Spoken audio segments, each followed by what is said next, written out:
back into my emotions.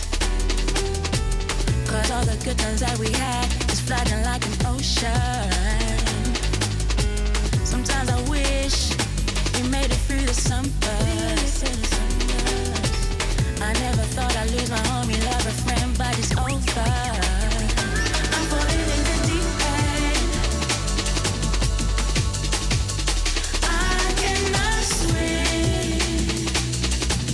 I'm falling fast, falling in the deep end.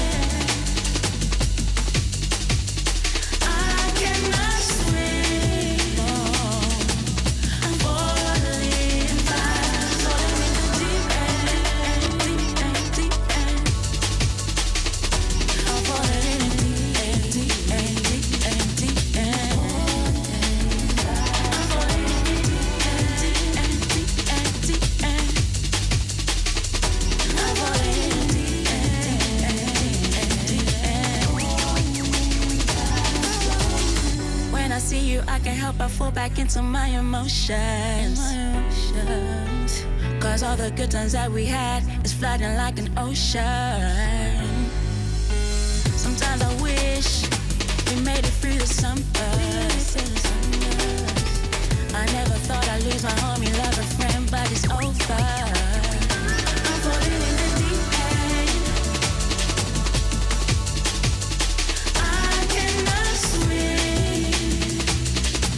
I'm falling fast, falling in the deep end. I cannot swim. No, I'm falling fast, falling in the deep end, deep end, deep end, deep end. I'm falling in the deep end, deep end, deep end, deep end. I'm falling in the deep end, deep end, deep end, deep end.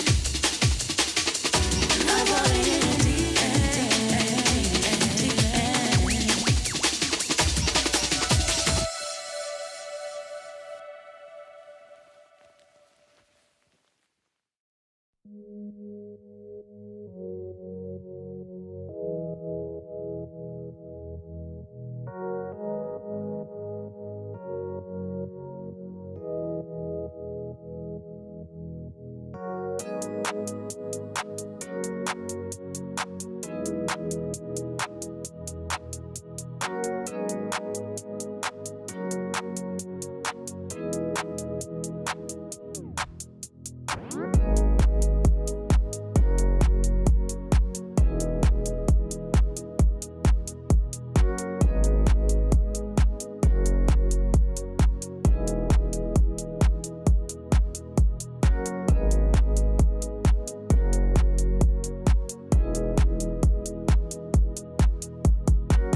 Big Boom, you're holding on to your phone. How are you? Mr. Cloud9 captain. Early morning, but it's okay. Bro, why am I the only one with early morning energy? Wake up. Can you do this? Jump? No? Okay. He's not giving me that energy. Hard day today, so need to rest a little bit in the morning. Now, Boom was very lucky yesterday. I saw him in the hotel. He ordered a pizza. He ordered a small pizza. They gave him an extra large pizza. But you fell asleep after eating one slice and didn't give me any, Boomage. Come on, man. Bro, I didn't know you want a pizza. Why you not ask? I'm not Perfecto. Perfecto stole his drink in the lobby. You had 2 drinks, yeah? And Perfecto, what did he say to you? He just said, I want this. Yeah, I want one PST. And, then I asked him, you want a pizza? He tell me no. But after 30 minutes, he will come to my room and ask me for pizza, but it's already was in trash. Well, you threw it in the bin, Boomage, as well. Yeah. The life of a player, just order the food, don't need the food, throw it to the side. Now, Boomage, when I last saw you, you were very sad, but you seem happier now. You understand what went wrong? You feel better coming into Katowice? Time is going, and of course, bad mood is going. Yeah, that's good, yeah. We want to remove the bad moods for sure. For you, though, looking at Cloud9 right now, you guys don't have the dedicated AWPer, we know all this, right? But you're still very good. You still can compete. In your honest opinion, how much of it is difficult for you to manage as an in-game leader? It's start of the year, and of course, you want to show the good results at the start of the year. And the Katowice, this first champion, what I win in my career. So of course, this champion is, for me, is the best one. Yeah. And I want to show the best result and go to playoffs and play with crowd. So. Lots of good memories here then, right? Yeah, of course. Now, how special is it for you, though, to be able to be back at these events and have Perfecto and Electronic? You left us for a little bit, you came back, you had to grind your way up, and then you come back into Cloud9, you're like, it's just almost the same team. Oh, yeah, I'm happy. I'm happy to be back. And, of course, thanks, everyone, for supporting us, every fan. And, I'm happy right now. Now, I'm not going to tell you who to remove from the team, but I want to ask you, would you add Manasi if you could? Oh, Ilya is a good friend for us. So. Would you add him to the team? Do you want him on the team? I don't know. He doesn't know. He doesn't want to say it, but I'm going to keep finding out for your teammates. Boomish, go enjoy the rest of your day. We're going to keep going. Hobbit, you're always happy, though, and you have... What are you drinking, cappuccino? Yes. Cappuccino? Yes. Did you just wake up 10 minutes ago? Yeah, 20 minutes ago, 20 minutes ago. How are you doing? Could be better. Why could it be better? What happened? You're always happy. I just want to sleep. Oh, okay. Yeah, and today is going to be fun day. Media for 5 hours. I love 5 hours? I think, yes. Okay, you have a longer media day than me, so this is easy. I'll make your time go faster. We'll have some fun here. We'll talk through everything. For you right now, coming into Katowice off the back of what you had at Blast, how do you feel? Are you happy? Are you disappointed? You need more work to do? Because you told me in another interview you're playing so much at the moment. Yeah, of course. Of course, I'm happy to be here. And you need to enjoy every moment. And I'm trying to do it. I hope we're going to show our best game and best sides. Now, how much do you want to AWP on this team, Hobbit? Op. Yeah, you AWP. I like op. Depends of the money. If I can, I will buy it, right? When you're playing around like this with the team, how do you decide it? How does Cloud9 decide, okay, we do this, I'm going to AWP, or is it just random? It depends of, I don't know. Boom is just asking, do you want to op? Yeah, let's go. Okay, do it. This sounds like my Face It games. Do you want to AWP now? Do you like that? Are we deciding this way? Of course, it's a part of the game. We're always on the Face It. That's just the way it goes. Yeah, if to be honest, of course, we're trying to adapt for every map who can op. So depends of the positions of the rhythm, I'm gonna say, how aggressive or passive we're gonna play. So I was asking Hobbit about the AWP situation. When we spoke back, I think it was in Abu Dhabi, you were saying okay, we're not looking for an AWPer. But let me question this to you. I asked Boomich, don't think about removing any players, we're keeping your team. But if you could add Manasi, would you add Manasi?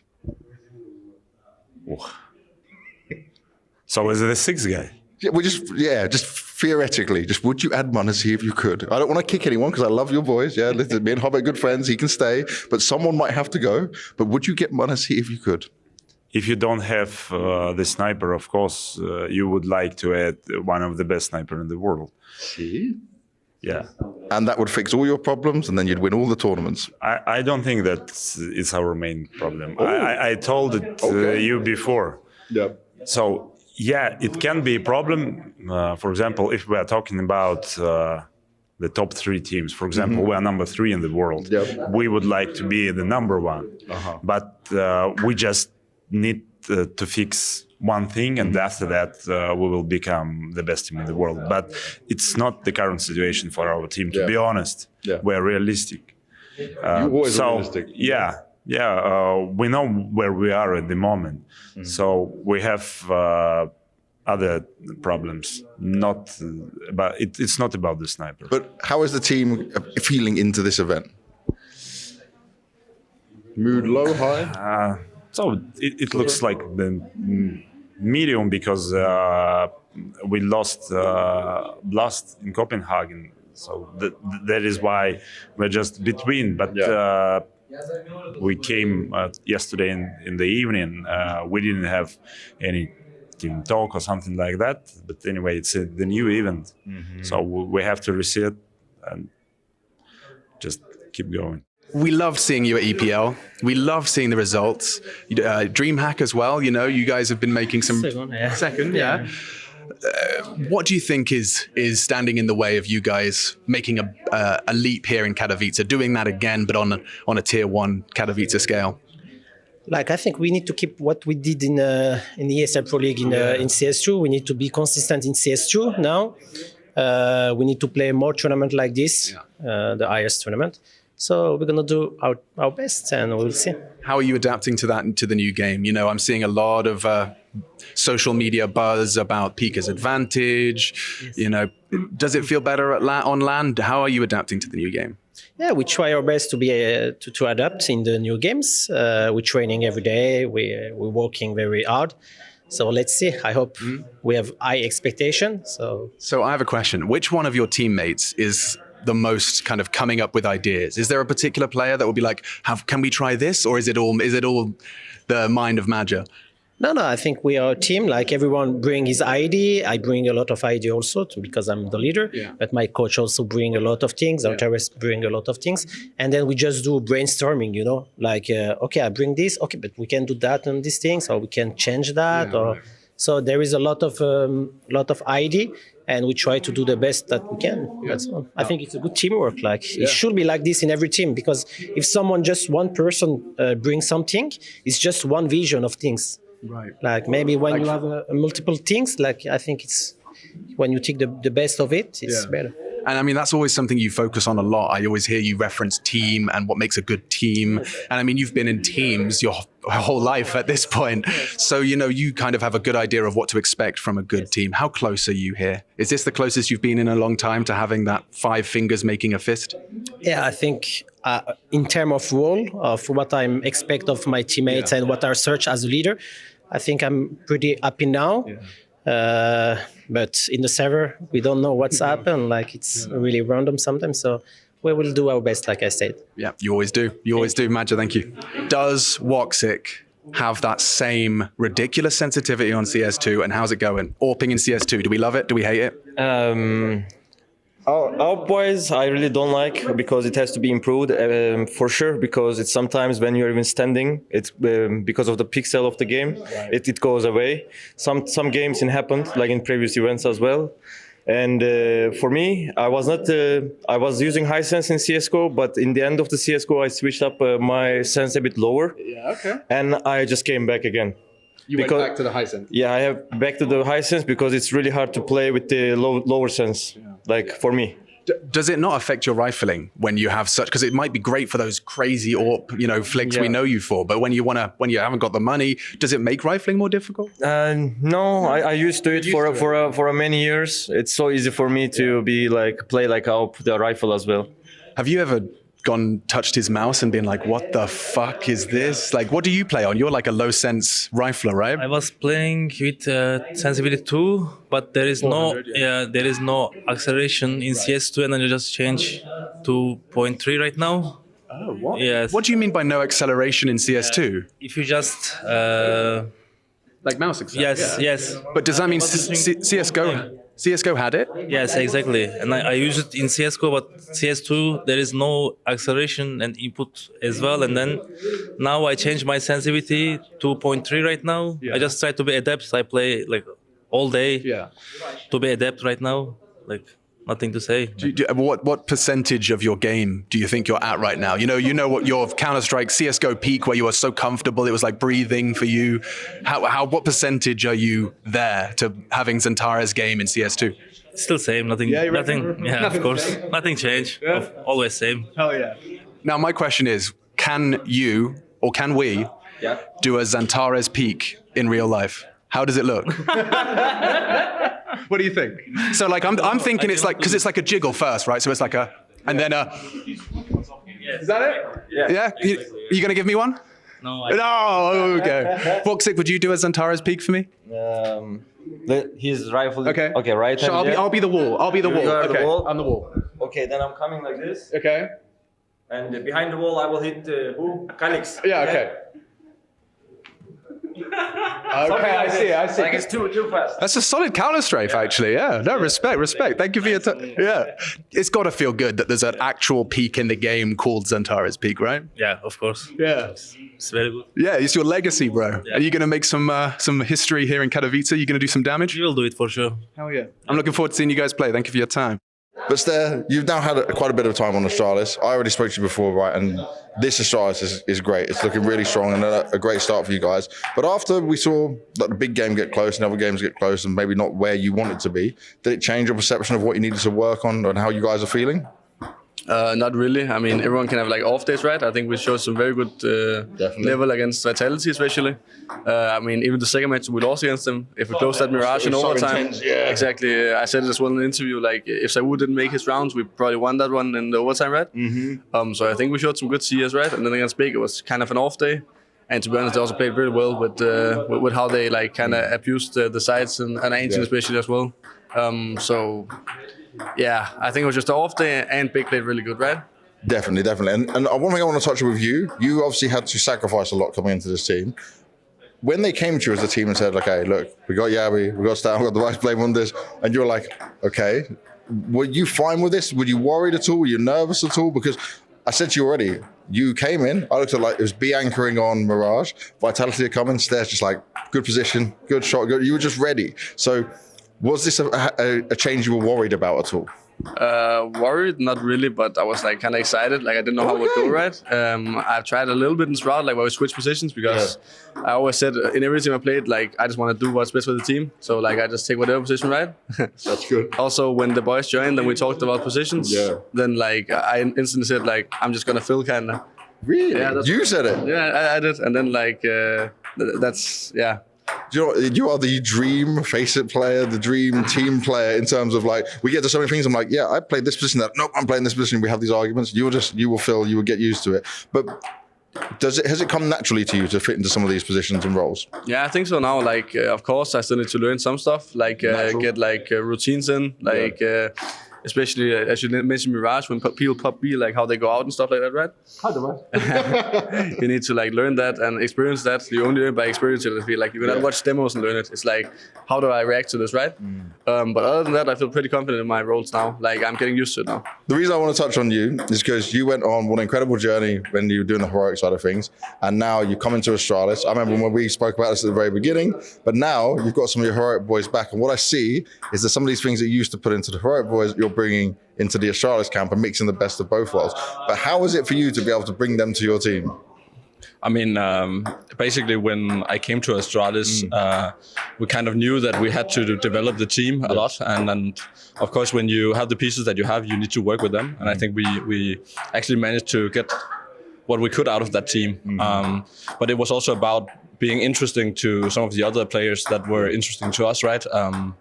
And yeah, I'm super excited to bring in Yabi and Stown, because I got deep knowledge about them as persons and as players, of course. And we were not only looking to add 5 superstars, we were also looking to be adding people who could interact with each other on different levels and who had opinions, were able to take initiative and all that kind of stuff. And that's what we got in the team now, right? So I'm extremely pleased and also very, very honored that the players wanted to join forces with me again, of course. And looking at that, where Astralis is at now on the 5 players you have, we're all very excited. Everyone got very excited from these Vitality games. How are you managing your own expectations when you're looking at it? And is there an element of, I don't want to get too excited? Yeah, I mean, we're basically in kindergarten right now, right? We're learning a lot of things in-game, but also out-game, right?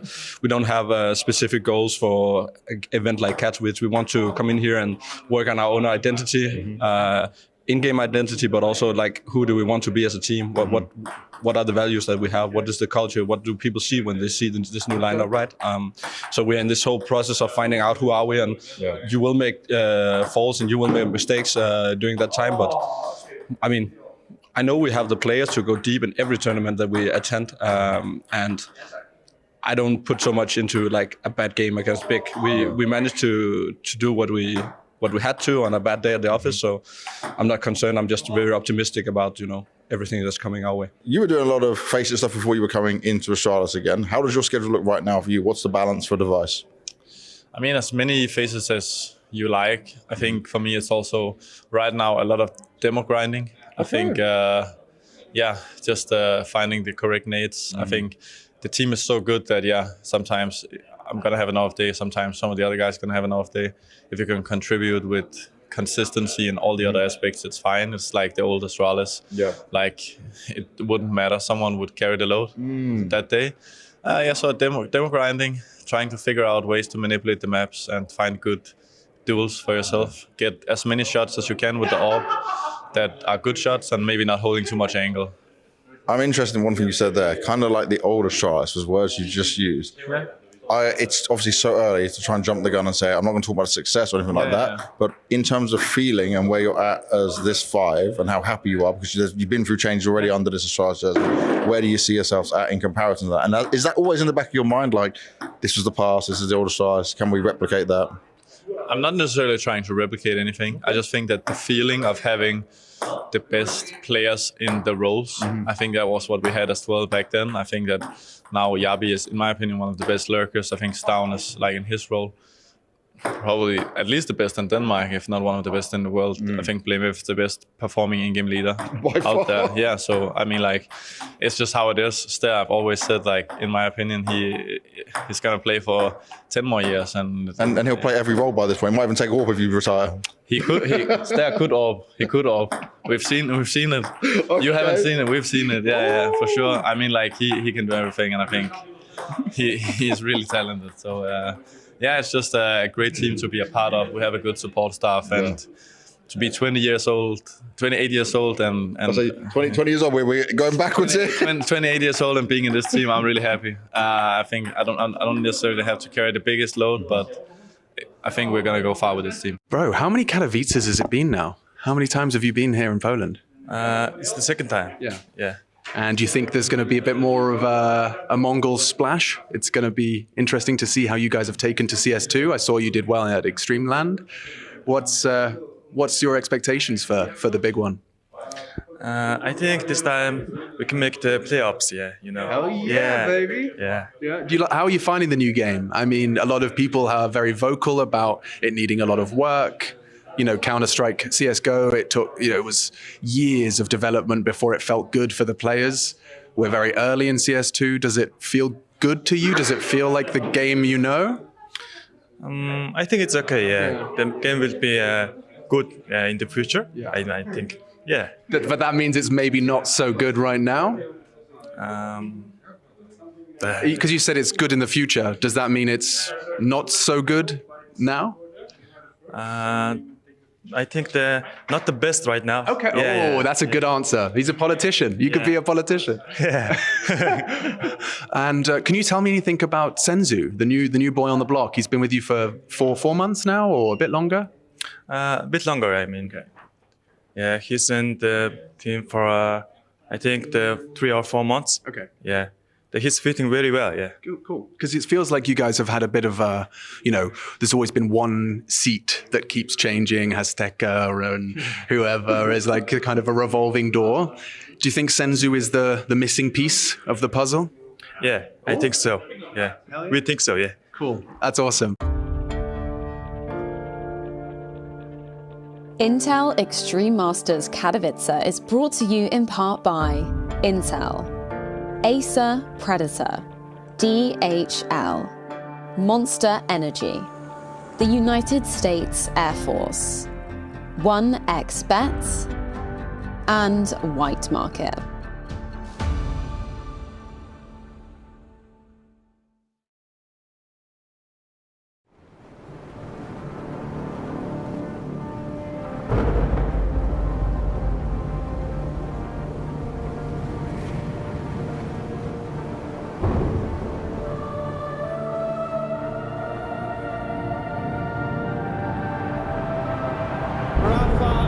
Making history. Absolutely phenomenal. And Ace is the champion of the Intel Extreme Masters World Finals. Storm's still not quite done. ENCE is going to take this fight, though. 3 seconds left.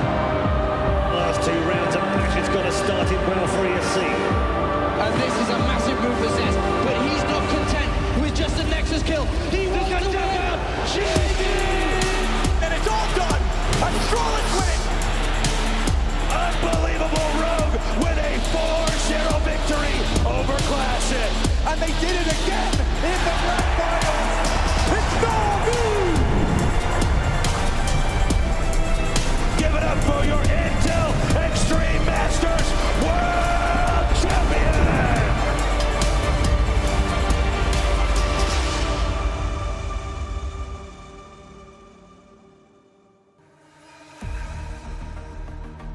It's day 2 here at IEM Katowice, and the play-ins are in full swing right now. Teams have been traveling from far and wide all around the world to compete for one of the most prestigious trophies in all of esports. Coming up next, we're going to be taking a look at some of the teams' boot camps, where they've been, and how they prepared for this event to get ready inside the studios.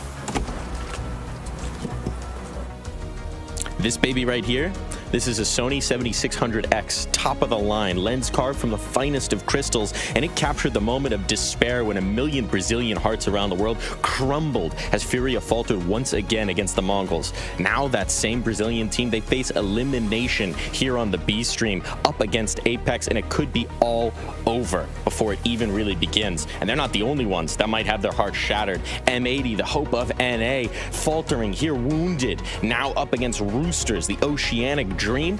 One of those dreams is gonna end. Who's it gonna be? We'll find out. But first, on the B stream, we're going to kickstart with Gamer Legion versus VP Snacks. Local hero here in Katowice, of course, has to face Virtus Pro. You hate to watch them play? I would say you love to hate them. That's what's happening. They're one of the greatest favorites here at IEM Katowice. But Freya, if we play against VP, you better keep track of time. What a generous man. Thank you so much, Matthew. But I think maybe you should have kept that over on the B-Stream side of things because, yeah, you are going to be going through that VP game. And speaking of 2 gentlemen who opened up the tournament with a bit of Versus Pro, I've got Pimp, I've got Bubsky joining me over here on the A-Stream. How was yesterday for you guys, gentlemen? I think it was a great day. Yeah, I think we saw some high-level Counter-Strike. We saw enough surprises for me at the very least. A couple of games didn't really go out the way that you would have thought so. So a great day of Counter-Strike with some teams surprising. Yeah, I mean, I had 4 out of 8 predictions. I think it says a little bit about what the level was yesterday. A lot of surprises. How are you rating Matthew's watch choice, first of all? I think your catch was better than watch. Yeah, it's heavy. Feel a little bit that way. Yeah. Sort of like watching VP, very heavy. It can be a rough experience, but usually times go by. Yeah, and it will be going maybe a little bit slower over on the B stream with that Virtus Pro starting things off. But let's talk about the headlines coming into the Intel Extreme Masters Katowice 2024. Yesterday, we saw Heroic taking on Astralis, and that was an incredible game to be opening up the season, particularly because we weren't expecting expecting Heroic to be taking down Astralis, particularly when Yabi was firing on all cylinders. And Jacob, we spoke about it a bit on the media day. You weren't rating Heroic so highly compared to Astralis. Was this a surprise for you? Yeah, massive surprise actually, because we did see Heroic play at Blast in the group stage, and it wasn't a great experience for Heroic. It's still a new team. A lot of different philosophies are coming in. Trying to mold them into a team is going to take time. Whereas for Astralis, they were surprising during the Copenhagen Blast group stages. I spoke a little bit with the players before going to that game, and I said, that's a pretty nice game to draw. And they were like, I don't really think so. It's a lot of prominent names, and I agree with them. I think Heroic had a rough start at the Blast, but I think they are full firing for this one. Yeah, and obviously advantage of the group stages yesterday. But on the other side of things, speaking of some failures that went down yesterday, both BB and Cloud9 having what were turbulent starts to the tournament. We're talking about BB, unfortunately losing out to Eternal Fire, Cloud9 losing out to Rebels as well, which does set up quite nicely for our storylines, Jacob. A little bit of Nafany going up against his former team, right? Yeah, that's going to be a grudge match and a half, right? Nafany were deemed not good enough to lead the Cloud9, were replaced, and now he's coming in for what potentially could be his sweet revenge. However, the way BB played yesterday wasn't great. They didn't even make the game competitive against EF, so they'll have to step it up a notch. Yeah, I mean, also when you look at a player like Exile, how mediocre he's been without the likes of Nafany and Shiro by his side. So I think it's going to be interesting. I think it's going to be a revenge hunt for Nafany. Our third and final headline of the Intel Extreme Masters Katowice. Of course, we have to be talking about Spirit yesterday. Holy hell, we could not have asked for a better start to the tournament. We're talking 13-0, and we're talking Donk getting so damn loud pimp. I knew he was going to deliver on the server, but I didn't know he could make such a noise off of it. I like the fact that we get to see him being a beast on the server. Obviously, you know, probably the biggest talent we can mention right now. Outside of the server, he's giving a bit of attitude, a bit of sass, you know, he's getting loud. That's a player that is very interesting to follow, and I think we're going to see a lot of Donk at this tournament. I mean, I think he's the best talent that's come out of the scene since Monacy. I think we can argue he's even better than him considering what roles he plays. Yeah, and only 17 years old. It's absolutely insane to see what he's been delivering, and we're going to get to see a little bit more of him today. Of course, he's got an opportunity to be moving and advancing into that group stage, because this is what we've got on the cards today. He's going to be going up versus the Mongols, which was, I guess, another surprise of yesterday. We've seen them taking down Furia 3 times now at an Intel Extreme Masters event. Yeah, it's impressive that the Mongols continue to do it, right? They have a tough time getting some quality practice in their region. I still think they continue to play good Counter-Strike. For Furia, obviously a big disappointment. They must be thinking to themselves, are we that bad, or are we just bad against the Mongols? I mean, it's a tough one to figure out at the moment. There's pros and cons of being out of the scene. I think a lot of teams don't practice against them, so they don't know really what to expect. Obviously, they can watch the demos, but it's so different when you're in the practice server against Na'Vi and you play them 20 times a month. You kind of know what to expect. When you play against Mongols once a year, it's such a different story. Our second game, obviously, on the A-Stream side of things, is going to be an elimination series. So I think, gentlemen, it's time to theorize. Bubsky, you said that, you didn't have such luck in terms of your predictions yesterday. 50% win rate. Let's try and change that. Who's going to be going out today? Well, it's never fun to go home, but BB is the easy one, right? I think those are looking the worst. So you think BB is they're gonna exit, huh? Yeah, and then also on the likes of the other side of the matchup, Glaive as well is going home. I like that whole storyline. We get Nafany taking on Cloud9, the ex-in-game leader, the guy who were deemed not great enough. That is happening over in the Astralis game as well. Yep. Glaive in ENCE were deemed not good enough to continue his stint within Astralis, left for ENCE, and now he has a chance of taking that sweet revenge. I agree with you though. I think BB is gonna exit the tournament. I also think ENCE, unfortunately, will exit the tournament. They're not going to be able to beat Astralis in the best. But just imagine the storyline if Astralis goes out to Heroic and that in-game leader they threw out. Like, it's such a mess if they manage to throw that. You know what's cool about the third one, Freya? Yeah. That one right there, Furia versus Apex, that was a grand final at a LAN event 2 months ago at Elisa Masters. They fought for the trophy. Furia won that trophy, they won that game, and now they find themselves in the lower bracket, exiting the tournament, potentially as the first team. I don't want to tempt fate here, but surely things can't get any worse for Apex, right? They get to even win a single round here in Katowice. So how are you seeing that one actually going down? I think what's worse than losing 13-0? That's losing 13-0 and exiting the tournament. Because I do think Furia is going to win that game. I don't think Apex are great enough for that. It's a best of 3. We did see Furia beat them a couple of months ago. Yep. I would be surprised if they're not winning. I mean, Jacob gets a lot of praise for being this solid anchor, but if you look at his stats against the better teams, he's so mediocre. He's such a kind of Shroud, Roy type of player where he's really good on the lower levels, like top 20, top 40, top 50. He really destroys the opponent. When he matches on LAN against the better players, he often falls flat. Final series, M80 versus Rooster. who's going to be heading home? I was honestly very, very surprised by M80 yesterday. They're playing with a stand-in, they're playing with a coach, yet they made the game against Gamer Legion very competitive. As for the Roosters, I don't think we can allow ourselves to have too high expectations. I personally think Roosters will exit the tournament, which sets up M80 in a game against Rebels in order to advance into the group stage. So for me, that's a massive opportunity for M80. You agreeing with this, Bobski?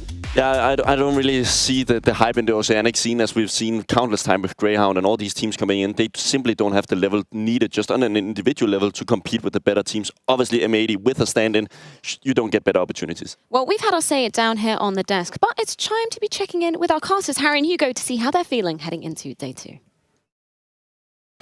We're up here in the booth, and yeah, we're going to get to see some more donk action. We're all super excited about that. We're going to get to see the Mongols riding high after they beat Brazil down again.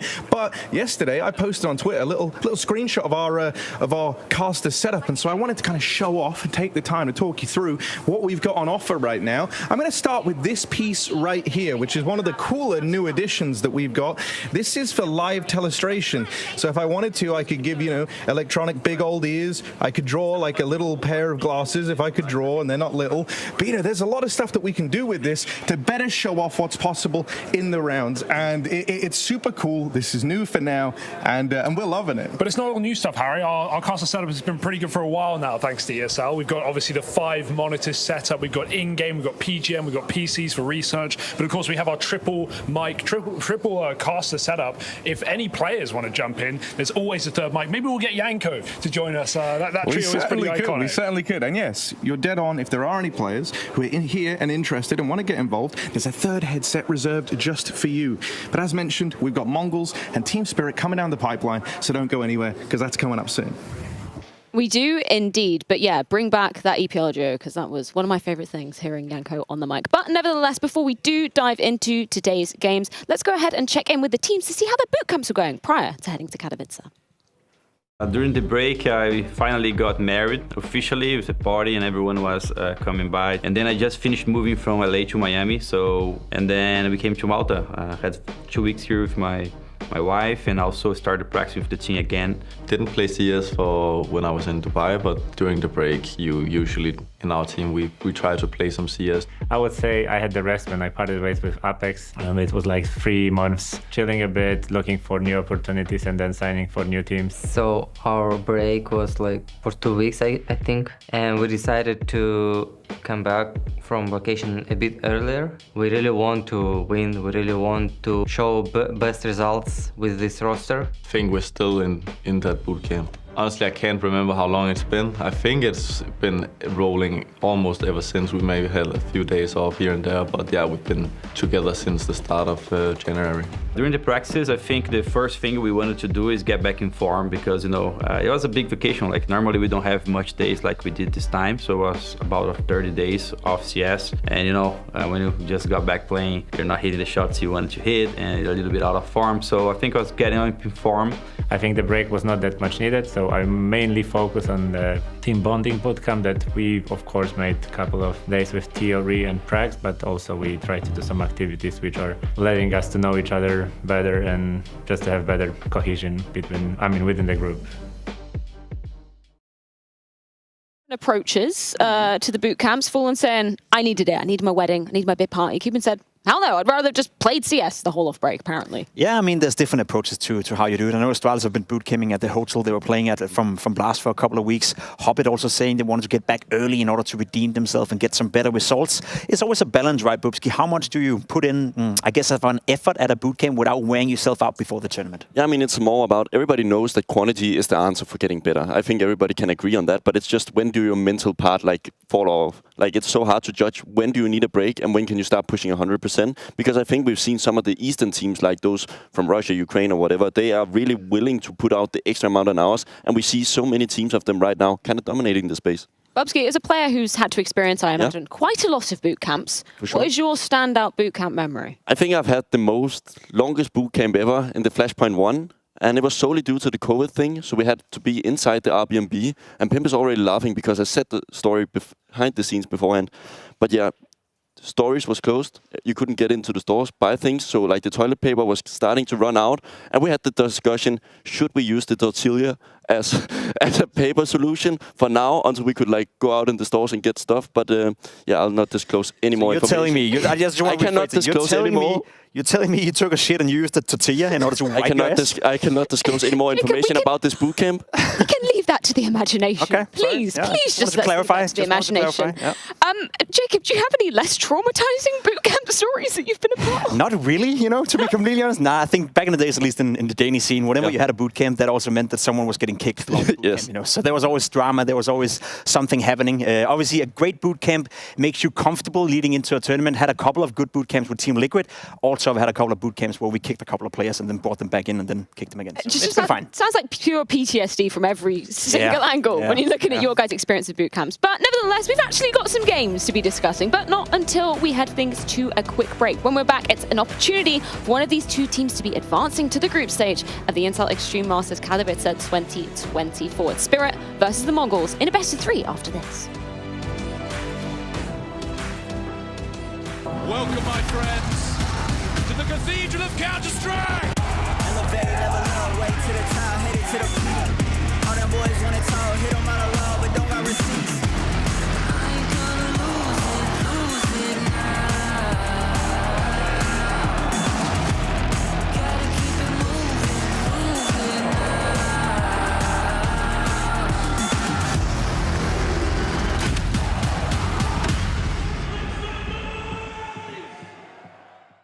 Smokes.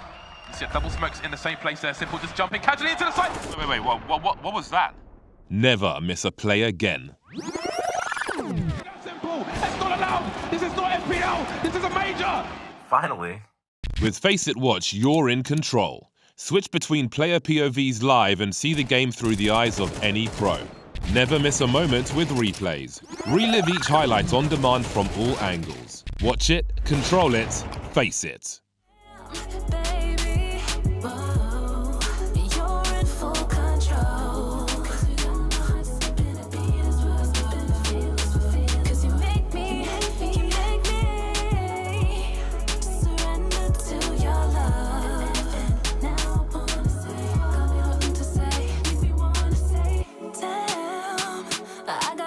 Myself, I can't let go of the girl I know got me. I keep it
As some write their closing chapters, others pen their first. The Academy's top graduate, Donk.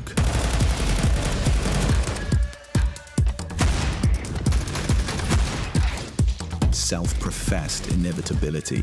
We are all here to witness his ascension. And that first chapter of Spirit's story could not have started off more poetically. We're talking 13-0 versus Apex in that best of one yesterday. We're talking about Donk firing on all cylinders. We're talking about Shiro looking comfortable. The perfect start that Spirit could have asked for Pimp here at the Intel Extreme. I'm just so happy we get to see the full roster assembled right here. I'm just so happy we don't have to see another stand-in situation, a coach playing in. No offense against Team Spirit, but it was kind of depressing watching them playing the group stage at Blast because we knew the potential was so much higher. However, Boopski, I don't think any of us expected them to win 13-0. Yeah, but I didn't expect either of them to show up at Blast and actually do a competitive match against good teams. I think you're a little bit harsh on them. Of course, it was a little bit depressing, as you said, to see a full team without their players, but they still put up a fight against great teams with their coach and a stand-in from the Academy squad. Should it be Liquid? Yeah, I mean, I think we've aptly been talking about, hyping up the Donkmeister because he's been looking so good since stepping onto the stage. We literally heard him 30-0 on LAN. He knows how impressive that feat was. But maybe we should give some flowers to some of the other members of the squad because when we turn to look at Chopper, this man is so experienced in terms of his tenure in Counter-Strike, particularly in CSGO. Yeah, he's played a lot of majors, first and foremost. He's been around for a long time. Personally, I feel he's one of the most underrated in-game leaders out there.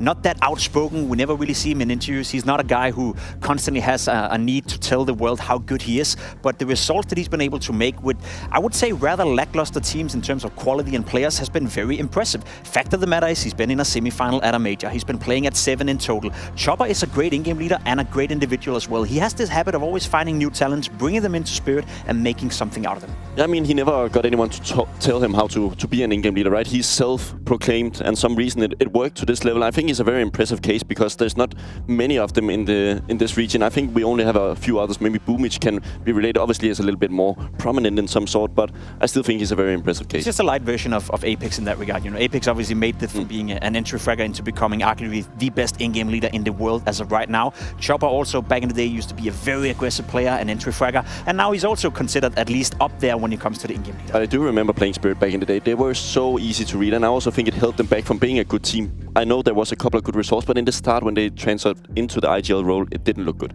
Just going to throw things back to when they were trying to do that 6-man rotational roster, but also subbing out their in-game leader. Like Chopper was subbing out on some maps. That was just a little bit of a weird vibe. Anyway, I digress. How do you feel that Chopper has been using, these pieces in his arsenal? Obviously hyping up Donk on our screens. Shiro as well has just been kind of overshadowed by Donk joining this lineup. How do you feel he's been utilizing them so far? So far, so good. We can't really put a finger on what Spirit have been able to deliver. I think this tournament is going to be a great stepping stone in that one as well. I have them as obviously progressing into the group stage. I could also see them be inside the arena. I think Spirit is a bit of an underdog in that regard. Some people may underestimate them, but when you look throughout the entire roster, Magix is a great example as well. There's so much quality within that lineup. Chopper now all of a sudden have all these different tools in Shiro, in Donk, in Magix for that matter as well. Sontix, who's coming out of nowhere playing beautiful Counter-Strike. He has everything he needs in order to make it. You could argue that he has the best team on paper individually in this region, really. Like the Virtus Pro is also up there, but I think when you look at the names Shiro, Donk, Sontix, he gets slept on so much, this guy. He's such a quality guy.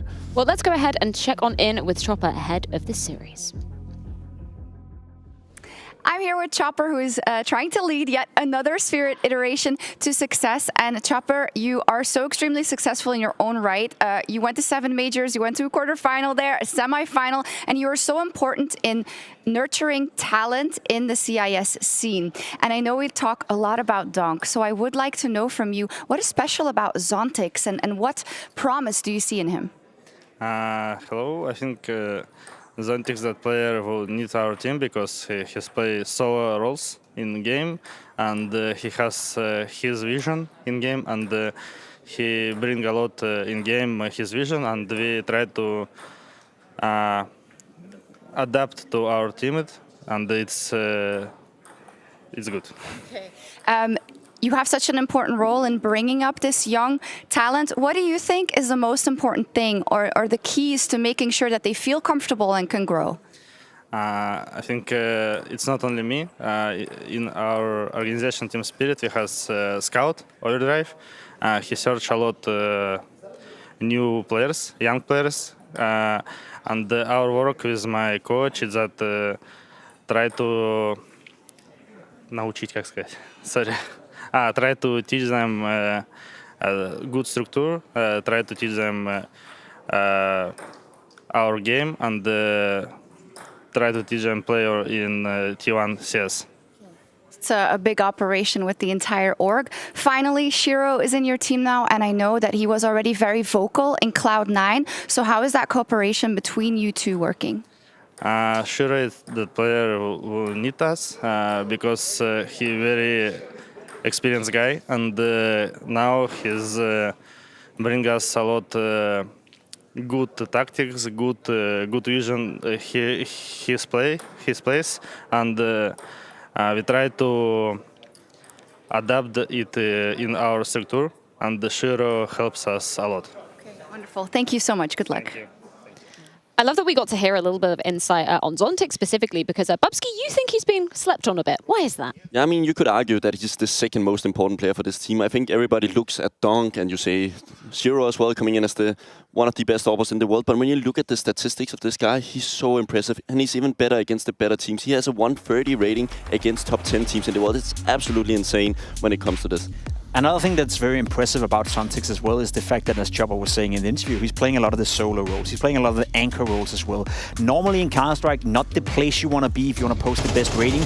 Usually you see the likes of Magix and Robs for that matter as well. They are the gods of playing those positions. Zontix is up there in that conversation, or at least is slowly but surely manifesting himself as a player you can rely on. The Anubis CT side, the way he's playing over towards this A-bomb side is probably the best I've seen out of any player so far as well this year. So has a lot of qualities, maybe being slept up on a little bit, but doesn't necessarily play the best roles in the game. I mean, he has some position. I think on Mirage, for example, he's playing the short position, right? So he is up there in some of the star roles, sharing that with Donk. I think those are the twos when it comes to the rifle roles that we're going to have to look out for. Trust me, playing B on Mirage short, you got to help the BF player quite a lot. Yeah, that's not where you really want to be positioned, but he just looks so fluid and so proactive doing so. I want to move the conversation on to talk a little bit about their opponents on the other side. Of course, the Mongols, which was surprising to see them being able to take down Furia, particularly when Furia started to come back onto that map of Mirage. I thought, that's it, it's over. Obviously, the Mongols put everything out there, but the fact that they were able to stay resilient in that game, that was impressive. Yeah, they're once again just showing resilience. I think that's a great term to put on the Mongols. Whenever they turn up to an IEM, whenever they turn up to a big tournament, we're always a bit surprised about their level. We're always surprised about how well they actually play, and at some point we got to accept that maybe we shouldn't be that surprised. Maybe we should accept that the Mongols is actually a good team.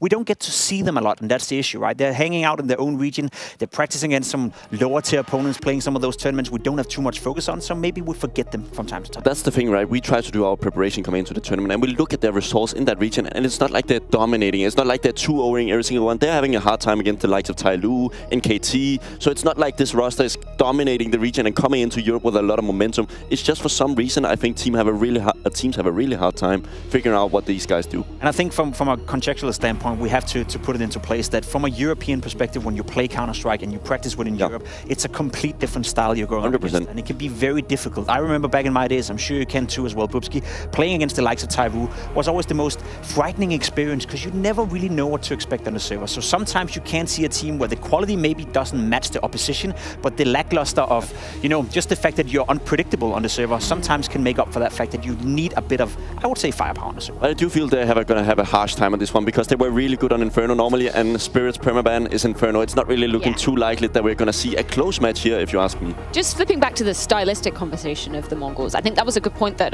Janko was discussing yesterday. I was kind of posing the question, why is the Mongols an Asian team that's able to stay up in the kind of, higher level of the scene for so long? And he was talking about the fact that they do play a bit more Eurocentric style of Counter-Strike. It's something that, it isn't so predictable. It's something that teams aren't looking at like your Tyloos, like your Linvisions are going, hey, here's some gimmicky plays. We know how to counter you. It's a bit of a hybrid, I'd say, and it's also a team that takes it very seriously. I know from Janko as well that they're going to boot camp after this tournament as well. They're going to stay within Europe. So they're getting a lot of reps. They're getting a lot of inspiration from some of the better European teams out there. So for the Mongols, maybe they're able to adapt. Maybe they're able to be that hybrid between the Asian version of playing Counter-Strike and the European one. From playing against some of the Asian type of Counter-Strike, the only issue I've always seen is when we did anti-strat against these teams, it was so predictable what they do. They always have like these A, B, C steps. They don't really do too much out of the ordinary, but one thing they have is extraordinary good aim to what you normally consider.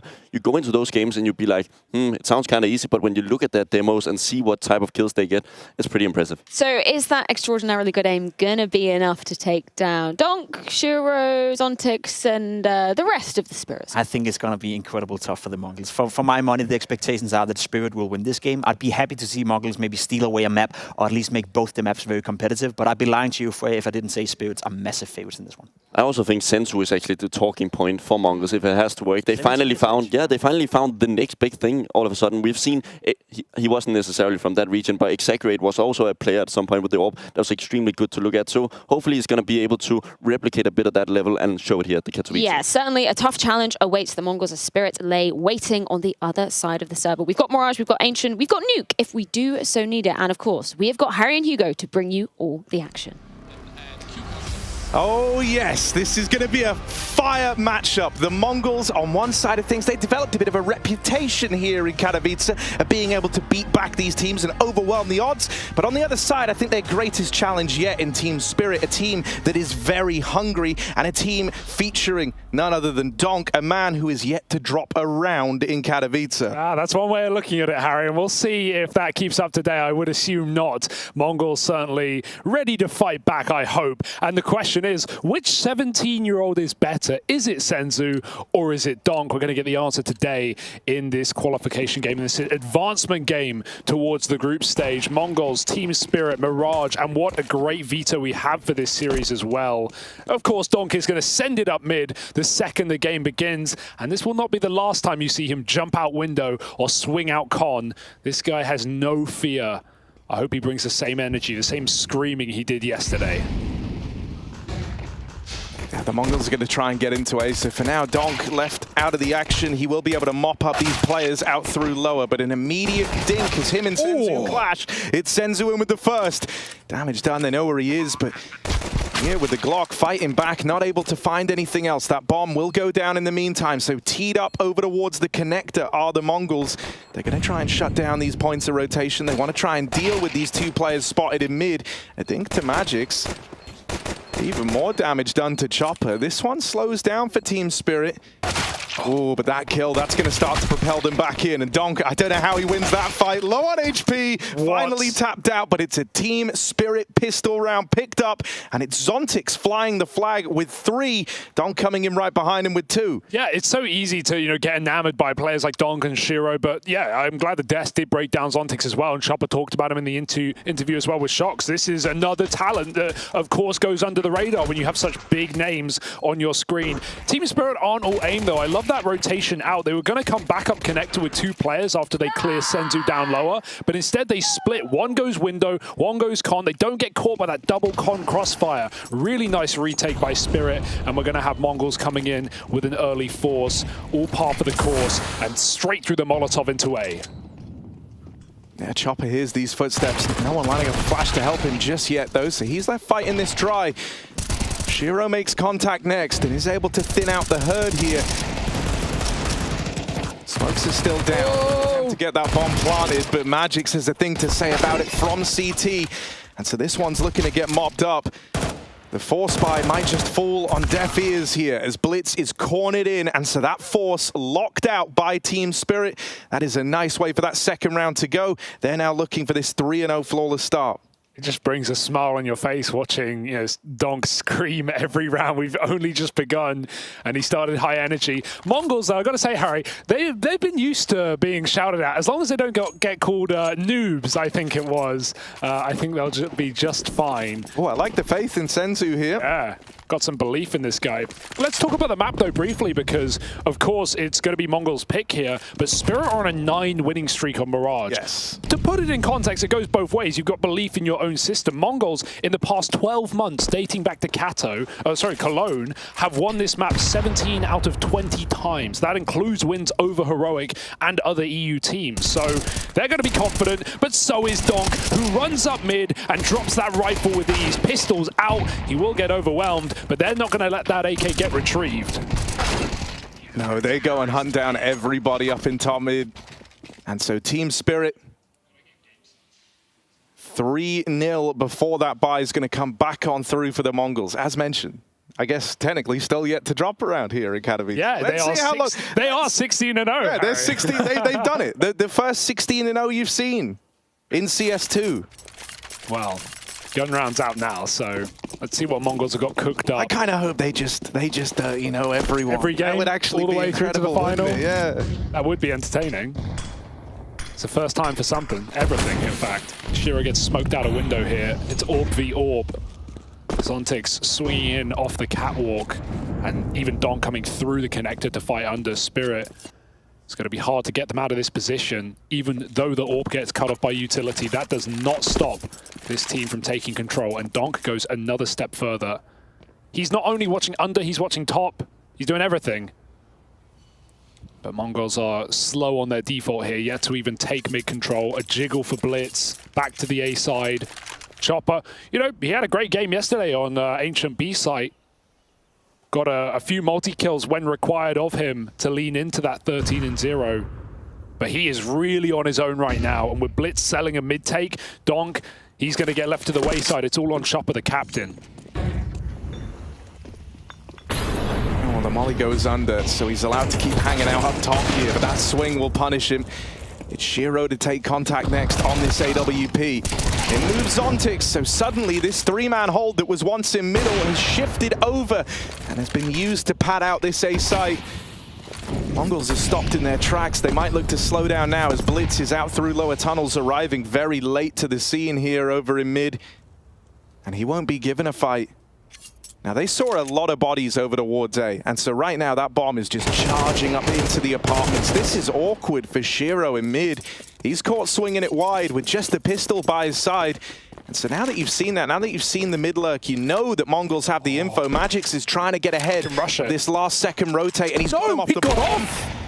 Oh, there's no time. That's it. That's the round. Are you sure? Yeah. Oh, that's the round right there. Betrayed by the clock.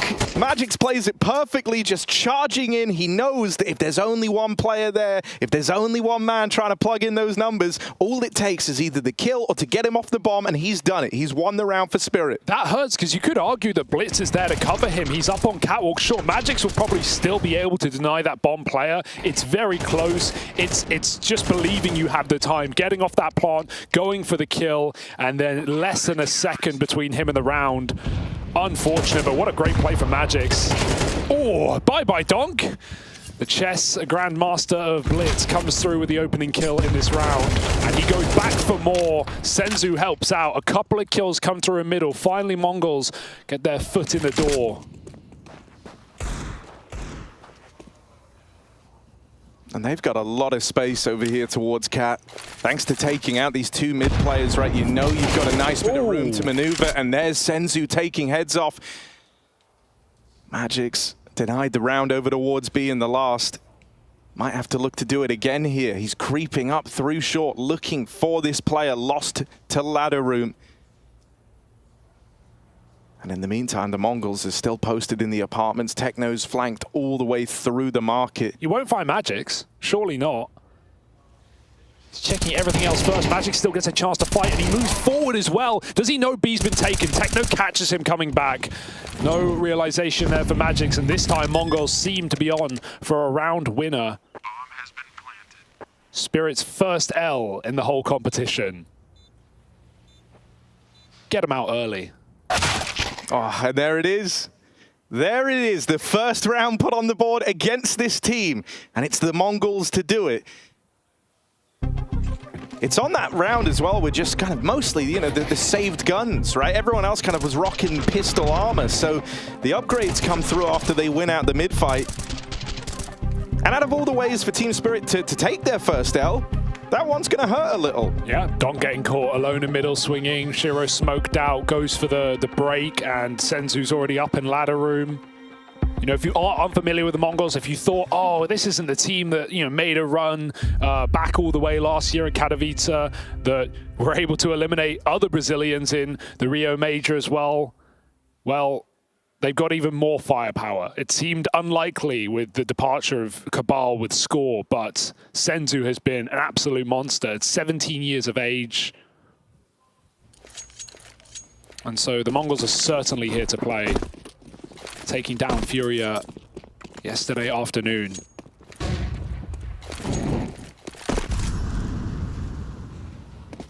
A team you cannot underestimate. And Spirit, despite going 4-1 up, they are immediately broken economically. Down to pistols, good bit of util. But Mongols have been playing some pretty slow defaults as of so far. So they can draw this round out. There's no kit either. Something would have to go drastically wrong for Mongols to lose this round. But it is Counter-Strike after all. Yeah, there's still a nice bounty of util left up on Team Spirit. They're going to start expelling some of that now to try and regain this mid control, to try and throw themselves into some of these fights. Chopper looks to take one of his own. Down at the ramp side, he will tap out Mazzino, and suddenly 3-on-3 given way to Shiro up in the window. Does it with the Deagle, what he couldn't do with the AWP earlier.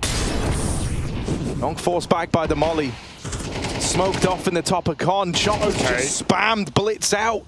Never even saw the guy, and so it's left to Techno to have to make this play. 1v3, and Donk is just on the avoidance path right now, trying to get away through the murder hole. That's so optimistic. He's up against the Donk, for crying out loud, and he will get dinked out of the round. So Team Spirit with the Force are able to regain their control over this game. It's just layer after layer of re-peeking in mid, just Mirage. It's non-stop for Spirit. One Deagle goes. Donk tried again as well, but he gets mollied back. And I love that he even retreats through ladder room as well. He plays it very smart there. Techno going through is a bit of a surprise. That feels like you said, optimistic at best. But that's an eco or a force win for Team Spirit to immediately put them back on track. 5-1. No respite for the Mongols. They still have a rebuy, but this will be their last unless something comes of it. Fantastic start for Spirit, to be expected.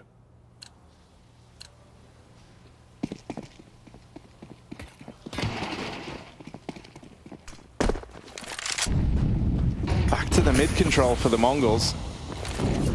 They've really wanted to fight for this early in this round. You actually don't have that usual harassment from Donk out through the connector, and so this is going to give a little bit more room to them, and Blitz tried to take that in his stride. However, Zontix from over at Catwalk is able to spot him out, and so what felt like a bit of a diamond in the rough there for the Mongols, a man sneaking all the way up through Con, cut down in his prime, now sees the 5v4 go the way of Spirit, and they're left trying to reclaim space on this A play.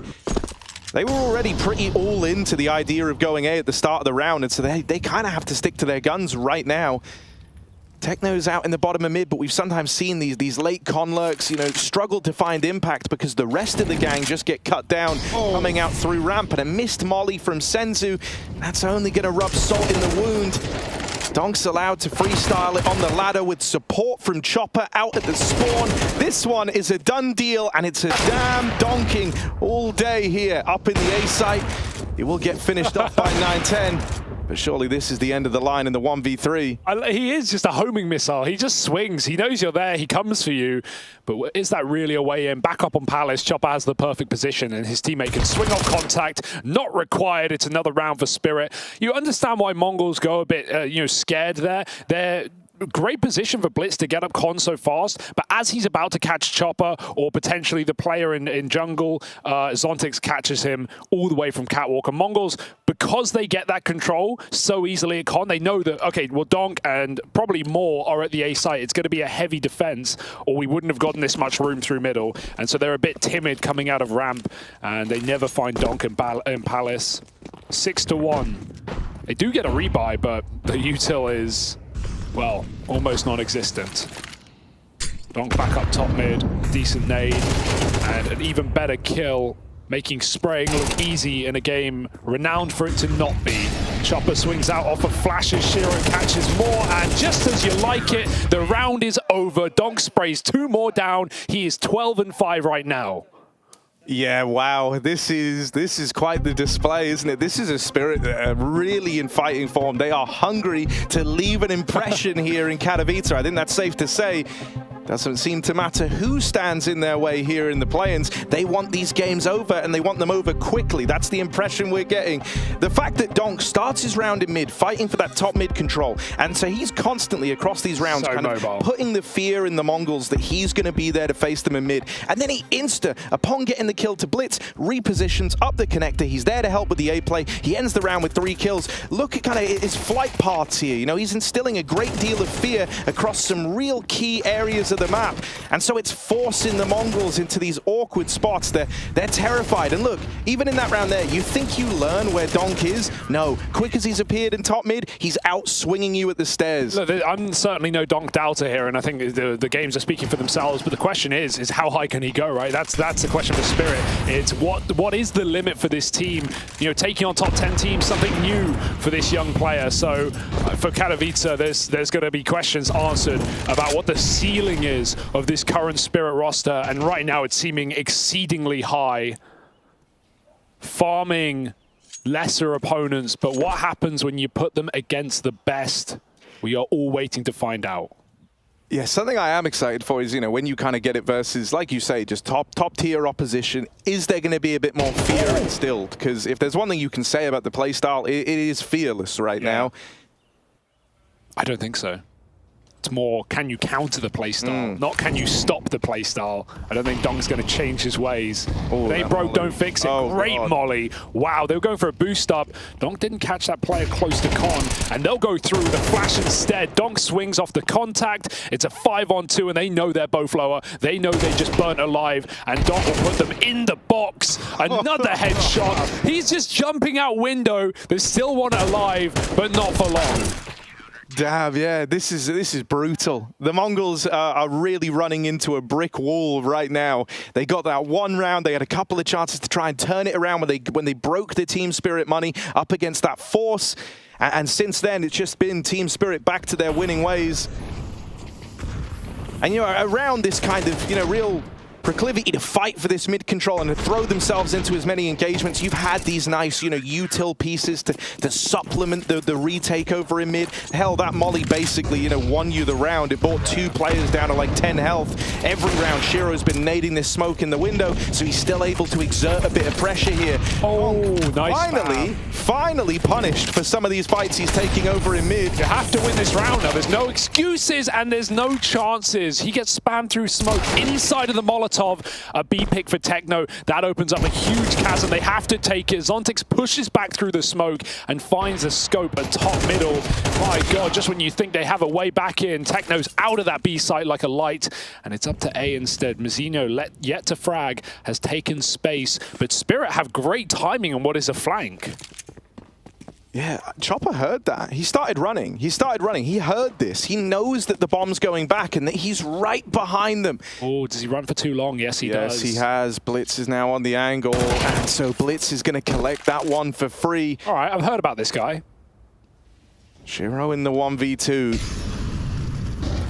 Primed with his weapon of choice. Going to molly default to try slow down that plant. The wallbang did connect, but will get dealt with from CT. And so there's the Mongols with their second round, their lifeline to try and grind back in right at the end of this first half. It's not much, but it's something to go off, and it's far more than anyone else has managed so far. Yeah. And it all started with this kill on Donk trying to aggro out that con smoke down in mid. I mean, you know, that just comes down to Chopper running too long. If he starts sneaking a little earlier, he has a backstab, he kills the plant, he wins the round. So, yeah, good round for Mongols, but is it something they can reproduce on this T side? Again, triple fight into middle, 9-10. Wherever you scope, you're going to get a gunfight. They're coming for you, buddy. Shiro runs up mid with the scope, and 9-10, he's had enough. They're popping Palace instead, or at least they're trying. 2 dead immediately. Chopper can't even swing. He gets spammed all the way through that box. And now Mongols are out for once. God, but like, look at the minimap. They're so boxed in. There's even this flank coming around from behind, but it doesn't matter. Donk and Magix will deal with it. And so the flank's never even needed. They're just there, like, supplementing in rounds that don't need it. You know, it's a vitamin overload right now for Team Spirit with all these damn supplements flying around. 9-2, running away with this CT side. And it's Donk with that lovely little 2-piece. Ooh. Oh, classic. Damn. Yeah, the pressure never stops, really, in a game like this. And here in the Hall of Heroes, we have faces that want to be on those walls and maybe one day will. And, you know, one of the things I am really liking is that, you know, for someone like Chopper, who's never been afraid of having a team that like a fight, you know, this is kind of like the perfect environment, you feel like, for him. You've got Donk, who's just kind of egging everyone else on as well to believe and to take these gunfights. Someone who can do it really well. Then alongside him, Zontix is this like phenomenal second piece who's also more than willing to be involved in this early aggro. Shiro, as mentioned, has just been harassing middle by nading this smoke time after time. This is a very complimentary squad here. Chopper's made major runs with lesser teams by buying Mac-10s and rushing through smokes. You know, the Vega Squadron days were very much annoying for teams to deal with, and now he has the best roster he ever has. And that's saying something given a top 4 major placing at Antwerp. Chopper back at CT is no sleeper when it comes to killing himself. Donk gets 2, Chopper does the same, and the half is locked in a box. Team Spirit looking for a 10-map win streak here on Mirage.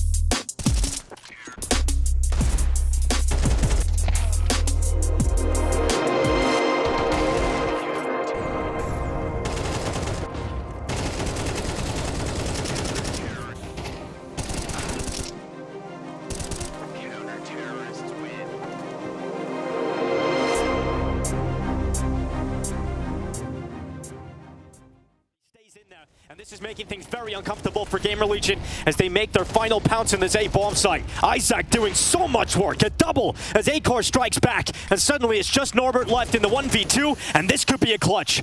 He's got that first, no problem, but the second won't be. It's Acor, as soon as he gets his hands on that weapon, as soon as he gets the AWP out, he strikes for a triple kill. That's some fine op work from Acor. Gets the entrance on the player playing headshot, and from there just turns into support. Knows as his AKs move forward, his teammates move forward, defenders are going to have to swing to take these fights to stop the progression, and he's just chilling on the ramp the whole round in safety, using that op as a rebuttal. 5-3 for Gamer Legion. James got the op now, though, too. Ooh, this could be really exciting. James versus Acor in the opening department, starting in round 9. Acor looking for that initial pick, because Flick's obviously been doing this so much, but it's a change-up. It's going to be James taking the first attempt at combat.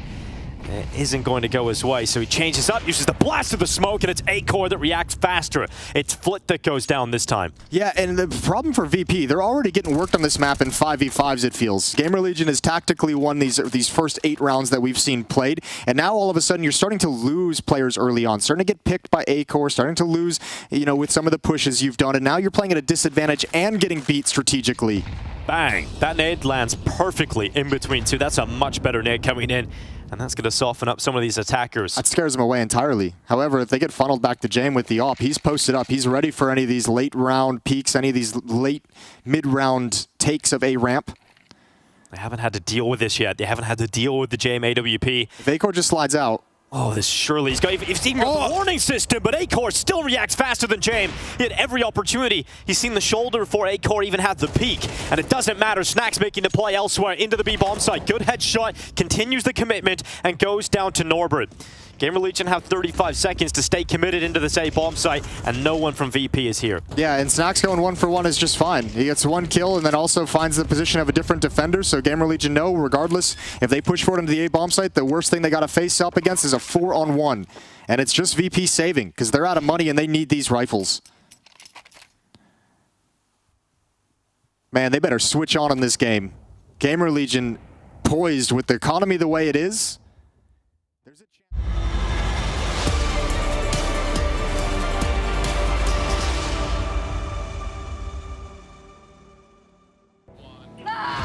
pure, unadulterated psychopathy from Team Spirit in that first half of Mirage. A CT side where Mongols barely got their foot in the round, barely didn't get a bomb plant, I think only once in an entire 12-round half. It's 10-2, and it's almost 10 maps in a row on Mirage for Team Spirit. That's up against, you know, the best Mirage team in Asia, I would argue.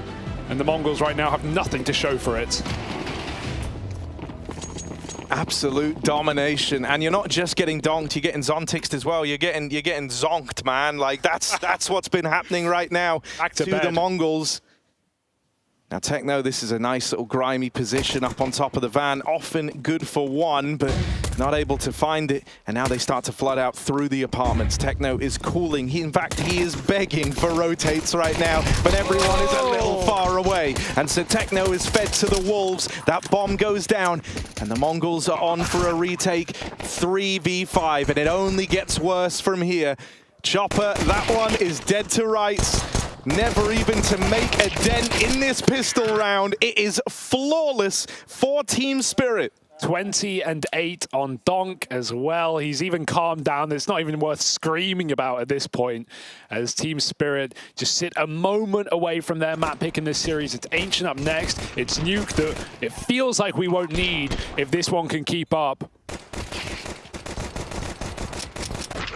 And we will not stop saying his name anytime soon. The 17-year-old sensation of Team Spirit, with an apt team around him.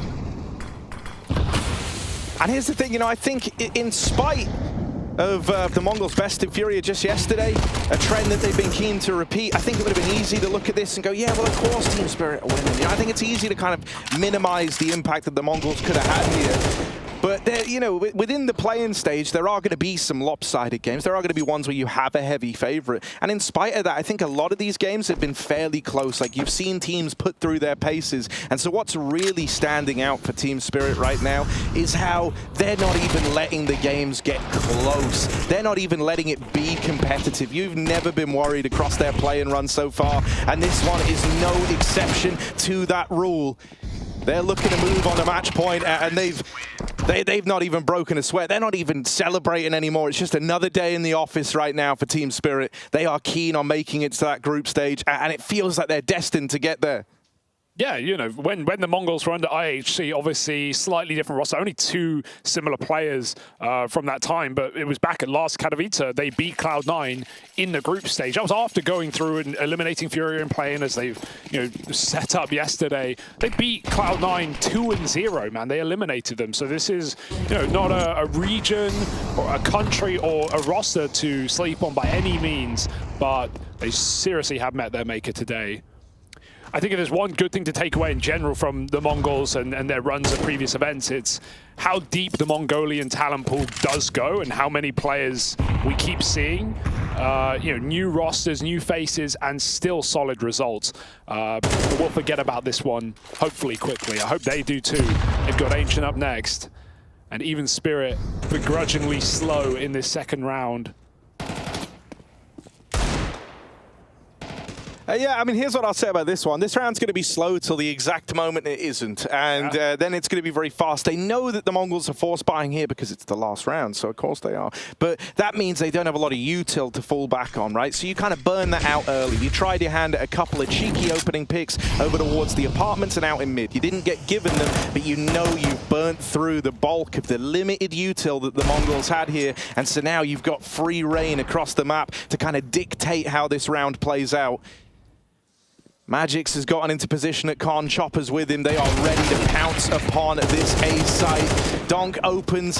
Shiro follows up with another tapping with the AK. They will deal with the short man, and so now it's just Senzu and Blitz to try and stop the inevitable. Not a bad way for this to start. A 1D from Senzu, and Blitz follows suit. Off the bomb now. They're looking to fight. They're looking to deal with these Deagles without even playing around this bomb. And now that they've got that kill in Con, they'll finish the round on the back of it. damn, what an opener from Team Spirit here. A home map for the Mongols, but a 10 winning streak now locked in for Team Spirit on Mirage sees them 1-0 up in the series. Yeah, the group stage is inevitable for Team Spirit. There's no doubt about it. And now they only sit around, or rather a map away from it. It's Ancient up next. And I can't wait to see Spirit not only continue, but take on the very best.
An absolute Spirit slaughterhouse on the first map of this best of 3 series. They continue the pain train here at the Intel Extreme Masters Katowice 2024, and things just looking absolutely perfect for Team Spirit. 13-0 yesterday, 13-2 on their opponent's map pick today. Jacob, couldn't ask for anything more. Where they lost a total of 2 rounds in the tournament so far. That's it. That's a crazy stat line to put out there. She said 13-0 yesterday, 13-2 today. At no point in this game was there even competition at all. The Mongols weren't able to put up to par with Team Spirit. Dong playing fantastic Counter-Strike. In general, I like the way they came out to the game as well. They were buying into playing the way that the Mongols wanted to. They were taking the fights head up, and boopski, they were winning. I mean, it shows the map pool, right? I think a tier 1 team like Spirit is trying to become and are really sentimenting at this tournament. I think it's just going to be too rough for Mongols, especially on the aiming side of things. And they were just so suffocating, particularly on that CG side, right? Didn't really get to see too much of the T side anyway, only 3 rounds required. But the fact that they, the Mongols were able to put up 2 rounds, but both in isolation, and even immediately after that, Spirit, they come out and they just completely suffocate Mongols. Yeah, there was one point in the game where I think it's 4-1 for Spirit, right? The Mongols are in a great position. Round 6, we can bring it up on the screen as well. They have a chance of actually coming back into the game. 4-1 right here. The Mongols have the advantage economy-wise, and for some reason, they decide to go out in the middle. They fight left, right, and center. At this point, you can stall out the round. You're in a 4v3. Unfortunately for the Mongols, they decide to take individual duels. They lose one towards ramp. All of a sudden, Chopper has an AK-47. They lose one towards middle, and it's just one by one they're going out of the round. For the Mongols, what they should have done was dragging out the pace, making sure they win that round on Mirage, and you could have been part of the game. Unfortunately, Boopski, they messed up. Yeah, also I think I agree to you. When the lurking position on ramp is trying to go first, it just messes up everything because he gathers that AK and gets that safe space, and he knows from watching demos that this is the lurker. Okay, now I have this area to play around. The middle guys have to take the first contact. This guy can't be caught off in a situation like this. I will say, though, that had the Mongols won this round, it wouldn't have changed the outcome of the game. It would have been slightly closer scoreline-wise, but we saw for the rest of the game that Spirit were fired. And I think this is, a difficult point when you look at the Mongols coming into this particular event, right? Because as we were were talking about before, Bubsky, they hail from an entirely different region, from an entirely different play style. So having to go up against Spirit, who are just so proactive, have so many incredible aimers, that's no easy feat. Yeah, and it's also hard to define what is Team Spirit now, because we don't know too much about their map pool, because they've had a short break with their coach in, and we would expect they play like good maps, but the amount of demos you can watch and the things you can gather from that is so little. They for sure had a bootcamp coming up to this tournament, so I wouldn't be surprised to see a lot of new things coming in from Spirit. You know what's scary when we speak Team Spirit, Freya? We haven't really spoken that much about Shiro. We haven't spoken much about one of the best players in the world, one of the best AWPers in the world, a player that's been around for a long, long time, and we know his qualities. Yet we're speaking more about Chopper, we're speaking more about Donk, Sontic for that matter as well. We're praising him. They still have Shiro in that bank. They still have one of the absolute best AWP players to pull in there whenever it gets into the close round. So for me, for now, what we've seen for Spirit has been absolutely perfection, and they're just confirming my hunch that coming into this tournament, they could be a contender to go all the way into the playoff. And I think that was an apt point that Janko was bringing up just yesterday when we were facing Spirit coming into this. I asked him, you know, what do you want to see from them? And he said, I'm gonna be real, let them have fun, right? You don't want to put this pressure on Donk's shoulders and say like, hey, you know, you need to be delivering from the very first moment. Sure, he did that, but it's being able to be in a positive mindset. And we know that Shiro, of all people, he really does need that, because he's a man who can get emotional in those tough moments. And we see where other teams have a hard time this way. If you don't have enough individual quality in terms of the players, we see G2 right now, it's all about money. But for this time around, we see Donk. If he has a bad game, we have the likes of Sontic, Magix, and also Shiro, as you said. I think Shiro is going to be more important when we go into the deeper games, the bigger games, the BO3s, and potentially playoffs, because he's tried it a couple of times with Cloud9, and he's shown it time and time again that he's able to deliver a performance. You say you don't want to put pressure on this guy, yet he's going to be the aim high player almost every single time he enters the server. He's just fantastic. 22 kills, 131 ADR, 9 rounds with a multi-kill. He just doesn't stop. There's one issue though, if I have to be, you know, a little bit critical of what Spirit are doing right now. It's very hard when you're winning 13-0 and 13-2. It's them not getting pressure. I would like to see someone test them before they progress into the next stage. We know the competition is going to be much more fierce in the group stage. We know some of the teams entering the tournament, the likes of G2, FaZe, you name it, Vitality for that matter as well. They are going to be tested. For me, it would have been nice to see at the very least just one competitive map. One map where we see a bit of weakness coming out of Spirit. How do you handle that progressing into the next stage? And I don't think we're going to see that against the Mongols. And to me, that's the only negative you could drag out. Because that map took what? I should have been wearing Matthew's watch. About 20 minutes? 22, I think. Take, yeah, minus and plus a few break times here and there. Should we check in with what's going on the B stream? Because I think probably the inverse is going on, because we've got VP over there. They're obviously going up against Gamer Legion. And if I do take a quick look at this, 9-3 to Gamer Legion at the moment. That's surprising? Ooh, yeah, a little bit actually. What's going on with VP, Bob?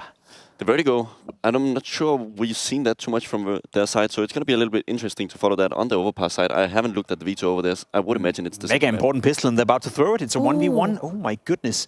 Mia has to win this if we want to stay in the game. Otherwise, that's going to be a Gamer Legion W. I didn't see that coming. Gamer Legion played yesterday against M80. They were pressured to the brink. Could almost not get it over the finish line on Nuke. So for them to take down VP, if Volk can clutch this pistol, he came very close right there.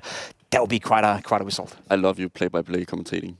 I didn't even try. Do it a little bit more. I didn't even try. Oh, he's moving in for it. It's MIR. No! Oh, my goodness. That's going to be Gamer Legion winning that game, huh? Acor's having quite the game, Bubsky. You still play with him. What does it take to get him in the zone? He's a very emotional guy. I think he has one of the best top levels on this level when you go into the tier 2 scene, but his bottom is just so low. I think we showed it at Blast as well. I think he has like 0.80 rating in some games, and all of a sudden he goes to the 160s. Like the difference between top and bottom is just too big for him to consistently be a part of a tier 1 discussion. Second map, we've got Ancient. How many rounds do you think Spirit lose on this one, Jacob, to add up to their tally of what? Have we got 2 at the moment? I mean, there it has been 1 per map they played so far, so I guess that's a safe bet. I really, as I said, I would love to see the Mongols put up a fight. I would love to see Spirit at some point in the game be under a little pressure. I'm not saying that it should be 7-7 or 8-8 and then they win out, but just at some point, you know, maybe try to be behind or try to feel a bit of that pressure. Right. I don't think it's going to happen. I think Spirit is going to win that map relatively easy as well, but I'd like to see at least 5 rounds being put up by the Mongols. I don't think that's too much to ask for. Try to lose a pistol. I think that's going to give you at least the 2 rounds, right? They've also been superb in those, so it makes them hard to be under pressure because they never get that feeling that they're going to start without momentum. I mean, Spirit are going to be starting on the CT side of things, so anything you think the Mongols have to be coming out with to have any hope of taking, more than 2 rounds like on the last Listen, had it been a European matchup, I'd say T-side Ancient, you get to control the pace, you get to control the game, at least you have a chance of dictating how it's going to play out. I think the T-side on Ancient right now is very strong. wrong. The Mongols is not a team that I see dictating a game. They have a certain way of playing. It's aggressive. It's going to be execute heavy. So if Spirit can handle that on the CT side, that's almost game over. But this is where the small tactical things can come in from the Mongols, because the mid area of Ancient, we have a lot of different approaches to how to do it. So on the T side, there potentially could be something interesting to look for. Well, Spirit making things hella quick on that first map of Mirage, and now we move on to their ground of Ancient. That's going to be coming your way to see if Spirit can advance to the group stage of the Intel Extreme Masters Katowice.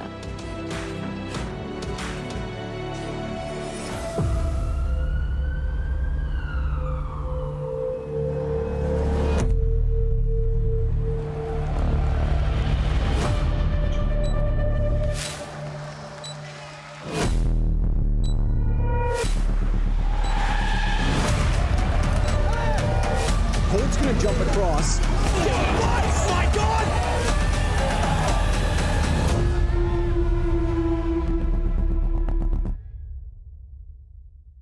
And Fnatic are starting to crumble. What's going on? Let's look at Rick Snowby's looking to shine the brightest, and he does it! His first grand final. Let's get it on!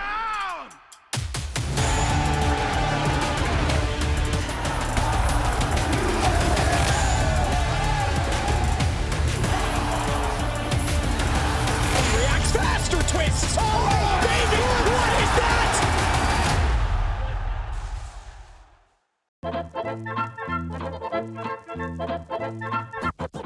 A new day means new submissions to the workshop. I found some that could be a good time if you load them up with friends.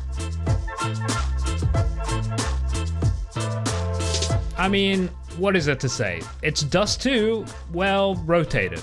Personally, I like not feeling ill, but the first time you load this up, you're gonna feel sick. The map gives you super jumps, so getting around this atrocity is actually possible, if not a bit annoying. The map has placed strategic boxes all about the place, allowing you to reach pretty much any area of the map. Why you would want to play this, I don't know. However, I do think it's cool that someone went through the effort and brought their idea into reality. Oh my. Get some friends on there and just have a mess about. It's pretty fun still. Rush, you always just can't be in a fucking spot right I'm a CT, what do you mean? If you want that feel of an old school fun minigame map, Mini Skeet Games can provide a few hours of good fun with friends. The map is like many minigame maps where you all spawn and have to race to the center. If you are one of the lucky ones, then you get to decide what minigames you play. This map has a focus on the Skeet styled games, meaning maps where you are launched through the air. I only did this with 4 people and it was still enjoyable. Wait, how are you going so quick, Rush? Jumping. So for you lot, I know you have more friends than I do, as maxing out a server on this will provide some goofs and gaffs. The look of the map is very old school, as it is a port from the medieval times. It seems we are still a bit out from map makers deciding to create something completely unique and original when it comes to minigame maps. Fuck you, guys. I'm sure a lot of you out there have played the smash hit Fall Guys. Well, a couple of you at least. This map is a recreation of the hexagon level. Unlike the original, this is only one layer, so if you mess up once, you're out. The map will also feed some utility into the center of the arena, so keep an eye out for that as the flashes are pretty handy. I'll rush the scumbag with util as well. Didn't know we had The it. Fall Guys official description of the map sums it up perfectly. Floor pieces fall away while you stand on them. Keep moving and survive the longest to win the crown. Easy peasy.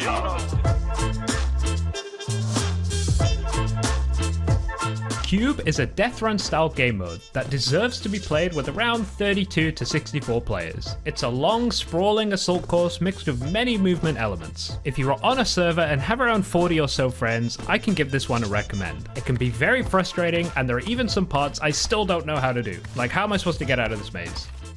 And what on earth am I supposed to be doing here?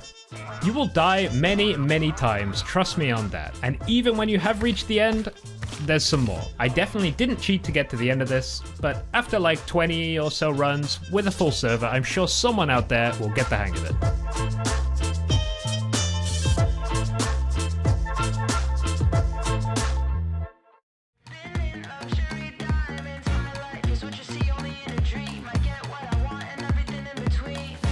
jet set, a high class, high fashion. No time to talk, no distractions.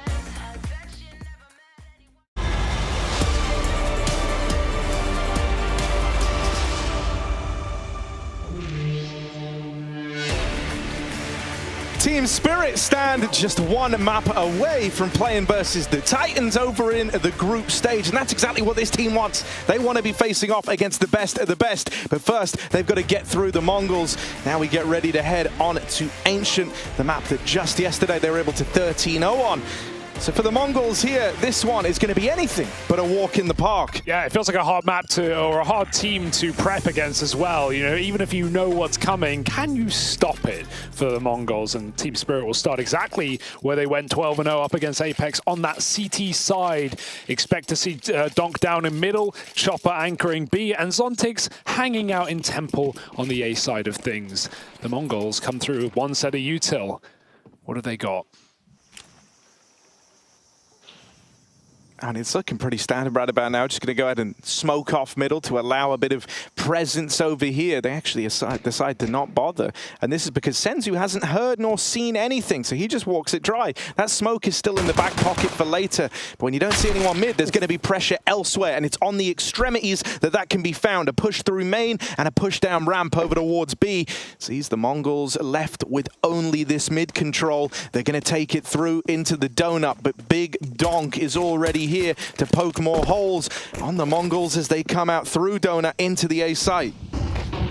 Flashes blind as tees as they try and spill through donut. They can't even get into the bomb site yet. 3 players holding the cross. Zontix takes contact, Chopper and Donk swing, and everyone gets eviscerated. All par for the course for Team Spirit. It's Zontix with 3 off the Julies. I love that call for Spirit. They leave mid completely open, knowing there'll be a bit of a timid T side for Mongols. And no matter where Mongols go, even if it's B or A, both bomb sites are getting pushed by Jewel Berettas as the first contact. And we know just how good these double pistols can be. Yeah, and I'm going to level with everyone watching along at home, right? Yeah. And this is something that you probably shouldn't do as someone trying to generate some excitement for the game. The Mongols probably aren't going to win this map. And what I'll say is, let's all take it as an exercise of seeing just how sick this Team Spirit squad can be before they embark onto that run into the group stage. That doesn't make this game any less exciting for me. I watched back that 13-0 yesterday, and I was just kind of outstanding. And if you watch it as well, you will see how many kills Magic's got through smokes, through that B door. I don't think he saw many opponents in that matchup. So Mongols show face towards B door, but they get double smoked and they reset. I like this call. It's only a little Deagle eco, but Chopper is being very mobile with full B control. He can go and supplement the A site with Zontix. He's even just playing Julies in round 2, but shouldn't have too many difficulties here, except the Deagles. And there's a couple of strong aimers on Mongols. It's not like this team aren't here for a reason, but Chopper's coming for you, and he's taking names, tapping 2, go for a 3rd, and lovely work for the captain. That's more than you can ask for. This round is dead in the water. I cannot believe he gets out with 3 there. That's crazy. Senzu's Deagle is keen for some blood, but it's only going to claim the lives of 2. And one of those being the dualies. This isn't really the worst case scenario for Spirit. They can afford to stomach a few early losses here. As now they reinvest, Shiro is going to bring out that AWP immediately. Damn right.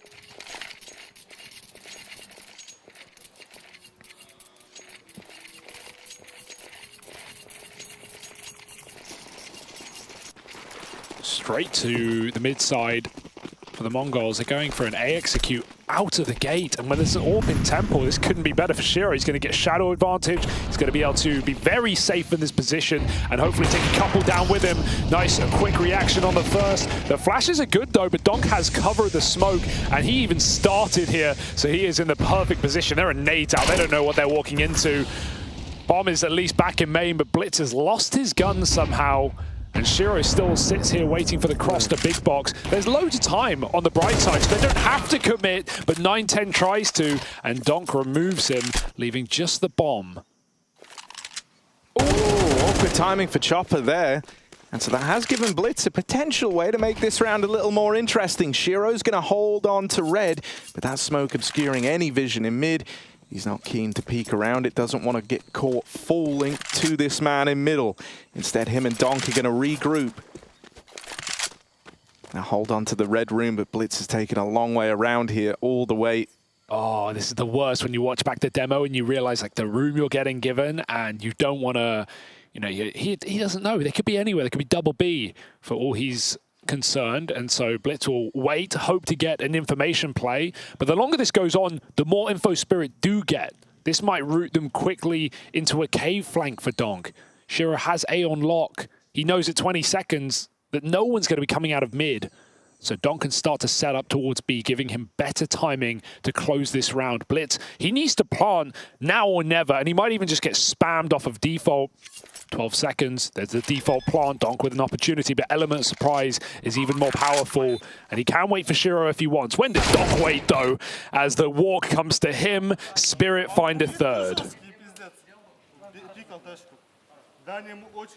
And I mean, he just takes that one as a given, dude. Playing it wide on the angle. Blitz goes walking right into him. He's still fearless. That's still keeping up appearances, isn't it? And I think, you know, that does reflect in how much info Spirit are able to get in a lot of these rounds. I think that's what makes them so hard to try and play against, is they are always roaming the map. They are always sniffing out info, and Chopper's able to do a lot with that, right, from behind the scenes.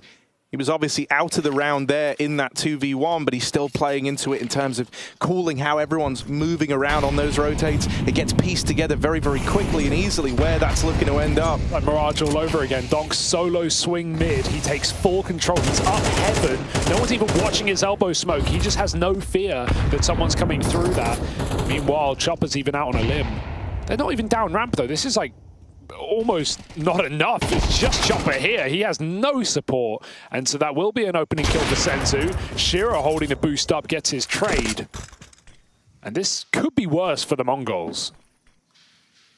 And it might be getting worse. They saw him. Yeah, they have the molly to force him out as well. He's in trouble. He's got to swing with that. Oh, he doesn't. No one able to smoke it, and so he burns alive. Donk dead in mid. Magic's aggro's down the B ramp. Oh, he's stuck on Shiro, but he's going to get out. Ow. Shiro saves his life. I don't know, but the bomb's right there. They're about to find out. Oh, no. Shiro didn't see it. It's behind the box. It's behind the box. Did he see that? I don't think he did. But they are going to come to him. Scoped in, he sees them. And when you see Blitz coming back, now your mind turns, why are they coming this way? And now he's seen that bomb. For Team Spirit, the stars align there. All left on to Mazinho. He had a really rough time back on Mirage, so going to take a lot to try pull this one back in the 1v2. He at least has this one player isolated on the other side of the B doors. He's going to chase down Shiro, but will not be able to deal with him. It's a big round from that AWP as Shiro puts up 4. Yeah, it just feels like it's on rails, right? Starts by holding B box, gets given the pick, and just continues to push down ramp and take space. You're going to see a lot of that for Spirit, taking back the lane control. Even though Chopper dies doing it alone, they just re-aggress later in the round, and Magic somehow survives despite getting blocked into that fight. It's looking so good for Spirit. It just feels like their reads off of Spawn are really nice. On the A rush, Donk started A. They had 3 there off quick rotate. Shiro was in Temple. That round, Donk solo mid. There was no one there to stop him, at least initially. And Shiro started B, so AWP again on the B bomb site. Donk in Donuts. And Mongols will meet him there. Oh, good miss there on the opener. And that's going to lead to the downfall of Zontix. Oh dear, this is looking good for the Mongols. This should be them on the board with a round. They sit up in a 5v3. Team Spirit might justify hanging around for a moment, and they are given 1 kill here. Is that enough to tempt them back in for the retake? They lost A so convincingly, so that's the problem for them right now. There's a lot of clearing that's got to take place before they're even in a position to retake. Chopper deals with the first man, but will he clear the back of the donut? What? Oh, nearly gets it and does a lot of damage on his way out. For 9-10 and Blitz, this round is not safe, it's not secure yet. They've got to hold on, and 9-10's managed that inside of the site. For Magic's, this one is now a done deal. Team Spirit give it a try. They throw themselves in the 3-on-5, and even though they get it close, it's still a Mongols round at the end of the day. AWP even grandfathered forward for the Mongols as they save that out of the round. So a nice bit of money made, a nice bit of penny pinching there for the Mongols. Yeah, nice overrun in Donut as well. Don't getting caught on his stutter stepping, and the Tech9 can be very powerful. That spam, that quick headshot, 2 kills, and the fact that even Spirit are looking to win that round is crazy to me. Their whole economy was on the line in a 3-on-5 with no position, but they almost made it interesting. If Chopper finds that turnaround in Donut, that's probably theirs. Instead, it's actually Spirit calling out a tactical timeout, because they are the ones on the Chopper. Yeah, I mean, you can actually see like the frustration in how they lose that round, right? Their setup, they kind of had like a double mid setup early on with Shiro supporting over in red with the AWP, but the moment Donk took that mid control, Shiro rotated out over towards the B site so they could play 3B. And with that, like on a bit of a timer, you're going to want to try and push and prod the B lane and get some info back the other way. And so that's where the Mongols hit like this golden timing out through mid on Donk's reposition back in a donut. I wonder if he was ever meant to end up there. I wonder if he was meant to kind of hang around in middle and harass a little. But this one, off to a far more commanding start. This is that lane control that we talk about, and they come in with it in spades. Oh, it's close. Ontix gets the nade. It lands perfectly. But so do the shots. Mazzino finding another kill. And crucial at that, it gives Mongols space. This is the bomb going for it, though. Blitz knows he needs to turn back. That smoke will force some respect for now. Shiro has to reroute round the world. But this is still winnable. The kit is the issue, the lack of it. They take back main. Shiro gets spotted. And they're just dumping Util, trying to stall this one out. Shiro trying to delay his fight as he lets his team get closer and closer to this position. How is he still standing? Finally overwhelmed, and they won't be ready for the boost. Blitz might have one here for free, and that should be the round. Magic's no kit, both players ready to swing. Surely no chance in this 2-on-1. And they stall it, and they swing together. Oh, it's not easy, but it is a round, and Mongols will have to take them as they come.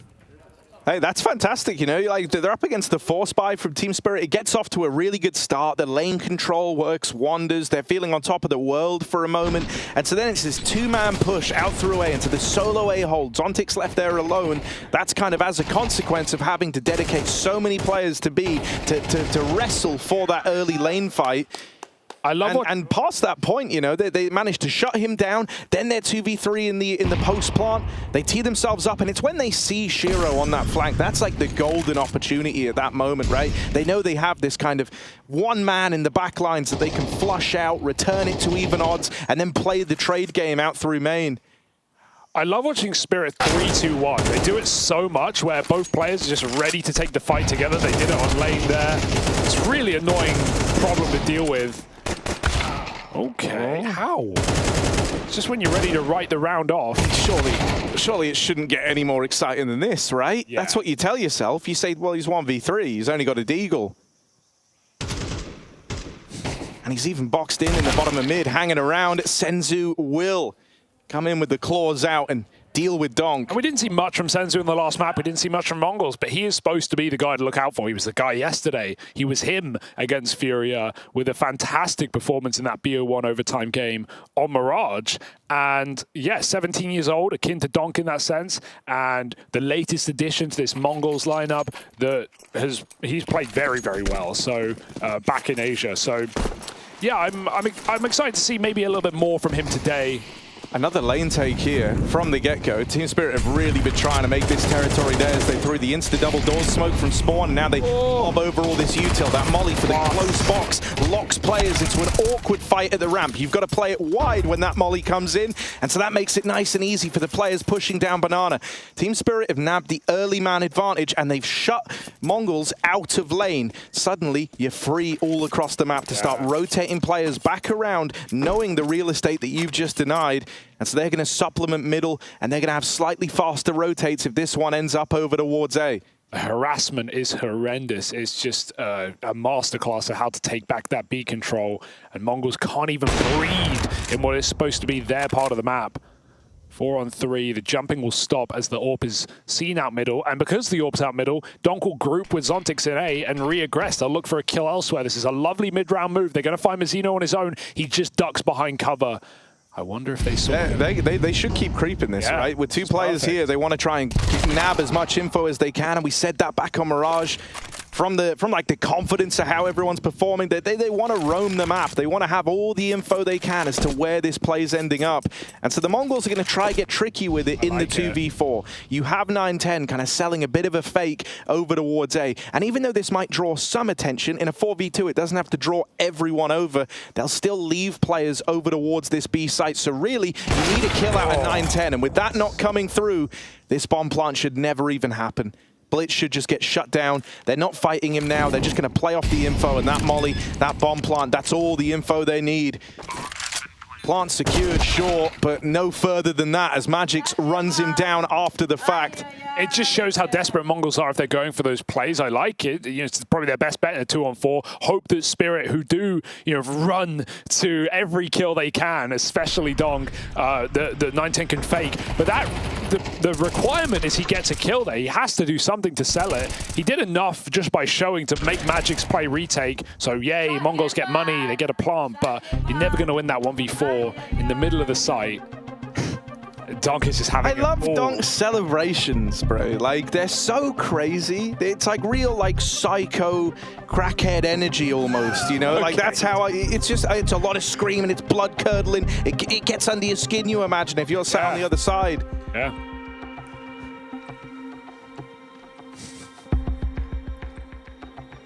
And so now a little pause for the Mongols. I think they need it. Dude, even just that swing from Donk and Donut that round where 9-10's creeping out with the AWP and it just feels like you can't even react. Feels like it's not fair. But this is already a better game for Mongols in this map, but the problem is clear right now, and it's this B control. It's the lane take, sometimes instantaneous with Chopper swinging out cave, sometimes just 10 seconds delayed, right? When you think, oh, we're comfortable, they mollied ramp, we've got control, and then they come for you. You can never get comfortable. Techno smoking a molly early. He also just knows, yeah, there's a smoke. They can't kill me through that, right? Well, Magix will try his best. He almost did. That's a T-lurk smoke up the top of ramp, but usually scale with it, try get to default. Blocks long, but Chopper's still playing in cubby, so he sees it's only a bit of a fake. Mongols having to burn util early just to stop Spirit from running at them. At a certain point, you just want to play your own game. Will Spirit allow that? Shiro able to fall back after a shot. And Donk actually leaves this position right as Mongols get mid. So this is good for them, but this should still be an opener. And it's 9-10 who crouches in on great timing. Yeah, Donk can hear them running in through Donut. He should try and flank this right now. He's got a good window to do so. Zontix, this is a nice protocol as well, kind of retaking main. Doesn't want to be left getting pincered off. Oh, timing is weird. He turns back around and flushes out Senzu. Now they know about the main man, but they can't devote all their attention to it. That's the problem. If you're all gazing at main, that leaves the sidelines open, and Chopper looks to move in and deliver. Nothing found for him. Blitz, this is wild, but I love it. Tries hounding down the main player. Instead, back out of that smoke like a demon. It's the 2v2. Donk arrives. Oh, missed shot from the AWP, and it's all left onto Techno. Zontix on the other side. Time is of the essence. He needs this kill, and the AWP delivers for Techno 4K. Bloody hell, just these peaks, man. I don't even if Mongols win the round, it's at what cost? They can't get any comfortable rounds. They have to squeeze them through in post plants. Nice shots from Techno to close. And that's after Mongols lose all their control in the post plant. Impressive that they even convert that round, having their main player found so early. Despite that opening kill, all they had is Donut, and it's what wins them their round. Spirit using their second of 3 regulation timeouts, and Donk getting a talking to. Despite some great shooting, Mongols are still in this game, very much so. Something to be said for that, especially when you take into account how dominant Mirage was.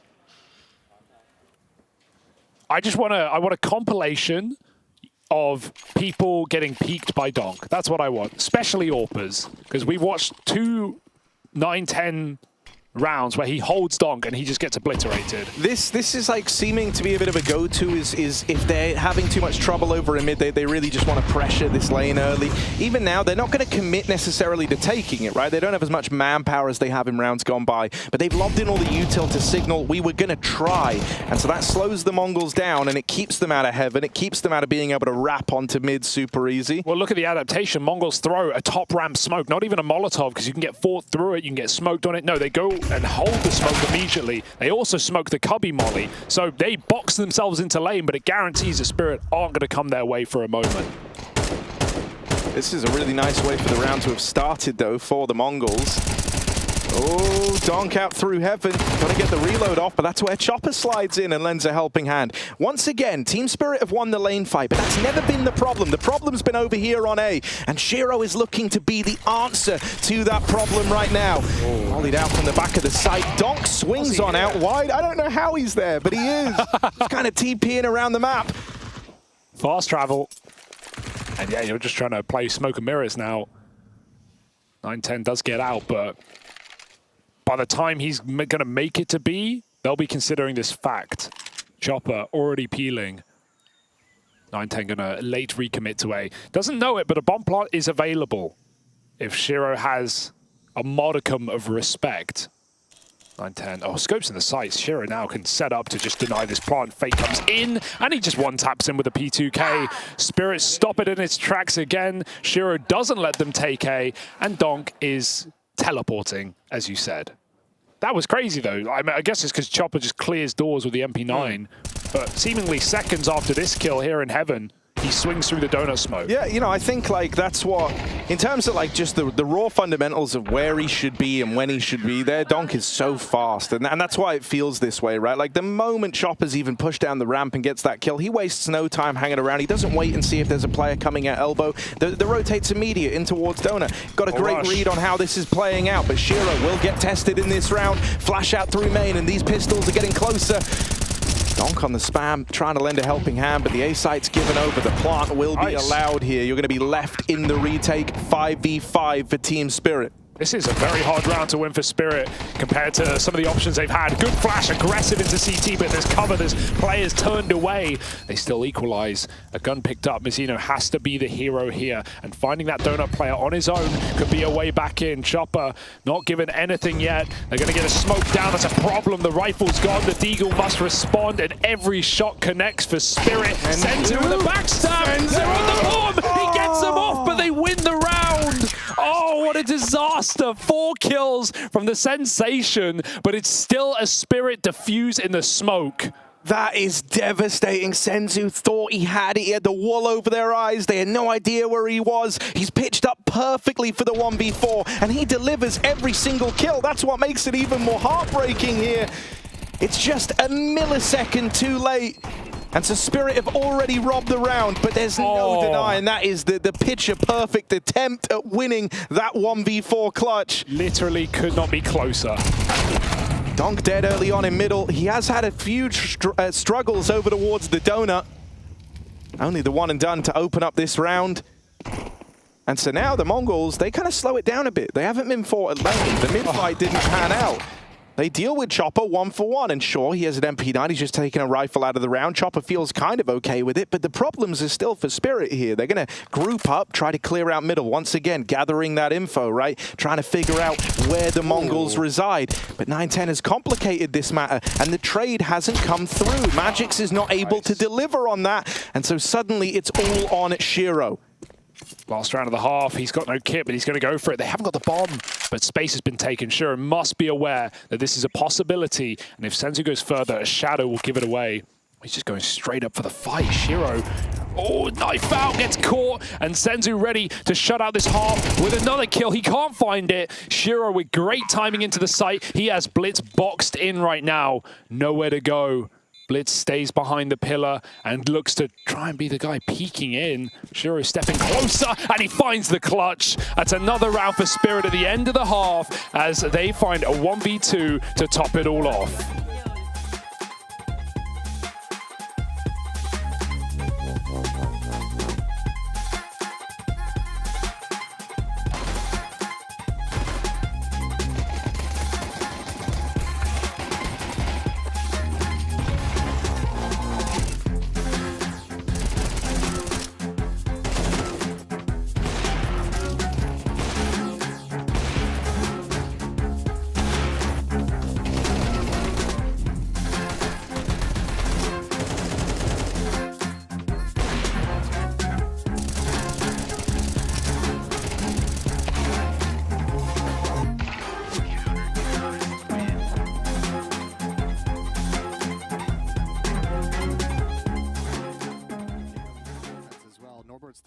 mid fake.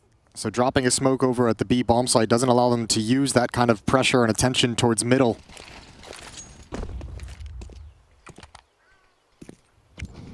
All right, VP. They've got a nice little execute planned here. Molotov's landing in position, actually burns Snacks. Sound cue should be made. Snacks actually gets away with one. I thought he was about to get taken out without anything going his way. Paul fortunate to grab one on the XM, and now that plant coming in. Norbert locking in the digits, no issue for him. Spam through the smoke. Volt had a good lineup and gets the kill after the fact of the plant. So JM heads towards the back of Nubox. And this is a position inside of this map where he does so much work.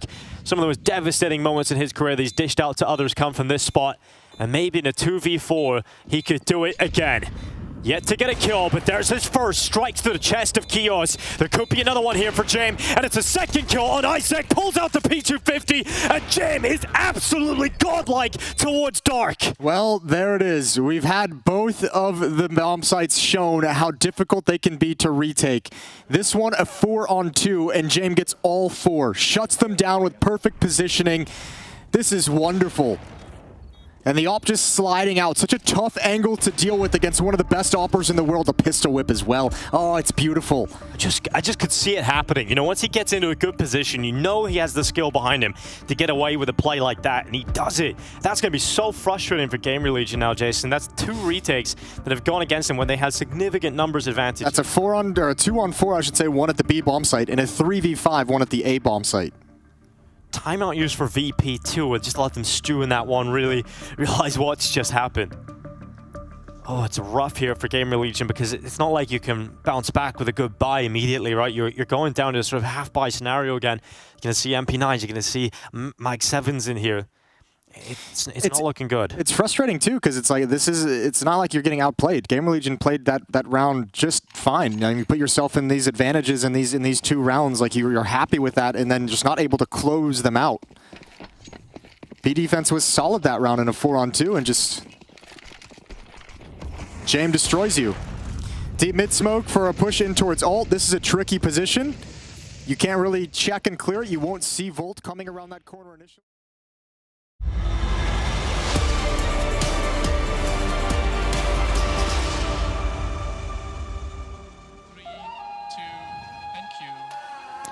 This is a game that might just end up being defined by milliseconds. If Senzu, the Sensation, had been able to find that 1v4, this very well could have been an even half. But after that, going the way of Spirit, they're able to win out that first half 8-4, and now they sit with a commanding lead over the Mongols. As a reminder, they're 1 map win away from locking in a group stage appearance, and that's exactly what this team wants. They are hungry, they are fired up, and they're putting their hearts into the server right now. And there may be nothing to stop them. The Mongols will have to try. Double A main swing with USPs. And they go 1-for-1 with Donk dead. I'd say that's a trade worthy. But will it suck the wind out of this rush for Team Spirit? They're going to go back for it just a little bit delayed. CT smoke's already in. They're going cold, and you can see Mongols start to realize, oh, this must be a fake. They re-aggress in middle, they leave just 9-10, and then the second volley of attack comes. It's only 9-10 here with his team smoked off. He waits for a flash. It's a good one, but Chopper covered, does repeat back in. It's Senzu back sight dead as well.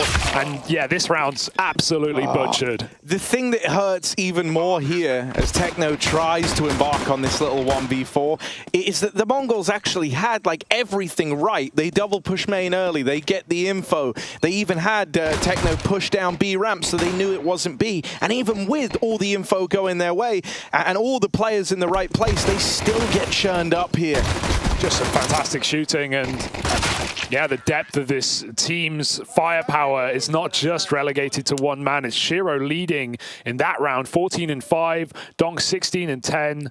And we've seen just how much assault Magix and Chopper push towards that B bomb site in the first half as well. Yeah, you know, I mean, this round is like an example of the plan doesn't matter when you get punched in the face, you know, like that is it. Like they had the info, it couldn't be B. They cleared middle. They knew exactly where that was ending up. And even in spite of that, it's not enough to put a stop to Team Spirit there. Let's see if this T side has any respect, right? Obviously not in a round like this, you expect a full eco, and that's exactly what Mongols have given you. So a chance to farm, make this quick and easy, clearing corners, avoiding Zeus's and P250s. and just working the ramp with rifles. So Spirit playing it by the books, and it should be...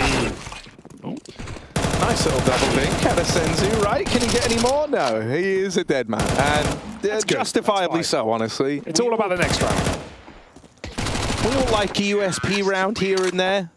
Do we? If I'm on the T side, sure.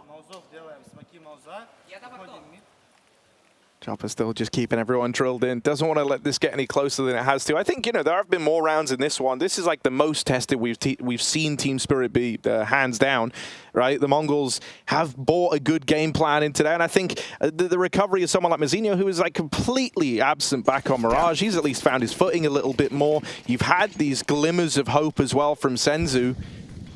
And so Chopper doesn't want to let this get any closer than it has to. 9-10 run boosted up onto the ledge in mid to peek down the lane. This play is kind of all about the timing that he gets, right? And so that flash hitting him was a bit of a problem. He'll just have to up and leave mid now. I love the late mid pop. It's, of course, well read by Mongols. They pull out just before the flashes land. So it's up to the orb that is currently unsmoked in the red room, waiting to deliver some death. Blitz looking hungry. He'll go hunting, taking one. Then the orb comes out with a second. Good start, but a response is there, and it's swift and brutal. Donk with a headshot. 4 on 3. They can leave middle. The bomb is here. It'd be dangerous to lose it out in the open. Magic's even falling off of heaven, so he might just be the lurker in mid as Donk resets with Zontix for an A hit. You mentioned Mazzinho. It's all on him right now. Blitz has to not screw the pooch here in Donut. He has to keep his eyes on that smoke because Magix is coming through delayed.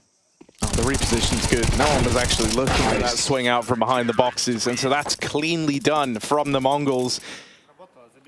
As you know, just getting into position in time, enough that they kind of felt like they'd done enough to nullify the box position on those wider swings out through main. And so now, last timeout used for Team Spirit. Say what you want, but you know, Mongols have burned all 3 timeouts out of Spirit, right? They've definitely, it's not always gone to plan. We've seen rounds where Don goes 1 for 1 in Donut, or some of these A rounds, for example, on the first half where Mongols were getting great control and decent post plants. We'll see what Spirit want to do off the back of this pause. They want to pick up the pace. And I'm excited to see, because I know this is a very polarizing word, but I think Chopper is such an underrated in-game leader. Obviously, that probably won't hold for long, but when you do consider his career and the 7 majors he's attended and the depth that he's run in the last, 2 of the last 3 majors, Rio, of course, and Antwerp, like, he's done that with very little, with unproven pieces. And obviously, this is the best roster he's ever had, it seems, but still think his old accomplishments are not touted as high. Oh, We've got a B-Rush. B-Rush running it back on a B play, and not a great result. It is an utter shutdown here. Chopper tries a bit of a classic. That is a classic. And it does not go well for Team Spirit. See, the reason why I think this is so exciting now is for the first time here in Katowice, we're actually going to see Team Spirit under pressure. And so that there is where we really get a test of their mettle, right? As you mentioned, you touched upon all the pauses being called out, but there's none of those left now. There's no chances to calm the nerves. We haven't even seen them break a sweat so far in the competition. And so what happens when there is more fight left in your opponent? What happens when they do have that little extra 10% that they're able to kick it up a gear into? Will Team Spirit crumble, or will they be able to bring themselves back into this and walk it over the line? Because you get to a certain point where it's not even about the rounds you're playing and the strats you're calling, it's about the resilience, it's about the mentality, and can Spirit hold together when times are tough? These are some of the questions that we have yet to have answered at LAN play.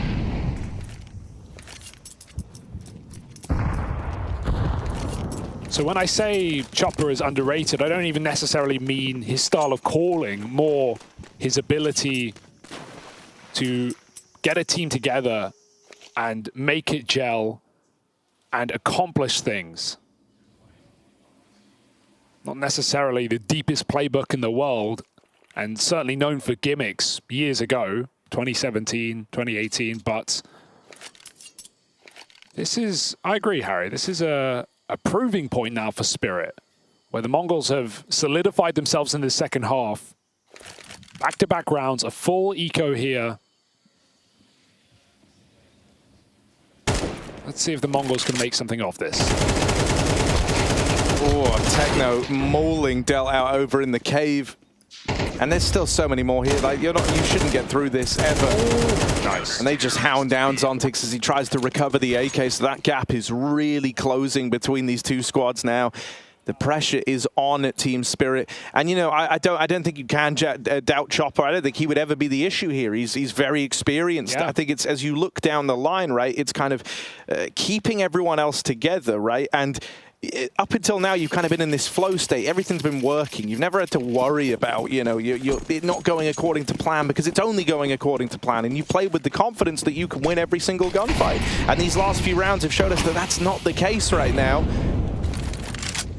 And so how good is your floor? How good is the plan B? Are you able to keep these nerves in checks as you can feel a map getting away from you?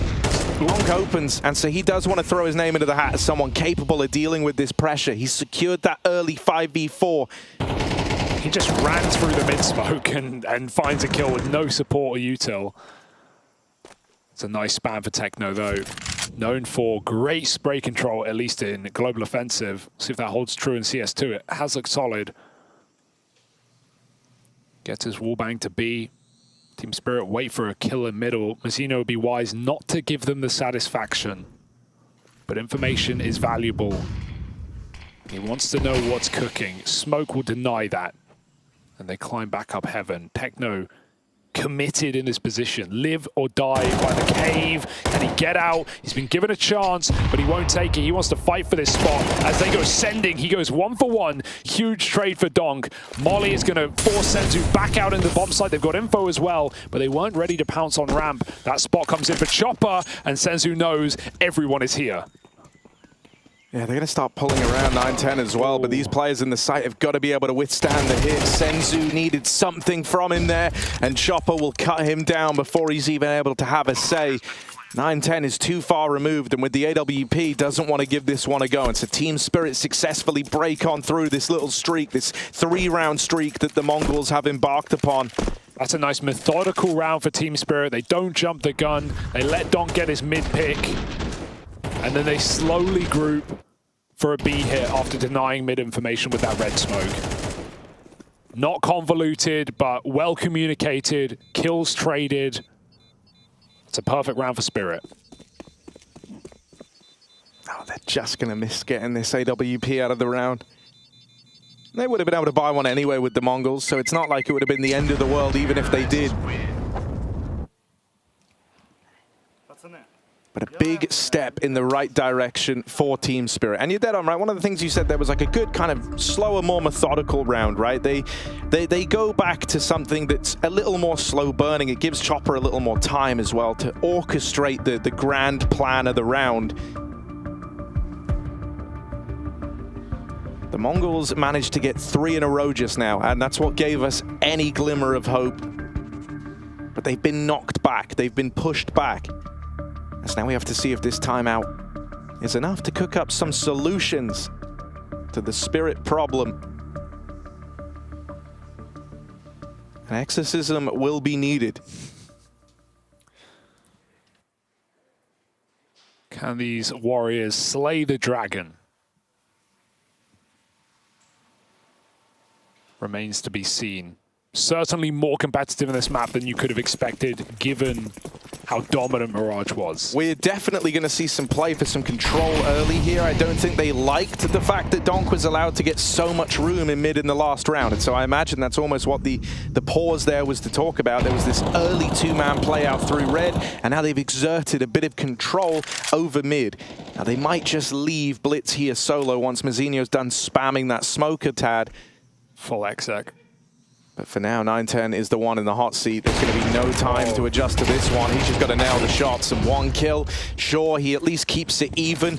But the rest of the Mongols are going to have to come rotating in. They try to take back this man advantage as Team Spirit get out through main. Heavy team damage.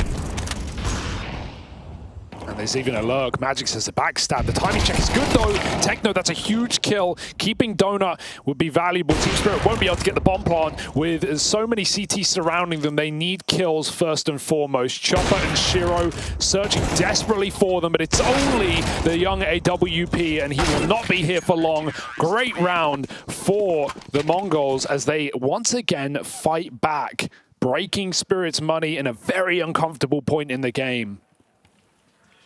We really do have a match on our hands. Spirit not screaming any longer. I mean, you know the one guy who can afford a gun in this round, and you couldn't write this if you tried, right? That's how you know it's real. So Donk actually is the one guy with enough cash to bring out an AK and armor here. You know, I think I could write that. Well, yeah. I think that's heroic, if anything. 21 and 50. Well, they're going to try to set him up, right? They just want to get this AK. They don't care like how they go about doing it. You're going to use gimmicks. You're going to use boosts. Anything you can to give Donk a little edge here to open up the round. But it was him who opened the round to break that streak in the first place, to find 11. And so they're putting full faith in him to do it again. Yeah, what's the philosophy of this solo rifle, right? Is it pistols first, rifle trade, or is it rifle find guns for pistols? You could look at it either way. I'm guessing the latter because we have armored players. Zontic's Glock armor, he's going to pick this up. You want Donk taking these fights. Pistols move up the ramp side.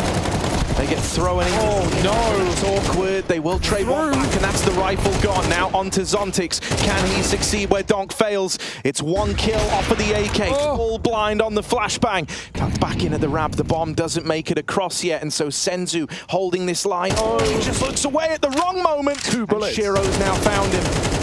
The bomb is still out in no man's land, but Team Spirit look like they want the kills. They want to win this one by fighting, and Shiro has got plenty of fight left in him. Tech9 on the swing, and a missed shot seals the deal on that round. And on the back of Shiro, on the wings of Shiro, Team Spirit move onto match point. That was one rifle, and it wasn't even relevant. Pistols break their way through, push the Molotov, and Shiro clutches up. He had 2 bullets in the AK. He finds the long player, and as soon as you hear the AWP, he's pistol out, he's fast peeking, and to be honest, 910 has missed a lot of sitters in this series. Shiro knows he's going to miss that. 12 to 8, and Spirit ripe and ready to go to those group stages. We would want nothing less. Oh, and you know, one thing that's just been so lovely about this. That's a crazy statistic. Shiro has 35 clutches, 1 in Katowice, tied for second of all time with Nico and Crims. When you consider the length of his career in Katowice, paling in comparison to someone like Crims. That is unbelievable. He is a very clutch player, you know, and he showcases it in that round there. 2 in this map already. This is a really heavy lean for the Mongols over towards B. They're kind of paranoid about this, and this can still work out for them. There can still be solace found in this heavy B lean, but it's going to hinge on uprooting the game plan of Spirit. You kind of need to take the fight to them right now, because you can't just sit back 3B forever. Get out. 910 catching Shiro over here in mid, and Blitz. Oh, there we are. The captain takes the helm of the ship and steers them on the right path. It's just Chopper and Donk. Chopper certainly has faith in his young prodigy. The Darth Sidious to his Vader. But how will they do? Donk boosted up, put in position to try secure some ground in at the A site. He is immediately snuffed out. The 910 AWP might have let them down in that last round, but it doesn't here. It's kept the Mongols in it for at least one more round. Yeah, this is still a tight game. Don't doubt it. With the money in such a weird predicament, it might be Spirit having to play for the last round. I could see a world where they full buy here. Shiro's got 7 grand, but then you have 2 players with under 2,000 who are in forced buy territory. Donk on 14. The fact that they full eco this is pretty mad, but they're going to be able to drop guns over with Shiro buying multiple rifles next round, I presume. They're going to run right up B ramp, just try and limit test again. But you'd like to think that Mongols have learned from their mistakes. Great collateral, and the Deagle will do it dirty. Nice round out of Mongols. Just reassuring to see they don't get caught off guard by that potential. And now the awkward thing is you still have 3 players who can't buy AK armor, and Shiro even buys the AWP. So it's going to be pretty mix and match here for Team Spirit. Oh, Donk just threw his AK over to Magix. I wonder, what are the spawns like in this round? Magix did have a bit of a B spawn, but he got blocked on his teammate coming out. I feel like this is why he was given the aim. It's not spawns.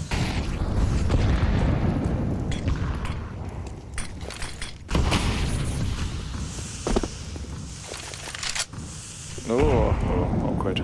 Real rough start to the round for this hero gun, but still, he's going to try and map up the ramp. He gave Magix the AK. Let's see why. Couple of missed shots from Senzu. Donk leads the charge on the Galil. Missed shot from another AWP. It's all come undone right near the end of this attempt at the comeback. Unless Blitz can be the multi-kill man to keep the Mongols in it once more. Did it once over in the cave. Now he's going to have to do it in defense, in the retake of this B site. Shiro will get the bomb planted. Blitz has even given the Mongols a fighting chance, but will they be able to capitalize? Shiro waits, that flash gives rise to the peek out through long, and with Blitz gone, the captain removed, it's down to his second in command. Oh, 9-10 swinging out, and what a way, what a path to redemption for him after falling down to Shiro in the last clutch over here at B. This time he gets his revenge, and it's going to keep the Mongols hot on the heels of Team Spirit, hot on the heels of this overtime. The money gone for Spirit as they now have to cobble together a buy and try close this game out on Galils and Mac-10s. Back-to-back high-impact round closes from the AWP of 9-10. That is just a fairy tale comeback for this player who has had some hard rounds in this series, especially that one-on-one against Shiro. And the Mongols keep breathing sighs of relief. Spirit keep rushing on this T side. Will that be their undoing? Mizzino pocketed in main with the AWP covering his back. This is a great position for Mizzino, but he is committed. AWP. No spot. Donk with a check, but it goes through the pot, and it's only a dink. 9-10, another chance. Can he live up to the hype? Yeah, he just wants to get up, put as much distance as himself between main and there as he can. Goes back in. His molly actually burns out Magix. This one's fallen apart. Team Spirit have actually had it done against them. They've had this comeback come through. They've had chances to deny it, but shut down every step of the way. And it's 9-10, the one who gave up that match point round to carry them through into overtime. Unbelievable to think that he's looked like the better AWPer in this map, without a doubt, in terms of impact off of the AWP. Shiro's having trouble at the A site on CT side, getting locked out by these executes, but 9-10 is playing ahead of every bit of utility that Spirit are throwing. This smokes back in CT's flashes, doing nothing to stop him. This is a great comeback for the Mongols. You would have been very easy to write them off of this game with some of the dominant rounds that Spirit have had, with the lead they had. But this comeback on the CT side has been phenomenal. 8-4 and all the way back to overtime.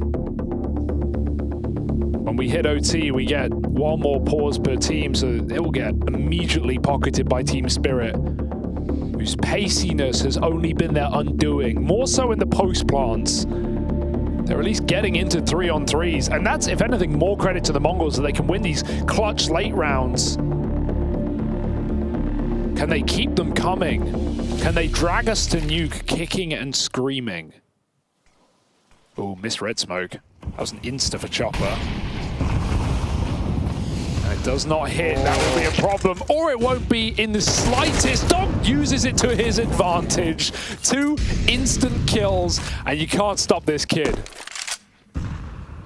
That's absolutely wild. Donk is taking this OT personally.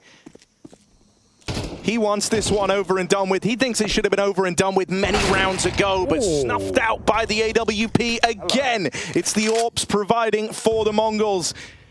Magic's in at ramp. If he wins this fight, that's a route opened up, a route that did not exist previously. He's given a fighting chance to Team Spirit, taking all this space after the kill. Gonna try and catch the AWPs as they rotate in. You know it's the double AWPs left in this region. Oh my goodness. That leap through the smoke, just trying to dodge Magic's. Now sees Senzu out on an island. They know this is a potential. He could have crossed into shore, and Magic snuffs him out. This is a Team Spirit round all day long, as good as 9-10's been. This is not a clutch he should ever stand a chance of winning, and Shiro makes it so. that feels like such a huge problem for Techno to re-aggress there in a 3-on-3 on his own with no trade potential. He walks down ramp into them. And, you know, I feel like if that was Magic's in that position, he'd be playing behind the cube. He'd be playing a retake round on his own. You know you can't get flanked with the AWP in window. And he goes right down into Magic's. Great opportunity taken. Magic's puts them to bed. Finds Spirit their first round in overtime. Double AWP continues, an expensive investment, but it was almost worth it. Oh my god, the unscope. They both miss. Back to the drawing board. 910 brings his crayons. I mean, the last time we saw him attempt this run boost play, he got disrupted by a flashbang. He never even really got a chance to be involved, but in this round, he shut out Shiro. A huge piece to find here. The AWPers clash in a head-to-head up on the lane, and it's 910 to win it out. You said he felt like a better AWPer than Shiro here on this second map, and he showcases it there, locking him out of the round. Certainly had more impact. This is the most passive we've seen Techno in this position in a long time. Looking to just bolster the defense. They want to move together. 3 on default. They set back up. They give Blitz the AWP. And Techno is poised for success. Blitz collects one. Man, anyone can wield this AWP right now. Give it to anybody on the Mongols and they'll find resolve. Oh, no! Will recover. Might even be able to take it one step further here. Donk is low and burnt out by the molly, so the return to form is swift, and it is a flawless round for the Mongols to tie this game up. Reassuring when you're buying double AWPs as well, right? It's not like there's going to be anything missing from round 3 of the half, and sure, it goes both ways, but nothing feels worse than, you know, not being able to afford anything in overtime. This was awkward, but it was recovered well. The Mongols, and we saw OT merchants, mate. I tell you what, they missed the 16-round win. And so they're looking to run it back here to lock in a third, deny Team Spirit that immediate berth into the group stage. That'd be very impressive. Talk about resilience and mentality and holding on. Yeah, I thought easily argued this game was over. I thought they were cooked, man. I thought it was done, like, especially after how dominant that opening map was. It takes a lot to try and rebuild yourself back in, but they've managed it thus far. Oh, that's a crazy opener. That's full Peaker's advantage right there. There's no other way of looking at it. Even slightly further from the angle, but no. Unacceptable. Dog dead. Blitz bludgeons 2 in middle, and he even sees that AWP with the bomb. No reason to re-aggress. Techno looks for his, but again, doesn't need to commit to these fights. Shiro's sitting inside of a Molotov. They're getting desperate for a pick, and they need it. Magic's might be the only man to do it. Ramp was open for a moment, but Techno's returned back to a nice passive position, playing retake on B. Mongols with a good setup. And Techno may get curious yet again. Could this be their undoing as the AWP goes up? No, you hear that scope in, you should never. Oh, he will, he tries, and thankfully Shiro misses the shot. Counts his lucky stars that he didn't just give that one away, and instead it's all left to these Cave players to try home in on Team Spirit. It's left in the 2v3, a man down, desperate times calling for desperate measures. 20 seconds left as they move up the ramp side.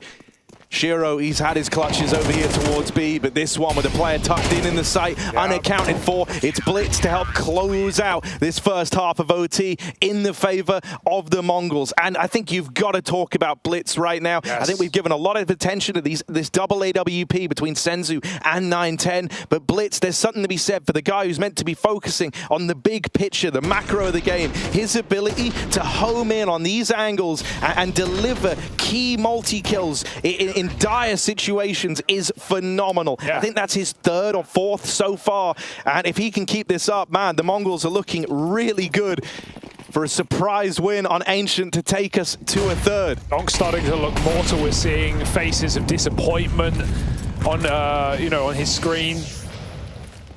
Starting to get a bit frustrated, perhaps, with how these rounds are closing. They're going to go through the smoke. Donk was doing this all first half. He knows what's coming, but he gets stuck on the corner. He couldn't get to cover in time, and that is worth its weight in gold. Mongols explode out middle and look to split the A site. It's only Shiro. There's too many targets for just one man. Yeah, he's got to literally go full sentry mode, and even then he's limited by the AWP in this instance. One kill from the guy. Magic's tried to lend a helping hand. The run through the molly is optimistic. Chopper's making a play, going to deny this. Doesn't stop the plant, so now 9-10 has got to deliver in another clutch round for the Mongols. After his one fall down, this has been his bread, it's been his butter, but will this one be smooth as he's smoked off in the con, darts out into the site, now he's in their face. 9-10 just locked out, one shy of the 1v2 clutch that would have put the Mongols on match point. Instead, it's a tie game all over again. This one's got it all. He had to go hero mode. He had to run through the smoke. They double smoke, and he's got an AWP in the post plant. No chance he wins that round unless he throws himself in. A nice attempt from the AWPer, but it's not today. It's not to be. Magic's also, his rotations to A have been really solid, offering a lot of supporting elements on CT, especially back in regulation to Shiro's AWP on big box. Able to get 2 kills there, poise them for that retake. 14 apiece. And the final tactical timeout you will see in this map has expired. Focus faces first to 16. We're going old school.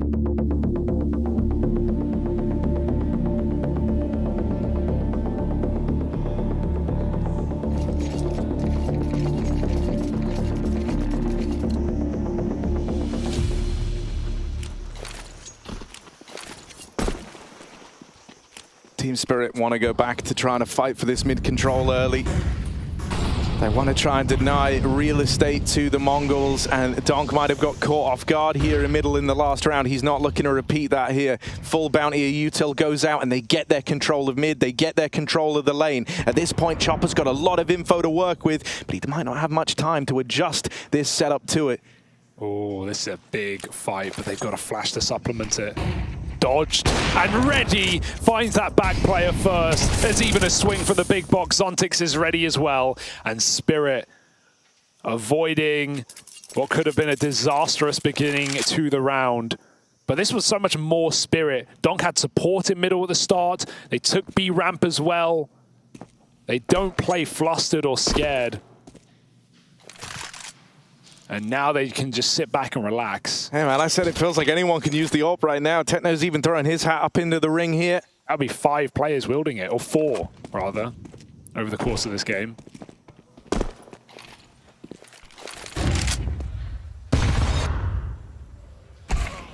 Oh, Chopper can go as well down ramp if he wants. This is really awkward. Techno's about to lose the bomb out on A, and just worlds apart from Blitz, who hadn't even really gotten into a position to sell or do anything over here towards B.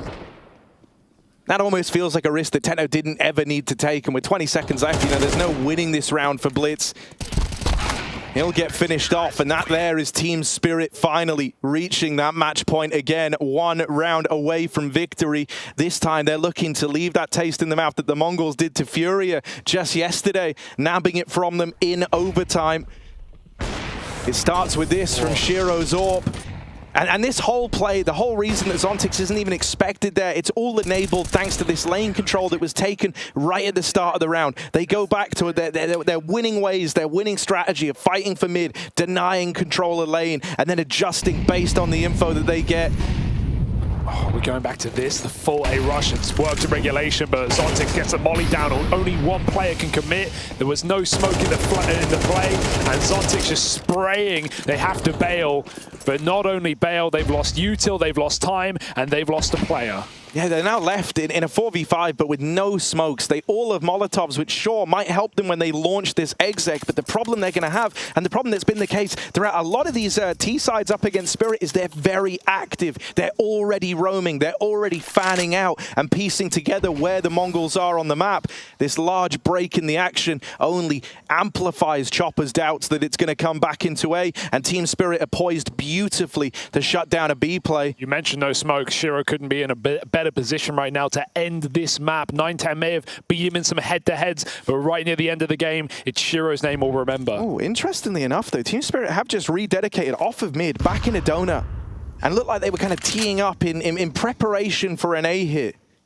So in spite of getting that info that mid is cleared, because they don't have anything going on in main, there's still that element of doubt, that creeping doubt that the Mongols might just go back to the A play. The bomb swinging middle is risky. Blitz still gets out with his life in check. Shiro on this angle nails 9-10 and even attempts to follow up on these cave players. Molly forces him out into the open. He's getting spammed, getting whittled down. Pressure is really on for Shiro. Needs to have some of it alleviated by Magix tucked in this corner, and now he will play his hand. Magix is revealed and dealt with immediately, but Shiro is still a threat. The threat that just keeps on denying the Mongols this space, and Team Spirit lock it in the full 30 rounds. They'll be going to the groups as they take out the Mongols in OT, and they do it 2-0. Yeah, the Mongols may have proved they continue to be the bane of Brazil, breaking Furious back yesterday, but this CIS sensation of Donk and the boys have come through with exactly what we wanted. They go through the ringer, they get some stress there in the middle, but they come out battered, bruised, still with a smile, and with a group stage advancement as well. No one can wait to see Donk and Spirit take on the world's best teams. That is what's in store over the next few days here at IEM Katowice, and the Mongols have one more chance to fight through the play-in. I certainly say they may be good for it. Yeah, I mean, they've shown great form, right? You know, they managed to put Team Spirit through their paces, and that's after a dud of a first map. So there are still some positives to be taken here for the Mongols. For Team Spirit on the other side, I do look at this as actually quite reassuring. We saw them put through their paces. We saw them have to demonstrate resilience, and they managed to handle that pressure. They thrive in it. Yeah, I'm going to talk to Shiro, but he's asking Magix to stand by in case he needs a little bit of help. So we're going to let that happen. It's a very wholesome moment. First off, congratulations, Shiro. But I want to ask about why you think it went to OT when you had a couple of match points. What went wrong at the end of that regulation? Почему так долго играли? Почему сосали в конце на Ancient? Я понял. Ну, мы чуть-чуть начали переживать, когда они начали камбэчить, у нас не получилось пару колов неудачных, и поэтому чувствовался сумбур, и тем самым мы начали отдавать игру. Но потом мы собрались на допах и выиграли. Basically, it was the reason because we lost some streak of rounds. Like we won the pistol on T side, I think. Then we won anti-eco, and then we lost the buy. We were rushing B, and then we lost a streak. It affected mood a little bit in some way, but deeper in OT, we made it focused and won the map. Let's talk a little bit about the mood and the team atmosphere. As I can gather from the hug, it's going well. So how do you generally feel in Team Spirit?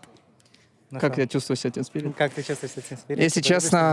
Если честно, мне очень комфортно тут. Пацаны максимально поддерживают меня, помогают адаптироваться в этой игре, потому что я был 2 месяца в инактиве, можно сказать, и я играл в КС, но это был не компетитив, поэтому пацаны все делают для того, чтобы мне было комфортно, поэтому мне очень нравится тут на данный момент. He really likes playing with us because everyone is so supportive, everyone is like good with him, and especially because he was like not playing the competitive game for a few months. Him being back and everyone like being accepted for him is the good thing to have for him.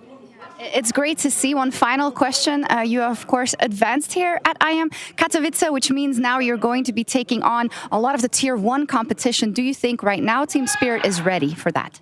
Как думаешь, мы готовы к Tier 1 competition? Я думаю, что на данный момент мы готовы к Tier 1. Нам нужно просто на лане показывать такой же уровень, как мы показываем на тренировках, и тем самым добиваться результатов больше и больше. И потихоньку идти к чемпионату, к плей-оффам и к чемпионству. Well, I think we're pretty ready for the Tier 1, and if we can keep up the good work, keep up the performance which we show on practice, it won't be really difficult against the better teams, better opposition, and we just need to keep grinding, keep playing those LAN games, keep playing those big events, and with practice, with games, it will be getting better. Looking forward to it. Thank you, Shiro, and thank you, Magix, for the extremely great translation. Over to the desk.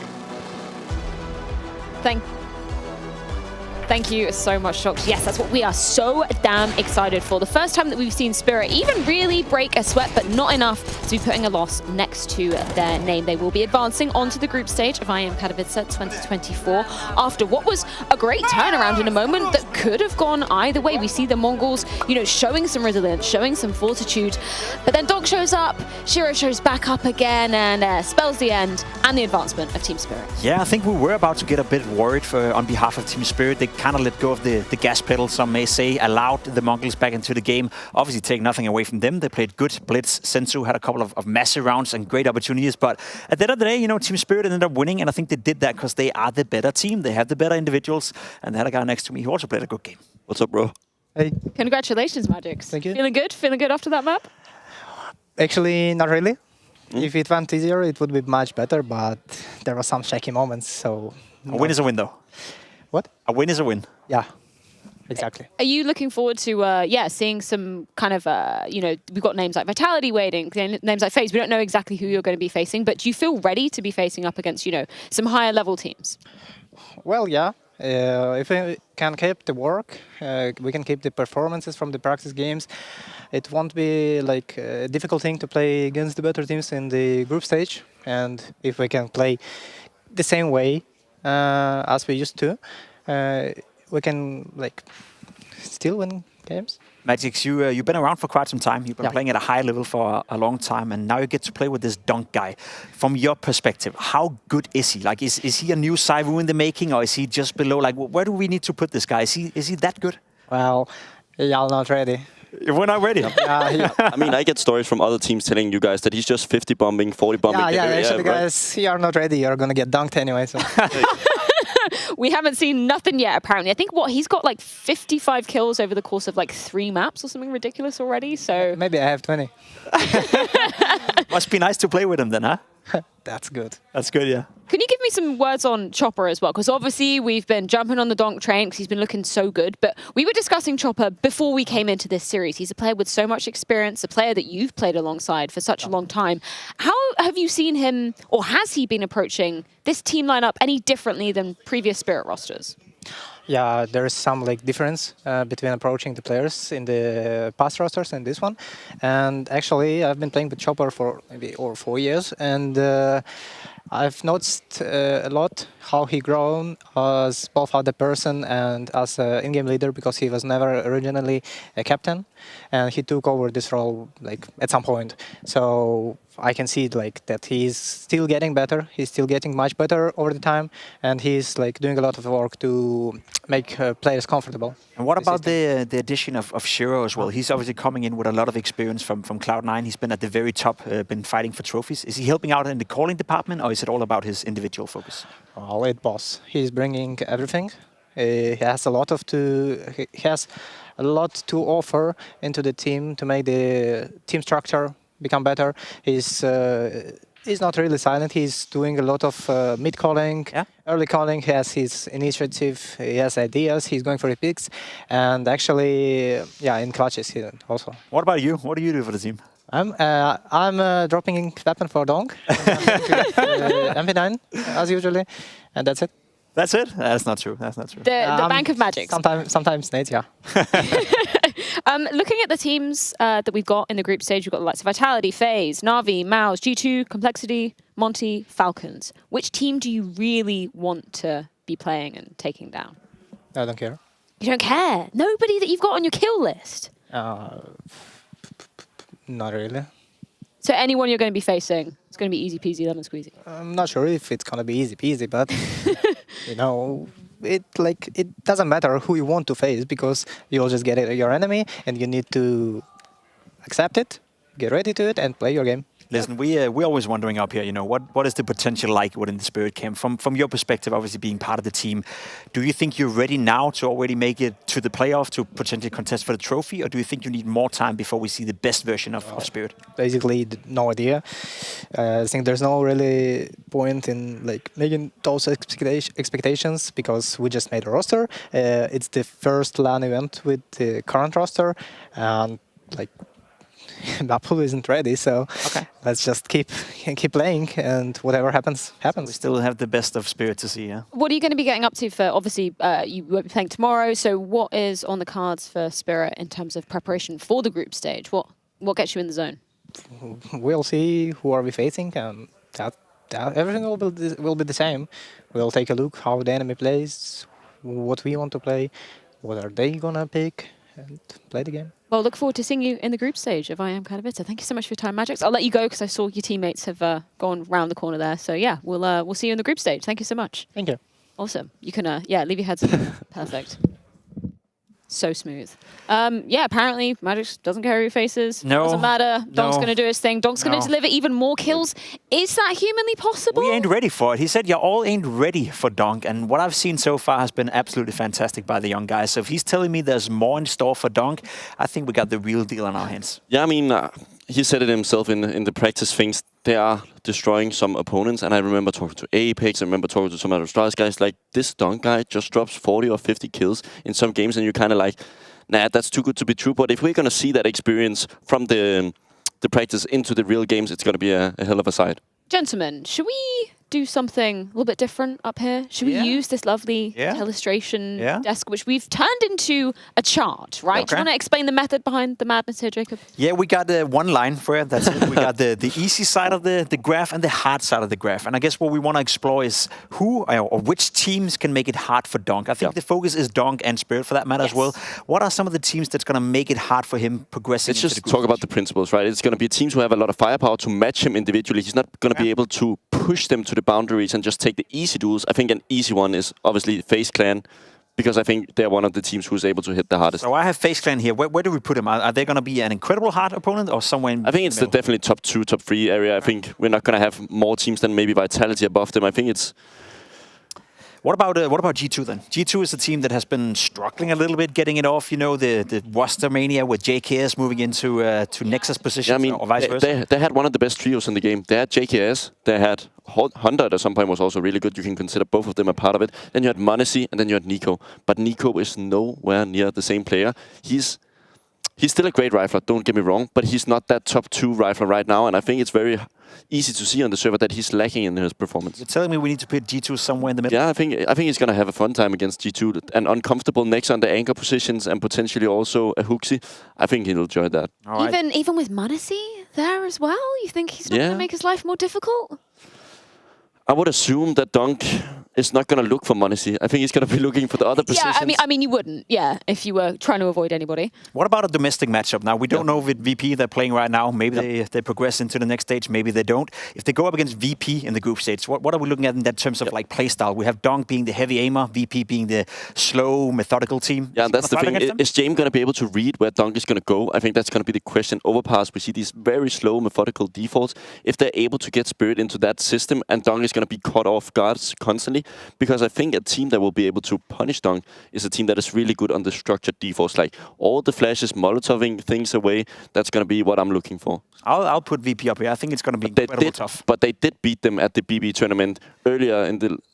what is it? Last part of the year? Yeah, the reverse sweep with the exactly. But then they had Art Frost as well. I think they have a little bit of better player now in terms of heroes, so it's probably going to be different. I would agree. I think Donk, you know, and Magic said it, we all ain't ready for it if apparently there's more in store. If anything can stop that kid, it would have to be a team effort. It would have to be a well-rounded structure where he's not allowed to take too many duels, not allowed to get in too many comfortable positions, and a team that uses their utility well as well. And I think for VP, they check all the mark in that regard. Obviously, we don't know if they're going to progress into the group stage just yet. I think it's looking somewhat decent. Yeah, 13-5. They've just beaten Game Legion. It's Overpass. One map away. It's Overpass. Overpass, man. Overpass, and it's over. That's a matchup I want to see, though. Vitality. Where do Vitality lay? Because obviously, you know, best team in the world at the moment. But how? Throw them down there, pimp. Like surely. Okay. They don't have any weak points currently. When they're on the optimal side of things, they don't have any weaknesses.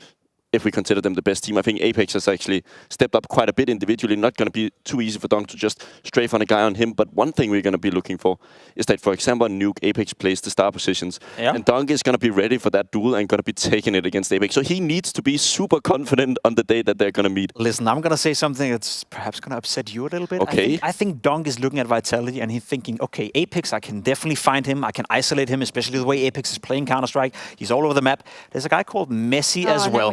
Vitality. And honestly speaking, he's been very much up and down for you. We saw him do exceptionally well at the World Finals. We saw him play poor in Copenhagen. We saw him play poor at the Fall Finals. If I'm Dunk, I'm going to feast on Messi. How do you feel about that? Not so great. Should we move on? Na'Vi, they're waiting in the wings. How do you think he's going to fare against them?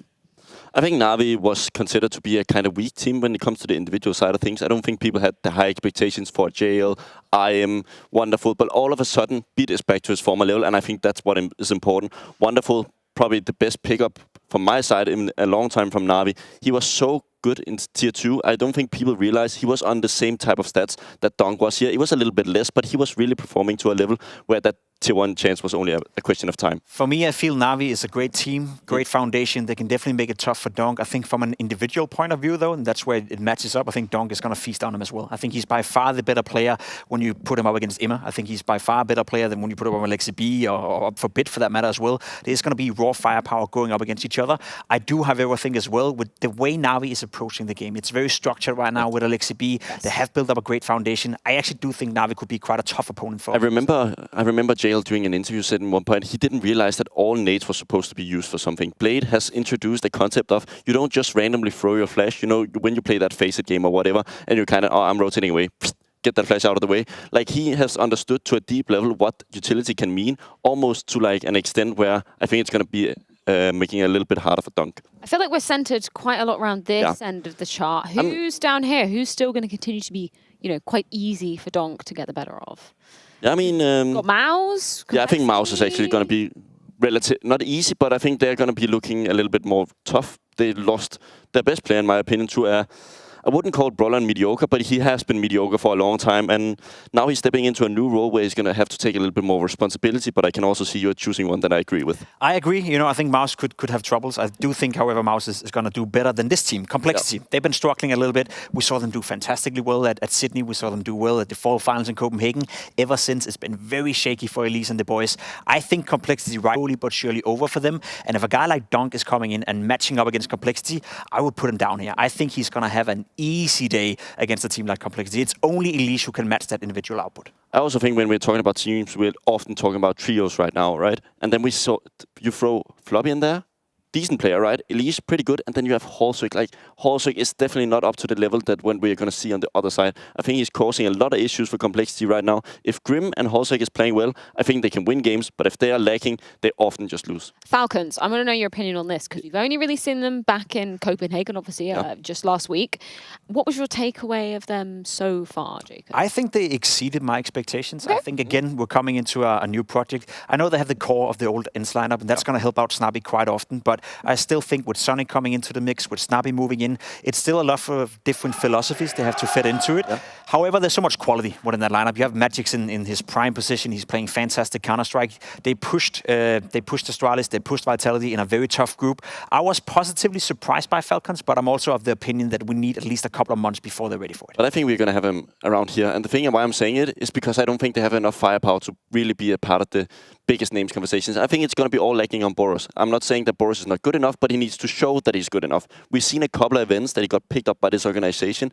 He was like this, in this group of players that was like one event, two event Wonder Kids. We had the IEM, we had the Cypher, now we had the Boros, right? And Boros has not really stepped up to that challenge yet. He's surrounded by some of the best players in the world, so he also needs to fill that role. Nico was the potential guy to replace him. Well, to be fair, to keep it in the context of speaking about Dunk, Boros was sort of like the Dunk of last year. We thought Boros was going to be that guy who could come into tournaments, drop a 1.3, 1.4 rating, as he was doing in Monty a lot of the time, came into Falcons. We haven't really seen that same level, and that goes to speak to how hard it is as well. Right now, we're very hot on Dunk, right? We're very much praising him, saying that he could be the next big thing, but there's only a few generational players like Monacy, like Saivu, and we need to see it over a longer period, because we have seen the same with Boros. He had 2, 3, 4 months where he was putting up a 1.4 rating, then he dropped off. I hope that's not the case with Dunk. I don't think it is, but we have seen it before. Well, I'm very excited to see how Spirit are going to be faring, progressing on forwards. But we do have another game that's going down simultaneously over on the B stream, so let's go ahead and check in with Banks to see how the Game Illusion VP series is going down.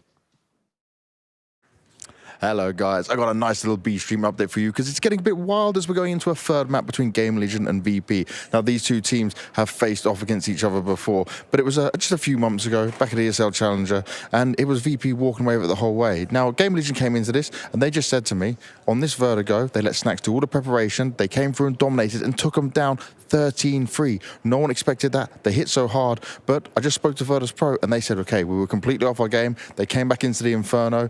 Inferno, ultimately, Game Legion weren't very well prepared for. They probably expected to be Ancient, but we're going to an Overpass to side it. And we know Overpass, yes, okay, Game Legion beat FaZe on it twice, yeah, but now you're going up against VP, who's probably the gods of this map. It could be rough for them. It looks like it could be VP all the way. Stay tuned. I'll keep you updated. Yeah, that was the exact logic that you were going with as well, Bubsky. If it goes to 3, you don't want to be facing VP on Overpass. Yeah, normally Virtus Pro picks Overpass, but it's because they also know Gamer Legion likes it. So they just take the middle ground and just be like, okay, let's just have a nice time at the third map and let's see what the 2 first brings. I'll say Gamer Legion have a chance. The way Gamer Legion played Overpass in Copenhagen against FaZe a couple of times, to me, very impressive. Acor, your best buddy over there, is a fantastic Overpass player as well. I know they're going up against VP, they're going up against Game Time, but I think they have a shot. I think you have to consider when they won against FaZe, it was also with the change for Frozen and Rubs and also Rain on the terms of the roles on the CT side. They did that all the way back in I remember, but they still haven't had so much time together. I would assume that I don't think it says too much about what the level of Gamer Legion potentially is on Overpass. Quickly, let's round out the conversation about the Mongols. Obviously, they're going to be moving forward to tomorrow, where they've got an opportunity to either progress onto that group stage or, unfortunately, be eliminated. How do you see that faring? We don't know who they're going to be facing just yet, but in terms of what we've seen versus Furia and able to kind of push Spirit more than I thought they were, at least, do you see them having a chance? I think they have a chance, yeah. Of course, depending on who they go up against, how they match up in a veto and how they match up in a game. I think the second map right here, that could have gone close, you know, they could have been even closer. It could have been a Mongols victory, so I'm not going to count them out. I will say, though, that I probably wouldn't have them as one of the favorites to progress anyway, so already now they met my expectations. Anything from this point onwards is just a bonus. And they will be facing the winner of Astralis or ENCE, so... That's going to be tough. A BO3 potentially against Astralis with the anti-threat coming in. I don't see them having a lot of chances, but we saw also today that all of a sudden they get a comeback. If that get rolling for them tomorrow, I also think we've seen Astralis having a hard time dealing with momentum. Well, speaking of elimination, that is exactly what is going to be coming up after a bit of an extended break, because when we come back, you do not want to miss this one. Nafany versus his former organization. BB taking on Cloud9 after this.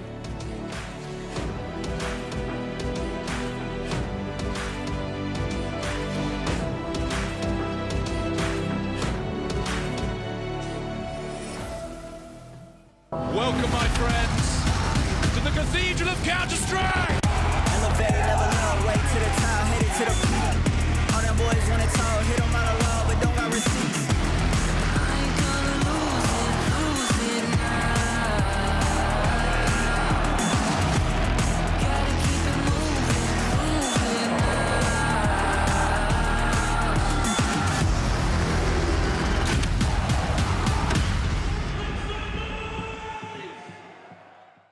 Smokes.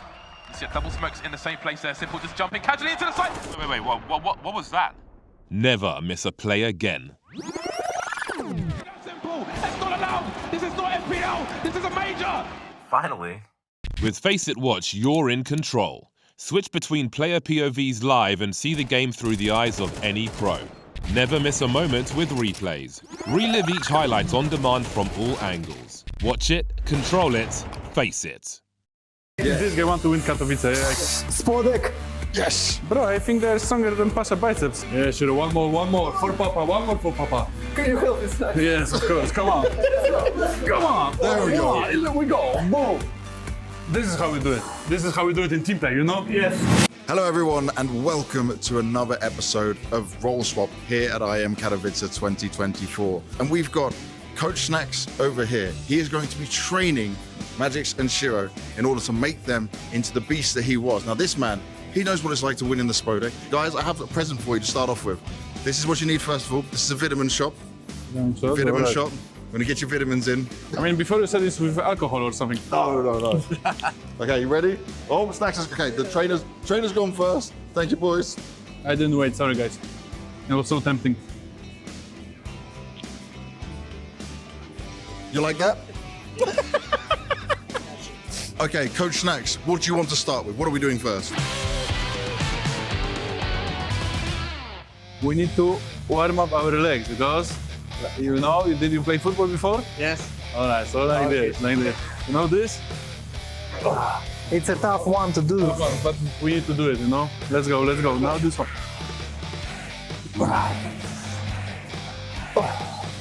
It's a good one. Okay, it's enough, guys. It's enough. In Poland, we only warm up like this.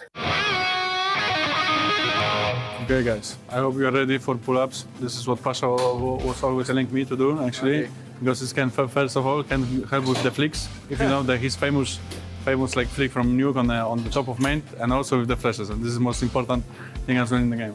So we go like this. You hold here, and you do this. This is gonna help you with flicks, you know? This is what you need to focus on. I think you need to help me. Yeah, I will, don't worry. I believe in Shiro. You can just like put your legs like this. Ooh! Nice. Let's go. Look, Shiro, go. Yeah, Shiro, one more. For Papa, one more for Papa. Can you help us? Yes, of course. Come on. Come on. There we go. There we go. Boom. This is how we do it. This is how we do it in team play, you know? Yes. All right. That's enough. Okay. That's enough. Magix, Yeah. you ready? Yeah, I'm good to go. There we go. Let's go. Yeah, you're going good. You're going good. Like Pasha told me, you know? One more. Oh. And one more. Come on. Oh. I'm impressed. Magic. How was that, Magix?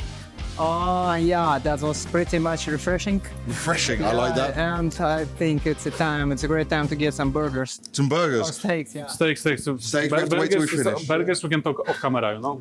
Burgers off camera. Shh. Alright guys, so after the pull-ups, we are for the test bench. Let's see. Alright. Are you ready? Yes. Nice. Easy. Look at that chest. Good. Easy. See what he's doing? See, look at that control. Yep. Alright. So similar for you. But I think you actually can take more. More? Yeah. What do you think? We can try. Alright. 50 each side, you think you can do that, Shiro? Yes, it's so good for you. Okay, let's do it.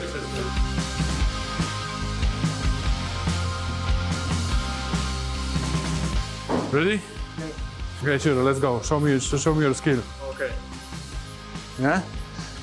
Oh, it's good. I don't even need to help you, but show me. If you want to win Katowice, you need to do the best. Yeah, perfect, brother. Go, keep going. Brother, you are stronger than me even. I don't know. Oh my gosh. Oh my god, this guy is going crazy. It's enough for you, isn't it? You need to have a break. Shiro, the beast. Good practice for me. Really sucks. Thank you. No problem. Next up is Magix. What are we thinking for Magix? What weight should we give him? I think this is like breakfast, you know, for him as Breakfast. well. Like, So you want to add another 20 kg on? probably, yeah. Okay, we'll add another 20 kg each side. Yeah. Come on, Magix. Show me. This guy want to win. Yeah. This guy want to win Katowice. Yeah. It's Katowice. Let's go. Come on, Magix. Spodek. Yes. Bro, I think they're stronger than Pasha biceps in his prime day. Bardzo dobrze. Yeah, let's go.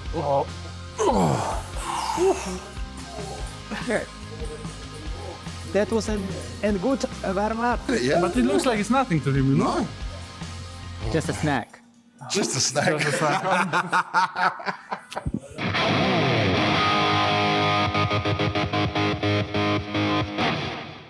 Okay guys, so we're coming to the last exercise for today. This is what we used to do in all the old ways with my old team. So this is not a normal wave, it's gonna be a super final boss, the ultimate boss. Okay. And it's gonna be me. I'm gonna go on top of it, you need to push like this, I will show you, obviously first one. So you put like this, obviously, and I'm going on top of it. Are you ready guys? Yes. Alright, I think you can do it. So this is the thing to win Katowice, guys. Go for it. Okay. Yeah. That's so fun. Thanks. We need you. We need you, please. Let's go. Teamwork. Full shot. Let's go.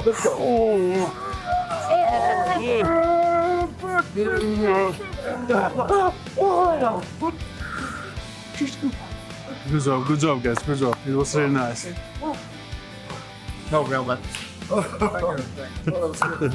That was good guys. Good job, Cody. Good job. Good job. It was a tough one. It was nice, right?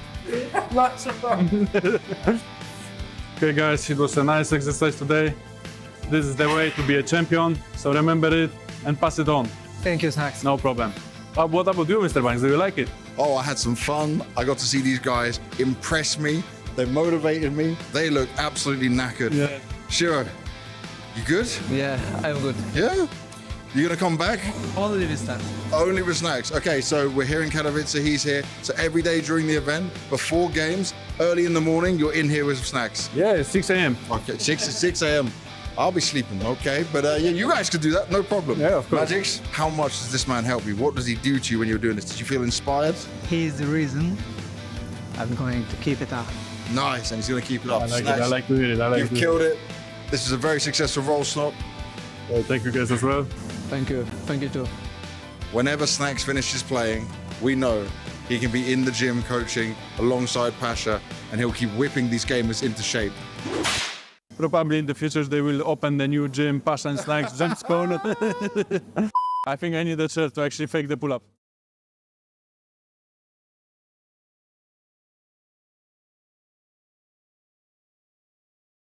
I want to talk on your hair's looking really good. I like this. I like this style. This is nice. It's a new style. Yeah. Yes, it's a Poland one because I got barber today. Oh, today. Okay, Yeah. so it's that fresh today. Let's get close up on his hair. Just look at the details. Look how nice he's looking. Details is awesome. Oof, details are Awesome. Actually, it's pretty well. I mean, I like changes, and it's kind of fresh style for me, so it's fine. How's mine? Mine? Mine. How's my hair? Good? Yours? Yeah. Yours always perfect, man. It's true. Just tell me when it was bad, man. It always. Some people in the community might say when I had the blonde, that was bad. Your blonde looks good. I had the long. I mean, maybe your blonde was bad only because of you have like really short hair. Yeah. That's why. It didn't work. We had to scrap that straight away. Maybe just imagine you with a car. Yeah, long hair. Yeah, long hair. I mean, it will be good for you. Long hair. Should we try it? You will be like a metalcore cellist. Yeah, it will be good. Okay, I like the idea of that. But how are you and how has the start of your year been? Because this team right now looks very good coming into events. So are you happy with your progress? Yeah, of course. I mean, for now, we achieve everything that we have. Had. I mean, of course, we're still like pretty young team if we will compare it with our experience. And all what we need is just play as much events as we can. And that, again, as far as we can say, we did it. I mean, even if we will talk about like our past year, we qualified for Sydney. We did like good run at Sydney. Then we played Bad Boom Dacha. We didn't have like a lot of invites from ESL yet, but now we have like Katowice. We have ESL Pro League. It's pretty fine for us, and we hope that we will manage to make more invites for us. And again, it's more about our game. As far as I can say right now, our game, it's more about our mentality. And if everything is like good in our minds, everything will good in our game. How is Nafani for you as an in-game leader? I like him. He's always very talkative. He's always happy. But how is he in the server as an in-game leader? Is he? No. You can't convince him to say something. We want the truth. I'll protect you. What's the truth? I think Nafani is sometimes feel like nervous a bit because like maybe he's as far as like Nafani said, because like mental health is really attempt to the game, and maybe if Nafani feels some I don't know, maybe bad luck today or something like that, maybe something go wrong. Not so like spiritual stuff, like bad luck, bad omen. Maybe a bit, but like we just spell some jokes and everything's fine.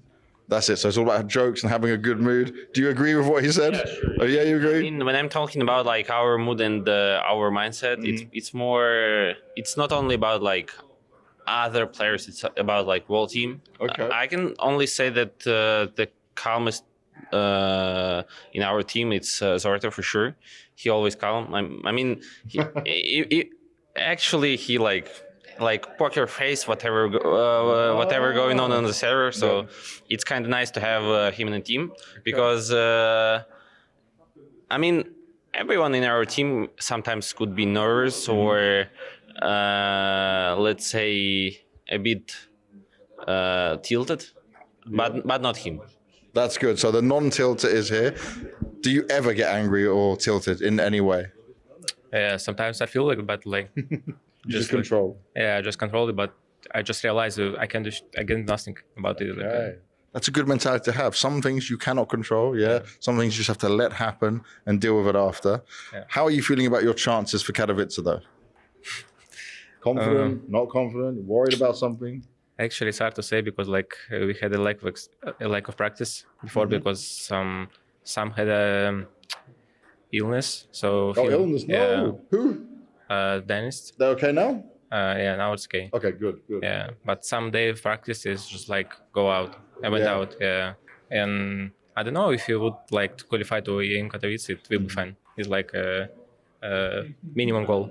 Okay, so get through the play-in is the goal, right? And fight through that. When you look at the other teams in the play-in, do you feel like you are confident you will go through, that you can do in it? Because it's still very tough, right? There's so many good teams.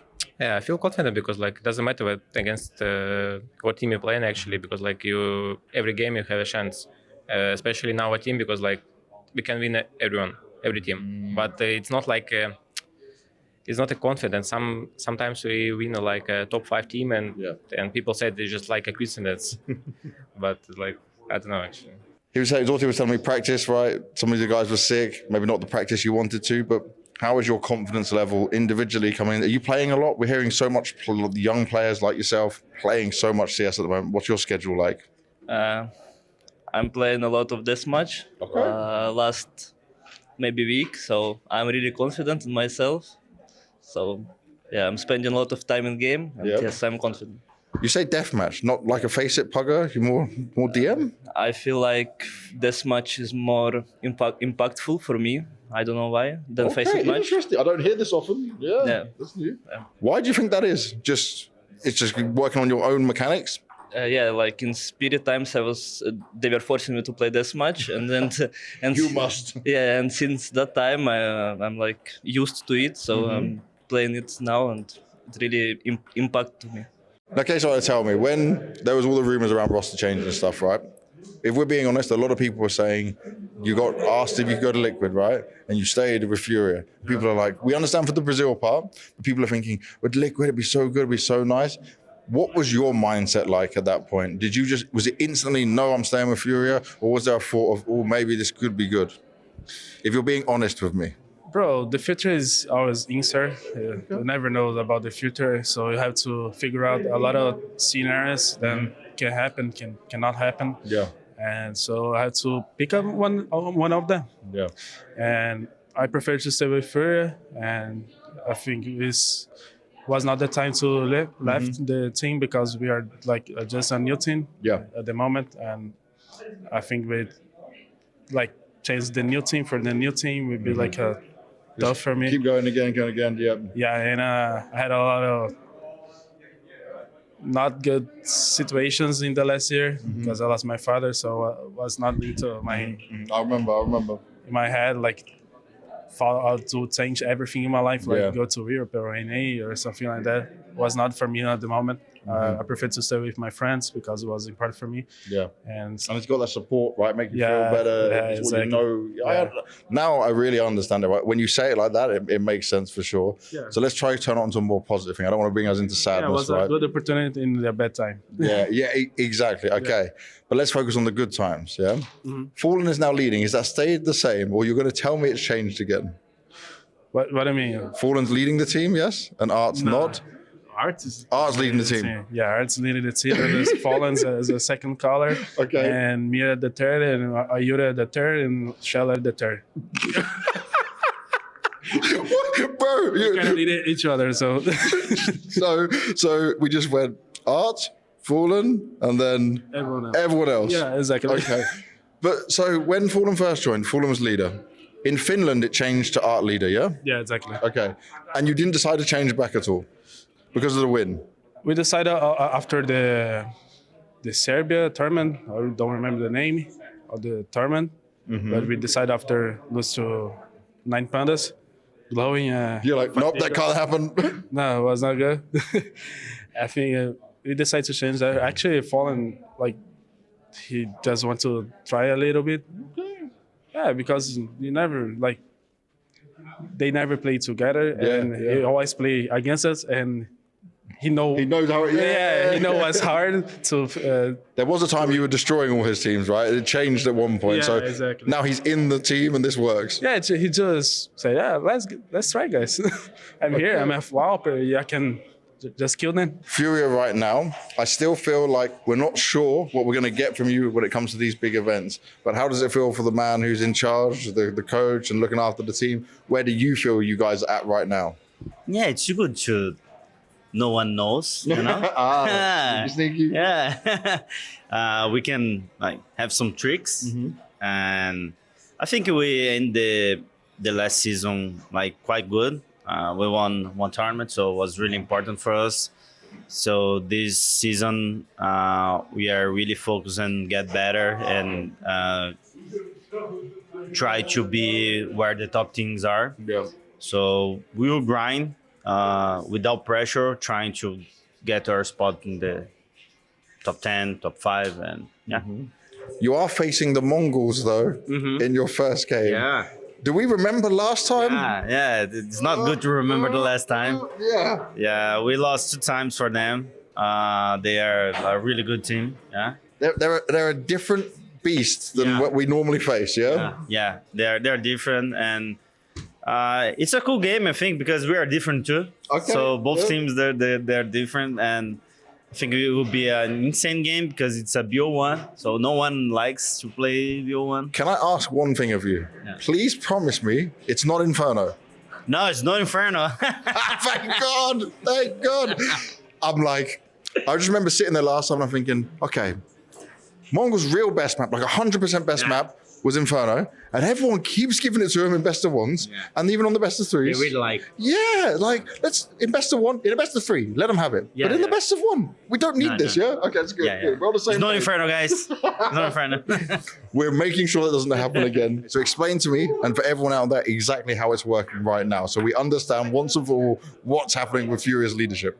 It's, as I said before, it's pretty shared. Like when I was with the first position myself, I had the bigger voice, and Art was still contributing, and now Art has a bigger voice, and I'm contributing. So it's pretty much the same. Okay. Yeah.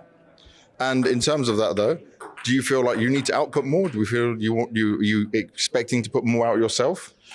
For me, I try to really understand all the things that he wants to do in the game and all the details that our strategies have.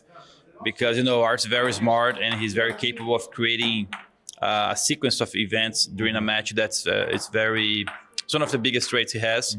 But at the same time, a lot of strategies have a lot of small details that Art has not a good memory for them. So a lot of times I'm going to be like, you know, for this strategy, don't forget that, don't forget that smoke, you know, so I'm still contributing all those ways.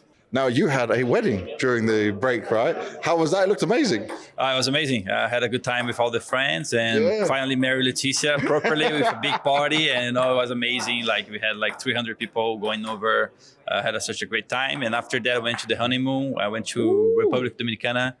Have you ever been there before? That was the first time. It was amazing. Nice. I was in an island, off an island. So it was amazing, very beautiful place. And then after that, I changed moving from Los Angeles to Miami. Okay. And then I got a throat infection for a few days. Yeah, it was a big one. And then I came to Malta.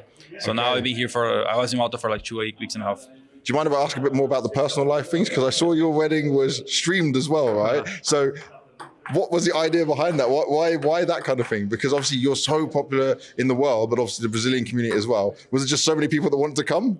You know, when I first came with the idea of the wedding, I asked Leticia, my wife, like, should we do a streaming? Like, should we use the marriage and the wedding itself, you know, in that purpose? And if initially I didn't feel like she was really into it. I was like, I'm gonna drop that idea, like, just gonna be for ourselves, which for me is perfect fine. And then later on the very late stage, like maybe a month before with the wedding date, a good friend of mine, Yuri, and he was we were owners of Gamers Club together back in the days. We played together. He came to me and said, hey, like, you're not going to string your marriage? And I was like, nah, you know, I don't think so. Actually, he went to Leticia.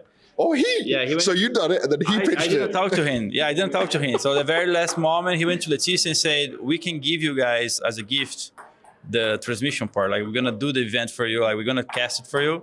Yeah, are you okay with that? And then Leticia was like, yeah, why not? You know, so I was like, okay. So now she's into it and he's doing it. So few guys went there from Gamers Club. Heads up to these guys. Thanks very much. It was amazing because a lot of people that really follows my career was able to live that moment with us. I think he got over like 50,000 people watching at some point. So it was amazing. And for us, just sharing these moments with them as well. It's a pleasure because, you know, they have been helping me my whole life. So it's a way to give it back too. So I've got myself the Rebels here, and I wanted to kind of just hear a little bit about how we're preparing for this event, because you're going to be playing some big boys. It's stacked tournament, big prize pool on home soil. You know, are you guys looking to kind of surprise here? Does the new game open up some possibilities to surprise the more expected names? I mean, CS2 is like better for us at the moment. So it's like comparing to the CSGO, it will be easier, I would say. But still, it's like difficult to play against tier 1 teams because we don't usually play against them. I mean, the officials. So it's the big event when you come here to Katowice and play against the best teams in the world. So. The question I always have about that is like, when you're playing against a tier 1 team, does it just immediately feel different, or is it a lot of it in your head? Like, could you play the same game you play normally and it would work, but it's all about that kind of, we're playing against X, we're playing against Y, you know, does that perhaps play into it? I mean, it's all about mental, and it comes to the head. Like it's always easy to say that we practice against those teams, but it's really different. I mean, it feels different. Yeah, it feels different because you play in front of cameras, and some people don't get used to it. So it's always like the different. How many of your boys have never kind of played like a tournament like this before? Oh, sorry, I forgot to speak into the microphone. How many of you guys have played, in this kind of environment before? I mean, 3 players, including me. Yeah. One year ago we were attending on Katowice. So yeah, okay. So you've done this before, but obviously Complexity, Furia, those were tough games. You expect to be able to kind of make a bit more of an impact in these in the games this year? Yeah, of course. We were actually one day before the official games. We were like really hyped, and everything was going really great. The practice, and we are playing against good teams on practice, and we were like even like 20 hours before the game, we are playing against the team from the next door, on the hotel. That's cool. And we destroyed the tier 1 team. But we came to it's practice, but it's still like, it makes you feel good. Yes, but then we came to official, and what would you, if you were being honest, what happened? Just people kind of got in their heads, nerves. Yeah, it was the nerves. Yeah, for sure. Any plans to how to avoid that? Like, who do you think is the person that can bring this team together, try and help everyone stay calm in the games? I mean, we got the performance coach, Kronos. Yeah, he's a really cool guy. He helps us a lot. We also have Spero, but overall, we'll just talk, and all we need to do is because we don't have the pressure. Yeah. So we just need to remind yourself, remind that we are here and just to have fun, play our game.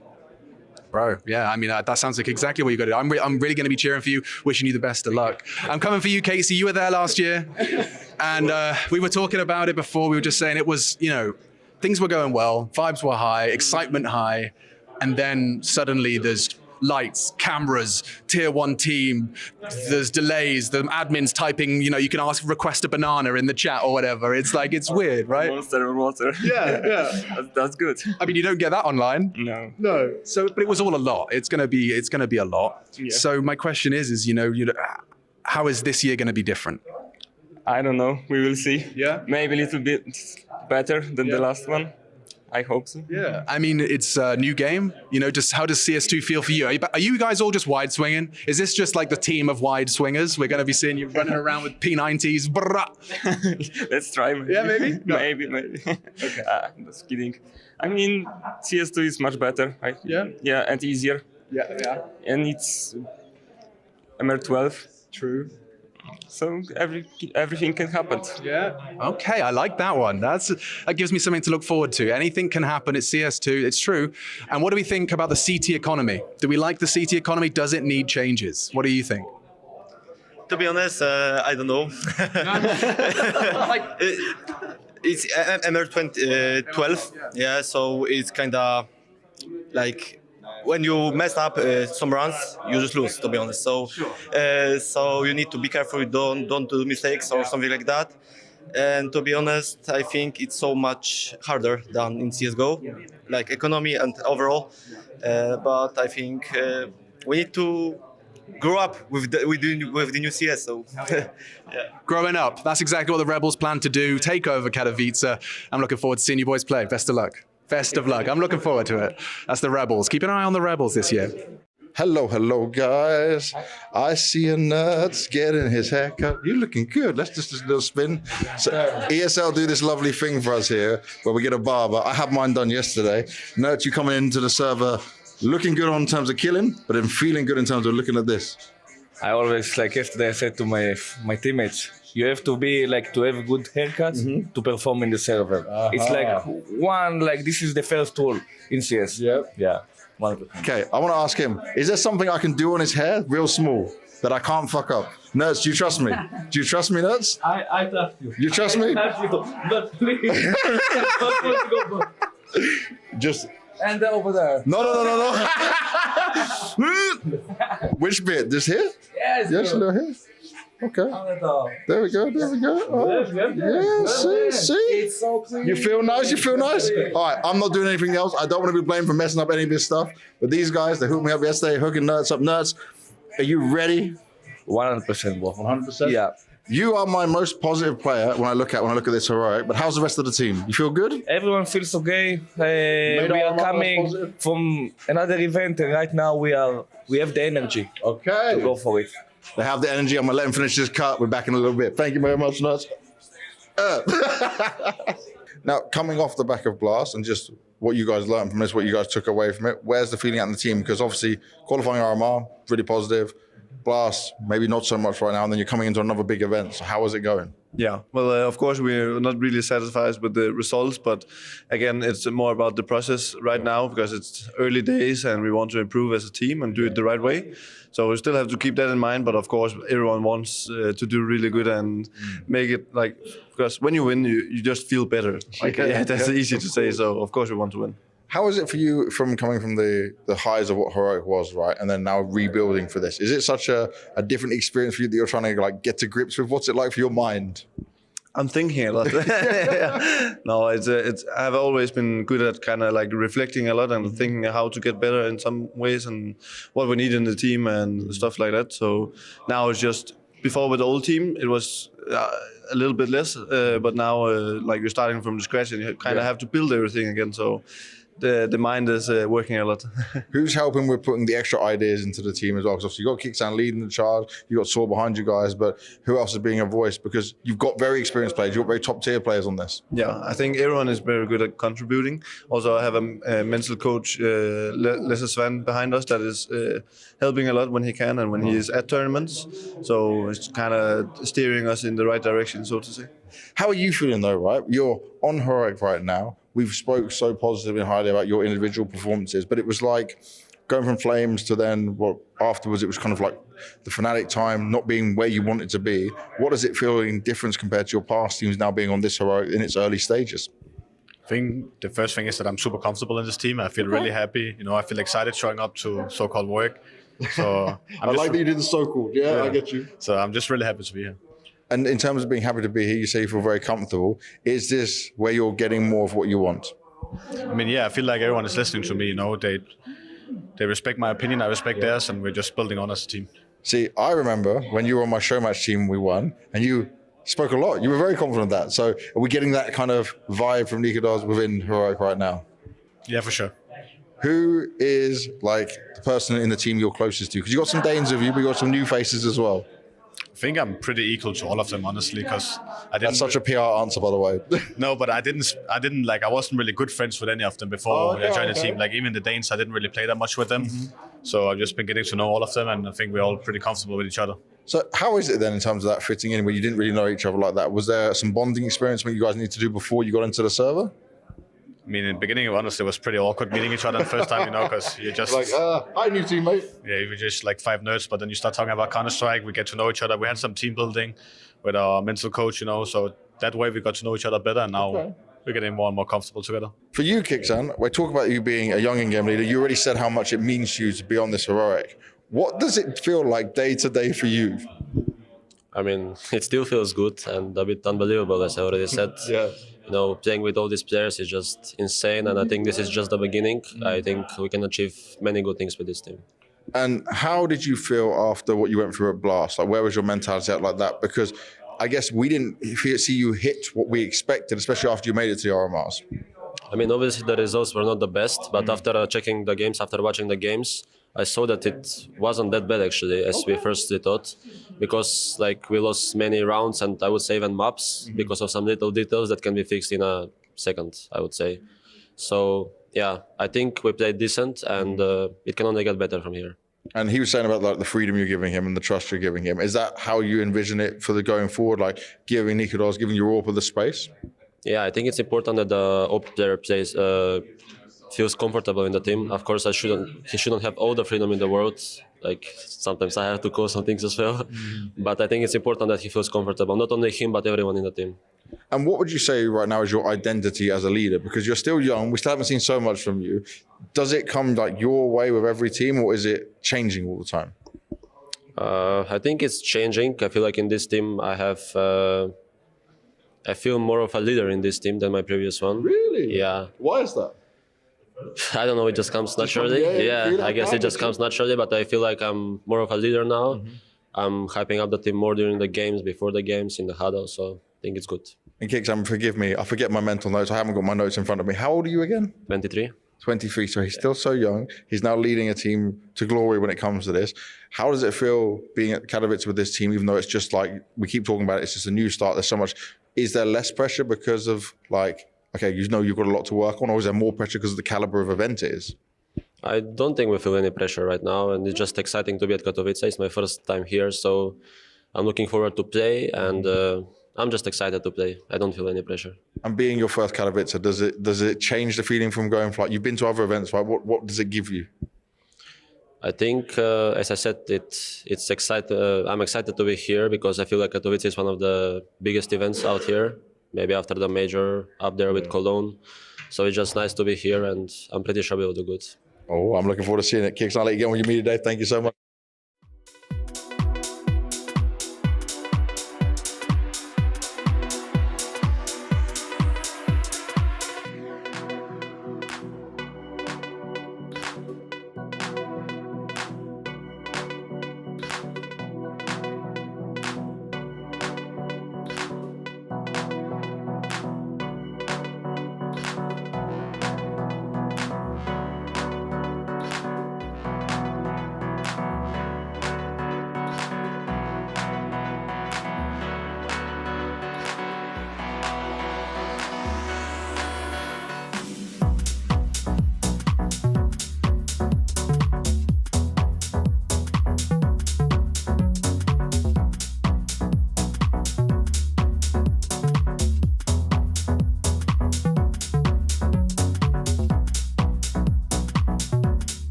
Thanks so much. And Nafani, of course, the first thing I have to ask is about your start at Katowice yesterday versus Eternal Fire. Quite the shocker. What do you think went wrong there? Actually, it's more about like our mentality, I would say. But let's say that that's our like style to lose first map on the LAN. Like that. So, I mean, we just speak with each other, and I hope that today will be much better than yesterday. Just a little warm-up. In general, do you feel like you just need a lot more games on this tournament LAN setting with this team particularly to kind of learn the kind of things that you can really only learn by playing in this setting? I mean, let's be honest. In our team right now, it's only IEM who like really experienced player. We have like Zorta and Siren who played few LANs before, but anyway, they have like less experience on it. But I mean, two players without any good LAN experience. It's Karen and Dennis. So it's kind of, I mean, it depends on the time when we will feel comfortable on the LANs, and I hope it will be like as soon as possible, let's say. Maybe it's right now. You are. I hope so, at least. I hope so. I can imagine you hope so. It is, of course, versus Cloud9. It's gone either way when you've faced them recently.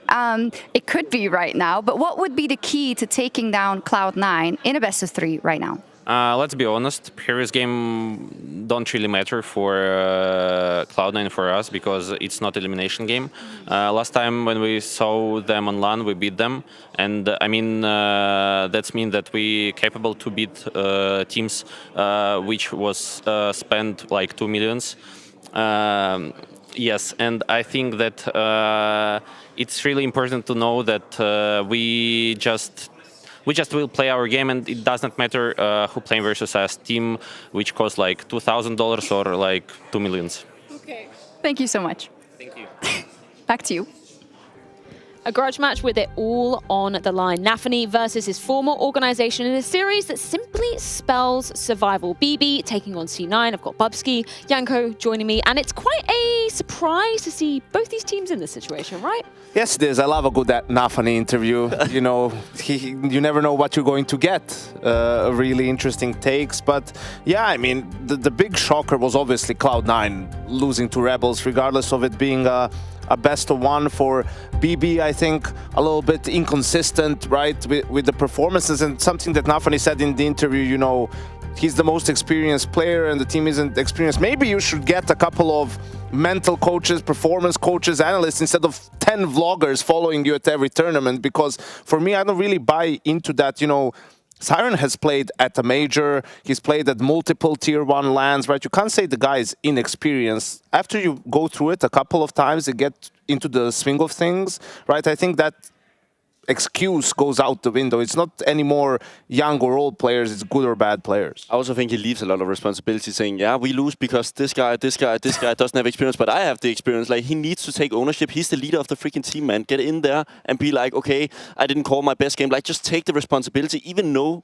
you know internally, okay, everybody's playing like shit, but like, let me just take it and then move on. We see Kerrigan or leaders like this being super good at it. Yeah, I don't love the fact that he says, hopefully we're feeling more confident today. Surely, as the leader of the squad, you should have been putting in a little bit of work. You should have the theory in terms of how you're going to be doing that. But taking a look at BB and just kind of their trajectory throughout the past couple of months, obviously, great result in Sydney. I don't think any of us were expecting to see them going straight through to the playoffs.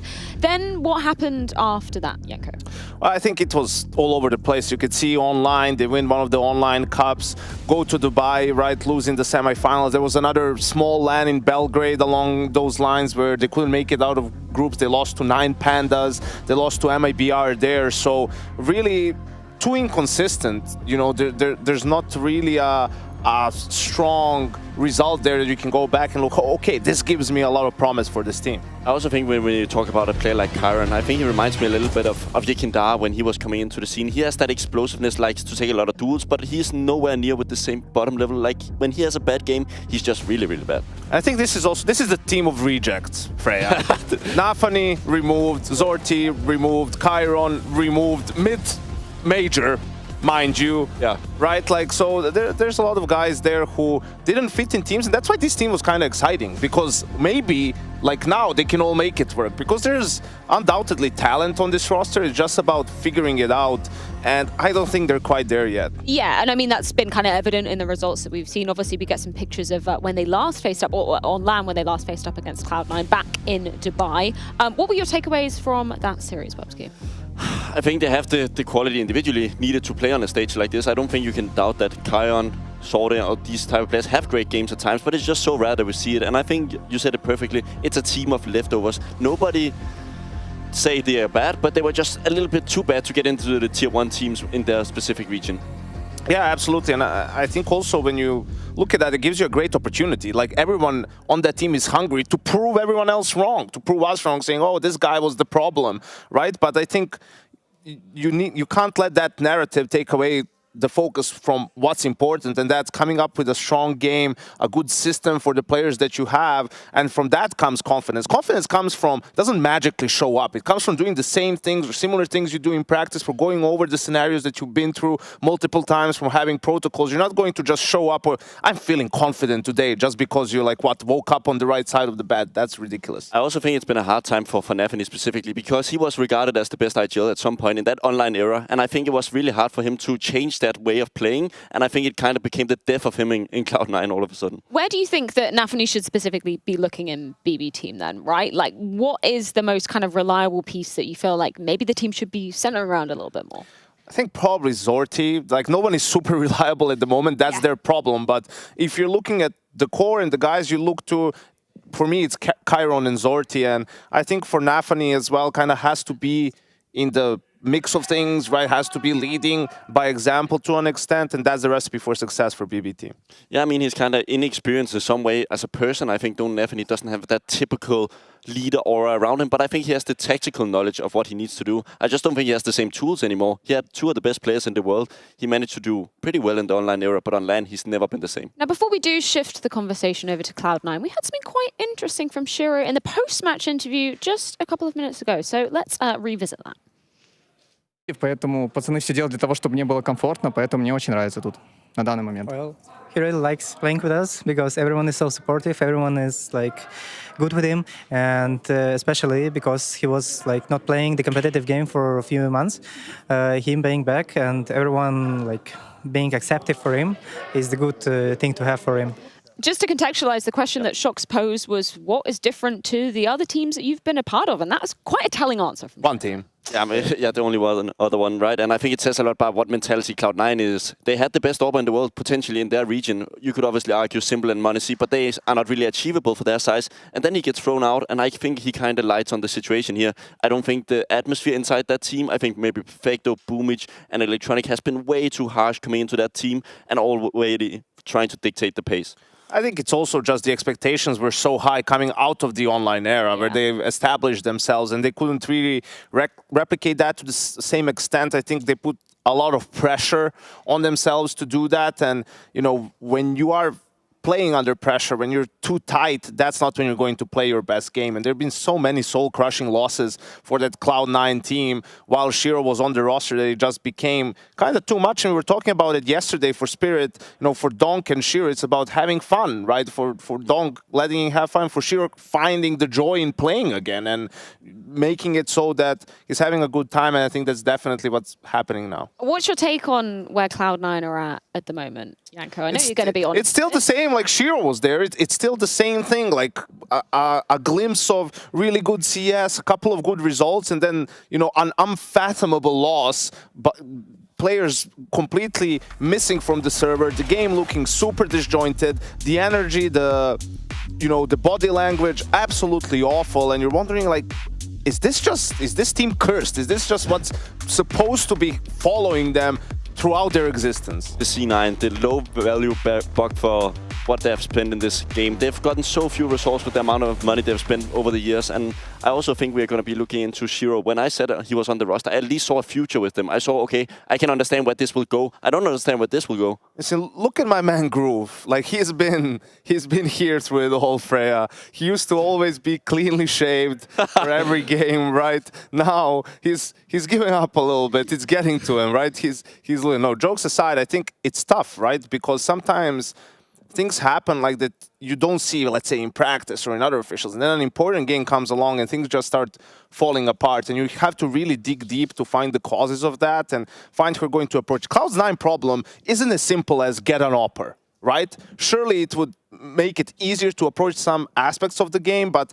you know, they can show up and they completely trounced Heroic in their opening game at Blast. They had an amazing game last time against Bad Boom, albeit online in the close qualifiers, right? And then they lose a close series to VP, and then they lose 2-0 to Big out of nowhere, right? So it's just lacking that consistency to have 3 series in a row that are strong. I mean, the biggest reason why Cloud9 is not really able to get to the next level, I think, is Exile. I think it's very obvious that he's nowhere near the player he was once, and I'm not sure why, because I think his aim is obviously not the same. That's the easiest one. But all of a sudden, I still think Boomage kind of plays in the same way of Nevany. Like, he doesn't give a damn about like pushing smokes and taking space, and then what's where Exile was able to lurk at the positions. Well, you mentioned Boomage. Let's go ahead and check in with him, courtesy of Shox.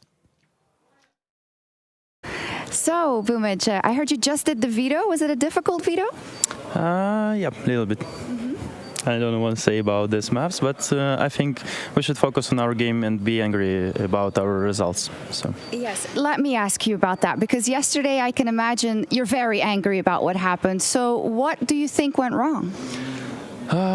You know, we was practicing a lot before the Katowice and the Blast, so after bad result, I think we should be more focused, because we have some problems with communication and on some maps. So I think we have a team talk yesterday, and I think this should be better now.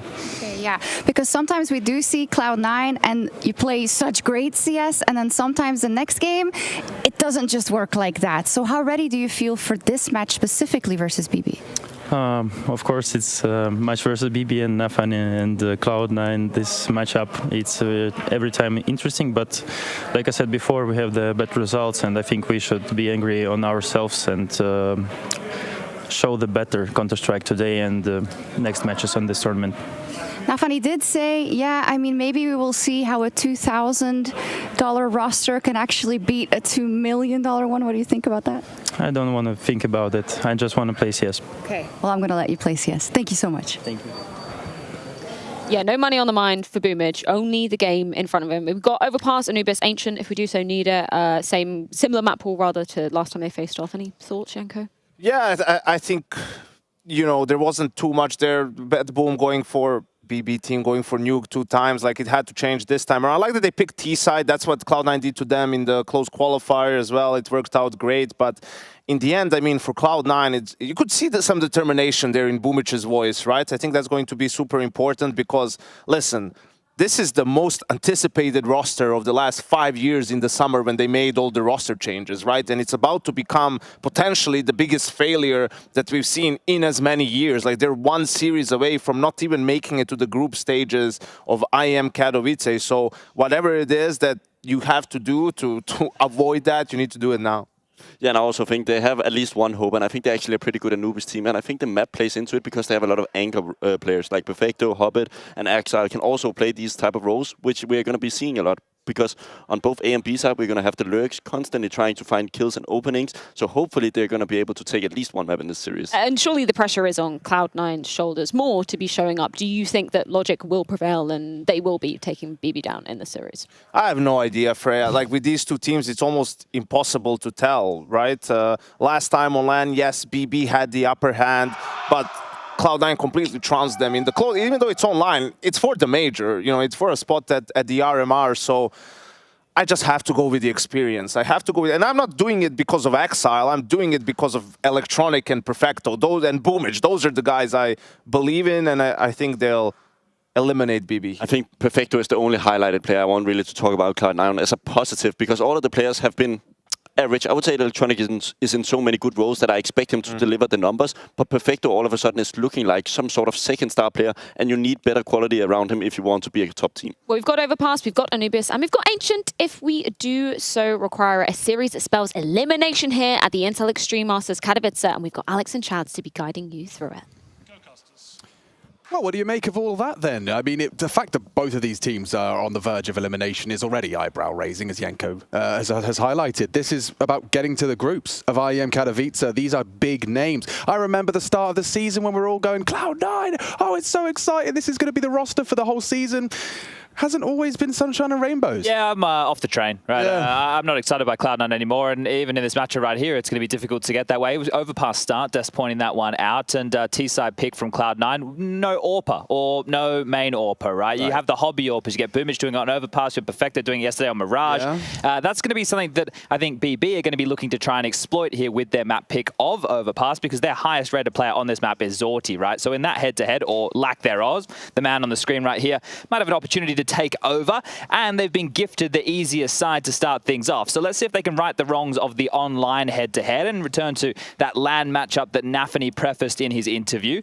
With that mauling they received yesterday from Eternal Fire, Alex, that was a 13-1 loss with a CT side start on Nuke. And he's talking about confidence, you know, we had to have a team talk, it was our mentality, that's what he was saying. Mate, you got one round and you started on the CT side of Nuke. Yeah, and I'm pretty sure it was like the second round of the game. It really was not fantastic. Smiles on the faces though, and Boomich making it clear that for them it is about communication and the general atmosphere in the team. Not something that's easy to have a quick fix, wouldn't you say? Yeah, look, if a couple of tilty rounds go against them early, maybe that atmosphere will sour very, very quickly.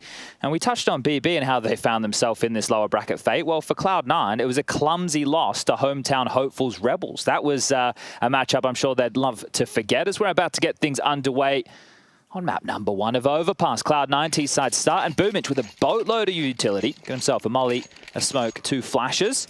Electronic has been dropped a Molotov from the likes of Axel, who is operating without Kevlar in this one. That's a lot of nades for Boomich. 2 Molotovs for this T-side pistol. Let's see how they want to operate with these. Axel down the ladder and then straight back up, and not taking contact immediately. So Zorti, I'm not sure if he copped too much of a lick there, but all 5 players now starting to spring into action towards Playground. 4-player B stack from BB to start things off, and understandably so. So you can get to an awfully lot quicker, explode on those pistol rounds, but not to be the case. So at what point will the rotation join Zorti? I mean, this could be a really cool, just straight exec. You can throw a smoke, molly truck, molly dice. They've got all the pieces. It's whether or not they get spotted on their approach. The key for Zorti right now is this smoke. So if he operates just blocking off one of these choke points here, has to get some info, and I think they're going to be much closer than he expects. Oh, that's info. And he isolates the jewel. Doesn't see anything else, but now with the nade sailing through, smokes toilets. That's not going to achieve too much in terms of slowing him down.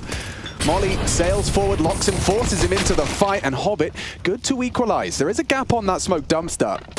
Electronic, yeah, was none the wiser, but still adjusting to Nafany after a couple of missed shots. Chiron up next, outbanked loudly.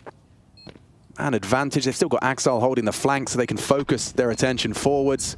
Hiding in plain sight on the site. Hobbit, good shot to Chiron. Looks like BB gonna have to head back to spawn unless Siren can do more of that. Dual Berettas, only the 1. And Danny, 2 to find in the clutch. Not impossible. Boomich just rotting that clock, dancing around the dice. And really light on time here. Yeah, Boomich will finish. And it will be a Cloud9 pistol. Yeah, you can see just the territorial advantage right there for Cloud9. You just have Zorti on the side, as even though he grabs that first kill, they're overwhelmed. I think the gap in the smoke, that was the way back in. An opportunity for a freebie, so not being able to convert that kill. Big dramas, as you can see Zorti thrust forward, and then they're just handling business. These Glocks up close and personal, and Cloud9 will secure themselves the pistol round. A bit of a frustrating one there for BB, but they're going to force buy back immediately. Zorti with a scout, pistols for the rest. 2 5.7s, 2 deagles, and smokes are plenty. Going to be starting 4 players over towards B yet again and searching for a fight. Electronic's about to get a face full of lead. They step in, and he's only able to get 1 before traded out. Axel rights the wrongs, and more pressure coming his way. That is great work from Axel. Wow, and that's faith from Electronic that would go down, being so hard committed to Monster so early. 3 players swinging out, and they're just feeling the wrath of this Axel AK. They are going to mop them up, and I just want to levy a couple of questions. Ones that we won't get answers to. There you have it. But they had all that util that I was highlighting, right? The smokes to block with, and then they are trying to search out. If you're doing a standard round on a map like Overpass, you might expect like 3-1-1, right? That's pretty standard default. Let's make sure they can't push long and over towards party. We'll lock down connector and we'll just babysit outside B. So likely stepping forward to see if they could isolate that one fight. But all that util that they had invested in on their force buy, they didn't even get a chance to use it. So if that was going to be the case, you could have just gone for a light pistol upgrade. Right, it's like their buy was telling you one thing and then their actions was another. Yeah, because look, it would have been great if they could have isolated that one kill and gotten away, but they just threw everything into the opening moments of the round, lost it all, and didn't even get a chance to play with what they invested. That's some of the issues I have with teams who go for things like apps explodes on Mirage when they're fully gunned up and everybody has belts of util. It's great if you get out into the site, because everything can say smoke demolished for the entire round, but if you just run out, everybody dies. Like, well, we could have played a full gun round. Touche. Out long and up against an eco. A couple of nades hoping to catch the walkout of that monster tunnel. No one's home. Now, we have a new toy, Alex. I saw Harry and Hugo put something up about that on the social medias, showing they were just talking about the lovely cast to set up their ESL provide for us here. And we have a little tablet here on the A stream that we can use to draw with. Now, I'm going to try and highlight a couple of bits and bobs throughout, and we can use it. So just for right now, to see if it's operational. I would like to test my toys. Please.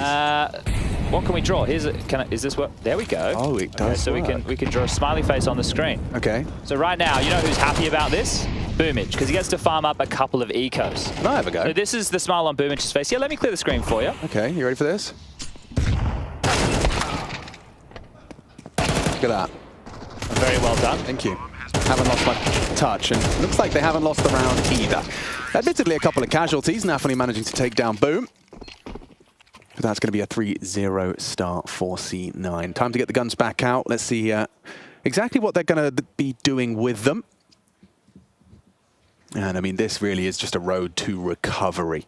Sure, I don't know. Okay, actually, Chad, I'd like to ask you, because I don't know. Here we go. Maybe you do. Which one is more embarrassing, a 13-1 against Eternal Fire or losing to Rebels? Oh, I'm going to hurt someone's feelings. Yeah. Like, which would you It's the CT side start of Nuke being the 13-1 scoreline for BB that I would be very unhappy with.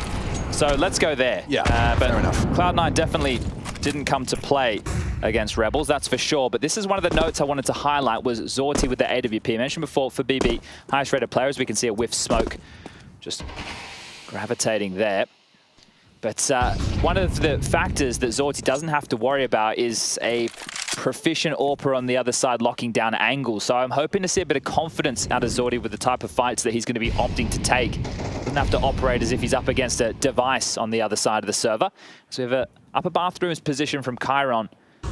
Now they have left a bit of an open runway. Pressure front bathrooms has to be dealt with by the likes of Siren. Rotation back, and here he is, the aforementioned Zorti AWP. Oh, get out of his way, Chiron. He's trying to work here. I know he's across now. Yeah, Zorti spotted. Flames forcing him down to 18 points of health. Hasn't even fired a bullet yet. Yeah, really uncomfortable. Really uncomfortable start for the CT side. They can just waltz into B. Up short, lots of pressure, explode off this flash. They only have one on Hobbit and a smoke on Electronic. This might just be the go. Yeah, they are flashing monster side. Nafany, catches a glimpse of Axile jumping unnecessarily. And that's a messy spray from Danny. Perfecto onto Nafany. And yeah, B site looks like it's all there. It's flying the C9 flag. Chiron, he wants to disrupt. He charges in. The nade lands. The bullets do too. And just like that, it's awkward for Perfecto and Electronic. Sure, the bomb's down. Perfecto does connect, but traded. Siren keeps them with that advantage, and with this low HP, he should have no hope. It'd have to be a headshot. Siren collects, and BB on the board. Oh, Nafany letting out a primal roar. Very happy with the conversion there. Siren with the defuse, I don't think he's going to be able to get his way back up towards the heavens to scavenge this AWP. And sure, it's great to get that round on the board, but with only one player surviving, there are going to be some big question marks regarding BB's buy and what type of setup they're going to opt for in the next round of play. This is where it got awkward. Obviously, we were highlighting the block of Chiron while Zorti trying to flash and swing out, then burning. Just fortunately stay alive. But Danists just a bit of a whiff spray there. Things almost got out of control. But throwing their bodies on the line, Siren and Chiron being able to contribute. And you can see this compromised purchase for BB team. Cloud9 have a full buy. AKs with all the util. We have Two Famouses on the other side of the server, but Zorti will be able to get another AWP back in play. Wow, stark contrast to the previous setup. Just one man responsible. Chiron dispatched, and Zorti takes Electronic out with a nice aggressive AWP line. And now he should keep moving, right? They can position him elsewhere. He doesn't even need to necessarily hang around, but a boost. Oh, that's what they're cool. opting for. So keep searching with the AWP, and there you have it. Zorti doubles up for the round and gets his skates on. Keeps moving that AWP. Perfect. You want to stay dynamic. Yeah, and by this point, you know, there is certainly potential for toilets to be occupied. Zorti's the perfect weapon in order to keep hold of this territory. Chiron back dice. Boomich encroaching. Two-man disadvantage. He's lining up Util. Is this really the go? Might have to be. Perfecto anticipating the truck molly. Zorti still scoped up. You have to obscure his vision somehow. Actually dipping behind the smoke, anticipating flashes. There's one onto Chiron. Still hits a shot. Another from Zorti. A triple kill in the round with that AWP. Chiron's the one to put the whipped cream on top. And that's double back-to-back rounds for BB. Beautiful work. Now they have humbled Cloud9 with 2 back-to-back gun rounds. It should be an eco to follow. And something just to note off of that round is the lack of smoke over towards Monster. More often than not, you'll see teams lobbing that out from spawn and keeping that fortified with 3 to 4 smokes within the round. That's something that now they need to keep in mind. If Monster's not smoked, hey, does that mean Zorti's here for a pick? Are they just holding on to it? So the mind games begin early. Oh, yeah. So does the first time out. Groove, as Janko pointed out, he's not cleanly shaved right now, so we can see the stress getting to this man year after year, ever since they moved from the onlines to the offlines. But with a compromised team, no AWP or at least primary AWPer. Bubsky was saying during the death segment he doesn't know about the future of this Cloud9 team. And Janko saying that, well, he doesn't think that the only issue with the squad is just lack of an AWPer. Atmosphere was something we saw from that little Shiro interview, saying he feels it's a better atmosphere over in Spirit. Bubsky on the desk, kind of gunning for Axile as a bit of a reason. His aim, or his individual prowess, has definitely dropped off. He's not the monster he once was, that is for sure. I will well and truly agree with Bubsky there. Looking to bring that back. I miss the old Axile. I think what Bubsky pointed out as a highlight for Cloud9 when we get to Anubis is a lot of anchor players. So he highlighted the likes of Perfecto, Axile, and Hobbit. Well, it feels like to me they have one too many of those players, right? And then you've got your aggressive pack players who are happy to play in and around the smokes and take those gambles. Booming at Chain Electronic, great. You're just missing that one key piece. A person that likes to buy the most expensive gun, the most powerful gun. Are you insinuating there's a potential piece All I'm saying is, around at the moment? Counter-Strike, there's only been one team that's ever really done anything without a primary AWPer, and that was Liquid. What about VP? 2 teams. Yeah. Well, Pasha. Yeah. I know his movement wasn't top-notch, but... Fiflar and the AWPer. Oh, well... Yeah, he still was the AWPer, I guess, just not a star AWPer. Yeah, and Cyrus got himself, I would hope to. There it is. Electronic just staring at the floorboards, reloading his pistol, and Perfecto just gets a constellation tap on that. So nice and clean for BB. They continue to keep this win streak going. Minimal casualties on that one, but we are going to be seeing the buy back for C9.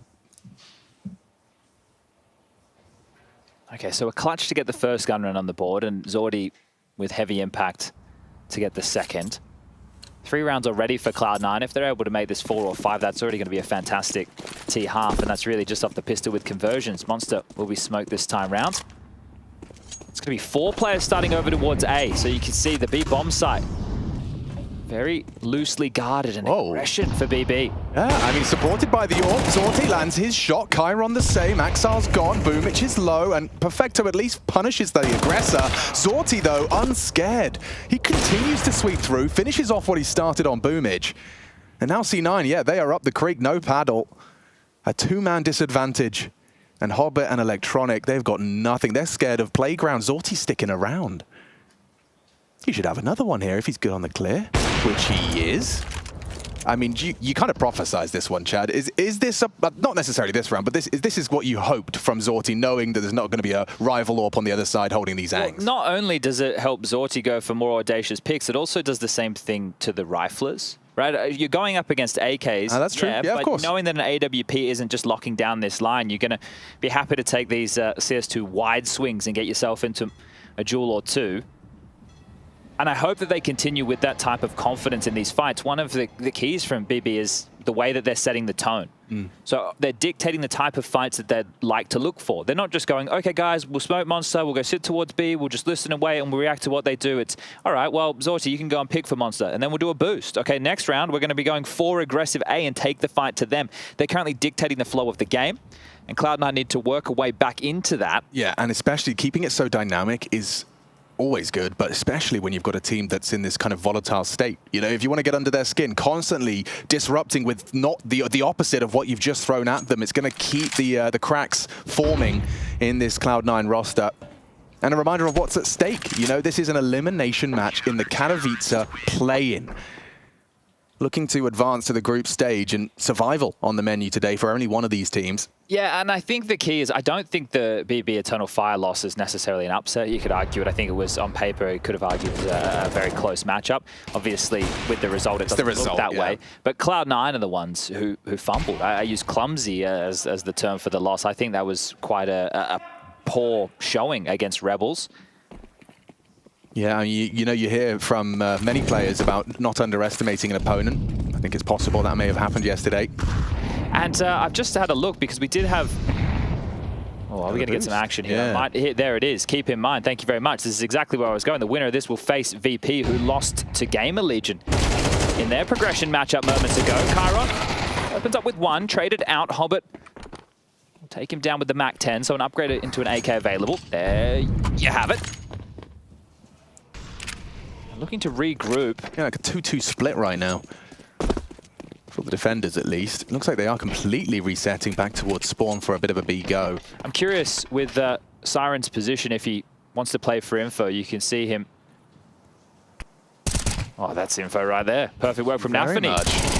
Oh, and he comfortably takes that one-on-one with Electronic. Does get punished for the reload, I would expect.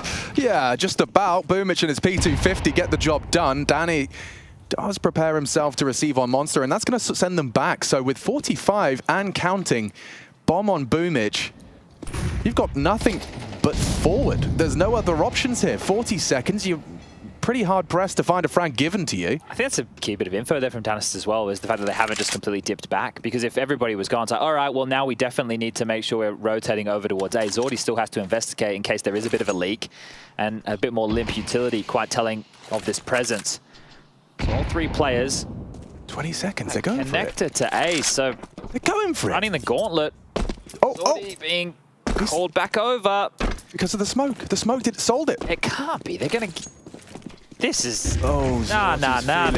What was telling them to over-rotate? That's mad. That is mad. They get the bomb down, and suddenly this is a very winnable round. It favors C9.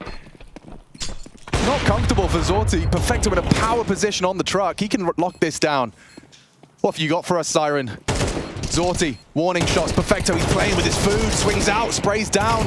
Kept level, but still awkward. Zorti, not the one for the clutch, not the weapon for the job. USP does connect. Hang on, low. His teammates have told him he's got 8 bullets. Hobbit has 4 HP. A single bullet could solve it. He has the kit, has to find this now.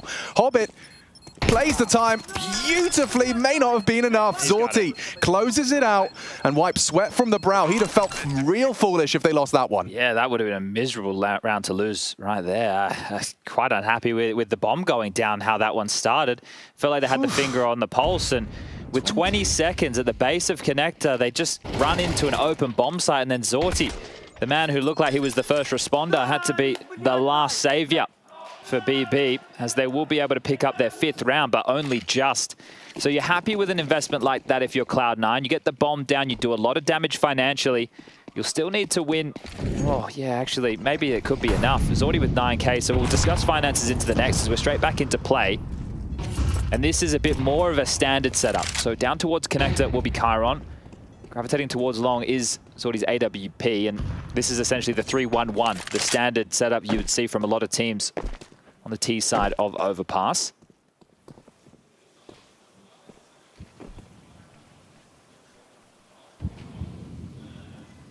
This is where Zordi can be very confident in a line like this. Sure, there's a flash. Sure, they might be able to worm out towards... There you have it. Hobbit's one head-to-head on the default. Zordi's got some info, swings back out, takes a shot. They're running him down quite quickly. Boomich has taken a lot of space. And Nafany's lost his head there. Did not anticipate Hobbit to have stuck around. The pressure. Oh my god, Hobbit's the kills doing it are all. just coming to him. Hobbit, a triple kill from Con. They might have to save. I was just discussing the finances as we got underway with this round. Zordi has 9k, but if he loses everything... Yeah, and with 1,500 on Siren and 17 on Chiron, they both could use some help. They are running out of space to save. You can see Hobbit starting to come up connected. Perfecto already going on off to cut off long. Axel's yet to plant the bomb, so they are trying to rip everything away. You can see that discussion already being had. The map has just become very, very small for BB. Not going to be a fun position for Zorti and Siren, understandably partnering up to try and defend their weaponry. Zorti just gambling on these angles, concerned of both long toilets and long itself. Siren, the Canary, now taken down, but there's no hope for Zorti here. One is all he gets, weapons gone. And a five-man kill spree, otherwise known as an ace. Hobbit, he kills them all. Can be very happy with that one. Can tell I haven't done this in 3 months. No, Five-man kills. Five-man Sydney kills. was a long time ago. Yeah. October since I last spoke into a microphone. Just bear with me. You did a VO. I did one of those, I did. We recorded some content the other day in front of a screen. Yeah, I'm intrigued to see how that turns out. Well, not too many financial woes, just Nafany struggling here in the purchase department, so they've been able to make... Oh, he's trying to be cheeky. Is he going to get aggressive, getting flashed through? There is one of them ready in the hands of Siren. Here you go. Not looking. They're not looking. Axel turns, still manages to find him, so job done. Nafany will be happy with that one. Hands his team a 4-on-4 early, using that MP9 to success. I think they're hoping that push lulls them into a B hit because Chiron is here as well, or was, as they're starting to back off. This position of Electronic so far forward, can he pounce? Yeah, he's floating back.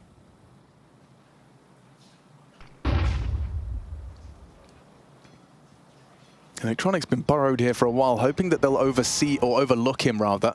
Yeah, Dallas might get a bit of a jump scare. Siren's starting to play passive with a smoke at the ready in case of an execute, and that nade just shy of the mark.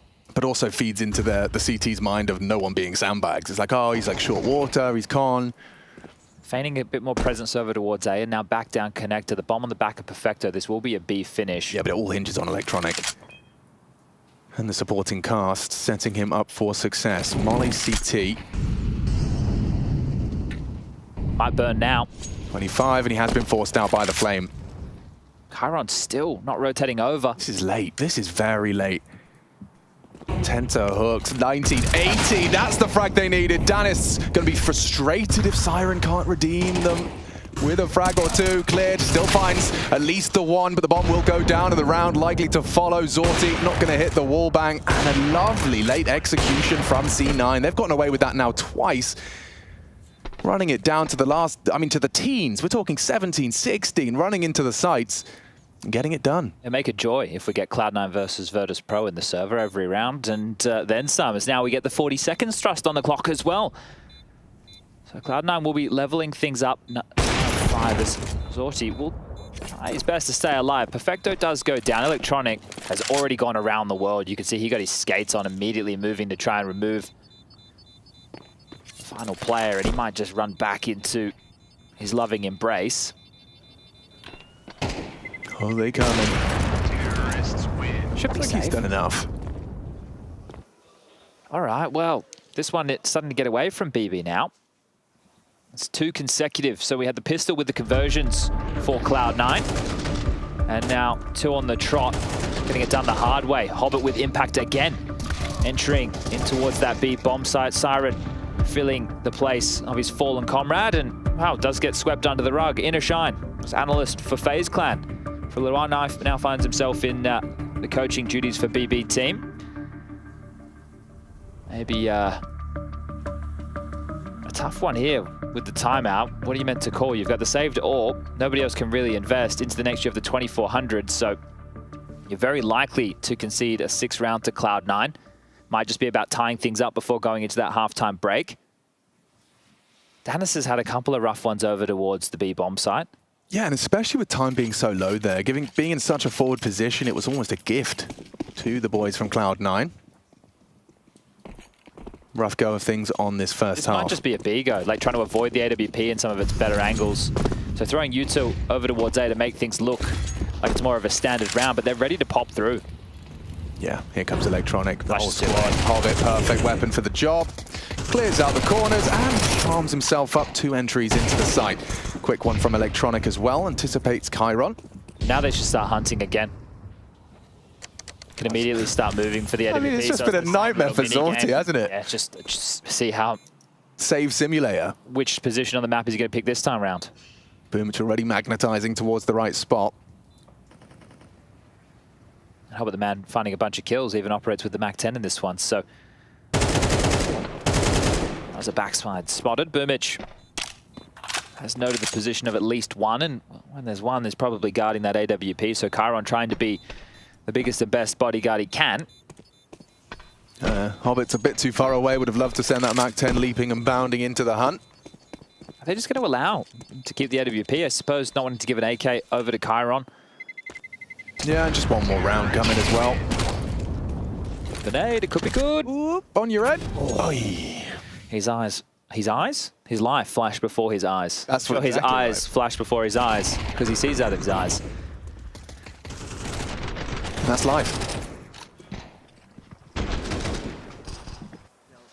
All right, well, is this going to be the momentum shift for Cloud9? Yeah, I mean, that burst of 5 consecutive rounds for BB is acting as a nice little cushion, but feels like C9 have got full control for this final round. Let's see how they mix it up. Zorti, look at this angle. Adopting quite an aggressive one. Will be on a timer for this. Yeah, that's enough of that. Fires off a warning shot. Part of his master scheme to slow down the progressions. As they have actually dispatched 2 early towards the B side of the map. Hobbit has full short control already. Electronic throwing that HE to try and keep the B players softened up and on their toes. 76 HP now for Danists. Smoke through. Heaven blocked. Will limit the contributions. Anafany heard them come in, does manage to find 2. Danis with the 3rd, and now it's getting really uncomfortable through the boards. Hobbit strikes. Can they recover this one? 2 versus 4. Now 2 versus 3. In no hurry. Chiron has managed to get himself in. 2 towards water. Heaven, a missed shot from the Orpa. Chiron recovering, needs them both and gets it. A 6-6 half. BB putting up the defense. Good to see Zorti working magic, but Hobbit, top of the server. 17 frags in the first half.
Well, howdy there. We're back in business for the second half of the first map of this elimination series between BB and C9. I'm Machine and I'm joined by Chatty B, otherwise known as Sponge. We're bringing you all the action for this series and the one to follow on this stream.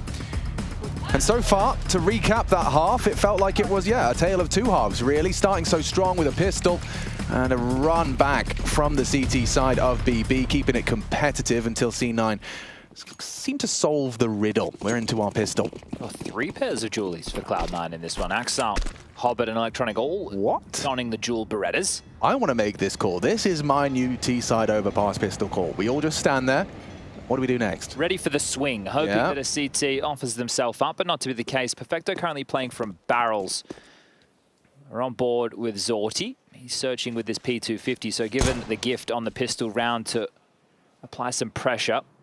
So he's keeping at least 2 players busy. Perfecto's about to have company. Perfecto. Oh, damn. 1 bullet, goosh. 7 HP as they do progress into the side. The smoke, though, channels them into these dual Berettas, and it's Hobbit again, the hero of Cloud9, doesn't even get the team kill.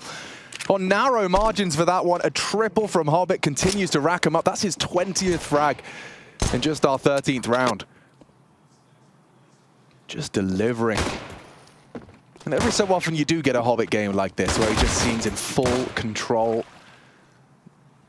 When you've got names like Electronic and Axile, it can be difficult for you to stand out from the pack. Hobbit, though, is doing so. Just Sortie with that P250 with very little hope. A nice headshot, short.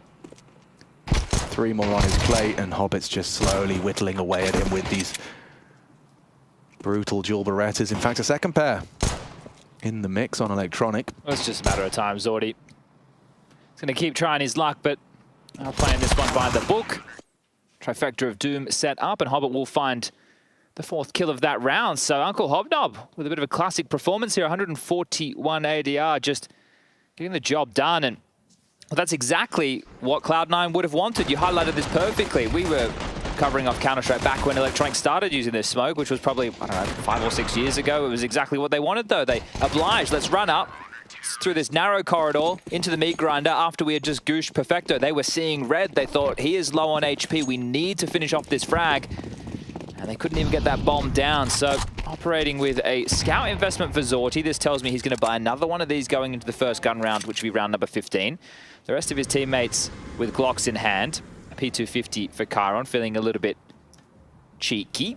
Now, if Zorti can find a tag, then it doesn't matter that it's just Glocks. They'll be able to convert that kill quite easily. However, that's an if, but a maybe, and the fact that he is currently searching over towards B with the monster tunnel smoked, I think we might be sitting here for a little while. Now, if you're at home and you watch it on your computer and you're thinking, hey, I like watching Counter-Strike, head over to, I think it's faceit.com/watch. I don't know if you've checked it out. Yeah, well, I've seen what's available. It seems really good. It's good with the POVs because, and I also think if you're someone who doesn't just, just watch Counter-Strike, you actually like playing it at home and you have a certain position on a map that you're struggling with or whatever, you can watch how some of the pros like to approach it with their protocols. So you can just watch the in eyes of how they open up a round, for example. And whilst I agree, like the protocols are super nice to be able to absorb, is there not something to be said that the professional game of Counter-Strike plays so differently to people's even high elo pugs that there's a limit to what you can learn from there's definitely some nuance in there of you don't know exactly why they're doing certain things or in the bigger picture, right? Sure. But if you're looking at how an anchor plays a position, for example, or want to see how an AWPer takes his angles or his fights, it can help you out in those details.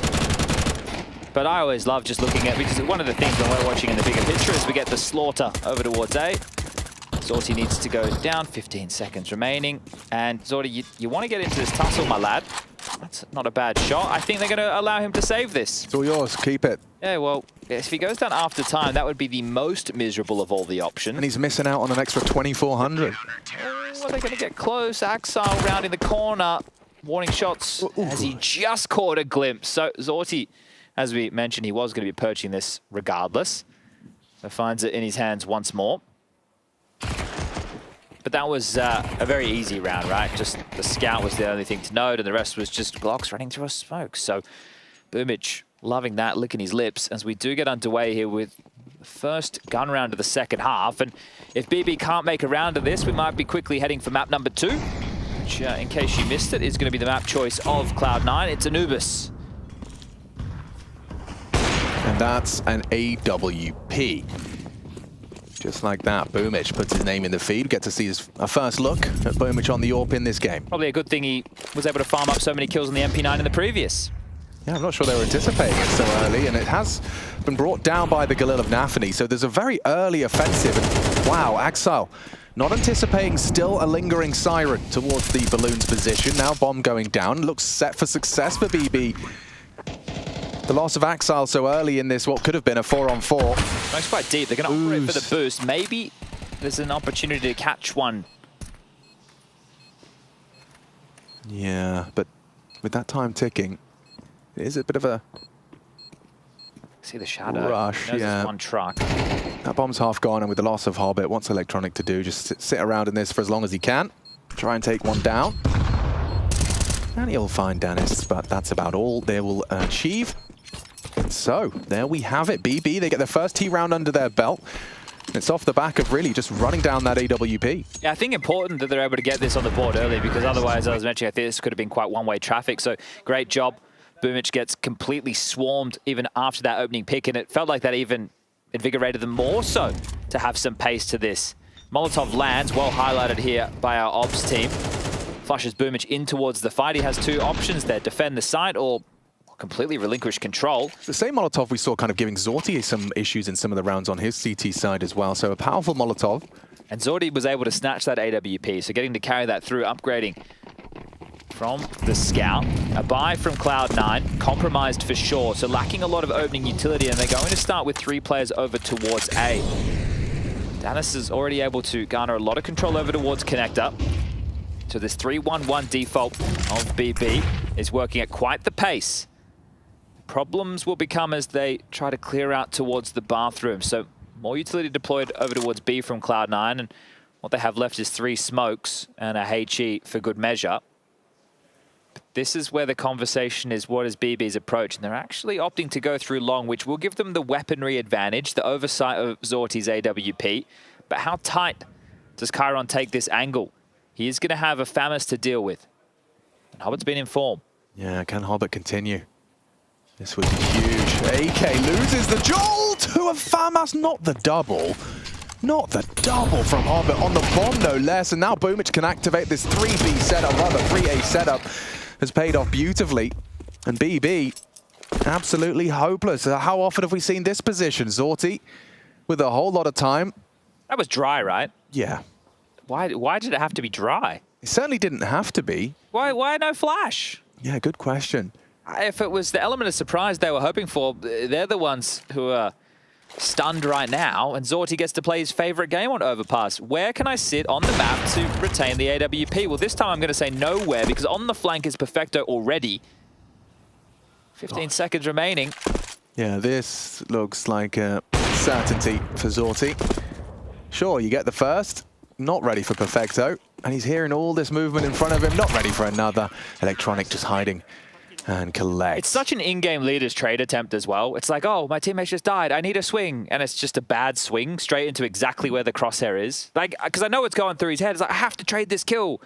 It's just not good. Oh, that's what it is. Because, yeah, Hobbit doesn't have to move his crosshair and you don't know where to put yours. Man, that's crazy to have 2 AK swing you and get them both with a FAMAS. Hobbit has just given Cloud9 a gift with that round and those frags. Well, there's a Galil in the mix. Right. Has some Kevlar, no head armor, a couple of other upgrades. Bit of a sinking feeling now. BB on their map choice. This would be the type of round where you'd like to see an individual have to pop off, hit a few bangers, make a bit of a play, but Overpass until you get towards that side as Boomich with the AWP, able to contribute another opener. So he's been pretty good for the initial exchanges on this CT side thus far.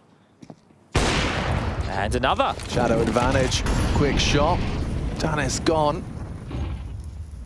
Boomich with the AWPer. It's interesting, obviously they have different players doing it on different maps. Yeah. Boomich is the one that gets to wield it on Overpass. I don't know what it was about that Anubis no-scope highlight, but I watched it, honestly, like probably 60 times on loop, just back to back to back. Love a good no-scope. Well, but it's just the scenario, you know. That's not easy to do. Shouldn't be happening, but did at the hands of Boomich. What the hell? Axile walling onto Siren. Now, if you're a new Counter-Strike viewer, we promise the X-ray is just for viewing purposes. Yeah, but that is beautiful. You know, it's a mastery of the position. He knows exactly what's up. And Nafany with that recovered Galil going to do his best to try and make this at least costly for C9, I guess. On the very high end, he's not ready for this. He is. Loud was Axile. And a whiffed spray for Hobbit to collect another double. Damn, 25. He is farming today. And up to double digits are C9. Not too much to celebrate from BB's T side here. Now, a plant there would have been something to celebrate, but not even really able to get close to the side as all as we'll get Boomich's highlights. Picking off a couple before they even get close. Okay, well, again. We turn to BB to put up some resistance in this T-half so far. Just one round to their name. Not a pistol round to boast in this map, so they have to do this the hard way if they'd like to find the victory. Axile would have heard Danist's progression in con. So Boomich on high alert. There are already two of them defending forward on this A site. Siren with full control of short. Con occupied as well for BB. Just note how these B defenders retaining their smoke, so they're not feeling like they're under too much pressure, actually allowing BB, if they would like, to waltz through Monster or be somewhat aggressive up towards the sandbag position. It was such an early barrels molly. Were they just hoping to try and bait some reaction util out? Yeah, force them out of position, right. Apply a bit of pressure. And hoping to clear out towards A again. So this map, it's not just like a linear press. The way that you have to think about clearing out these positions is a little bit different to a traditional map. And Axile, he might have the perfect timing. Oh, he's been spotted out. Did manage to land one onto Chiron, but through the wall, 50 HP for him to work with. Oh, I like this from Hobbit. Oh, he's pushing the limits of this. He's pushing it straight in. Still manages to find one head before Zorti brings him down. This could be it for BB. Could this be their second T round? They're all congregated towards the front of DICE. Electronic hiding behind it. Danist opens up the site. Only Boomich left. And he misses his chance to take down that bomb carrier. Will be hunted by Danist. It's a nice double from him as an 8th is found. Okay, well, Axile only wielding an MP9 towards the upper bathrooms there, just getting caught on a timing. So thought it could have been working in his favor with maybe some of the steps he had heard, but Chiron able to open things up. And back and forth we go yet again. This one doesn't feel like it's got too much heat behind it just yet. Yeah, but I mean, it's still T-shirt and shorts. It's just not, you know, maybe 50 SPF. Well, it's a scorcher for Hobbit on 26. He's having a great game. A lot of impact from him. Second tactical timeout to be called from Cloud9 now. Groove with the opportunity to get on the mic and to discuss the finances. 1,900 loss going into the next round, but you need to look at what inventory you currently have. Hobbit 5.6, Electronic 4.4, Perfecto 4.7. That's 3 players in the position to get a buy. Boomich with 3.6 and Axile with 2.1. So you could operate with SMGs or pistol upgrades, but it looks like they're going to take the conservative approach. So potentially allowing BB to get within 1 round here. You can see how light this is, all things considered, but that is by virtue of only getting 1,900 into the next. And BB are going to be asking the question of what type of a purchase is it? Right, you're thinking they must have a little bit of money. They've won 4 out of the 6 rounds played in this half so far. In the previous round, they won 4 players stayed alive, so you're starting to do some of that mental maths. Look at Hobbit liberties he's taken here. I mean, covered by Danist if Hobbit does ascend the ladder immediately, which he will, and covered off nicely. Well, that's info, right? So he's going to know the player they just killed, and hopefully he saw something in the hands, so aware of what type of a purchase. And well, with that push and all the space they've been able to take so early, should be noted now that it is a lighter investment. Still some hesitance from Chiron, wants to make sure he's diligent on his clears. Yeah, well, as well as this, going down the home stretch, if you're BB, you want to keep as many players alive in rounds like this as you can. Start building that T-side bank. You don't want to get to the point where if you just lose 1 round, you're immediately crushed. You need to have residual purchases available. The rotation for C9 back over. I want to keep your eyes on the Boomich flash. That is the only real item that could cause a bit of trouble for BB. Wants to just send it high, sky high for Axal's USP. Chiron's close, Boomich. There it goes. Let's get it going, and Axal's got a chance. Lands it with Boomich's help, but nice work from Zorti. Actually just swaps to the Glock to get it done. And with one casualty, you'd say they'd pass. Yeah, so that's not too bad. Residual cash being built on 4 out of the 5. Chiron will reinvest himself. And now it is just that one-round game, 10-9 in favor of Cloud9. Oh, I wonder if we're going to get another Boomich opening. I feel like he's 2 for 2 on his AWP buys into finding opening picks. I wonder, oh, he's actually looking B. Is he going to go for a bit of a monster jobby? Yeah, he is. Short also posted up with the AWP is not a bad position to find a pick on the defaulting B defender. It is just going to be Axal starting over towards A. So how are they going to enable Boomich? Short molly deep, extinguished, pushing through. So aggressive play from Cloud9 on the CT side, trying to set the tempo. It's going to be a connector pick, head-to-head with Zorti. Yeah, but he's not ready for it. He still had his knife out now. Posts up, but cleared by Boom, and bang. Another one for the Boomich AWP. And that was cohesive. Yeah, he was caught in transition, not expecting that move. So the fact it's come on a little bit of a delay. It's got Zorti off guard, giving Boomich another pick on the AWP, and the number advantage for Cloud9 now to work with on the CT side. BetBoom unable to take really any territory. Siren trying his best to find a fight, but just spam down Perfecto. Disgusting. Another scoped weapon gets things done, and you feel that's enough for the 11th now. Yeah, most def. It would take some heroics. If they regroup and execute B right now with what they have, they can get themselves a 3v3 on the site. A Heaven Smoke Boomich is removed from the picture. Some well-placed incendiaries / Molotovs. Sorry, we're on the T side. And they could be in for a fight at least. They could turn this into a map now. Yeah, and aiming he is. Nice control of the AK-47. Chiron, 2 on entry. Now, Heaven is still a threat. Boomich is still a threat. The man that found the opening. Workable. Find the closing. Look at him. No fear. I don't know if I like this play. He's gone straight on in. Misses his chance. He's surely going to go down now. Nafany forced away. Hobbit supporting. Catches Danists, and it's all on to Nafany. Not looking good. 6 bullets. Yeah, it would have to be some pinpoint precise taps, and that's not that. So Cloud9 will find themselves in 11th. Oh, Boomich should have been punished there. Right. It did seem a little audacious. Right, because if he pushes in, goes down on his lonesome, now it's a 2v2 on the site. Yeah, There's a great opening for Chiron to be able to get them in and to get the bomb down. How quick was Hobbit behind him? You know, like if they were both jumping down together or like quite quickly in sequence, like when did Hobbit get down there?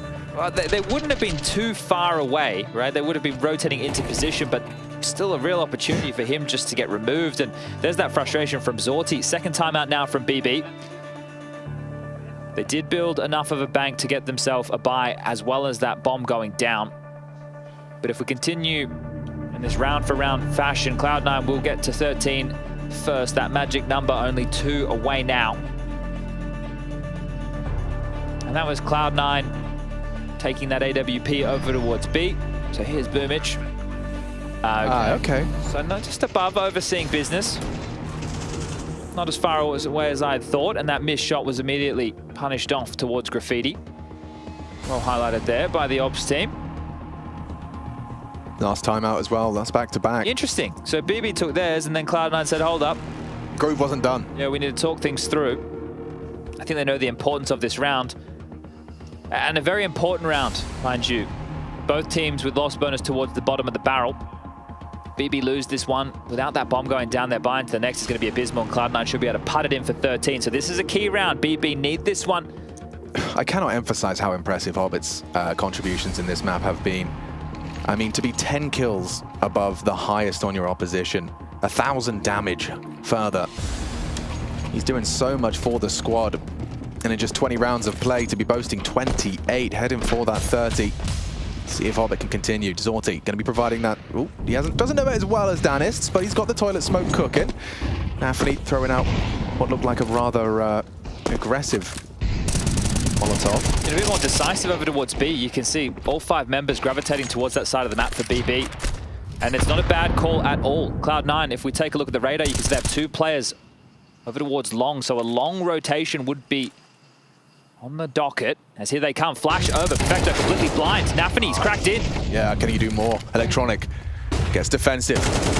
Flurry smoke does not look clean. He's got a little bit of an angle for an assault. Oh, he spotted another. He knows they're both down there.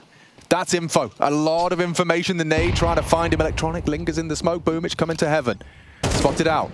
Nafany fires off a warning shot. Electronic pushes. Oh no! Ships in the night. Neither no. Hiding in the smoke. How is this still going? Electronic playing the fade. Going to be just quicker. Nice one from Siren back. 3 on 3 back into the site. Bomb is ticking. Siren dancing. Finds himself the double. Takes down the star that is Hobbit. Boomich connecting on the orbit. Axel up next, but 1v1. Siren, he's done enough. Need the 4th from him. The quad kill, but Boomich is having none of it. And that's the round for Cloud9. Boomich letting out a roar there. Oh, understandably. Yeah, you know what that means. It was quite the skirmish on the site. A very frustrating round for BB not to be able to get it done. They get the entry in. That long rotation I was discussing, it was just awkward around the smokes. And this one, Siren did an awful lot. There's the flash over. Perfecto just caught. White screen, but Boomich making the AWP sing. Obviously, the conversation coming into this, no real primary AWP. It's map by map basis. And wow, giving them a stare down on the other side. That is a massive one-on-one for Boomich to clutch out, considering the financial situation and the pressure on. BB take this final timeout. Cloud9 know what they have done to the finances on the other side. Galils aplenty. Incredibly impressive from Boomich to be able to adjust to the, being a flexible hobby AWPer for the squad, and he's doing the role. He's hitting the shots. He's doing the hard ones as well. He's finding the openings and he's doing the retakes. That's like, hard mode AWPing. So great work from him, and it's put them on map point. Yeah, it's hard to dispute his presence with the AWP on the CT side. Not something that Cloud9 chose to operate with on their T campaign. But BB, what have you got left? BB's pick as well. For C9 to take this, it will be a B-rush confidence booster, and they're looking to throw some confidence into the mix on B. Perfecto, that's a late molly. Danis is up and catching them with nades in their hands. He pantses 2, could be 3 with Nafany's help. The site is lost, the round is done. Immediately the save call from Cloud9, and it's going to be the same conversation we had time and time again with Zorti trying to retain his AWP, where Axel and Boomich run and hide, because I think it's Nafany's turn to release the hounds. And Zorti's already quite close, so just be careful not to make any sound cues to the two of them. Zorti being called over to find himself an upgrade, and you could just see the sheer pace and those flashes of this smoke up in the sky, but they're just doing what I think BB probably do best, considering the players they have on this team, is thrive in the chaos. I think that if they're aggressive, they're in their face. This is where your Nafany's, your Chirons, they can do some of their absolute best work. It was Danis with 2, Nafany with 1. Is it safe to assume that that's not a call you can make frequently? It's based on spawns and the players that have the spawns? I think it's also by virtue of what your buy looks like as well. So Mac 10s, right? This isn't something that I would be recommending you run if you had an AWP and 4 AK-47s with a full belt of utility. Yeah. But I mean, just look at the time at 1:41 and they're at the pillar. It was that rally of flashes that they were just chaining together. You can see behind the pillar there that just keeps them all blind. And without that forward positioning, Cloud9 in a lot of these rounds, other than when Perfecto was forward, he got flashed and just run on down by Nafany through Monster in the previous. They've been doing this more water-centric setup. So punished there. And now, if BB can win this, well, they can take this to overtime.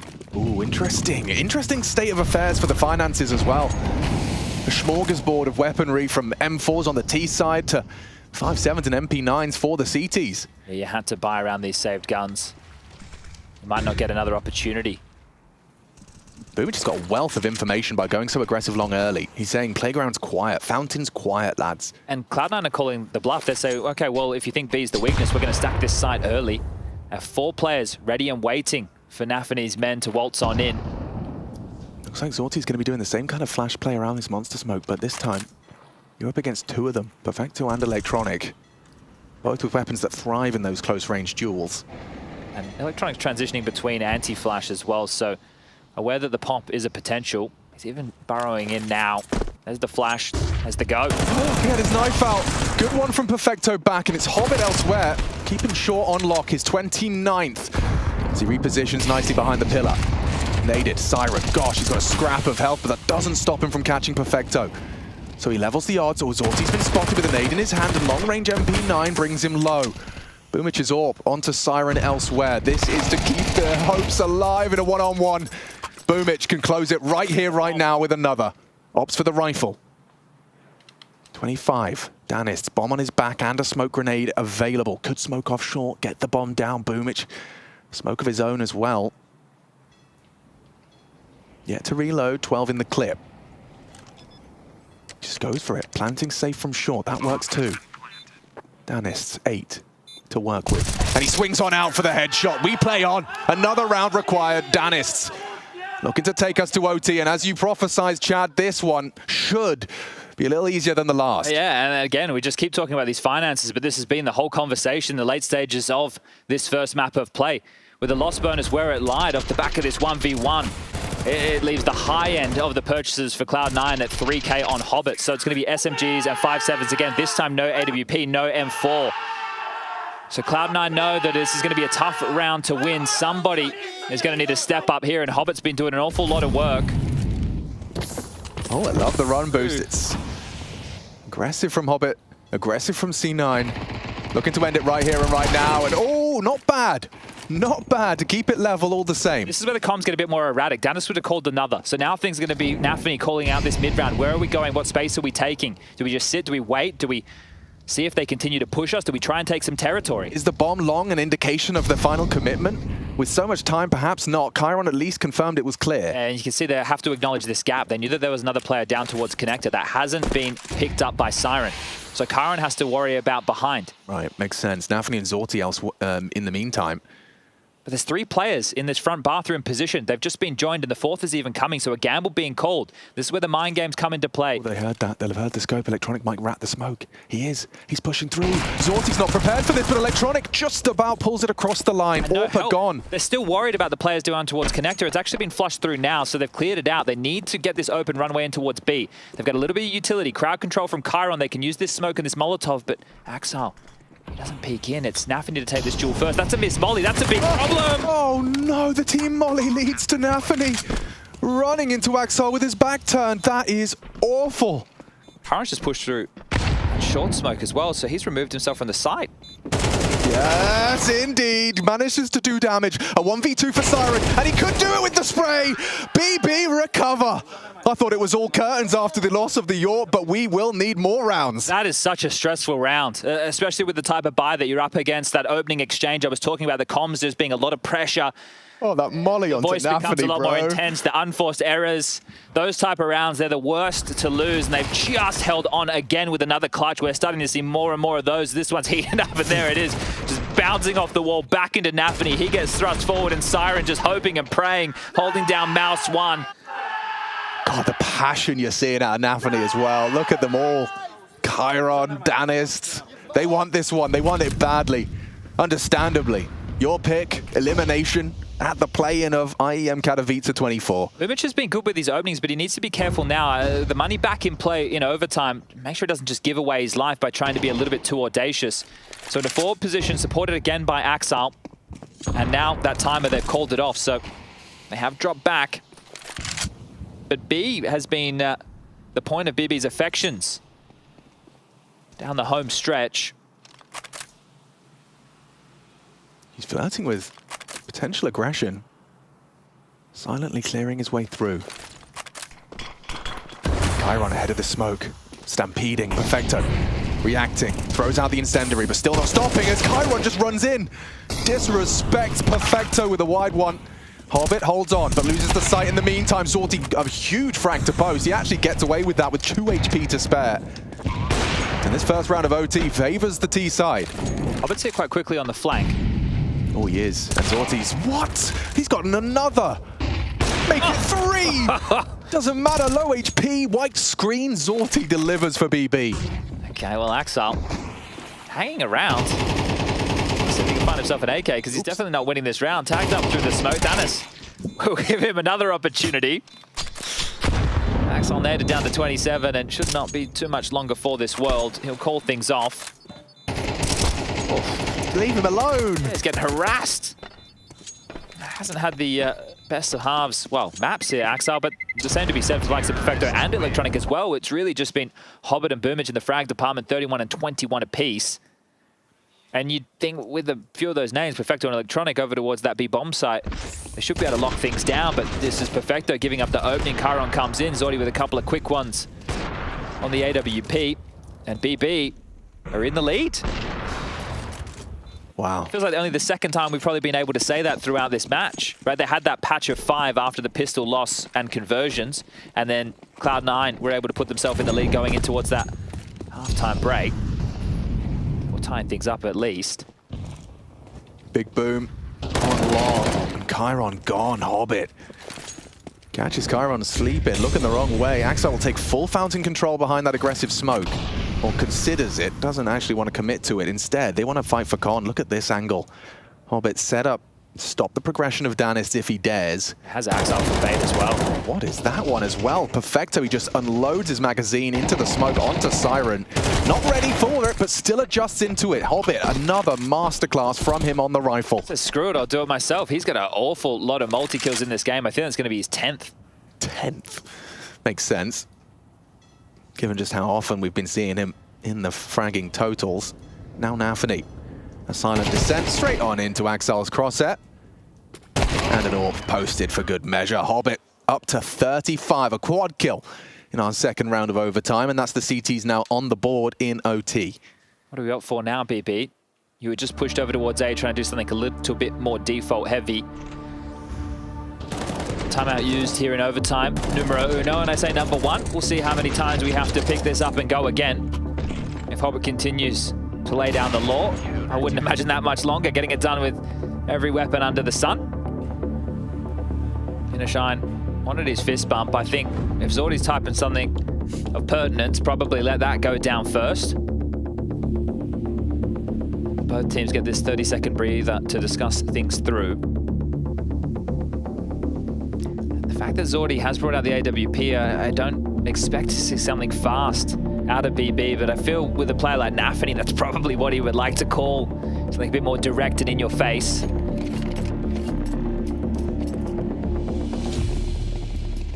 And a switch up again, last round, CTs.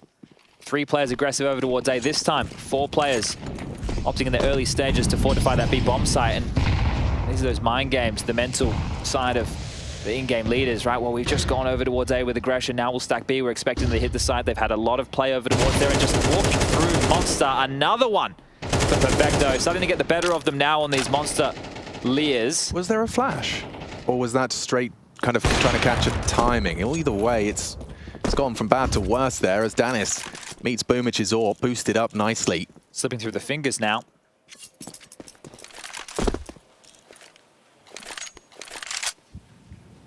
Looking to capture every minute. Are the remaining 3. Just over 60 seconds. This just feels unwinnable. It does. Kara might catch Axel on the timing. He has. But I mean, if Zorty can beat Boomich in this head-to-head on site. Just so many angles to consider. Yeah, Nafany's the one to go first. Lovely advantage. A good tag back, but needs lethality at this stage. A 2-man advantage for C9 to leave the defense with a lead. Electronic's going to be the problem here, laid up connector. Yeah, and they've got to focus on the boys on the site. You can see his toes, that they're just dancing with him. Zorty maybe eventually will be given just a little bit too much. Hobbit tagged up. He's done a lot of damage. That Tech-9 does have a threat now. And woof, quick headshot. Needs to find another on the side of Dice. They're playing with him. They're playing with him. Perfecto getting hunted. No scope hits. Maybe he's done enough for Chiron to work his magic. 13, has he got it? This is going to be damn close. Oh, gosh.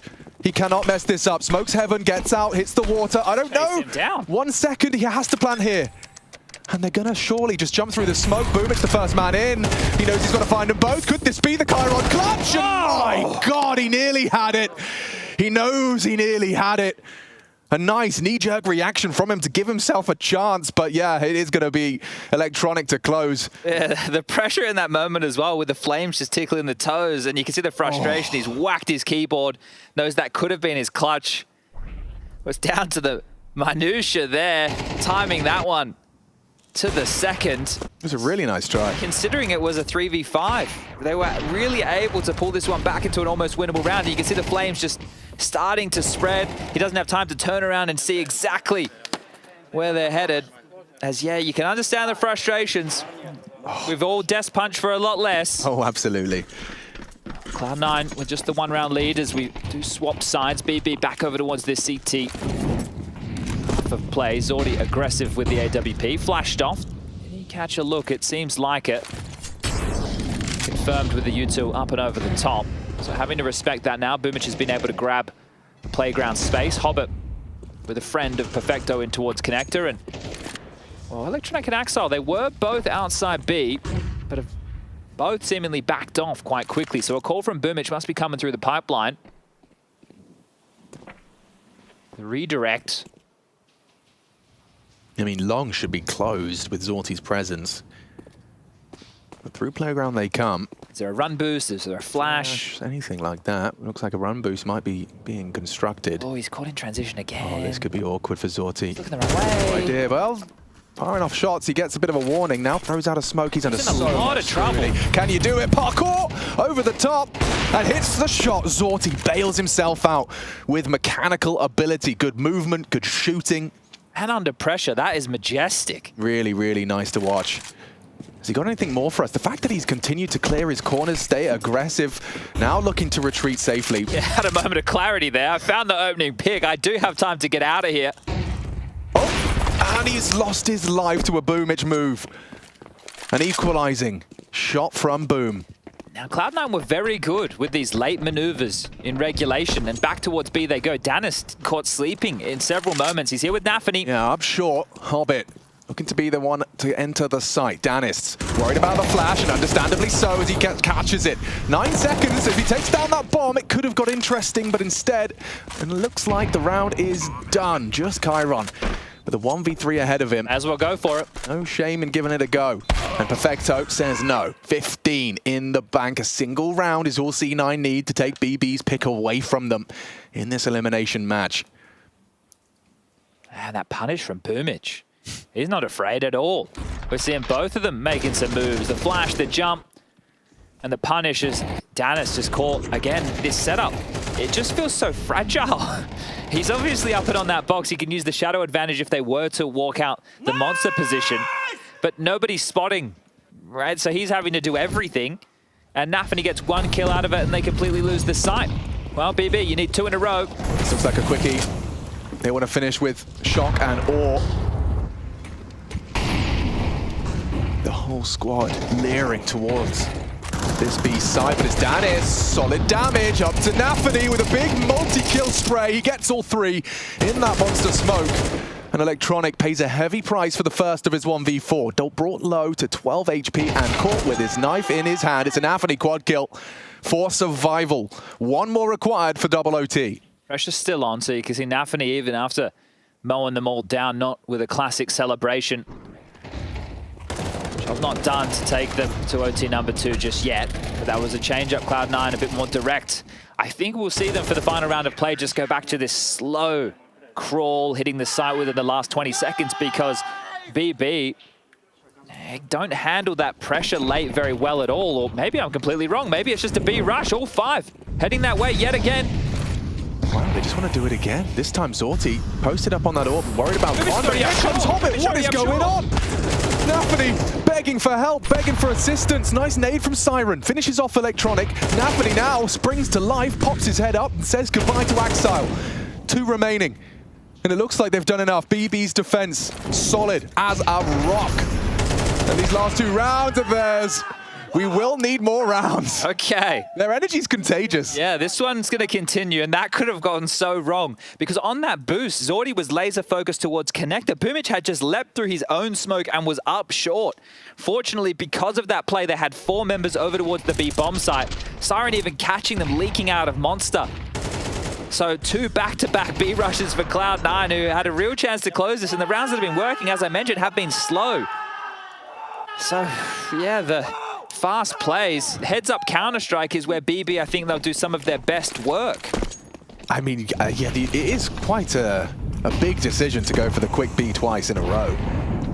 Hasn't worked out for them. It's given BB a new lease of life. P-side AWP, not on Boomich, but Perfecto. Interesting, okay. Well, already indicates we're going to have a different flavor round. Look at this from Danis, though, taking liberties. It's quiet on B. I'm going to cross all the way deep and just hold this one-on-one with Electronic. The B lurker, and he's lost his duel. Big from Danis. Yeah, it beams him here, and I think it's better having a bit more proactive. We can see having to play statues hasn't been his cup of tea. I mean, they know Long's a gap. The flash over for a little glance. Hobbit down to Nafany. Two different names have taken aggression towards B. Yeah, but look where the bomb is. Oh, yeah. Maybe we could circle this one for everybody at home. That is the problem in this round. You can waltz into A all you like. You're not going to find yourself too much of a round without that special package. Should be 16 for BB. Great first from the Perfecto. Large a sequence we may remember here. Imagine if you had the bomb. Oh, yeah, imagine. I think the thing is they don't know that the bomb is down. Yeah, you don't need the bomb if you can kill all four. Siren, however, not interested in that, just holding the angle uncleared by Perfecto. Nice couple, but all the same, it's a BB first for the CT side. And Zorti going to be giving that AWP back. Perfecto's going to have another go, though. Might start feeling a little bit hollow for Cloud9 now. They've had a lot of opportunities to win this in regulation or OT numero uno. Yeah. And just with back-to-back B-rush calls, not filling them with confidence. It's hard that they can't see what was successful for them. Spreading out, taking the standard map control, finding a pick or an exchange. I don't know if they really enjoyed how that harassment towards Sewer and outside B felt in the previous, and we've seen this one before. Zorti up on the tippy top. Huge. Knocked off by Hobbit, who continues 38, and not as impressive now that we are so many rounds deep. Certainly, but that shot is taken on the Orpa. Good flight path to clear that out. Siren picking it up. Not wanting to operate without it, but we've seen BB go aggressive towards Connector before and offered up multiple kills. Electronic cooking? He was throwing out something, or just hanging out at spawn. Well, this is a good map if they actually allow Boomich just to work through long, so he knows that there's no AWP in the hands of Zorti now, right? So he might want to kind of stretch his legs and take a bit of space so that either he can apply pressure on a lurk or they can seesaw. They still have 55 seconds on the clock. I don't know if I love this. Looking for a one-on-one. Nafany should have him dead to rights, and now we're leveled back up at 4v4. Born Perfecto will connect the shot onto Nafany there.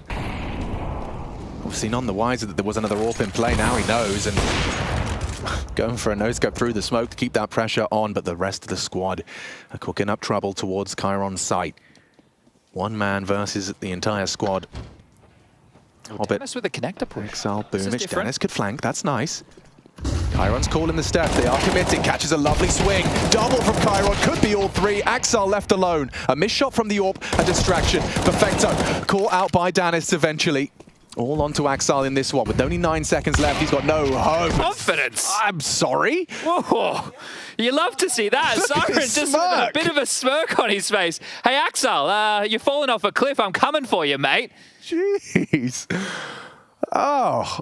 He's got 9 seconds. Oh, it's a yeah, look how deflated they are, right? If we go back to that interview after the Spirit victory, we had translator Magix with Shiro and Shox asking the questions, and there was discussion about, you know, this team, and essentially talking, well, what I took from it was the atmosphere over in Cloud9 was probably not something Shiro really enjoyed, and you can see them stewing in their own juices right now, Cloud9. Not happy bunnies. It is the Na'Vi core, and we know they did love a tilt or two. I just watched the translation of the good old simple Perfecto moment. Didn't realize how intense it was. Right now, though, we are looking for a full clean CT side from BB on their map pick. As Chad has highlighted, morale perhaps at an all-time low. Zorti trying to set himself up for a cheeky peek. No one home. Saying that, there is some control being taken. Mid, occupied by 3. Zorti hanging around, hoping to catch the exit here of Hobbit towards top con. Doesn't have any direct support. I say that as Chiron does start to maneuver over, just jump spotting the long.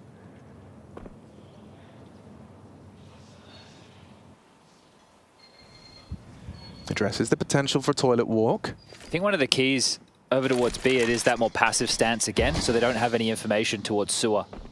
It's really nice timing for him to drop that smoke.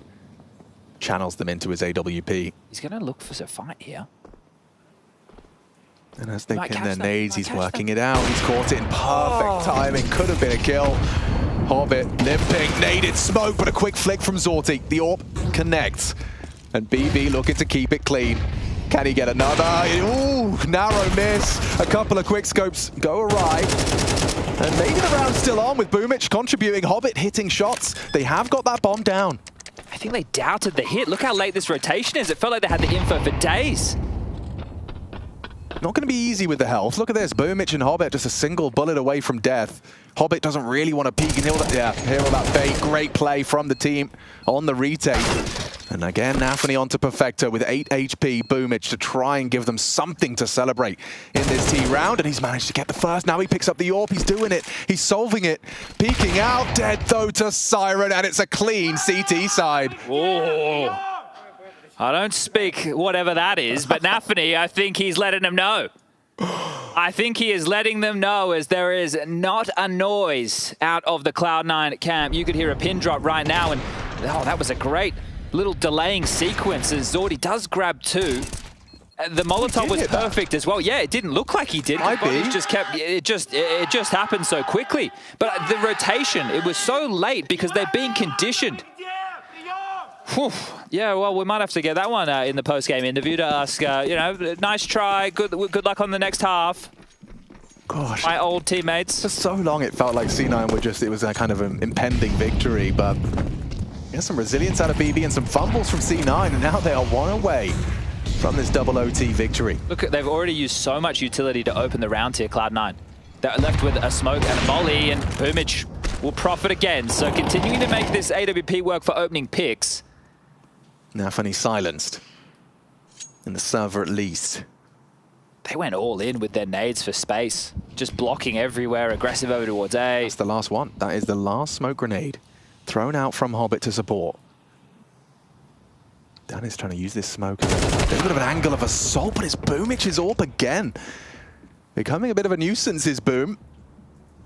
Smoke won't last forever. Perfecto has to commit to this or get across, and he's opted to tuck back into the site. They're coming for him now. Boomic's gonna go again?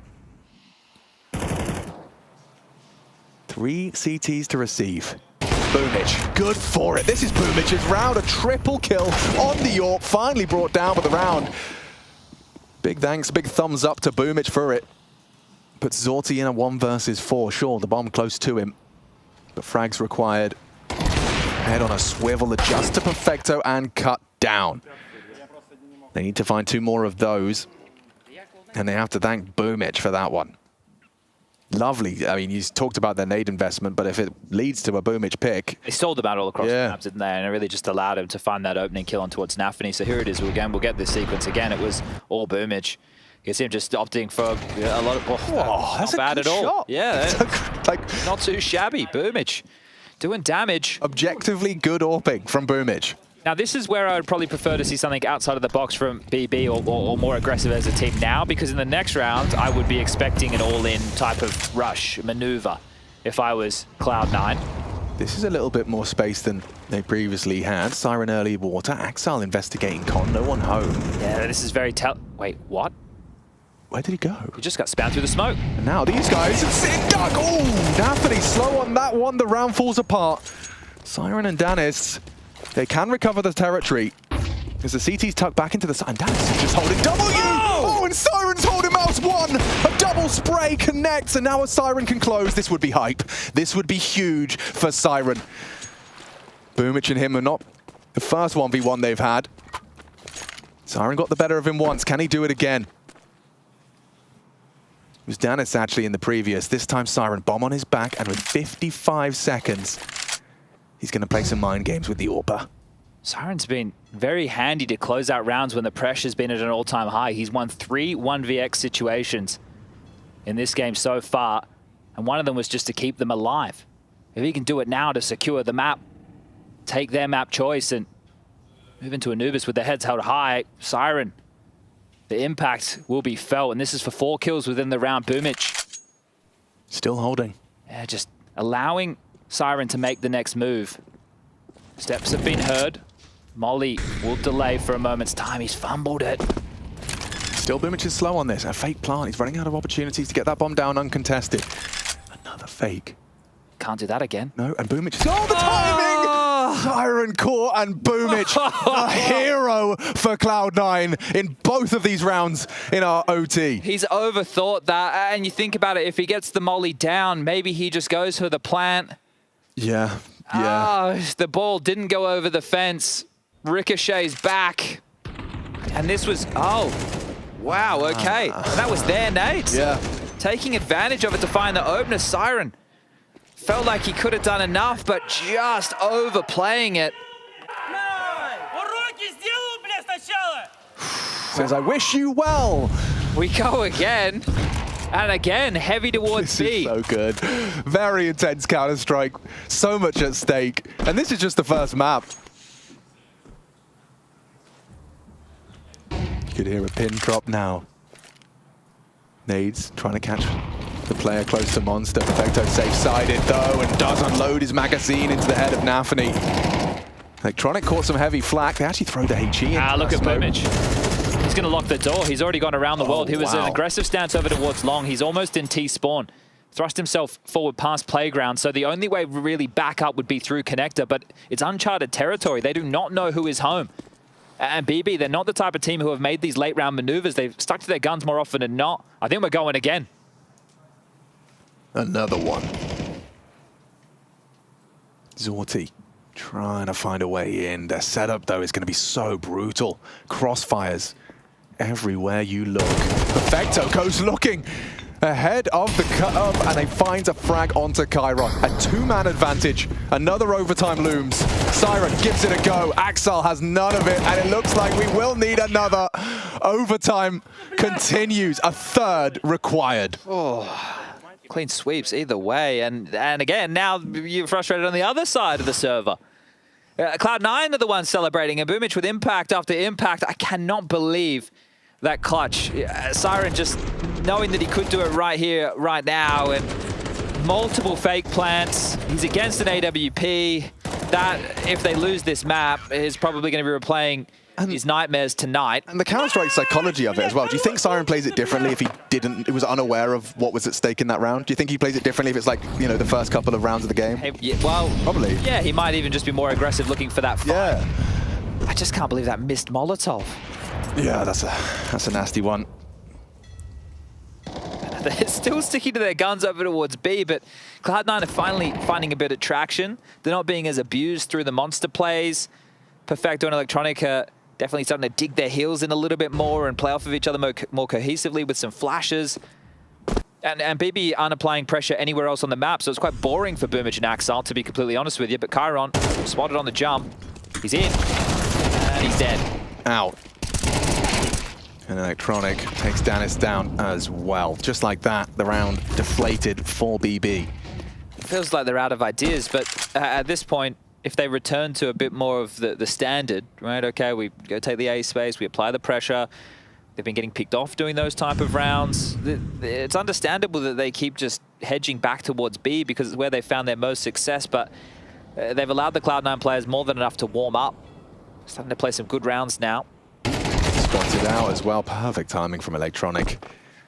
Leads to another. In this type of a game where it's a slog, I favor the Cloud9 players much more. Yanko was talking about this, I think, when they were discussing predictions, and he said he'd have to go with experience, and he wasn't talking about, you know, Axel necessarily. He was talking about that Na'Vi core, and you can understand why. Yeah, no, absolutely. Just kind of headstrong in that respect. Yeah, well, this is the thing. They're definitely tilters and they're rages, and they talk to each other very candidly and straight to the point. And I think to a lot of people that might come across as quite harsh, but they're also winners. Right. Right? Yeah, precisely. And I think you're bang on as well in terms of like the kind of cultural differences. You know, where it may be shocking to some of us soft Westerners, but perhaps there's a different expectation from different regions. Yeah, they're not doing the liquid kumbaya. They're doing the... Axel, though he was flying with some aggression. I think that little bit of damage has put him off. He dips down towards the connector. He just keeps finding him. Doing it endlessly. Also, Nafany's opening deaths. Wonder how many he's had now. Danis, good to equalize. Takes down Axel. Progressing up Con. And as it currently stands, a lot riding on Hobbit and his decision-making in the coming seconds. Ooh, not far off the mark. Electronic anticipating at least one burrow deep. It was Siren still holding on to short waters, Zorti in support and potential boosts. Boomic has found himself back on the B site. I would just love to see them just pick up the bomb and, well, this is fantastic push, isn't it? Through Monster, going to get themselves an awful lot of information. They might even be able to find a bit of a timing because this boost will have to dismount. Electronic and Perfecto, here they come. Yeah, and I don't think Jaws theme playing. He hasn't progressed. He hasn't considered this. Just has a look straight into the crosshair. Another spotted. Good work from Zorti. He knew he had to step up, and he does. Double kill on the AWP. Hobbit to react. Boomic to be tested. Posted on the pillar. Hobbit flanking. Zorti could be dead man any second now. As Boomic has to hit one here. He has to at least deliver one. Hobbit could close if he can find an equalizing frag here. And Hobbit's done the first, but still it's all on Hobbit. Boomic gets nothing. Nade lands. Damage dealt. Look at that. He softened him up. Both of them 50 HP. Throws out a smoke that would keep Siren guessing. Well, Siren's playing in it. But that's uncertainty. At this point, if you're Chiron, I'd just be being told, hey, play for yourself. Play this if it's a one-on-one. Yeah, fair. Focus on your own jewels. Does Hobbit have the presence of mind to get across? See that frag. Siren quick to adjust, and it will be BB. It will. On B. On B again. BB on B. It was meant to be for BB on B. 19. Last round of our third overtime's first half of our first map of this series. Quite the slugfest. Yeah, perfect word for it. Watches are plenty, but a T-side round, it's felt like a while since we've seen one of those. So BB, can they make it two? And a standard round of play. Or maybe not standard. Two connector. Nafany spots the AWP and swings into it. I'm checking those opening down. It doesn't look that bad. I think it's only 3 or 4. I think most of them have come in OT as well. That'll be his fourth, I suppose. Axel strugglesome, however. 0 and 7. My. Yeah, but this game continues, and Nafany, at least he gets to pull the strings from the grave, can micromanage his pieces. But another dry swing into Boomic's AWP, and I'm sure he won't have an issue putting it in. Just always moving.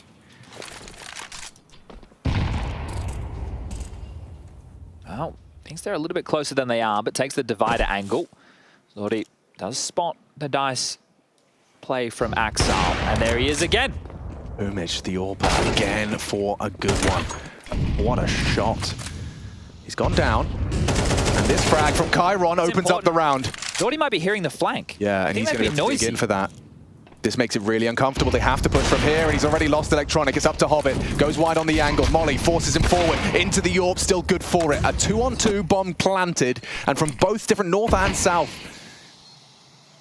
Chiron, that smoke. Implies his position. Nice reposition as he catches Perfecto, trying to make the play through. Hobbit demonstrates how that Molly should have looked. Looking for Toes, spots him on the wide swing. It's Chiron. A big round from Chiron to give BB 2 on the T side. I think Zorti, with these more late round kills on the AWP, has been huge. In that previous that they won, he got those multiple kills from Connector with that monster push. And he's showing that he's quick with it. These type of kills are changing the real tempo of the game. The fact he turns around, he knows that this flank's coming, he even gets to tell of the flash. That's important. Sure, he goes down to Hobbit, but it gives the information. It allows the two players on the site to know what's coming. And now they have the lead again. Switch sides, 2 CT rounds required for BB. Cloud9, what do you have to offer up? Perfecto's T-sided AWP is something we've only seen come out in the overtimes. Goes up over towards B. No early monster smoke to note. It will be a incendiary to hold them at bay for now. A HE in case of the lurk, and there you go. So holding on to that smoke for a few moments longer, brought them until a minute 30. See that one starting to subside at the minute 10 mark, and we'll see if they keep deploying as Hobbit going through his paces. They connect a nade through, taking the space, sector clear. 4 players for Cloud9 parked outside B with enough utility to edge in with an execute. He's already dropping back from long. Chiron on the side, so the rotation point not that far away. And to block on B, they've got smokes on Chiron, Siren, and Incendiary in the hands of Nafany. And at the ready, as you can see him opting to play on the jiggle. Here they come. See if this angle bodes better for Danist. Drop that Save from the volley. flash. Turns away, wrong time. Great openings. Boomich and Hobbit just flatten the defense. How not to hold the B bomb site. A tutorial. IBB.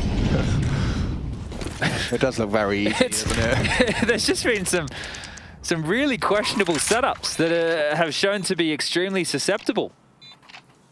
Just one flash and they're in, and you're looking into the wall and no one's actually covering you.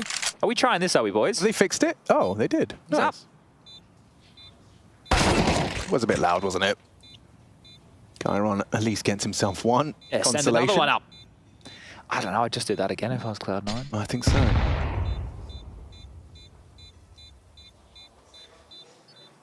Well, the hunt, not as impactful for the next, but could be impactful for the last. It's Axel. The last piece to give this a go. Yeah, you would love to force an orb rebuy, wouldn't you? Well, they've heard him. Hidden in the smoke, though. Nice, he's going to be overlooked. I think Zorti's gotten away with it, so... Yeah, important, because if they all went down and they all went down again in this round to defend their honor and take us to yet another overtime, the cash would have been strapped. Yeah, I mean, when 2 of the 3 openings are body shots.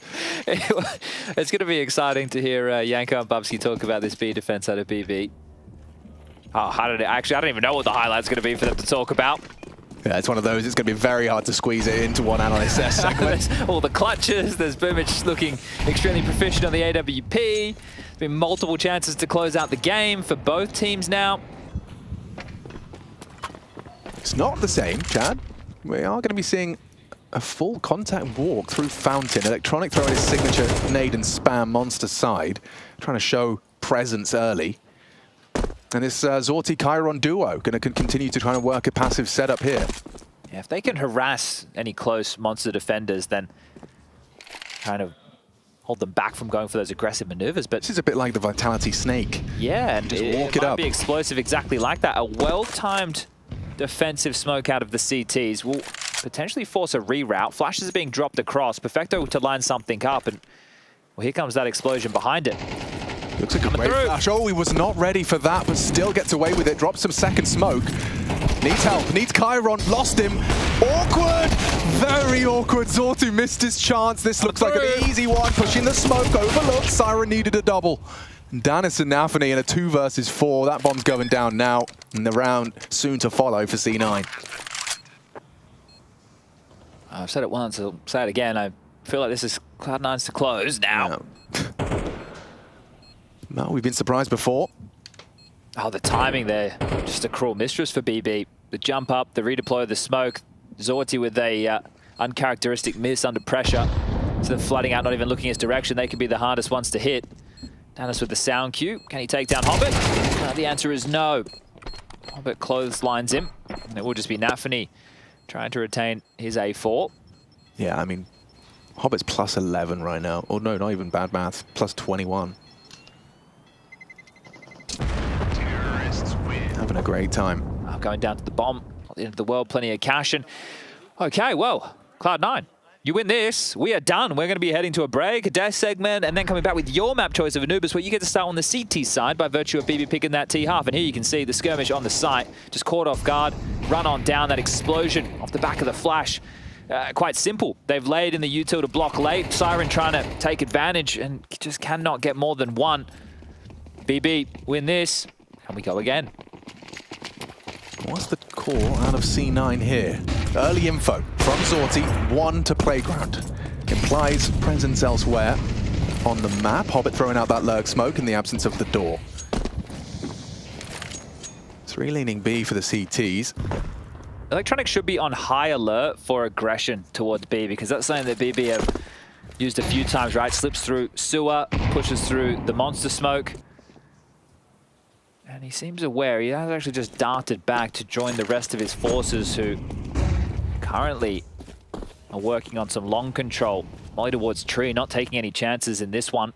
Zorti started long, so by repositioning now, working on Divider, does mean that Chiron perhaps is going to have a lot of responsibility in this round. Just jump spotting for now. Close flash surely going to get his attention. That's the jump spot. Smoke. Siren's coming. It's actually the HE he opts for first. He shouldn't swing out from this position. Look how close they are. It's going to be another explode. Yeah, this is going to be really uncomfortable. I mean, Siren's on his way. Boomic is in. Zorti doesn't go down. It's actually Chiron with some huge covering fire. Connects the AWP onto Hobbit, and it looks like we might need another one. Another one. 4 overtimes on our first map here, unless the unbelievable happens. Well, the bomb's on the site. There's 25 seconds. Electronic and Perfecto are not thrusting forward. Yeah, so... all 5 members of BB still remain. Yeah. It is 100%, without a shadow of a doubt, going to a 4th overtime here. It's nice. It looks cool. It looks really cool from Electronic, but there it is. Goodness me, got a little bit. You tried to go full Jason Moses. I did. I tempted fate there. Yeah, you really did. The full 100%. Whew. 21-21. Yeah, that's a good idea, Hobbit. Take a drink. I think everybody at home should probably do the same. Oh, man. This is the double we missed. Oh, wow, yeah, but just perfectly took the swing. I really am. I have admiration for the way Boomic has been playing, whether it's on those CT orbs. Hang on. Hold on. Uncle Hobnob's pulled out the P90. Come on, Hobbit. What are we in? SG1 right now? What's going on here? Captain Jack O'Neill? He's just pressed his push to talk and said, the rush be no stop. Oh, they've had enough of this. Zorti with the orb almost lines up multiple. Hobbit down, straight through. Nafany defends, and the heads-up counter-strike is what BB wanted to see. Electronic liked the way that last round felt at the end. He's hitting some shots. Continues to do so into the site. Nafany cannot go down. If he goes down, this round is up for debate all again. Bomb can be scooped. Yeah, okay, hang on. Pick up the bomb and reset. Oh, they look like they have different plans. They faked the runaway. And through heaven, okay, spotted. That's the bomb as well. Noted on the minimap. Electronic welcomes these duels. But you've got 70 seconds, just maybe cool your jets. Nafany still pinned on the barrel position. Siren in support. They only have seen one. Chiron's still worried about heaven, and now Electronic just flattens Nafany. Oh dear, it's up to Chiron. Can he be the hero for BB? Electronic's looking sharp right now. Chiron last seen heaven, but over the top, from the top rope. Chiron out of nowhere takes down Electronic and secures it. I mean, it was looking like it was BB's round, but definitely close towards the end of that one. Yeah, really made a round of that one, didn't they, Electronic and Perfecto? So good job to claw it to yet another 1v1. We've had an awful lot of those in this match as we just continue. We have a whole nother best of 3 to go down on this A stream today. And, well, there was M80 versus Rooster. I haven't even been able to keep up with what's been going on over there. Well, you don't want to if you're an Australian Counter-Strike fan. Just stay here. All right. Just enjoy this one. This is what we want to be watching. The bomb left us... Can I do it? Can I do it? Yeah. There we go. There we go. Someone's always gone back for it. Okay, nice. Good job. I love this. What a new toy in the studio. Well, hold up a second. Only one player on A. Oh my gosh. It's all onto this man, Chiron. Putting a lot of faith in him are the boys as he's hearing them. Okay. Okay. He readies himself for war. He heard the steps. Takes a swing, clearing his angles, finds the head, finds the spray, commits to it. Significant damage, but only the one frag. He'd have liked a lot more. Siren in support to delay. Zorti's rotated through. That smoke stifling for info. Just giving themselves more time, though, Cloud9. They're getting into these skirmishes quite early. I think they liked how these mid-rounds are starting to feel. Multiple bodies over towards long to try and finish this one off. And actually calling it off. The bomb waltzing back through the bathrooms. Hobbit far forward. Electronic the same. Nade, decent damage. So with Electronic's presence and Hobbits combined, it is going to keep boots planted. It's only 2, and they've been swarmed previously. Oh, that molly's awkward for Zorti. Has to get out of dodge. Good angle, good flash, stops him from hitting the shot, but Siren good for it onto Hobbit, needs another, finds Axile. Electronic puts him down, a sequence, a lovely double. Electronic, he's got a clutch in him. He just has to find Danis, but solid, takes the fight, welcomes the duel. A big impactful round from Danis on the close. Yeah, and an impactful flash from Nafany there as well, just coming over at the perfect time. You saw it just in the kill feed, so as Electronic is looking for that kill, it pops directly behind Danis, emboldened for the fight. And this is huge from Siren. I thought on Spirit he was a pretty decent anchor player. For him to be able to find that impact there as they're waltzing in towards the site, it definitely alleviated a lot of pressure. And Danis, if he can find a bit more confidence here, if there are these later walks into B, which him and Nafany have been struggling with, that could be what changes. Whoppa! Chiron always seemed like a funny lad, didn't he? Dude. When we saw him over on that VP roster, it was like, oh yeah, this is a breath of fresh air. They found another Yakinda with even a bit more flair, and he got the boot. So too much flair. I was going to say, yeah, if you compare the kind of the personalities of VP and Chiron, it's very clearly two different ends of the spectrum. But we've got the AK-47s in full force, even a cheeky recovered one for Danis. See if he can continue to find his confidence up against this Titan. Big names from your region wanting to try and show that you can hang with the big boys. It is a bit of a contrast in results, right? Nafany referenced during his interview, he said last time they played on LAN, they won. They beat Cloud9, and then they lost online. It was during the closed qualifier for the RMRs. So he was kind of implying that, you know, Cloud9 are onliners. That's what he's calling them. Well, yeah, I think that's exactly what he was calling them. And then Boomish said, I don't want to think about that. 4 out of the 5 players on the team haven't won a major before. I think he was. I think he was caught. Yeah, I think that's exactly what he was saying there, Alex. I see. Call me Sherlock Holmes. Goddamn Cloud9 onliners. So when he was part of the team, that's when they actually were online. Yeah, actually that is a bit cheeky, isn't it? That is a real cheeky one. But I mean, let's take stock. 23-21. Hobbit's got 50 kills. Yeah, he's having a good one, an unbelievable one. Let's see how this T side goes for C9. Looking to start with a bang. 2 dispatched towards short. Axile Electronic giving it a good go.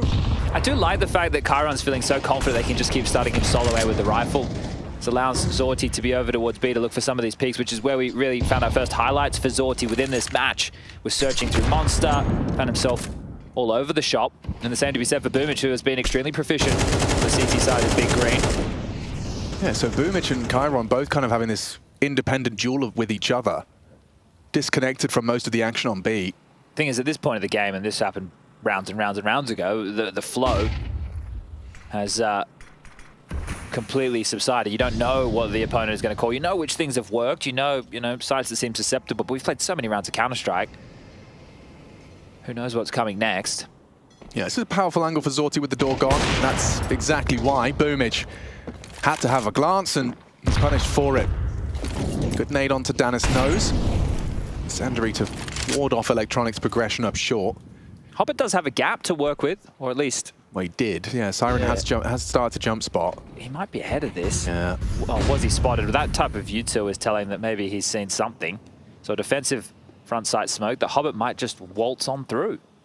And the rest of the team's coming. 25 seconds. Yeah, this is going to be a bit of a jump scare for Siren. Is he ready? He's got to be so alert. He's staring into the corner. He does react. Pure reactions from Siren. And hang on, hold on, it's still up for debate if Perfecto with 12 seconds left can get the digits punched. Fakes it out, fakes it out. He still will have a chance to get it down. 17 HP though, a single bullet. Danis opts for long. Nafany biding time for Danis to flank. Perfecto, a statue. Ready to flick. Oh, and now the suspicion grows. He's taking too long. It must be long, but still Danis finds it. And BB are up to 24. Okay, so they've done this before. Right? We've seen this exact scenario. Different numbers. And Cloud9 managed to do the same thing. So now that we swap halves again, do BB have what it takes to crack through, or do Cloud9 still have gas in the tank to take us into another? This was the opener. Zorti, aggressive, Siren. Playing impressive, right? Yeah. Completely just anti-flash, expecting an explode. And then it does get a little bit dicey. Danis taking the long way round. Nafany allowing his teammate to play out. And they will secure round number 24. One more. And BB can finally pick up their map choice. Where's Boomage? Keep your eyes on him and these CT side openers. He's starting over towards long. Yeah, he's not shy. Could meet Chiron here, and Axel in support with an aggressive move of his own. Fires off a warning shot, gets Nafany looking the other way. Actually, I like this from Nafany. He welcomes the duel. Doesn't find the head. Boomich posted. Chiron, inquisitive, and wow, that's not easy to find. Both as the flash pops, though. Both get away. Boomich set for success. Chiron caught out. Nice from Danis. An equalizer through Con. They know Axel's around here as well. Oh, catches him completely on. Needs the USP, and now Zorti's tested on the sidearm. This is messy. Axel just couldn't find lethality. Yeah, that could have been the most impact Axel's had this game. Unable to connect the dots, some decent damage, sure, but we find ourselves in the 3-on-3. And don't forget what's at stake. I mean, this needs to be perfect from C9. Plenty of time on the clock. Do we see a regress from these two B defenders? We've got Electronic and Perfecto. They've just redeployed one over towards Monster. Apparel's Molly at the ready, but do you really want to try and push through that? Well, as Electronic moves forward, he's calling a lot of this clear. And with Boomish's position, oh, it's about to be a big biff. Zorti, get your knife, get your gun back out, get your gun out! Siren! He clears the corner. Electronic taken down short side. 20 seconds, it does have to be B. And here comes Perfecto with a double spray on the pillar. Zorti just a little late to the party. He has to clutch up now, forces him into the angle, but Perfecto. Experience prevails in the first round of their defense. Able to mow them down. That was very well done there from Perfecto. Low HP making things a little bit easier for them, but still pressure on. Well, yeah, for BB, that's just it's the first brick, you know, it's not going to be too tilting, but in a 3v3, time kind of running away from them. Yeah, and there's the just a bit of frustration, a smattering of frustration. You've got two other opportunities before all the slate's wiped clean. And all that hard work of your CT side was for naught. And we do it all again. Yeah. This was what tilted me about playing tennis too much. It never ends. Well, it never ends, but you can do so much. You can win some sick points, sick rounds, and it doesn't mean anything if you don't win the set. Yeah, fair enough. Going through the motions. Danis has been having a fair share of biffs over towards Connector. Will grab control. Flashes himself forward. Party's all theirs. Bathroom smoked off. The bomb. Above the ladder. So this, if it will be the final commit, Siren will be the man who'll have to scoop that up, and he will do. Indicative of a finish towards A. 3 players reside, however. Electronic, traditionally over towards that B bomb site, finds himself part of the package. Oh, Axel's getting a little mobile. It's a bit quiet over towards B as well, so his A defense should be on high alert. Axel's not stopping. Siren, however, balloons. Looking the wrong way, looking the right way. Ooh, and spots him out. Big from Axel, that will disrupt the execute. And he's lost the bomb as well. Axel stepping up in a very big way. Nade right on the Zorti's face. Now they're blocking each other. Still though, Chiron finds him. Remember, or rather, Danis. The third piece. Nade in the smoke, he's exposed, they find him as well. Danis is having a huge round right now. Triple kill from Danis. They need to plant, and he needs to hit that shot, it's done. An exhausting battle in the first map of this series, 25-22. Nafany likes how that one fell, stands up, gives a big yell, stares them down. Map number 1 in favor of Team BB. What a slug that has been, but they pick it up. And those 1v1s, those clutches, that constant back and forth. What an opening map of this elimination series.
back and forth until the bitter end. 4 overtimes required, no less, to be separating BB and Cloud9, and it's Nafany to claim some sweet, sweet revenge, at least on map number 1.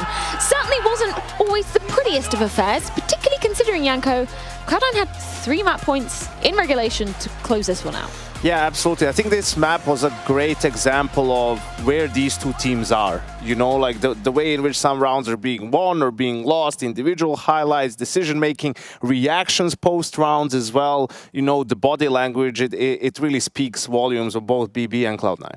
Yeah, I mean, I'm just leaving the hype train for Exile. I can't believe you have such a big downfall. He's so irrelevant against a mediocre team. Like, it makes no sense in my head. I think we should tackle this in kind of the good, the bad, and the ugly. And I guess we can look at this particular trio of rounds as good for BB, but hella ugly for Cloud9, right? Yeah, you said it yourself. They had 3 match points, right? And they know at this point, the first round, that the buy isn't going to be amazing, right? Because there weren't really that many plans and whatnot for BB team. So you need to have protocols for these rounds. On a map like Overpass, what is the easiest thing to do and the fastest thing is pretty much a monster rush, right? So that's the first thing that you need to be playing against. And for Cloud9 in these rounds, like, they don't have any protocols, really. The 3 guys just get caught completely off guard by what's happening. As you can see, right? Like, look at these 3 players, Electronic, Perfecto, and Hobbit. Like, they're all stuck. Like, Hobbit is getting caught completely out by the first player throwing nades. These 2 guys are just completely in water. There's no one in barrels throwing a smoke. There's no one holding a counter flash, right? Like, the timings are completely off. They get caught. Easy round for BB, which should have been extremely difficult. Look at their buy. They have a Deagle, they have Galils, right? Not much utility, Mac 10. You can see it on the faces of the Cloud9 players. They know it's awful. Here, they again, look at this now, 3v2 situation, right? Hobbit does a lot of damage on Zorti, but now the call is, call Exile in and let's double swing Monster to try to get that kill. Instead, they kill the guy with red HP. They trade 150 of their own HP, leave Boomich in a 1v1, which is, you know, it's not unwinnable, but it's tough because he's a little bit far away. Why is the rush? There's 30 seconds left, right? He wins that 1v1 and you're thinking, okay, this is going to OT. But even in the end, they have a 4v2. On the force buy of their own, there's a 4v2 here, right?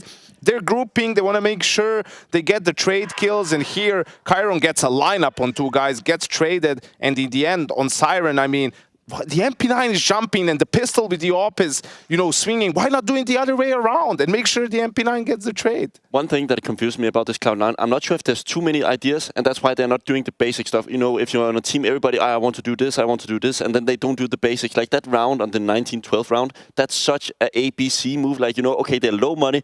Please, somebody go barrels or like the best spawn, throw that molly, and just lock the easy thing down. And I think there was even a timeout, maybe even from BB before that round. And if I'm like that, I'm just saying, guys, please just stop the monster rush. Yeah. Do the monster rush. And to do that, the first guy has to go either barrels or to go all the way deep if he has a good spawn to get 2 flashes from heaven to just swing and spam through the monster, right? Like we saw it happen in different rounds and it worked great. Instead, they're throwing a molly for tube, like Hobbit is waiting to flash, I don't know what, and the player is already bridge pushing them. They just threw the defensive smoke close to water and that's it. I mean, it was miserable. It was awful. I'm surprised to see it because it's Cloud9. If BB did this, I wouldn't, okay, it's inexperienced, they don't know what they're doing, but here we have so much experience. Like they've played B-side for the entire period of life in this career, so I have no idea nobody's taking initiative on what needs to be happening. Let's just contextualize this as well. Hobbit had a monstrous game, right? Kind of made up for the failings of Axel in a lot of those situations, and yet it's still not enough to be pulling Cloud9 over the line, right? I mean, he was single-handedly keeping them in that game for the better part. You know, in the first half on the T side, he kicks off with an ace, I mean, in this gun round, which is also you see about BB. Look at the kills from Hobbit. Guy swings from in connector for no reason. Guy pushes through a smoke connector, dies. Third guy challenges him from water. Those are the 3 entries. It's like, what are we doing over there on that side? But, you know, it doesn't really matter all that much. And he was finding so much impact, so many great kills, but he didn't get much help outside of Boomich, really, for the most part. It's also going to be rough if you have this amount of players on your roster and Hobbit is going to be as your star player. Like, this can't happen continuously for Cloud9 if they want to be even better than this. Obviously, it's a shit show right now. Nobody knows what's going on. I also think that having an AWPer is really needed. We are seeing Perfecto on the T side, we're seeing Boomage, and then all of a sudden Hop is top fragging as well. To be fair, Boomage did a pretty decent job on the CT side with He was more than decent. He did everything he needs to do. I mean, it's crazy that in triple overtime or whatever, Hobbit has 104 ADR averaging. I mean, that was just a monster performance. Boomage was doing great on the CT side. Exactly what an AWPer needs to do, right? Punishing, you know, some of the more risky dry peaks and whatnot, finding some good kills. On the T side, yeah, it's a little bit of a problem, but I think it's still serviceable. It was different. It was other things that really prevented Cloud9 from winning this game. Yeah, I do understand your perspective though as well, Bubsky, the fact that we do want a more stable AWPing force. I think that is a definitely, you know, the least we can desire. Yeah, I mean, I just think that default is absolutely shit. Like when we look at the way they take map control and so on, there's no structure. Nobody's taking like the control. Boomage is often just taking it solely, and then we kind of get the rounds from there. And if he's not AWPing, he's not the one dictating the pace of the game. Let's flip things over to talk a little bit about BB, considering they did win this map, albeit incredibly narrowly. One of the shining lights has to be Zorte coming out incredibly hot this map. Yeah, absolutely. And he was doing it on both the CT and the T side, right? Very mobile with the AWP, always kept Cloud9 guessing where he's going to open up rounds. I mean, this was a great one early on in a reset round, right? So important. Finds the kill in Monster first, then the boost, then he's on A. I think that's a great example of how you should go about AWPing on the CT side of Overpass. And then, yeah, even when we get into overtime, obviously, and the amount of rounds, he was still having good output when it just comes to pure fragging. Generally, I just think teams and AWPers have a very easy time against Cloud9. I think we saw Mantu also at the Blast. He had like a plus 40, 30 kill type of BL3, and he's not really the star AWPer that we see pop off in this aspect, but he said in the interview, it's so easy to just search when you know you're not meeting an AWPer 9 out of 10 times. Looking towards Cloud9's map pick, this is Anubis. Bubsky, you even gave them some flowers saying they're really strong on this map.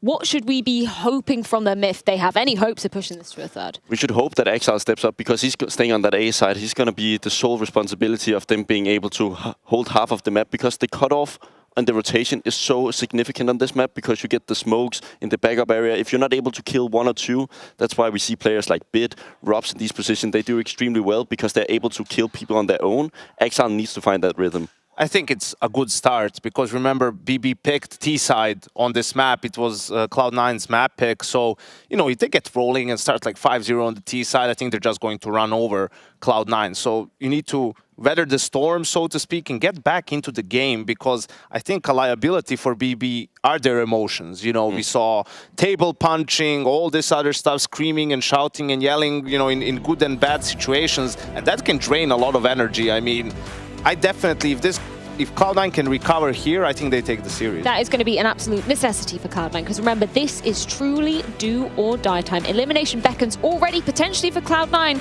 It will fall down onto this map. We're going to be diving into Anubis after this break.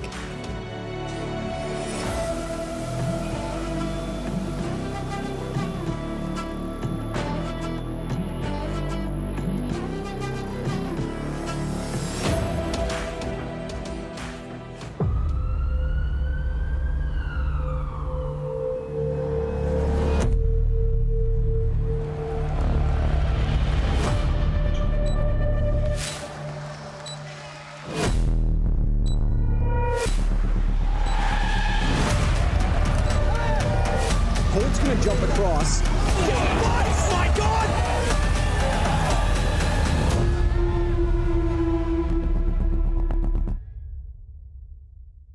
Fnatic are starting to crumble. What's going on?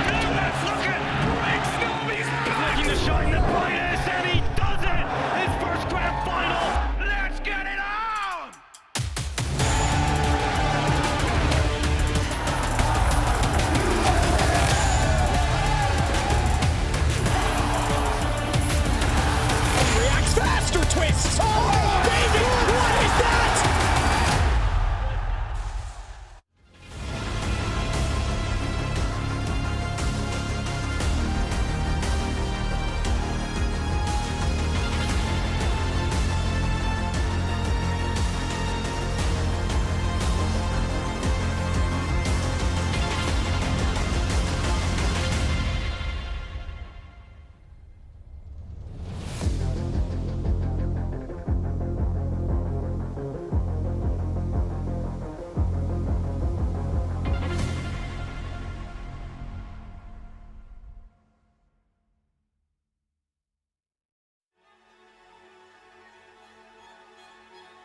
I'm not going to tell you who to remove from the team, but I want to ask you, would you add Manasi if you could?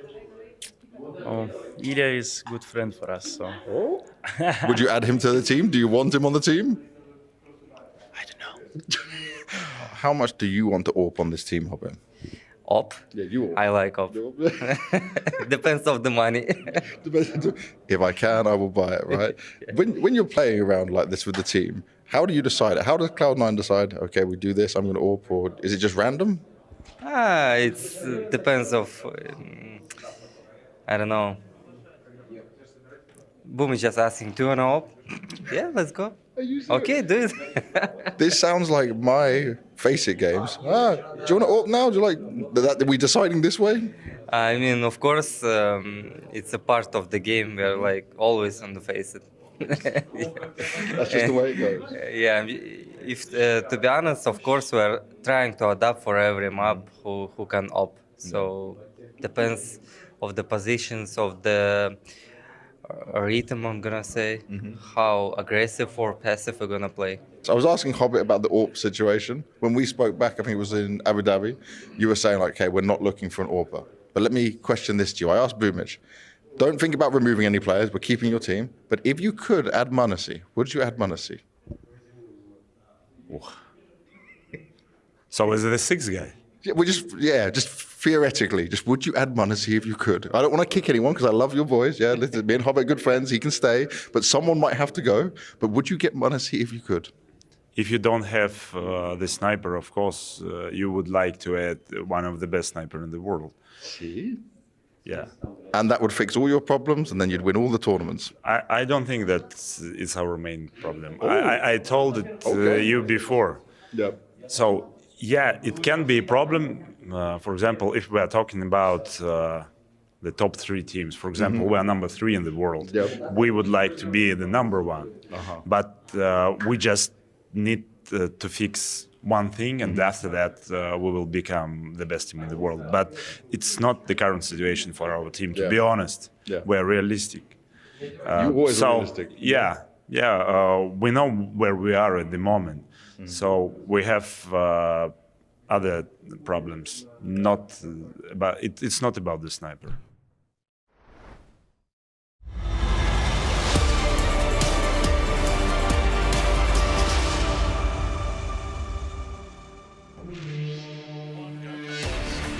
Hi diddly hi, neighbor. Good to see you. We got BB and Cloud9 duking it out, and when I say duking it out, it was one hell of a slogfest. We did manage to just about finish Overpass. That was the first of the series, and it was BB's pick, eventually pulling it across the line, as the desk has explained. And now we find ourselves in Cloud9's turf. Anubis, a machine. I got Chatty B with me. I know we have some very, very serious stuff about to go down, Alex, with this being an elimination game and all that, but with your opener right there, all I can think is goddamn sexy Flanders. Yeah, exactly.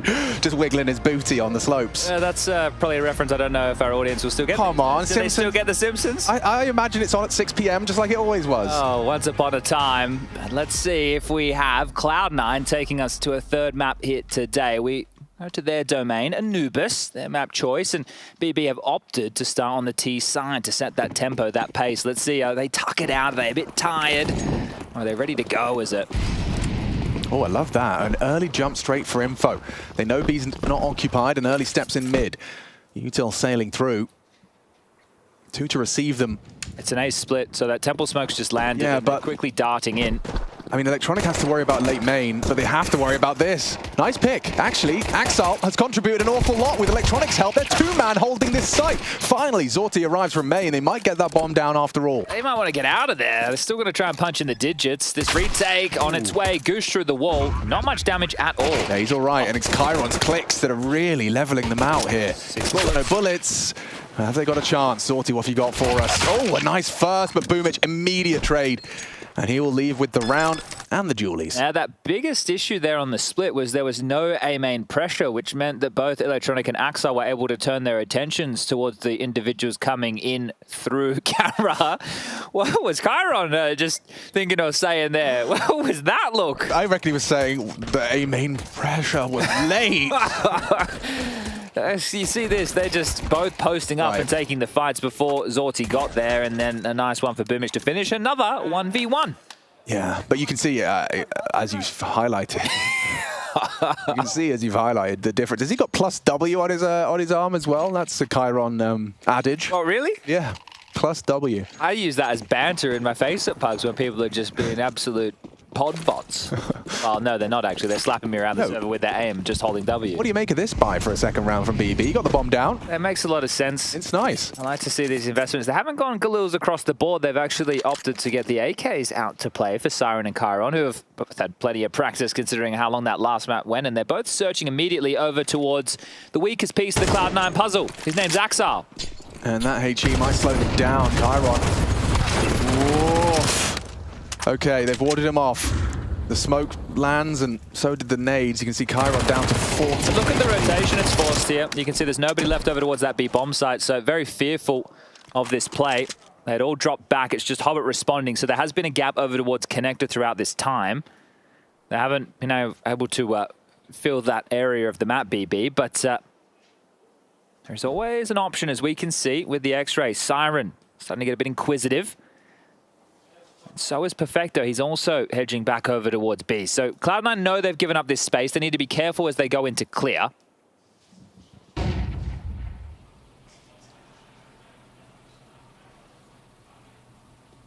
Pillar clear. Oh, well timed. Isn't that beautiful? Look at the clock, 35 seconds. Now Boomage surge. Have to finish A. Oh, he just caught the bomb. Oh, he's just come back. Chiron's just come back. They're rotating A. Oh, it's misinfo. It's bad info.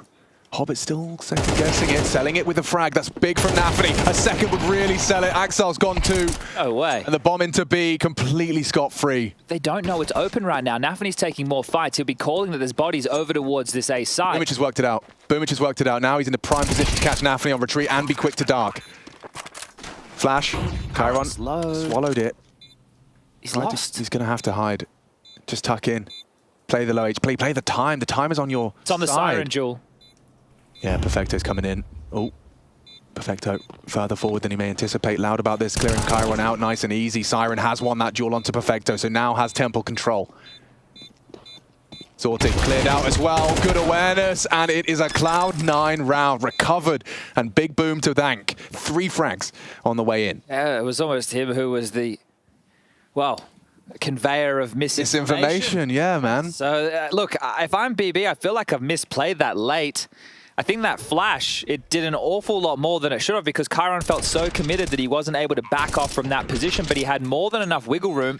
Siren trying to fight out from Temple, lockdown from Jail, Diffuse comes in, and Boomage is having some great impact. Yeah, and you saw the impact of Chiron's position on Zorti. He just ended up having to tuck into Glyph and pray. As it gave him 2 1v1s. Well, close round, another plant, another buy, and again, looking to apply some pressure. Look at that CT smoke, Yeah, a rug smoke deployed. This is going to cancel plans. BB tried to cotton off the sightlines of middle and Connector with 2 smokes of their own out of spawn. And I think Nafany needs to brave this. He has to. He's through. Electronic gives up mid. This is a great timing. Electronic's about to get a bit of a fright. He's going to just... Oh, he's still throwing nades. He has no idea how close they are, Alex. Yeah, this is a complete window of opportunity for BB to get on the board. Now Loud. Electronic calls for help. He sprays down 1, but it's into the A site. Just the 1 casualty. BB have the bomb down. Might be a save call. What do you think? It should be, considering the financial situation. Perfecto's already off in towards T-spawn. That B main push came just as the hit through camera, so it was a little bit unfortunate with the info for C9, and I think it all comes down to the timing of that smoke. You throw it, we know it's not a wall, but if you're Electronic, you're not expecting players just to brave their way through. So Nafany, by showing his balls, takes a massive timing and essentially helps them secure the round with that. And this is one of the keys with the space makers. You know, when Nafany's running through smokes and he just dies, it looks stupid, right? But when he finds that gap and they're able to secure a round off the back of it, that's him making a very brazen decision in that moment, but a necessary one considering the circumstances. They were blocked with their initial call, which was to head towards rugs towards A. There was that smoke that was lobbed out early. I mean, and that's an indicator of a real IGL round in the sense of your first plan was scrapped. you immediately pivoted, and you're at the front of that pivot. I'll ask you this question as well. If you see a rug smoke, what do you think's happening? Right? Why are they pushing A main? Yeah, right. So if you think that they're heavy over towards A, maybe mid's a little bit weaker. You would normally get the crunch through connector and the A push. You know, mid players like to be quite aggressive, pick out that window in towards the connector, in towards the water position, but they already had that space. Dropping a couple of MP9, so already in the thick of the gun rounds. Lurk smoke deployed here from Nafany. Yeah, a little bit of a fakeroonie. But with Siren's presence dark, with the smoke already thrown by Nafany. We know how that smoke works, right? It just segregates the sight lines for these two B defenders of Hobbit and Perfecto, who already are tasked with an awful lot. B can feel like quite the sight, but look at this gravitating towards mid. 3 bodies, all straight in. Chiron just cracks it open. Plus W. And now, yeah, they are pushing through. Nafany's heard it. Adjusts to an angle he can work with. Works well with the Galil. A second asking too much of him. A's open. Yeah, and they're so far away, admittedly with a man up. And look at their util, dude. They've got a smoke double molly. Some flashes for good measure. Doesn't look like there's a diffuse. Oh, no, one's just been picked up. Perfecto's just grabbed Danis, this is really important. And he's found it. Electronic was so far ahead of the pack. He's managed to isolate that duel with a forward position. And now it's a 2-on-2. Those Molotovs we mentioned, still one available. Zorti will get that down, rock the clock further. Oh, might be run through. They're disrespecting it. Flashed in the flames, and he's gone. That was their own flash as well, wasn't it? I think it must have been. One forward? They still have all of their flashes. There was 3 flashes on Danis and Zorti. That looks a little bit awkward, doesn't it?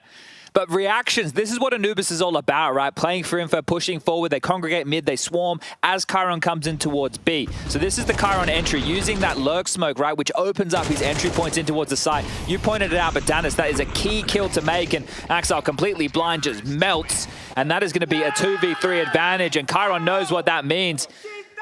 Sit down, he says. I know what that one definitely translates to, is they have forced Cloud9 down to an eco. The key in this round is just going to be the Boomich flash. You can see him just holding this through the doors, so if there wasn't he leering pushes, he could lob that one through. Nafany trying to soften them up as Siren flushes one out. That's an open invite now to be. Siren might go looking. Flash, there Nafany, not blind and not really sweating as he just handled these unarmored adversaries. Beautiful. Faded that out. I don't know if it was intentional or not, but it looked fantastic, didn't it? And they give up one casualty, but it will just be the Mach 10. Boomich's position is now noted, and Zorti, he's coming. He's seen your toes. Yep. Oh my god. Oh my god. I love Boomich's gameplay right now. Hi. Hi. How's that one feel? Guess what? That's an awful lot of extra cash for Mr. Boomich. If the AWP comes out off the back of that. Yo, and he gets another CT entry. Oh, he did. He just bought the AWP. He just bought the AWP. Well handled by Nafany mid. Zorti, just so horny for that kill. Hard clearing his corners and the knife right between the shoulder blades. Put down. That's cool. It was a bit weird. I was like, I don't think Boomich is reacting to loud footsteps, but he worked it out. Wow, very cool move. Gets some extra cash, gets that AWP in his hands. Wouldn't have been possible otherwise.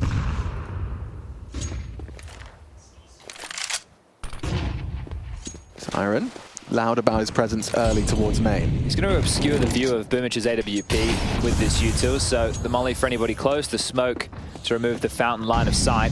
And Boomich may as well rotate elsewhere and leave this up to Axel. He's kept the feet planted for now. Chiron boosted up. Yeah, using that elevated position to deal with any mid-aggression. Might be a flash in towards connector, and 3 players now reside on B. Double dark setup. Hobbit welcoming this duel. It's Siren aim dueling with him. Siren steps in, misses his first shot, and Hobbit will punish. So opening duel goes the way of C9. And for Hobbit wants a bit more. He actually flashes himself to confirm. Canal's quiet. Chiron could be close, and Chiron sharp. Sharp as attack. May not anticipate electronic, but the molly might flush him out all the same. Nafany through mid. Opportunity. You can see he's got his knife out, wanting to flank B. Need to wait for Nafany. Wait, is Perfecto reacting to this? Yeah, he's aware. He's aware. That's a team smoke. It is. And Nafany might be flanked by Axel as well. Dead. He's a dead man. Yeah, that smoke limited his options. And now Danis needs to get out of there. This one falling flat until Zorti racks up one. And just holding in, does hit a cracking Glock headshot. In a 1v2 that's not impossible, but not favorable. Boomich is posted. Ooh, he suspects him. He peeks him. He misses the no-scope. Nade on the nose. And it is a Boomich finish. and a C9 round. All right, did get dicey there for a moment, but Nafany just getting caught. I was wondering how he wanted to contribute in towards that round with the mid lurk, because it felt like there was not going to be enough time for them to go all the way around the world to head towards A. If they did, it would have made steps. That rotation would have beaten them. Was Karan unable to deal with that as, yeah, there's Nafany just walking through the temple smoke, looking a little bit silly. Yeah, good eyes on Axel to spot that on his very, very small angle. So he wants to fight this. So Molly knows he's stuck over towards the jail position. Nade on the toes. Oh, doesn't really get anything done at all. And Boomich gets to take another pick. So Danis offers himself up. And Boomich, agile. I love it. The Boomich. AWP has been a real factor for C9 CT sides. They've just exchanged smoke. So trying to negate this lurk smoke. He's opted for jail, which is the right decision. That's the gap, and Hobbit's the one that's trying to fill it. Now fires off a warning shot. Perfecto, though. Oh, okay, I was going to say, gets an easy one. Nearly ran away from him for a moment there, but now a 2-kill discrepancy. Siren's turn on A main. Oh, they've actually equalized just like that. Yeah, Siren caught by Axal, but B site is just defended by Hobbit right now. Torty, can he be able to get that bomb down uncontested? It's Hobbit towards the Ivy position. Electronic and Axal crawling in. Do they wait for Electronic or does he drop down? That's the question. That is the question. Drop down. Oh, Zorti can't touch his keyboard right stuck now. Yeah, Chiron can try and bail him out, but they have to worry about so many different angles. It's coming from Dark as well. Chiron, he knows what's up, and yeah, finished nicely. C9 starting to get into the flow state now. Yeah, you can see just no comfortable post-plant positions available for BB on the site, so Hobbit's presence limited that. Should be able to find himself an upgrade after the defuse, and will do. Scavengers up the AWP to put back in the hands of Boomich. And this was the opener. You're surprised to see Danis taking that fight. You'd think that they would have been able to work out collectively how to deal with Boomich's position. But yeah, just not able to really plant themselves in fortified positions. And it will be a tactical timeout called in a shine on the mic. The money situation is something that needs to be discussed. With the loss bonus going into the next 2,400, I expect to see some lighter investments, just bringing them all around that 2K mark. 3K. Oh. That's not so light. No, so wanting to limit the finances. A word's been to Hobbit, not sure what the dialogue is. Let us know what you think about Hobbit's new haircut. Growing out those luscious locks. Very anime-esque. Looking trendy. Does look trendy. And as you can see, what we were highlighting, the approach is interesting. It's a couple of backup Kevlars and an AK. You'd like to get something out of this, right? A kill or two, a bomb plant would be fantastic. I'm going to just make sure, because they're aware that the CT finances are not sitting too pretty. A flash at the ready for Nafany to try and... Oh, that's beautiful from Exile. We'll check on the total, but a lot of damage done, and implication is that Boomich, yeah, won't be there. Siren punished. Chiron recovers, gets away with the AK. And now, yeah, we can see this kind of indecision. Lots of map territory potentially taken. Boomich actually happy to just reposition and get that info main side, so you're really just gonna have to reset back to spawn, back where it all began. And if they stuck to their guns, they might have actually been able to overwhelm Boomich, who has just stayed towards Fountain. It's going to be 3 plucky riflers, the B defenders of Overpass. Yeah, and I wouldn't want to get through this trio. I mean, you got Hobbit, Perfecto, and Electronic on B. It's hard with rifles, never mind with just pistols. Get to see their synergy on this defense. Hobbit through. Oh, actually, looking the wrong way. And 2 frags into the site. If they can get past Perfecto, there may be a bomb plant still. He's got the bomb, but he's got to deal with Axal. Already at the back of Glyph. And yeah, Axal swings on out, collects the frag. And C9 up to 5 on the CT side. This is already an impressive haul. Yeah, but they didn't get the plant, and the only one that is really going to cause issues for in the buy department is Nafany. The fact that they did the damage is what we were talking about in terms of limiting the CT finances. The rebuys will have to come through. And it is Nafany operating with a Tech 9, the rest with AK-47s. But really unable to deal with Boomich on the AWP, which is really like not something I thought I would be saying. Upski even citing that Mantu's performance against Cloud9 over there at Blast, where he's able to just drop bombs on them. Oh, they're exploding. And he's hitting. Boomich nearly gets 2. still holds on, still provides 10 frags total already. I like this opportunity from Nafany. They've just rotated off in the chaos. Axile might be regretting that. Might be regretting that with all this space Nafany now has. The molly implies he's heading to A. And it's wide open for the taking, straight to beach for Axile, and that gap, I mean, look at the bomb, it's so far away. Yeah, I hate this type of rotation. It's great that Nafany has this space, and he's going to force them to head over towards that side of the map, but the thing is, there's a lot of a gauntlet that Siren has to run to be able to even get to this point. Have they pushed through water? Like, have they pushed out connector? And Nafany taking the fight. That could be the difference maker. Does eventually go down. The bomb will get ushered in. He's done a lot there, though. They have 2 smokes and a molly. You know, drop at least some of the utility. Yeah, but I think Zorti likes this element of surprise. Pushed up Cam's side. Smoke from Siren's ahead of it. This could be a bait. Hobbit, how ready are you? Oh, Zorti was the one caught off.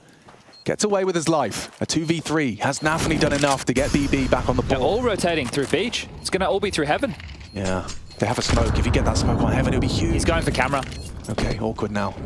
Very uncomfortable. It's just a 1v3 for Zorti right now. Unless main can get involved, maybe it can from heaven. 1, 2 on the spray. They've done it. BB close.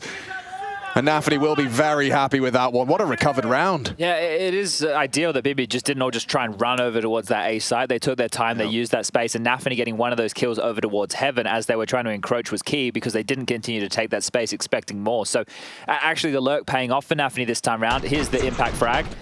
He obviously did a lot with the space, and then Zorti just mowing them down. And his presence with that little smoke play over towards camera as well, playing ahead of it, they didn't even want to risk that. They were too scared to head through middle, thought the reroute would have been the better option. If BB can win this one, Alex, they can break the finances and get themselves up to 6. Important rounds here. And already, Chiron, he's knocking on B. Testing them, tagging them, Hobbit.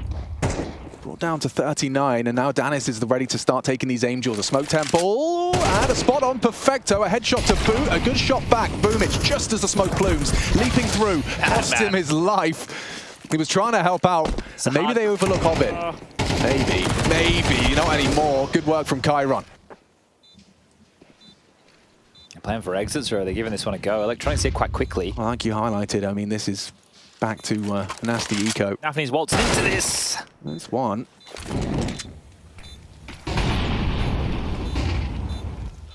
Hang around, they might be able to find themselves that AK as it blows out the door.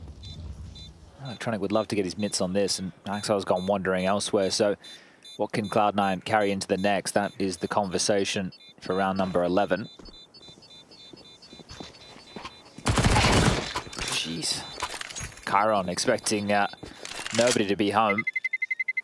Electronic will survive the bomb blast, and well, that is an AK that they... Oh, Axile got the AWP. Huh? Axile was able to get the AWP. So that's why he was through mid. Yeah, okay. That's actually a huge salvaged... He went all the way around just to try and find it again.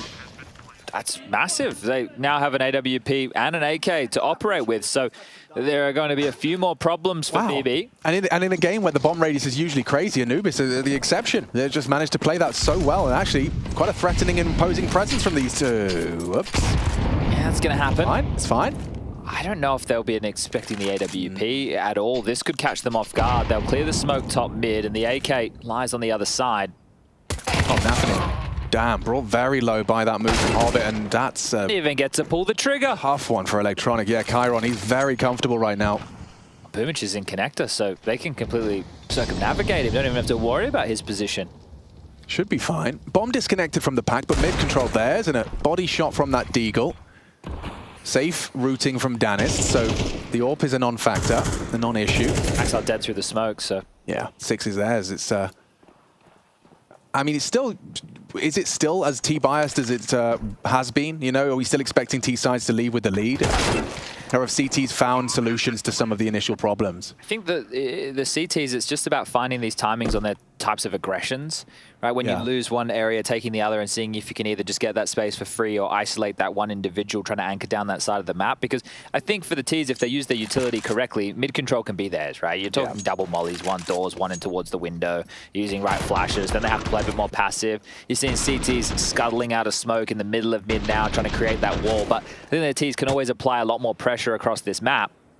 And it's up to the CTs to have coordinated reactions, or everybody knowing when they need to be able to react to take that space and isolate those jewels. So you need to be very in tune on a map like this to the information that is coming your way. You need to be on point. You can't be calling 3B when you've only spotted 2, and then your teammate pushes out somewhere and dies because you've relayed bad information. Everything needs to really be on point for the CTs to capitalize. And there's also out the gates, right? We saw from Cloud9 already that rug smoke. Well, a rug smoke, a stairs molly, aggression towards middle, right? You're pushing out. But there's so many options of where you can find these aggressive maneuvers. It just comes down to that perfect timing, which never easy to find. Yeah, it becomes an art in itself. Still looking to leave with the lead, RBB. Everyone's equipped on both sides of the server. Electronic, forward position in mid. Doesn't want to give it up this time. Exile, a little bit of a bait. Yeah, perfect. It works to perfection. Chiron. Oh, caught, but Axel builds upon it. Boomich, a nice off angle. Not ready for that was Siren. This one is just being putted across the line. Danis and Zorti remaining for BB, but the casualties have accumulated. Nice work from Danis. Baits out the shots. Ooh, had a chance onto Perfecto, but doesn't quite go his way. And bomb down now. This is their round. Yeah. Especially with this power position from Hobbit. He can arrive as soon as Zorti shows himself or takes a shot. That flank is swift. So we'll just watch as this 6th round is secure. Zorti starting to make a little bit of noise. He unscopes. And he has at least become aware of Hobbit's position. Hits his shot and Nade could finish him off, you know. Or not. Or not. The Z-axis and all that. 6-6 on the half. C9 want to take us the distance in this battle for survival. A battle to stay in the run-in for IEM Katowice 2024 groups.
6-6 on the half. Cloud9 must win their map pick if they want to stay in the running of IEM Katowice 2024. Eyes on the group stage, elimination match, and BB managing to post 6 on their T side of Anubis. Not the best, not the worst, but I've got the best right next to me. We've got Chatty B in the house, and we got BB on the CT. Yeah, this was the same halftime scoreline as we had on Overpass. Let's see if we go into as many overtimes as... What was it, quad OT? It was too many, I think, is the only answer. As U2 has been deployed and dropped outside of the B bomb site. So you can see this little nest egg with the bomb. You've got a smoke, you got a flash, you got a molly. Making sure you don't give that one up to any aggressive maneuvers is Perfecto. Currently tasked with watching the B, pushing as there's a little slither gap that he is opting to hold. Axile watching A. You've got already Hobbit up close and personal, as highlighted just moments ago by Jakey, towards the connector position. And now that util will be scooped. The flashes, the smoke, the molly. Where will they be deployed? Well, Electronic has one as well. Do they want to try and cotton off the front of the site, or do they want to go a little bit deeper, CT and Temple? Or do they want to go left and right of the obelisk? Left and right of the obelisk it is. Okay, well, Chiron's got a choice in front of him. Opts to spam, P2K user. It's 4 of them here. Yeah. I mean, they are going to have to find an angle somewhere over these smokes, and it's actually Boomich landing shots. Bomb being planted, still a 5-on-5 as it's Electronic. Draws first blood through the smoke. It's a massacre from Electronic. Oh, beautifully put together set piece. That's a chef's kiss. Ah, you love it. The molly lands, he knows exactly how to exploit it. Gets himself up on towards the platform. They don't think they're going to be pushing into their own bottle of flames. Round over, 7 secure, and Axel, he's already on the hunt. He's completely under the lockdown if they even tried to fall back to save. Electronic continues to chip away. Nafany will give over another $300 as Siren wants to hold on to his investment. Yeah, his tank set up. He is a dead man walking. You wouldn't. It's not. And you shouldn't. You shouldn't. Well, gonna try and smile about that one. Yeah, because, yeah. Yeah. Now if you're Siren, you could buy a Famous and have Kevlar. You could. There it is. So this is what we were talking about, right? You see this molly, Electronic immediately. Oh, look at this. The ops team knows exactly what they're doing, don't they? So the molly premeditated on the throw. He jumps up. So good. Creeps through their smoke, plays behind the flames, comes out. Not ready for it at all. Wow. And that's a product of the new interactions with the smokes and Molotovs as well. Just finds that perfect safe spot, safe haven with vision. Man. Well, Siren does have a Famous and a Kevlar, so... And they are coming towards A main early. I think Naxal was flirting with it, maybe just looking to present some sound cues, bait some util. Naxal is just a shadow of himself, unfortunately. Applying some pressure with the steps and splish splash of the water has forced a smoke out of the A defenders. 3-2 split of BB's defense is about to get a bit of a shock. Here they come. Oh, yeah, that's not gone well for Nafany nor Chiron.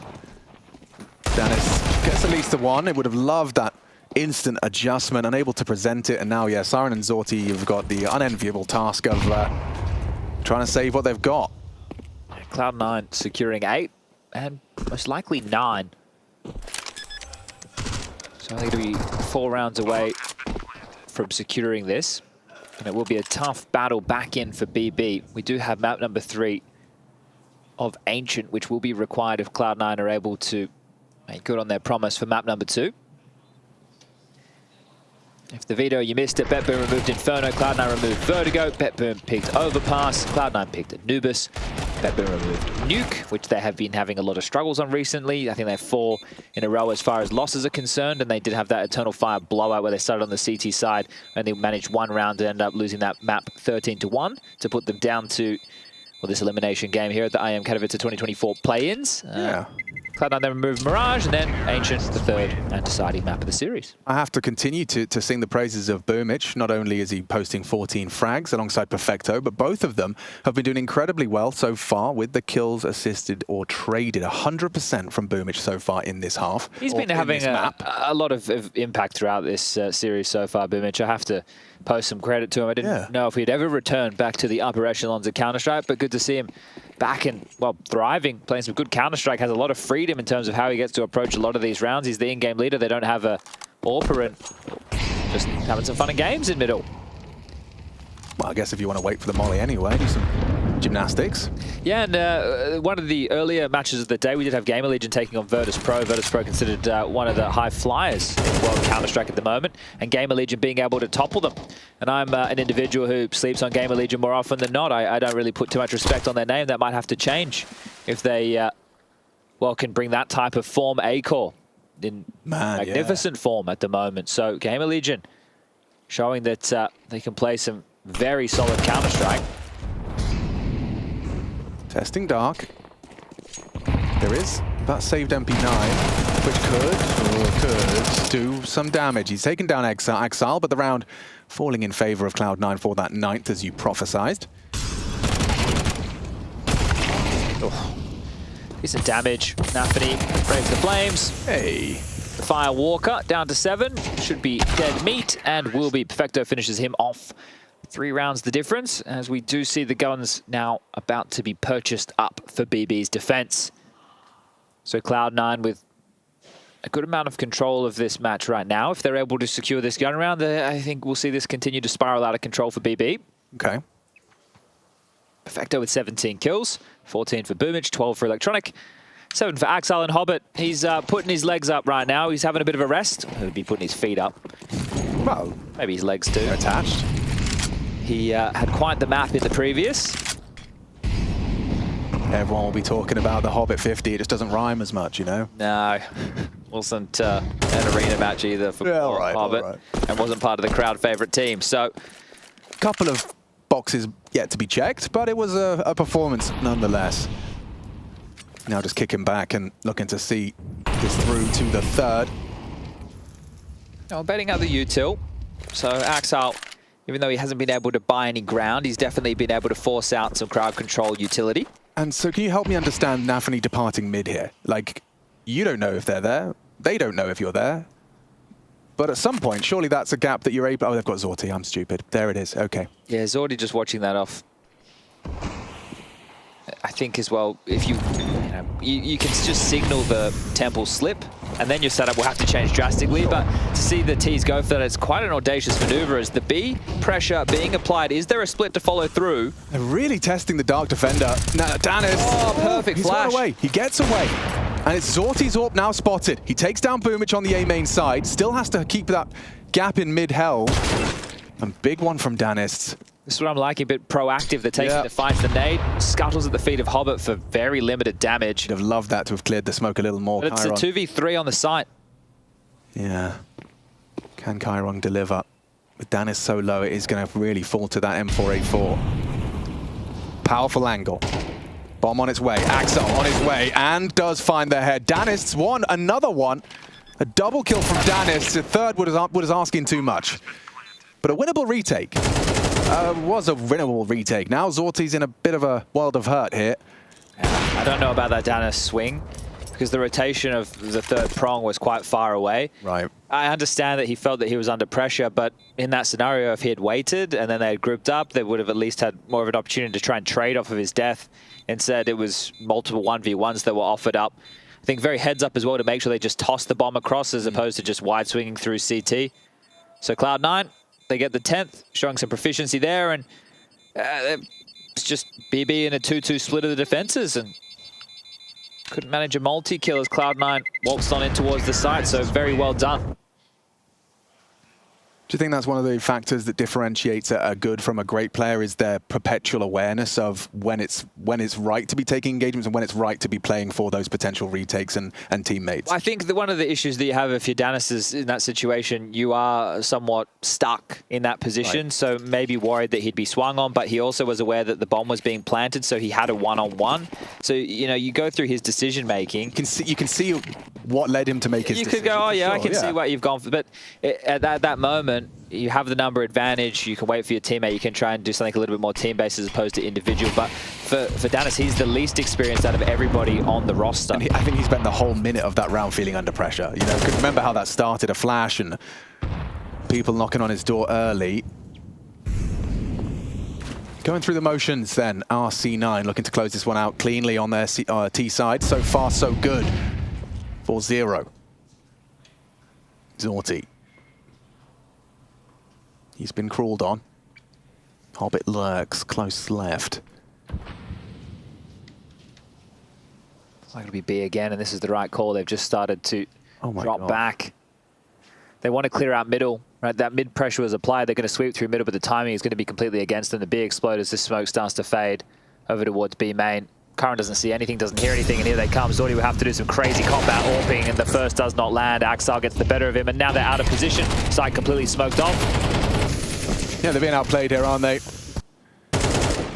Just pulling him around the map. Chiron at the back of the site can't do anything to disrupt the plant. Waiting, biding his time, hoping for some form of retake, but I don't see a kit. It might be in their interest just to have another go next round. Loss of Zorti early. The AWP going to be irretrievable, covered off by all 5 Cloud9 members. Yeah, and Chiron couldn't leave, of course. The rest will. Just too many questions to answer for BB. It's very quiet outside of B. The only place that they really felt any pressure or presence was middle that they didn't have eyes on. They come back together to do something team-based. They're trying to sweep through mid to deal with any pesky T's trying to take that space.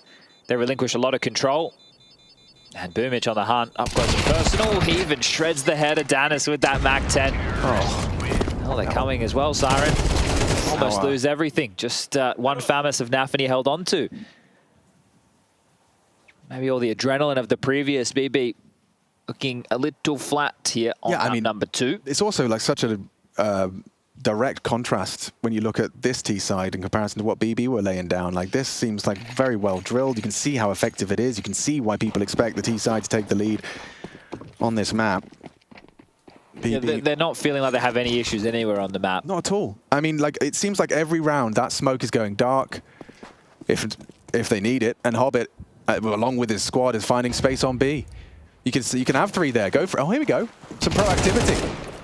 Axel catches Nafany going for that push, and yeah, Siren needs to get the head out of dodge. Ran on.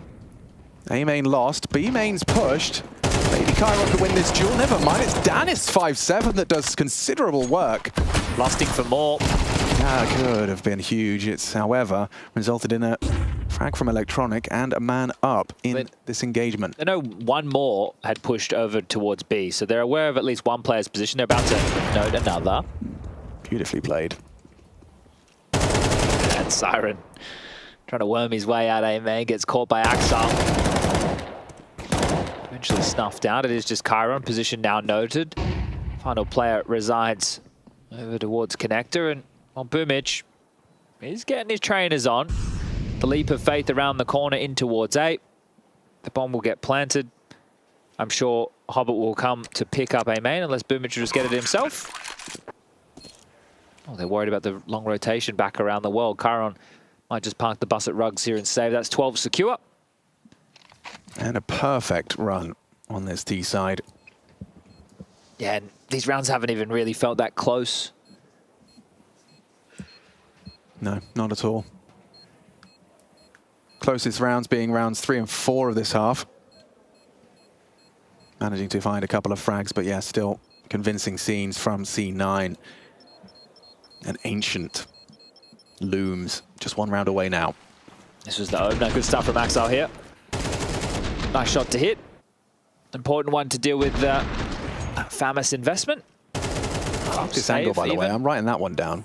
Nice way to passively hold the A main push. We know that one. We hear that one in Face It all the time.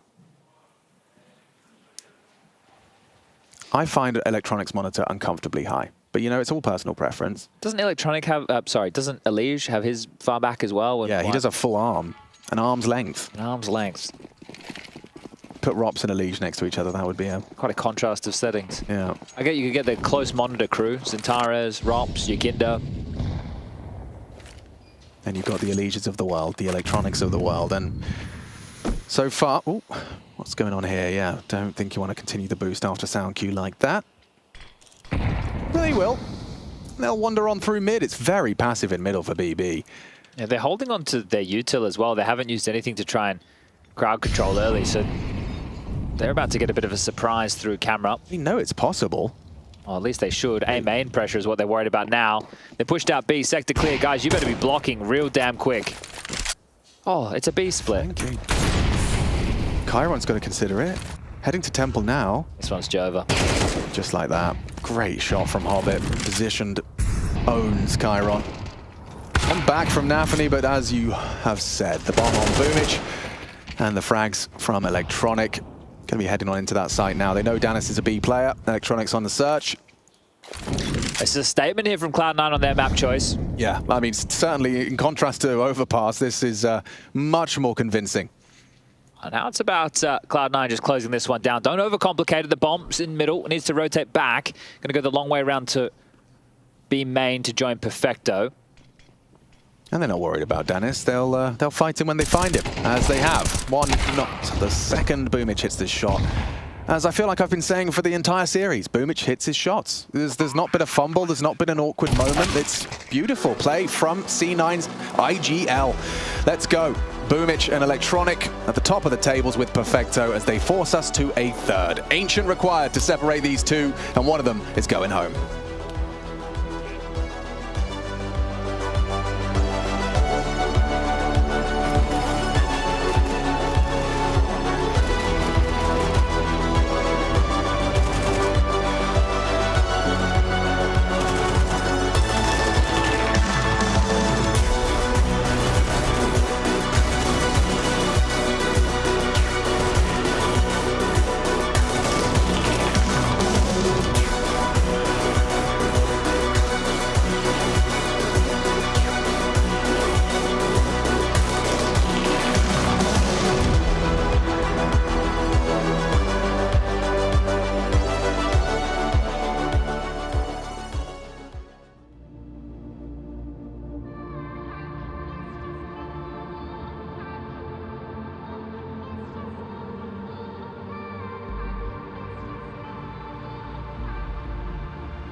Down the middle in the first half and anything but in the second. Cloud9 stand tall on that T side and do exactly what you predicted, Bubsky. You said that Cloud9 looked like menaces on this map of Anubis, and they delivered exactly that. Finally, we get some logic from Cloud9. Yeah, I mean, when you have the likes of Electronic, Perfecto, and Boomich, you're going to have a certain level on some maps they were also comfortable with beforehand. So I'm not too scared about Cloud9 going into certain maps, but it's just a map pool overall is kind of weak.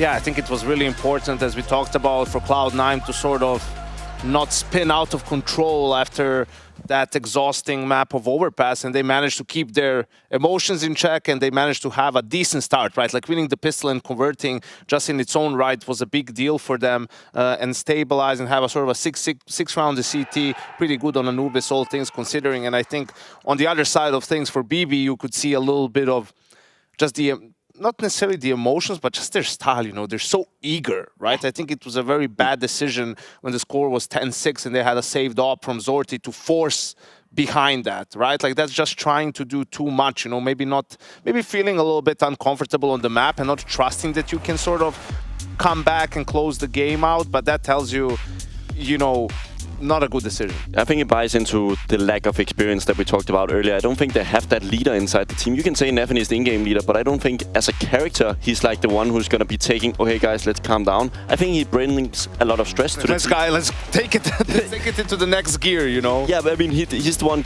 there's players who cause chaos and there's people who like calm down, like JKS, for example, perfect example of one guy who brings everybody down, and then we have the opposite side, we have maybe the Nico or the Hooksy, right? And I think there's no balance on this team. I think Exile looking on the anchor role, I think he looks uncomfortable. He used to be so good in these positions where he's just all by himself, but in this game itself, he even cost some rounds. I think that's where it's kind of complicated to look at Cloud9 at the moment, because the scoreboard can look a bit topsy-turvy at times. You know, for one, I'm not expecting Perfecto to be the one putting up the big numbers all the time. I would say that's more falling on Axel's shoulders, but it doesn't seem to be the case right now, Janko. Yeah, I don't think like in this particular game you need to look too much at the numbers. I think you look at how the game was going, especially in that second half, and what you can take from it is that Cloud9 was in control, right? And you could see the poise and the calmness, and just there was a lot of chaos as there will be when you're playing BB. You know, some rounds being lost that maybe you should have won, but you need to stay calm and composed, because in the long run,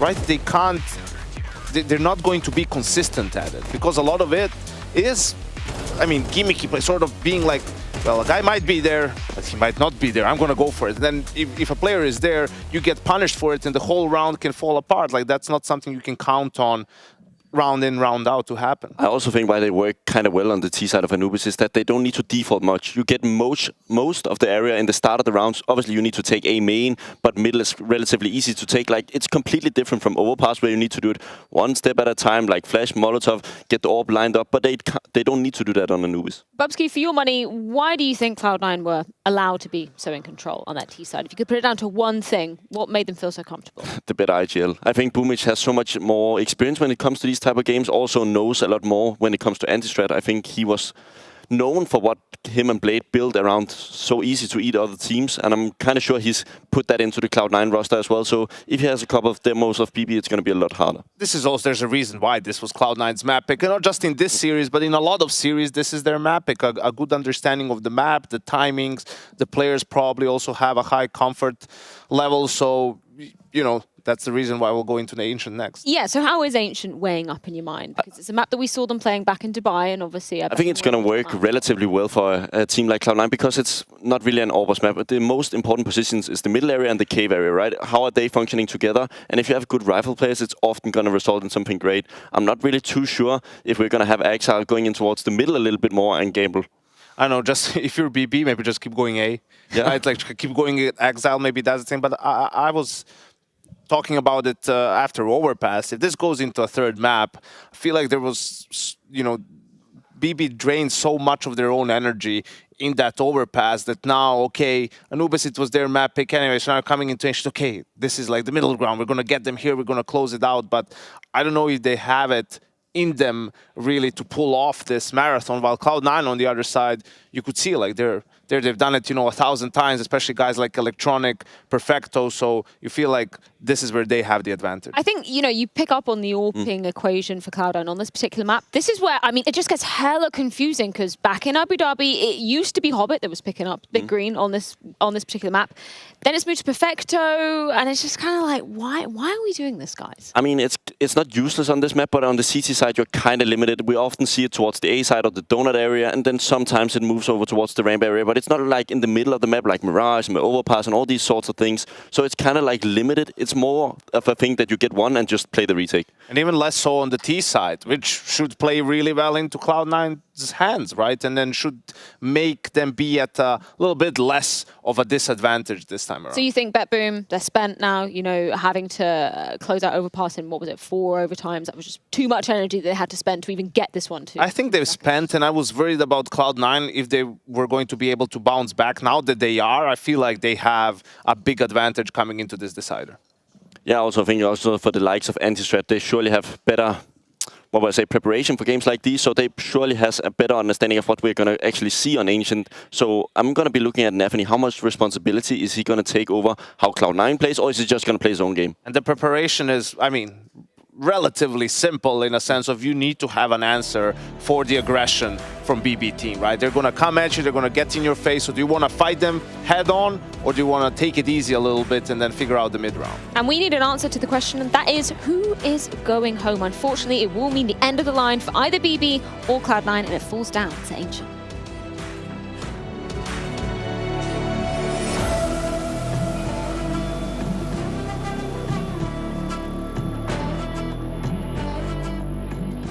Welcome, my friends, to the Cathedral of Counter-Strike!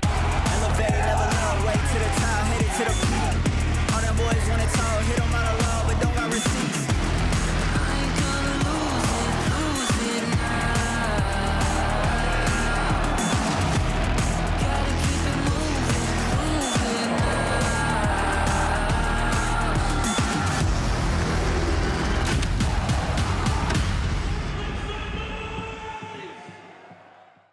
Smokes.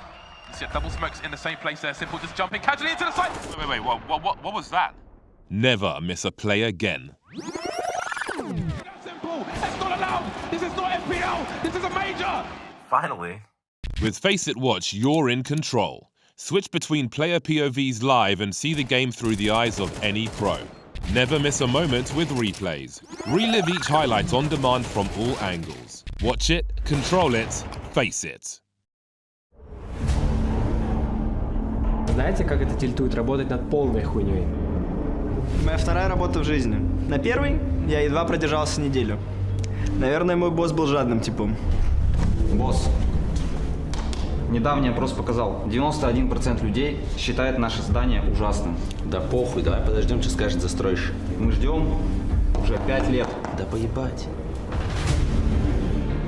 Босс говорит, он занят работой, но он вечно сидит в телефоне. Опять этот сын шлюхи. Заебал.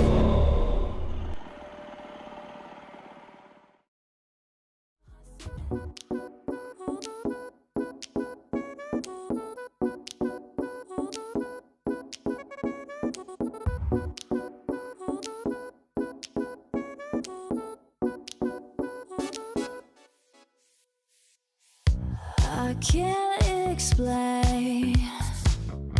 I can't explain it. I go insane when we get naked. Hold me down, never let me go. Take me in, I want you to show. Hold me down, never let me go. Take me in, I want you to show me love.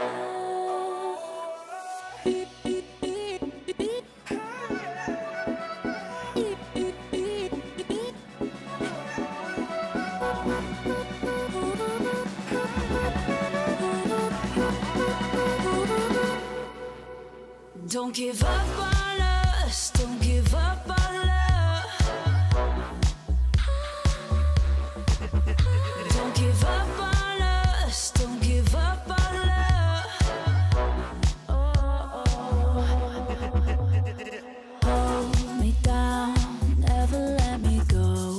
Take me in, I want you to show.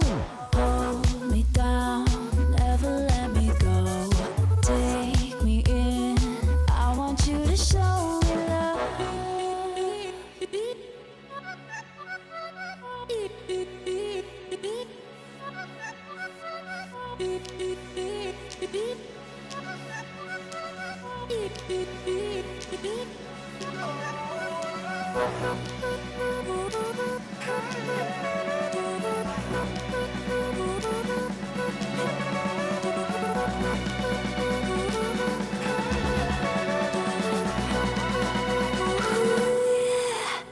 Don't give up on us, don't give up on us, don't give up on love. Don't give up on us, don't give up on us, don't give up on love. Hold me down, never let me go. Take me in, I want you to show. Hold me down, never let me go. Take me in,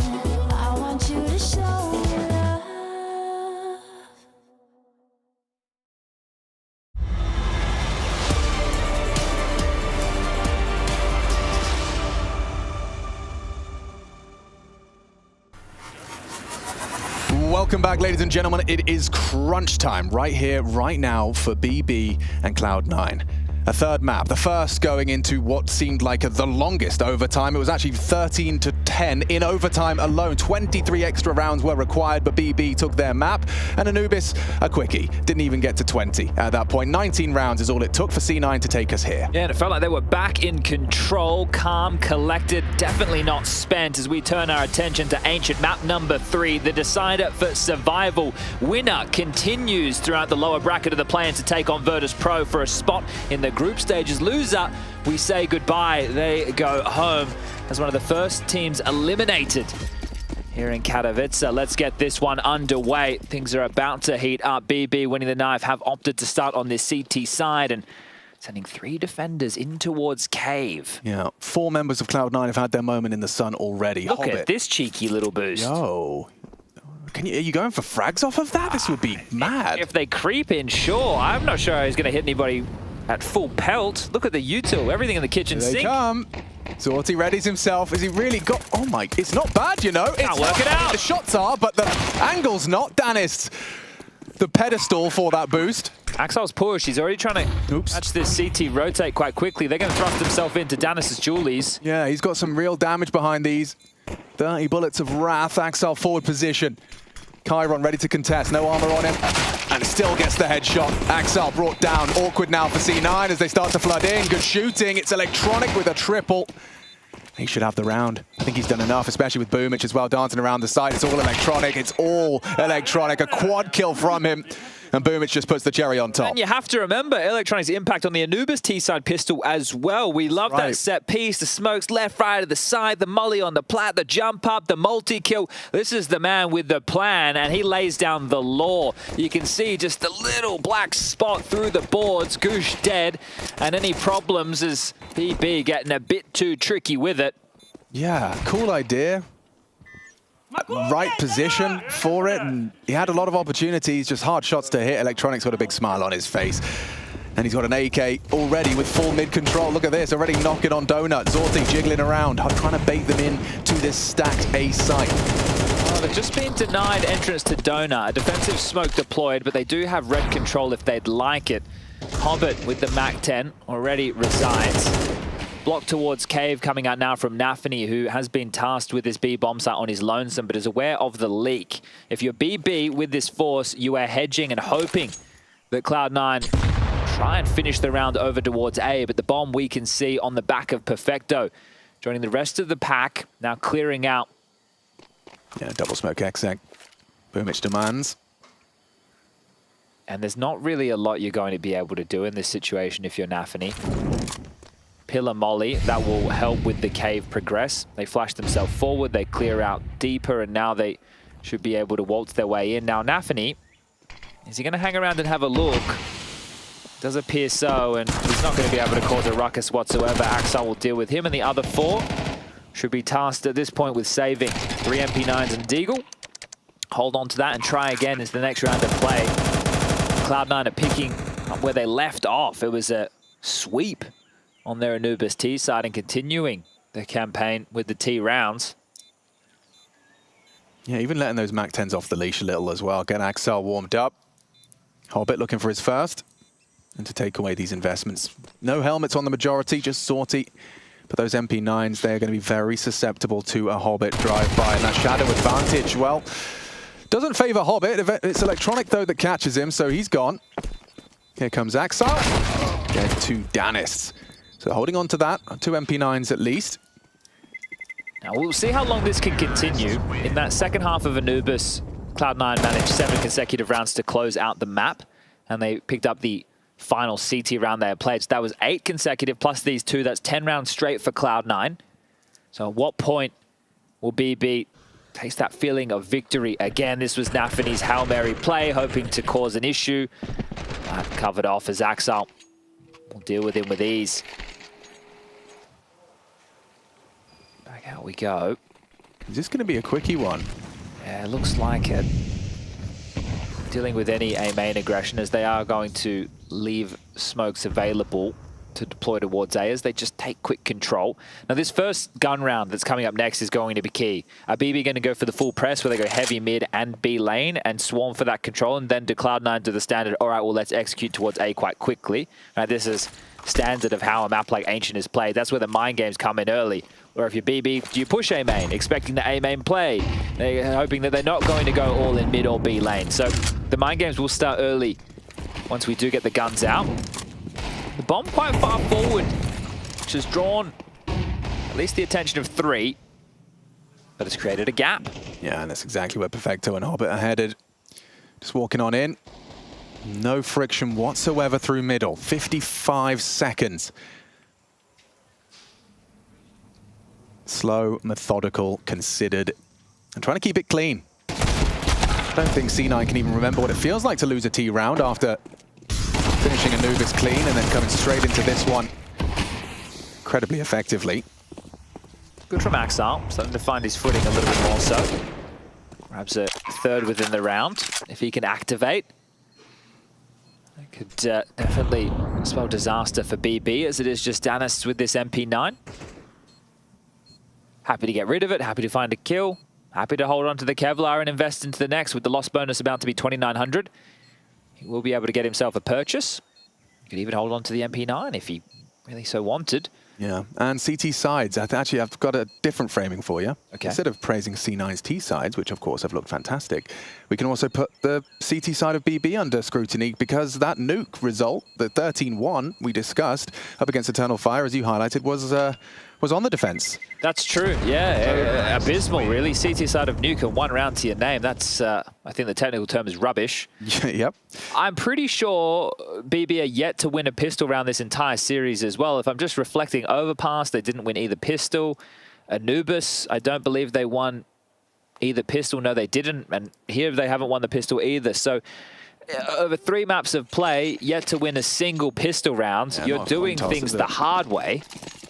We get to see the Zorti Orp. He's been a bit of a shining light for the boys of BB. Starting 3B.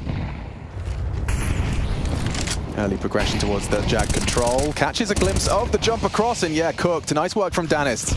That was all him. Good handiwork. Yeah, need to convert off the back of that opening now.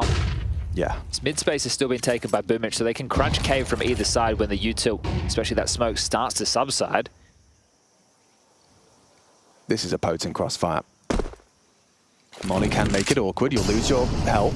And now with a good pre-aim or an early peek, swing or be swung, says Nafany, just straight into the face of Hobbit.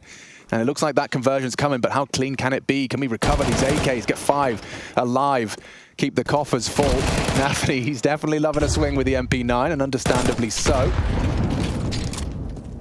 Chips away at Perfecto with the HE from mid. It's Sorte onto Axile.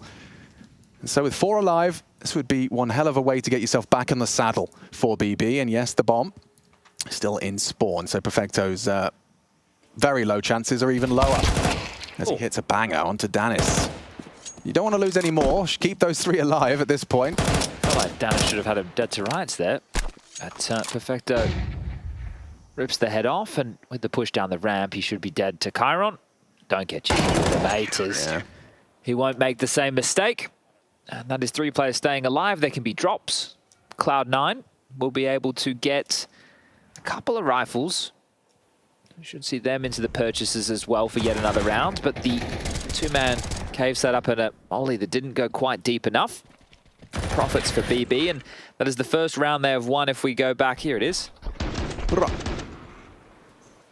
So what did I say? It was 8 consecutive to close out Anubis, and then 3, so that's 11. Yeah. So the first round, BB have won in 11 rounds of play.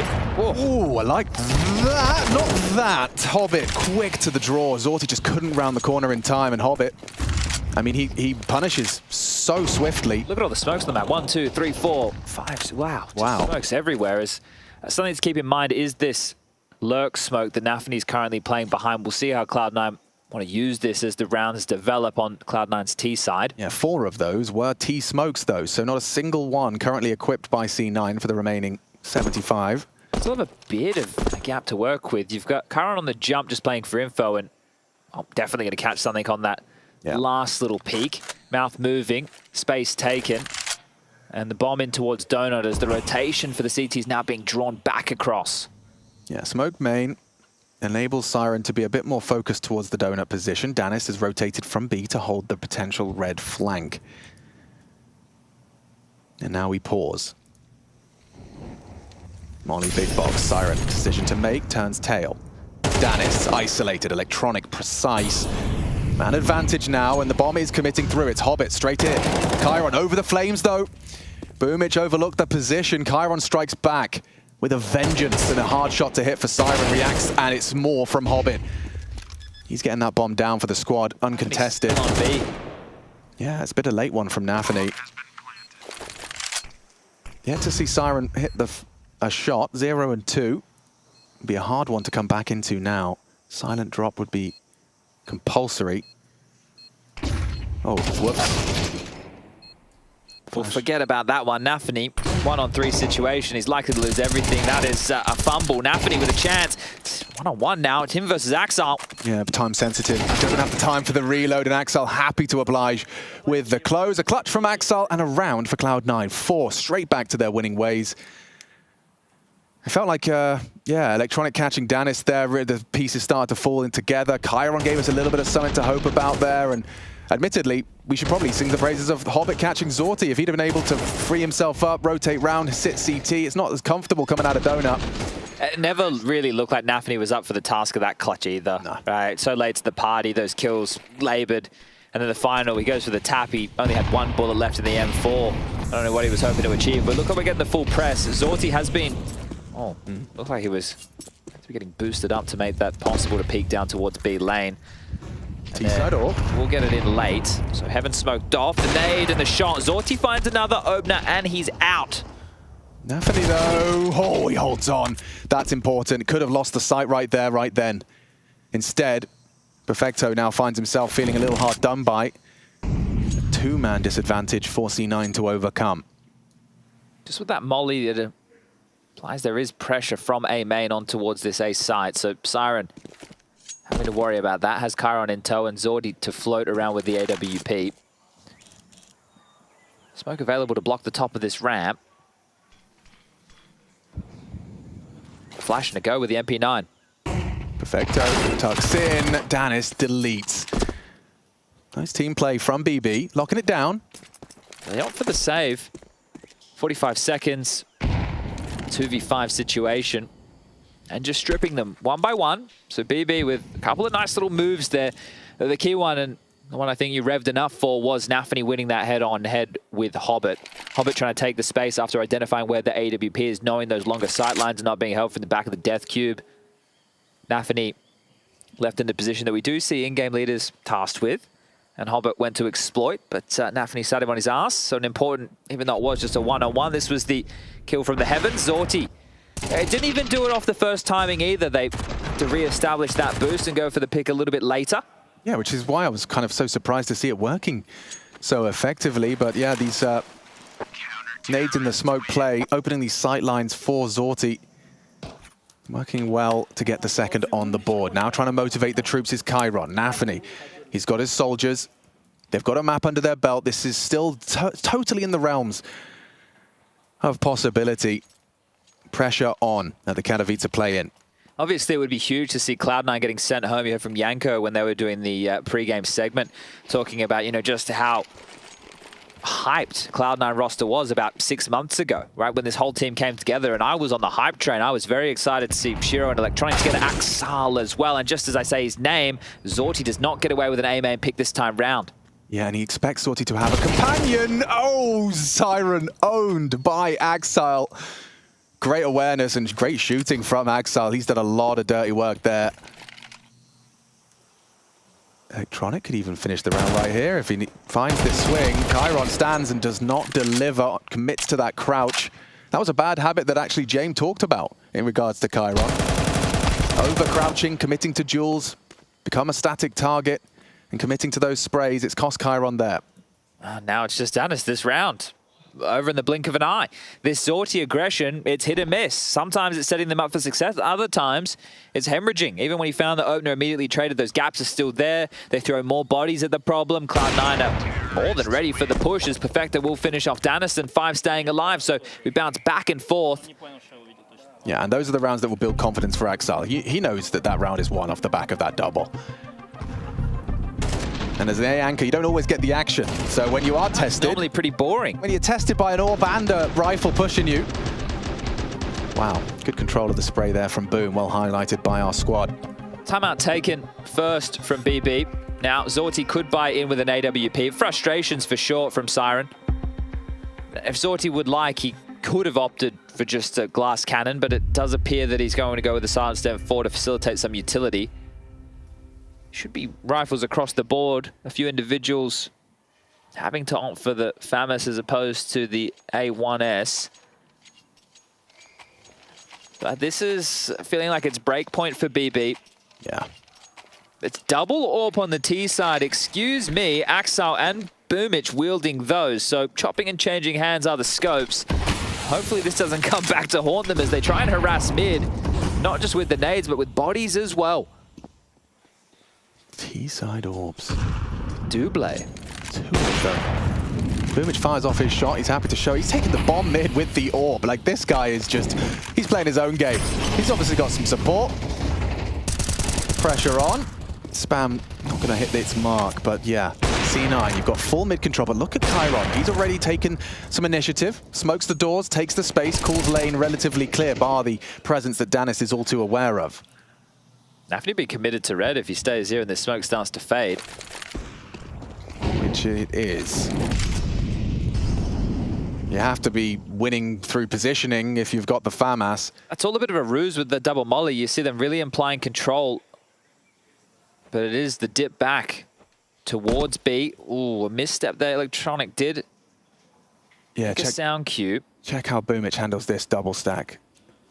I'm intrigued to see, yeah, how quick he is on the draw. Danis just the one. It's beautiful for C9. Advantage into Chiron's sight. Rotation from Siren. Yet to see a frag from Siren. Good to see a frag from Chiron. Takes down the swing of Perfecto, and another victim added to the naughty list. He double captures Electronic. It's 2 AWPs to try and close out this round. This could be fun. Maybe not for Axel, though. He's got to try and keep his head on a swivel with the Zoom banger. Oh, he's picking up an AK. There you go. Okay, cool. More threatening now.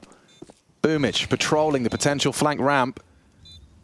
Axel burrowed into the cave position. That's surely going to get Nafany moving. He is. Pressure on. Distracted. And fragged. Nicely from Nafany. Boomich in the clutch, not to be. It's a Chiron round. An impactful triple to get that 3rd on the board for BB. Yeah, and Innishan looking like he's praying to the gods right there. That one did get dicey for a moment. But the audacity with the double AWP does mean that those... Oh, it looked like for a second Nafany was going to carry one through. We could see what purchases... Or what rifles, sorry, they wanted to scavenge across. It is just 1 AWP for the CT side. Funny to see those continue to be donned. But that in cave falling in the favor of Cloud9, and it just wasn't enough. So Chiron, he did have a lot of impact when we reflect back to Overpass on the CT side when they were heading towards that A site. Had a couple of key multi-kill rounds. Might need to do the same. As headset off, looks like we have a bit of a tech. Nafany just with a bit of a readjustment. It has been an awfully long series, even though Anubis was quick. A 13-6 scoreline. It was map number 1, 25-22. It's really drawn this one out. Now we do have our B stream on right now, and after this one we will have one final best of 3 to bring to all of you. It is Astralis versus ENCE. I saw them out there in the player lounge just idly watching. We have Furia taking on Apex, and well, I don't want to spoil the score for anybody. You guys can go check that out on your own time, but let's just say Brazilian fans will not be happy. Ew. Not necessarily what I was expecting. All right, well, this is the full press, right? Yeah, okay. Siren core sleeping. Oh, and it's fallen apart for the CTs. A's open. A taste of aggression, and it's sour. Siren really quiet here. Still yet to frag. Caught looking the wrong way. Pants by Electronic and Hobbit. Deep smoke donut.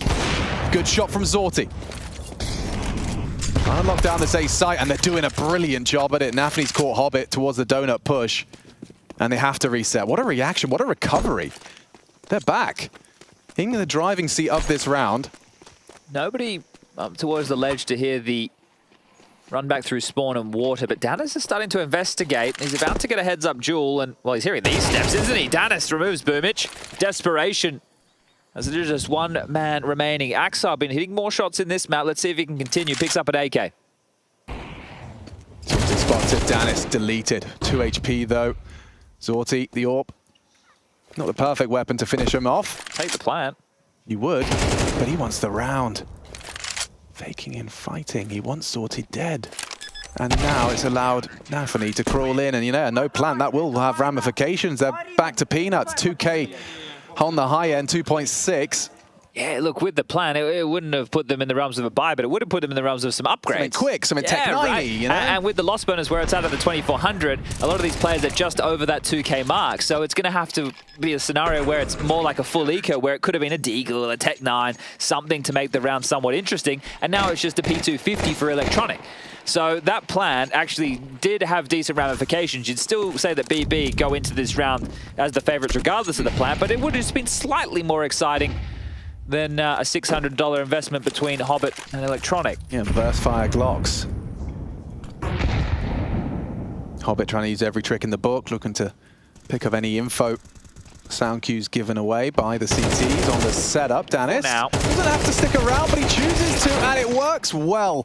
Triple, can't be mad at that. And Nafany trying to finish the job, does adjust into Perfecto on these unarmored he's gonna get a plan. Yeah, he's going to redeem himself. Is he? Yep, Siren, maybe you could get there in time. He's running over. Oh, no way now, Axel. You've got, when you do this play, mate, you've just got to run in with the bomb in your hands and say, I'm here. Yeah, I'm doing it. Punch it in the digits. You heard me. Congratulations. You've got a full commit. This wasn't a full. This was, unless they call it clear. Wait a second. And then he gets... Axel, you little genius.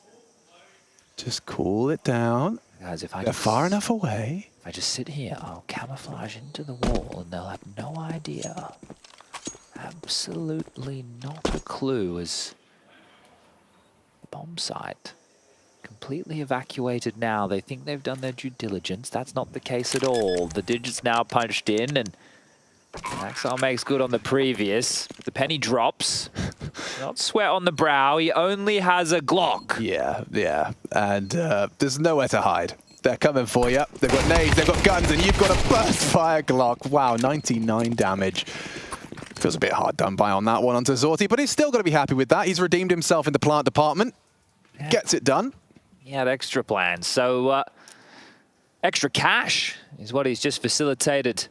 Will we see more T-side AWP? Maybe 5 of them, Cloud9. Remember, it is just elimination on the line, and hey, even if you do survive this gauntlet of a best of 3, you've got Virtus Pro waiting to get your number. It could be interesting. Wouldn't that be quite the series as we do get a smile out of Axel? So much at stake for Cloud9 and BB. And this is just for survival. Coming out. Boomich gives it a good shake of the stick, sprays them down. Mid-open. Round likely falling apart to follow. Nafany quick to react. He's going to try and address the potential slip on red.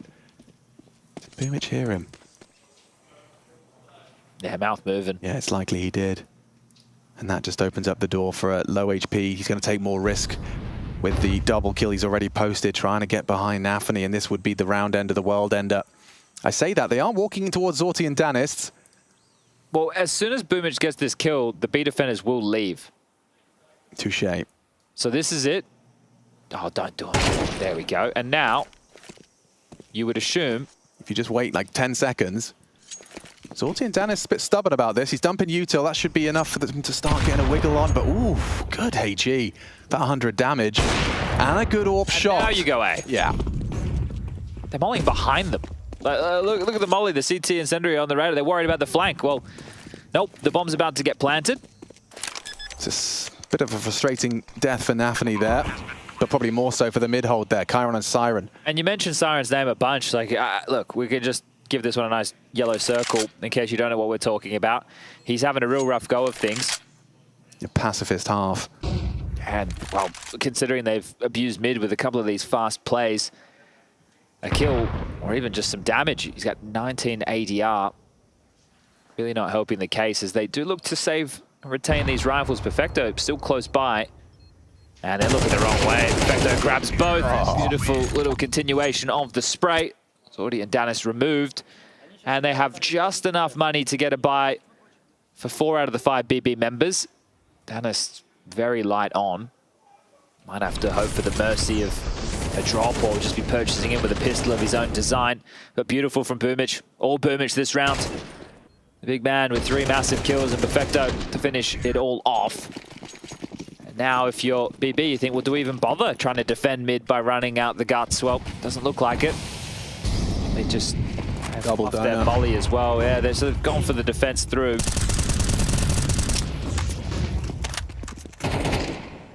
Easy there, Nafany, dodging bullets. Nafany gave up his rifle to Danis. Trying to catch him. Well, element of surprise. Electronic did not see that one coming, nor did Danis. As from behind, Nafany are now applying pressure to this full A commitment. There's the bomb there. If Siren can get one, which he does, onto Axile. Zorti, element of surprise onto Boomich. BB, this is looking good for them, albeit with the bomb down. Hobbit fighting for Donut. Zorti going to be smoked off. Enables them to really burrow into this donut position. Don't want to give up the full sight though. Hobbit lingers. Nafany crawls big box. Oh, they're locked in. That's a good smoke. Oh, we are completely locked in. Is there a kit? Someone's going to tap that bomb. 10 seconds, yeah.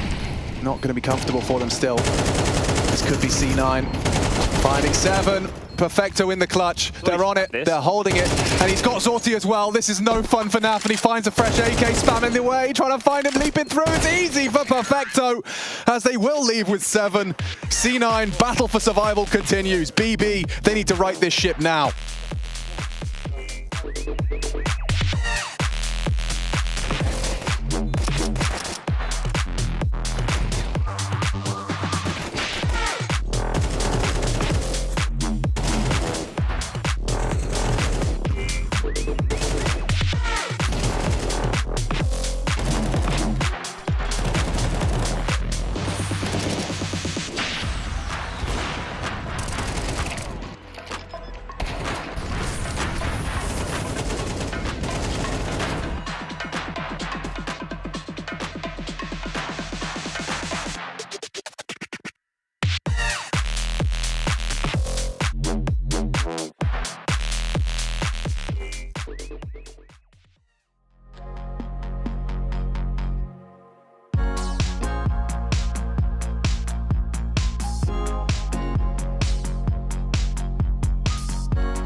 One single half of Counter-Strike and we'll be waving goodbye to one of these teams. It's one of the first to be eliminated from IEM Katowice 2024. On one side of the server we have BB, on the other Cloud9, and Cloud9 so far have not dropped a pistol.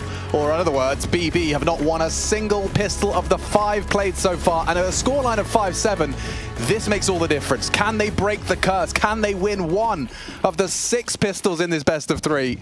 It could make all the difference. It's gonna happen quick. Oh god, they're all here. And already Axel's beheaded Zorti. It could all end in the flash of one fight in mid. They've got nothing.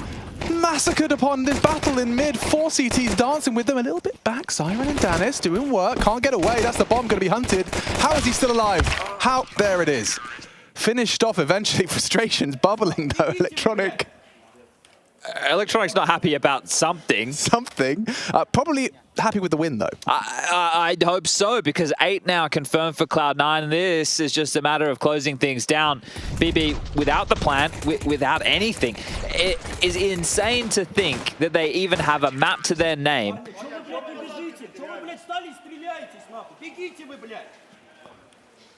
I think he's unhappy they just weren't taking the swinging like with him he's and there. taking the We've got fight. 5-4 yeah, here. like, yeah. Fair enough. Why not? It's a high intense game. It's a survival match. There's a lot on the line. Setting up for a B explode. Hobbit and Boomich disconnected from one another. Hobbit's going to either have to block, which is what he appears to be aiming to do with this smoke. Spotted the shadow. If he drops that now, Danis has given away a tell, so the explode not going to be happening. Oh, that's going to take the wind out of their sails. They already had the Tech9 poised. A Galil from Siren, even the AK on Danis. It was literally just that shadow as to why that was dropped. So Hobbit just on the jiggle peak defenses.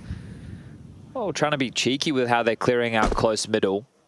But tough to see how they get into this now. Axel tucked in towards the cubby in middle. Boomich with the support of Electronic. And, well, he's not going to get anything because Electronic will grab the kill. Danis fell. Oh, clean from Axel. Finds the head from behind, though. Push the smoke. Good work. Chiron and Siren combine to at least relieve Axel of his weapon and his life. And then towards Jag. Boomich tested. No, nice from Siren. Would have loved the second, but it's Chiron good for it. Makes it a 2-on-2. Rotations are swift. Perfecto and Electronic down the speedway and in. Perfecto can molly the plant. There it is. Yeah, well, slows Ulti's plant. He's pushed himself real forward of this short smoke, trying to catch a timing. He heard Chiron exit. He knows where they both are. He's heard both of the players. Perfecto trying to distract, and it's worked well. Oh, ships in the night through the smokes, 1-on-1. Zorti, have you got it in you? This would really give him something, but not to happen with Perfecto. Stalwart, as always, as Boomich trying to get under their skin. Celebrating and finding another round for C9. BB running out of options swiftly. The plant and one surviving, likely to see another purchase coming out of BB. So they can apply the pressure, sure. Everybody 3K plus, so we could see some AK, some Galils, and we can see some frustrations. I think Yanko labeled this team as a team of rejects, right? Getting removed from their former teams. And the Misfits unable to put it together just yet. Map number 1 was resilience. It was impressive to see these teams locking horns, and it was coming down to the details, the clutches. Again, a big focus on mid, big emphasis. Missing the run boost, though. Might scrap their plans. Completely abandoning A initially could mean that this call from BB works out. How much info is there if they got down B lane? B lane is somewhat cold clear. Nafany ahead and aggressive. A kill could make all the difference. Oh, missed his first. Now he's trying to find and isolate these duels. It's well handled by the MP9s on B. It did force the rotate. There's a huge gap right now. It pulled Perfecto from CT towards Speedway. Have to take deep space. They're not going to get donut control or temple. Problems and the bomb yet to be planted. Going for it now is Danis. Not far off on the spray. Covered off, forced away. Danis burns. This is not going to be easy for Chiron. Siren and Zorti both need to contribute. Everyone has to do something here if they want to see that 6th round. Otherwise, they're condemned to the double digits. Hit on Axel for this. Maybe Zorti can find something on A main. They're suspecting Siren on the boost. Yeah, spotted out, executed. Chiron loading his mag. He's done enough. Gets 3. But still 2 to find, and Hobbit's going for the 10-second defuse. What does Chiron do? Covered off. Covered perfectly by Perfecto. Hard angle, and that surely is the beginning of the end. Quad kill from Perfecto, really stepping it up. Oh, yeah, Nafany must have copped a little bit of back chat there. Very unhappy with this one. And that's the game. Yeah. Slipping through the fingers. Frustrations continuing to boil over. The taunts from Boomich on the other side of the Hall of Heroes. Lights up the fire in Nafany's belly as you're just seeing it crumbling. Another close round. Another bomb down. Another tactical timeout.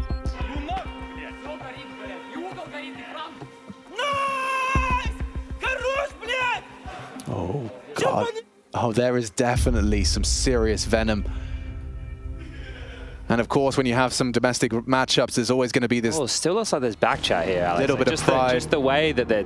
Yeah, like the looks down the line with the... No, for sure. It's not calm communication. And they've actually taken another tactical timeout. So, Inner Shine, whatever you have to say now to pull their heads in, this is it. You're capitulating. You don't want to let the self-destruction be the reason that you lose. You've had a couple of close rounds. It's a tough match. Yeah, I mean, testing from map 1. Yeah, Nafany looks absolutely, he looks dejected. I think the last thing that you need, and this is tough for a leader to be able to pull yourself back together, right? In the hard times, you need to be able to look, give them the tough talk, but you also need to be able to be uplifting when the pressure is on and try and pull them out of it. But it looks like they're way too far down that rabbit hole now. Yeah, frustrations visible in gameplay and in an elimination match as well. You feel like you've only just unpacked your suitcase here in Katowice. B lane completely clear. There's pressure. They have all the info. A full rotation now towards A. Yeah, into the A site they go. It's Electronic first test. He's got Perfecto as well to cover off the angle. Nafany 1 onto Axel, traded out nicely. Boomich nimble with the MP9. Siren silences him. Electronic welcomes the duel. Siren escorted off the premises, and now a 3 versus 2. They'd love that plant while the smoke is up. Nafany punching in the code. Can him and Danists find it in them to just get a glimmer of hope? And it's a clean shot from Nafany. Removes the head of Perfecto. The highest fragger for C9 here on Ancient. Time now ticks. Bomb half gone. Danists may be required to slow down the roll here. Takes the next engagement. It's a messy spray. He's let it go. Hit all onto Nafany and loads the mag. No, you just need to find the pistol on the diffuser. 10-second diffuse. And he's got it done. It's Nafany giving them something to celebrate by the skin of their teeth. And Chiron appears to be the one here trying to be a bit more uplifting in this scenario. Danis there stepping out. It was that even before the tap of the bomb. If that one went wrong, I think Nafany may have been out of his chair, having him by the scruff of the neck, because this is an impact round from Nafany. You could see getting the kill in towards Donut. He's having to be a bit more brave with that type of fight. As we mentioned, Danis is the least experienced of the bunch, but they have forced Cloud9 down to an eco. It's just a P250 and a Deagle. Hard to see how this one goes wrong. BB can put themselves back within 3 rounds, but we're headed for quite the fight. Here comes the push. Oh, wow. Perfect anticipation of the stack. Unload their mags, and it's quick with the rifles. Just the one casualty. But you don't get much time to kind of shake off your bad mood, do you? That round's gone. And they used the timeouts completely, so there's nothing more that Inner Shine could call, even if they wanted to calm down more so. Meanwhile, Electronic, cool, calm, and already motor mouth, trying to make it clear how they're going to be setting themselves up for this next round. Yeah, well, he got tilted on the pistol round that they won to make it 6 from 6, so he's getting his frustrations out on the rounds they're winning, not the ones they're losing. Perfecto with the CT side, Orb Zorti with that on the T. Red smoke, nade open, nobody pushing middle. That information has a half-life because Electronic and Axel have been able to spread their wings and take this space through Donut.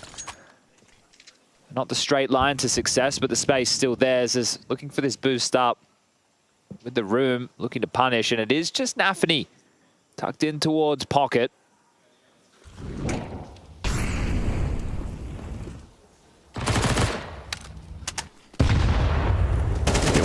On B, and they're going to get it. Danis first to fall. Nafany reveals himself. Nice catch. Catches Electronic. Axile in trouble. Caught as well by Chiron. They're all finding their frags. It favors them. BB, they've got the man advantage. Hobbit, sure, he managed to catch Nafany, but still, those three can stay together, trade off each other, and find themselves an 8. Yeah, I'd much prefer the B finisher. I think if they ran back in towards A, there's too many unanswered questions and long angles where they could just get picked off without the trade potential. If we take a look, you can see 3 mollies and that 1 smoke. They're able to smoke off short or long. Right. You could molly the pillar of the side if you wanted. You could molly deep to... Well, hold up. If we take a look, Perfecto actually still close to this. He'll be able to respond quickly. If Hobbit gets 1, tucks in, Perfecto chimes, still winnable for C9. Wait, and yeah, look at the time. With 25 seconds, Hobbit has a smoke. He's thrown it out towards Cave, can focus his attention here, and he gets the first frag. That's what you discussed. Tries to turn in. Perfecto hits his shot. Zorti, pretty helpless here. How are you supposed to get this bomb down? Molly's away, Perfecto. Tries to take this duel with only 10 seconds left, though he's susceptible to the wall bang. Hobbit doesn't give it a go. Gets the bomb down at least. Knows where they both are. Has to win this one. How? Audible steps from Hobbit. Tries his luck at the bang. It's not comfortable for Perfecto if he doesn't hit the shot. And it's Hobbit through the boards for an 11th. Look how low he got Perfecto. Hobbit, proactive from the cave position, finding 3 to turn that 2v3 on its head. Yeah, and the gamble from C9, right? They didn't split up and play 1-1. They played together, covered off red. Hobbit able to block, getting that angle, the smoke perfectly placed over towards Cave. This was the flurry in middle. Electronic found the opener. Nafany did a good job to get 2 back, but this is perfect. He didn't need to do any more. Then Orp steps out, has a nice deep line. Zorti, he can't cross that line because Perfecto's just making sure that he can't go back down the ramp. They take their time. They work in perfect unison, and Cloud9 grab 11. Oh, he's missed a spawn smoke. They've gone for a heaven smoke and they've gone for the lurk smoke as well. Oh, it's actually a top B ramp smoke, so they might want to walk into this and explode. Nafany has been trying to exploit this time and time again. 4 players over towards B, 3 on the defense for Cloud9. Molly for the cave control. This one will be deep enough. Boomich thrust back. BB frustrated. Probably a little exhausted as well. This 3rd map. In the server for a good handful of hours now. And they're running out of opportunities to stay here at IEM Katowice.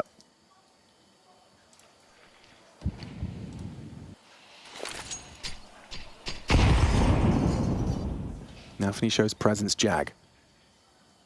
Draws the attention of Boomage and Electronic. They actually choose to play the fade. Advancing onto Nafany. Oh, he's got nades in his hands. A nade towards Boomage, just right on the money. You would have heard that, but loses his life upon the clear. Manufacturer of his own demise. Good shots. Lost another. Boomage doing so much for C9 on this one. Double kill from the cave position. Rotates are on their way. Siren proactive forward with the bomb, though.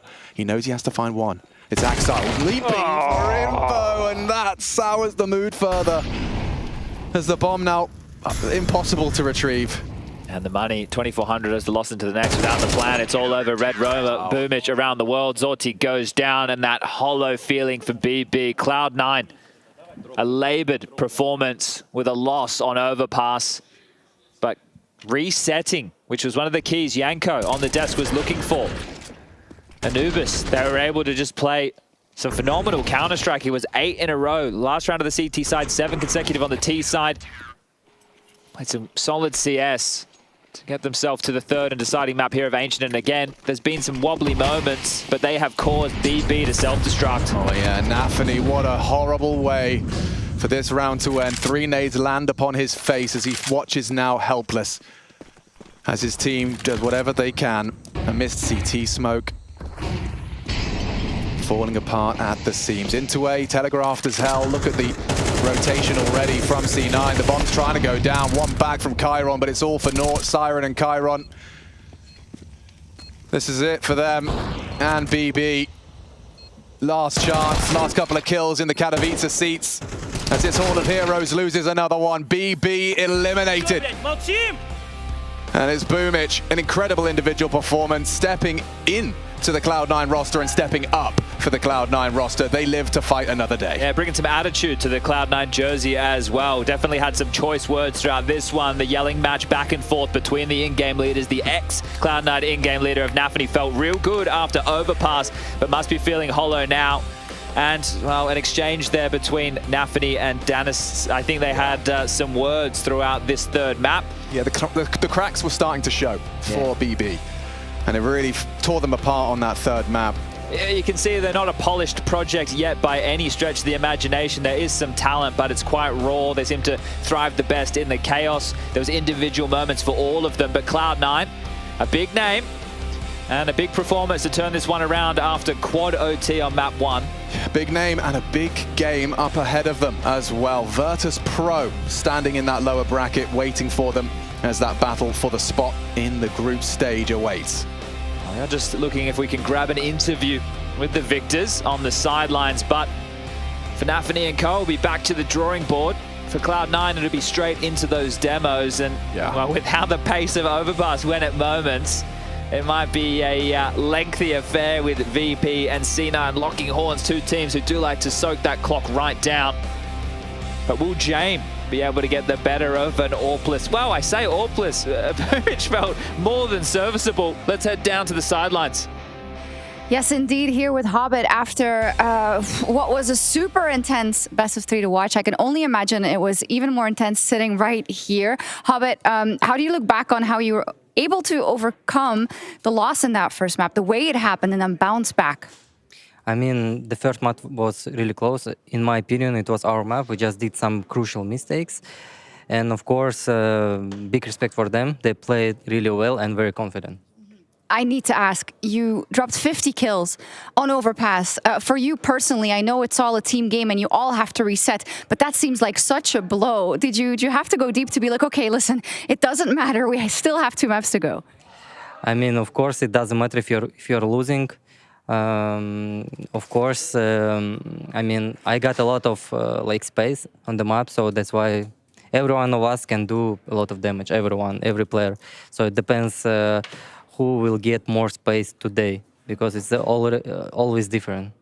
Okay, can you tell me a little bit about how the match progressed? And you know you're up against elimination every single round, and how heated everything was getting here, and how you dealt with that? I mean, the start wasn't good for us at all. We expected that we're gonna win first our match, but still we lost. We did some fixes, and today I came here with a lot of confidence, but still big respect for Bad Boom. They're improving a lot. Nafany doing really great job, and I'm just looking forward for the next game. And our goal is, of course, to go through. It is versus VP. A quick word on that next opponent. Is it VP? Yes, I believe. Yes, it is. So. Interesting match, very special one. Last time they just destroyed us, so I hope we're gonna do a good fight. Good luck. Thank you.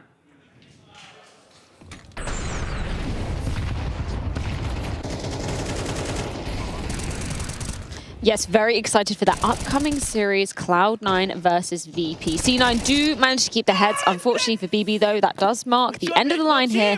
Only day 2 at the Intel Extreme Masters Katowice 2024. I mean, that Overpass, it was such a slog for them to get it over the line, and just out of gas in the very end. No, I'm just, we don't have the screen right now, but I just hear Boomic like yelling nice blats, and it's sort of like fading away a little by little, you know, it's like quieter and quieter.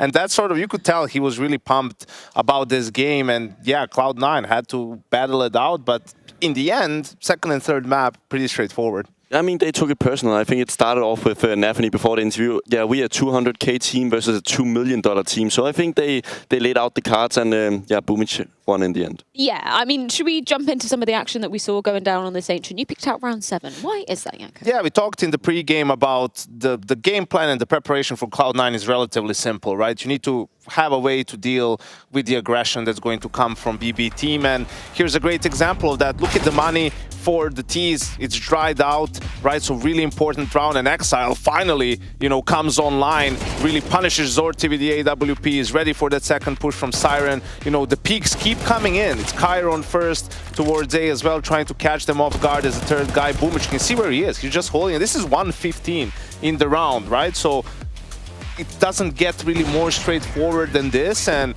I don't want to say that BB aren't a one-trick pony, but you're going to see a lot of this sort of aggression and Cloud9 in this. It's not even so much about like they didn't do anything special. It's mostly your anchors on the T side being on point, right? Exile finding those 2 kills, and the way he's been playing, that's not a guarantee. But when it does happen, when your defensive holds are strong, it really denies any sort of CT aggression. But I mean, it's so easy to see that they're prepared. Of course, you say they are willing to stand for the aggression, right? And he gets that first, and he's so sure about the second. He's seen that setup on the preview before going into the game. Like most people would be like, "Oh, I killed the orb. Let's go, guys, go A." But he knew that was one more to the left. They're getting some reps in. I guess that's how you. Is that for a game? But I think so. Still to stick on this game, like for BB team, I think the most important thing is like their coach is Innershine. He was the analyst for a long time for Kerrigan. First in Mouse, then in FaZe. I think the guy is really smart, knows a lot about CS. But I think what this team needs a lot, whether it comes from him or someone else, right, in the organization, like they need to keep their emotions in check a little bit more. No punching the table, no screaming and yelling. You can't have such highs and lows, right, over the course of a game and, you know, exchanging words and all that sort of stuff. There needs to be a lot more discipline in that lineup, especially when you have a team with so many young players, you know, who are going to be and size and everything, you know, there can't be any of that, because you could see it in that round where who was it on Siren the front? and He punches it 3 times, the table, right? Then Zorti dies next to him, then he punches the table. Like that sort of a thing, it spreads like a virus in a team, right? And you need to cut it in its roots, which is kind of already too late at this point, but there needs to be, you know, a conversation of clearing the air, and sort of you need to change the way you do things around there if you're going to have any chance of kind of making that next step. Yeah, I mean, it's a snowball effect. If you start seeing one guy doing it, it's as you said, it spreads like the coronavirus. And I also think when you look at Nafany as the leader, he should be the one to be like, guys, calm down. But he was even causing more stress by screaming at Boom. It's like, please, somebody take responsibility. And I think Innershine or somebody else needs, like, there needs to be a father figure in this team. Like, somebody needs to take control. Yeah, emotional game for a him down. lot of reasons. You want to give a shout out to Hobbit one more time in a rifle same high? He did get 50 frags on the first map. Yeah, they lost out, but loving what we're seeing from Hobbit. Well, let's put it this way, right? If he didn't get 50, they would have lost a lot sooner. True. And that could have been worse off. This way, they really battled. They made BB team spend their energy, right? And that's why they looked a little bit deflated on this third map as well. So good old Hobnob getting it done. The perfect decoy, baiting them into using all the energy on first map and then causing... We're just buying time for Exile to start playing CS, to remember, like, this is how it feels like to be good. This is Maybe I still have it. Probably not. I don't feel like this is necessarily a cause for celebration for Cloud9, more so a relief, because then we look at the next step. Oh, it's VP waiting for How is that a relief? Sounded like Hobbit didn't really like the idea of that so much, and who can blame him? Who likes playing against VP? No one.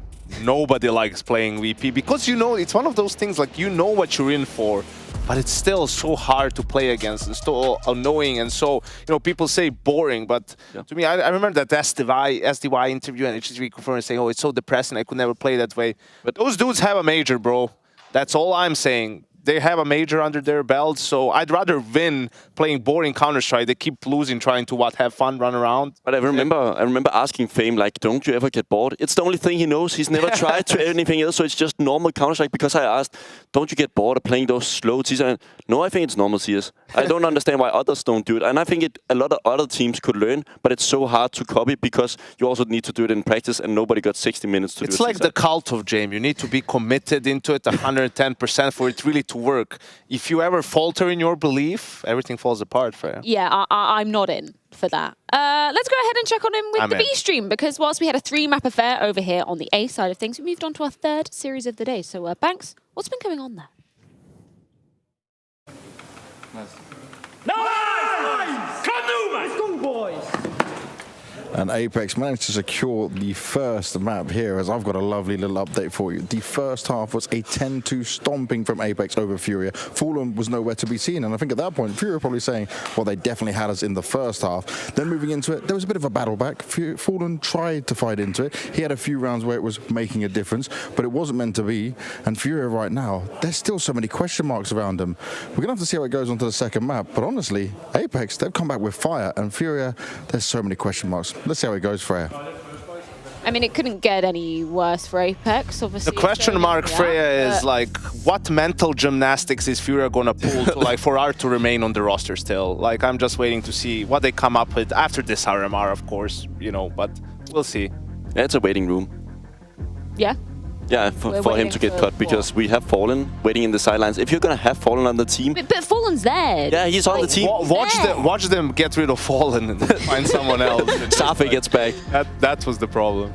Play-ins, brackets, as we do so, see them as we're coming to the end of the second day of action. Obviously, we see Team Spirit going through Gamer Legion as well. Was that surprising, the Gamer Legion? Yeah, a little bit, maybe. But I mean, I don't want to call it a surprise because they are a pretty good team, right? It just depends, like, on the matchup sometimes, how well are they going to play and the opponents. You know, they're not a bad team by any stretch of the imagination. But I was going to say Cloud9 deserves the pain of having to play VP because it's all their fault to begin with. It's all because they lost to Rebels. And now in the lower bracket, we have M80 with the coach as a stand-in against Rebels playing for a spot in the group stages. That's kind of crazy. That's Where amazing. do you see that one going, Bubsky? If we saw it like last tournament, it didn't look good for Cloud9. I also think they're going to have a really hard time playing against James solely because he's just going to hold angles. And I think it's super uncomfortable if you're a new AWP like Boomish or Perfecto playing it on the T side. You're just going to walk into that AWP so many times. I hope that the likes of Group will help the AWP in that matchup try to move around and stay away from James. ENCE versus Astralis coming up very shortly. That's going to be the exciting one. But we're not going to discuss that until we've gone to a quick break. When we're back, another elimination series for either Astralis or ENCE going down after this.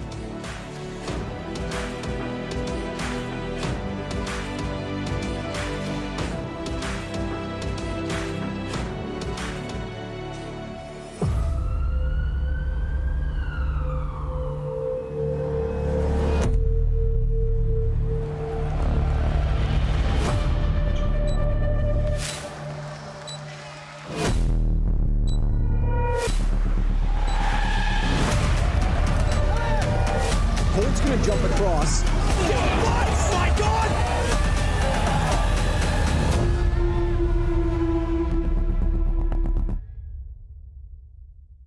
Fanatic are starting to crumble. What's going on? Let's look at Break Snobby's looking to shine the brightest, and he does it! His first grand final. Let's get it on!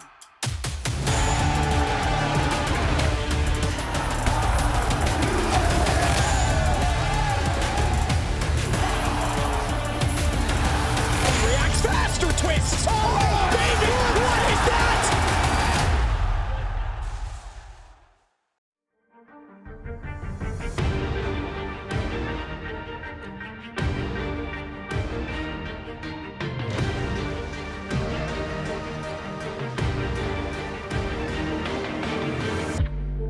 Something's in the air tonight. Something's in the water. The walls are closing in. This room is smaller. Another desperate eye. Another face off. The clock is ticking down. Embrace the chaos. This isn't over. It's only begun. Feels like a cold war in a burning sun. They never seen me coming. A weapon of mass destruction. And I won't give up until there's nothing. Hey, why would you think I'm bluffing? A weapon of mass destruction. A rocket machine better start your running.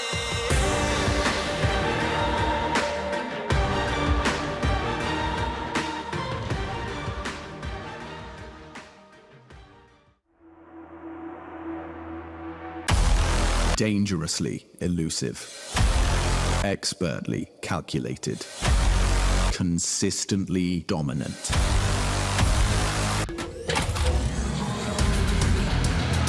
Nikolai Device Reitz. The study of an entire generation of AWP hopefuls returns to his fabled home with one objective.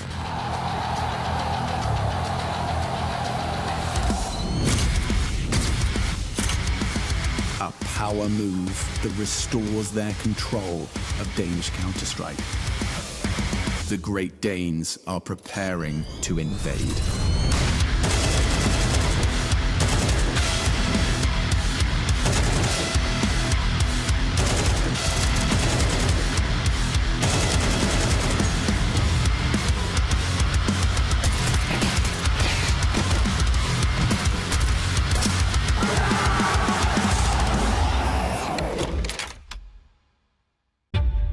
Does Glaive still have it? The journey to that answer could start right here in Katowice. And if there was ever an opportunity to prove it, it would be today. Because Glaive and ENCE are on the brink of elimination and they have to go up against Astralis. Astralis once, with Glaive at the helm, one of the most successful CS teams of all time, winning twice right here in Katowice, one of which being their third major title altogether. And Astralis, they might be getting back to that promise that fans have been yearning for years, with Device now surrounded by an all-star lineup. And Glaive, this time, is on the outside looking in, now leading ENCE, a Polish core, on Polish soil past Astralis. Between Glaive and Device, one of them is going home today.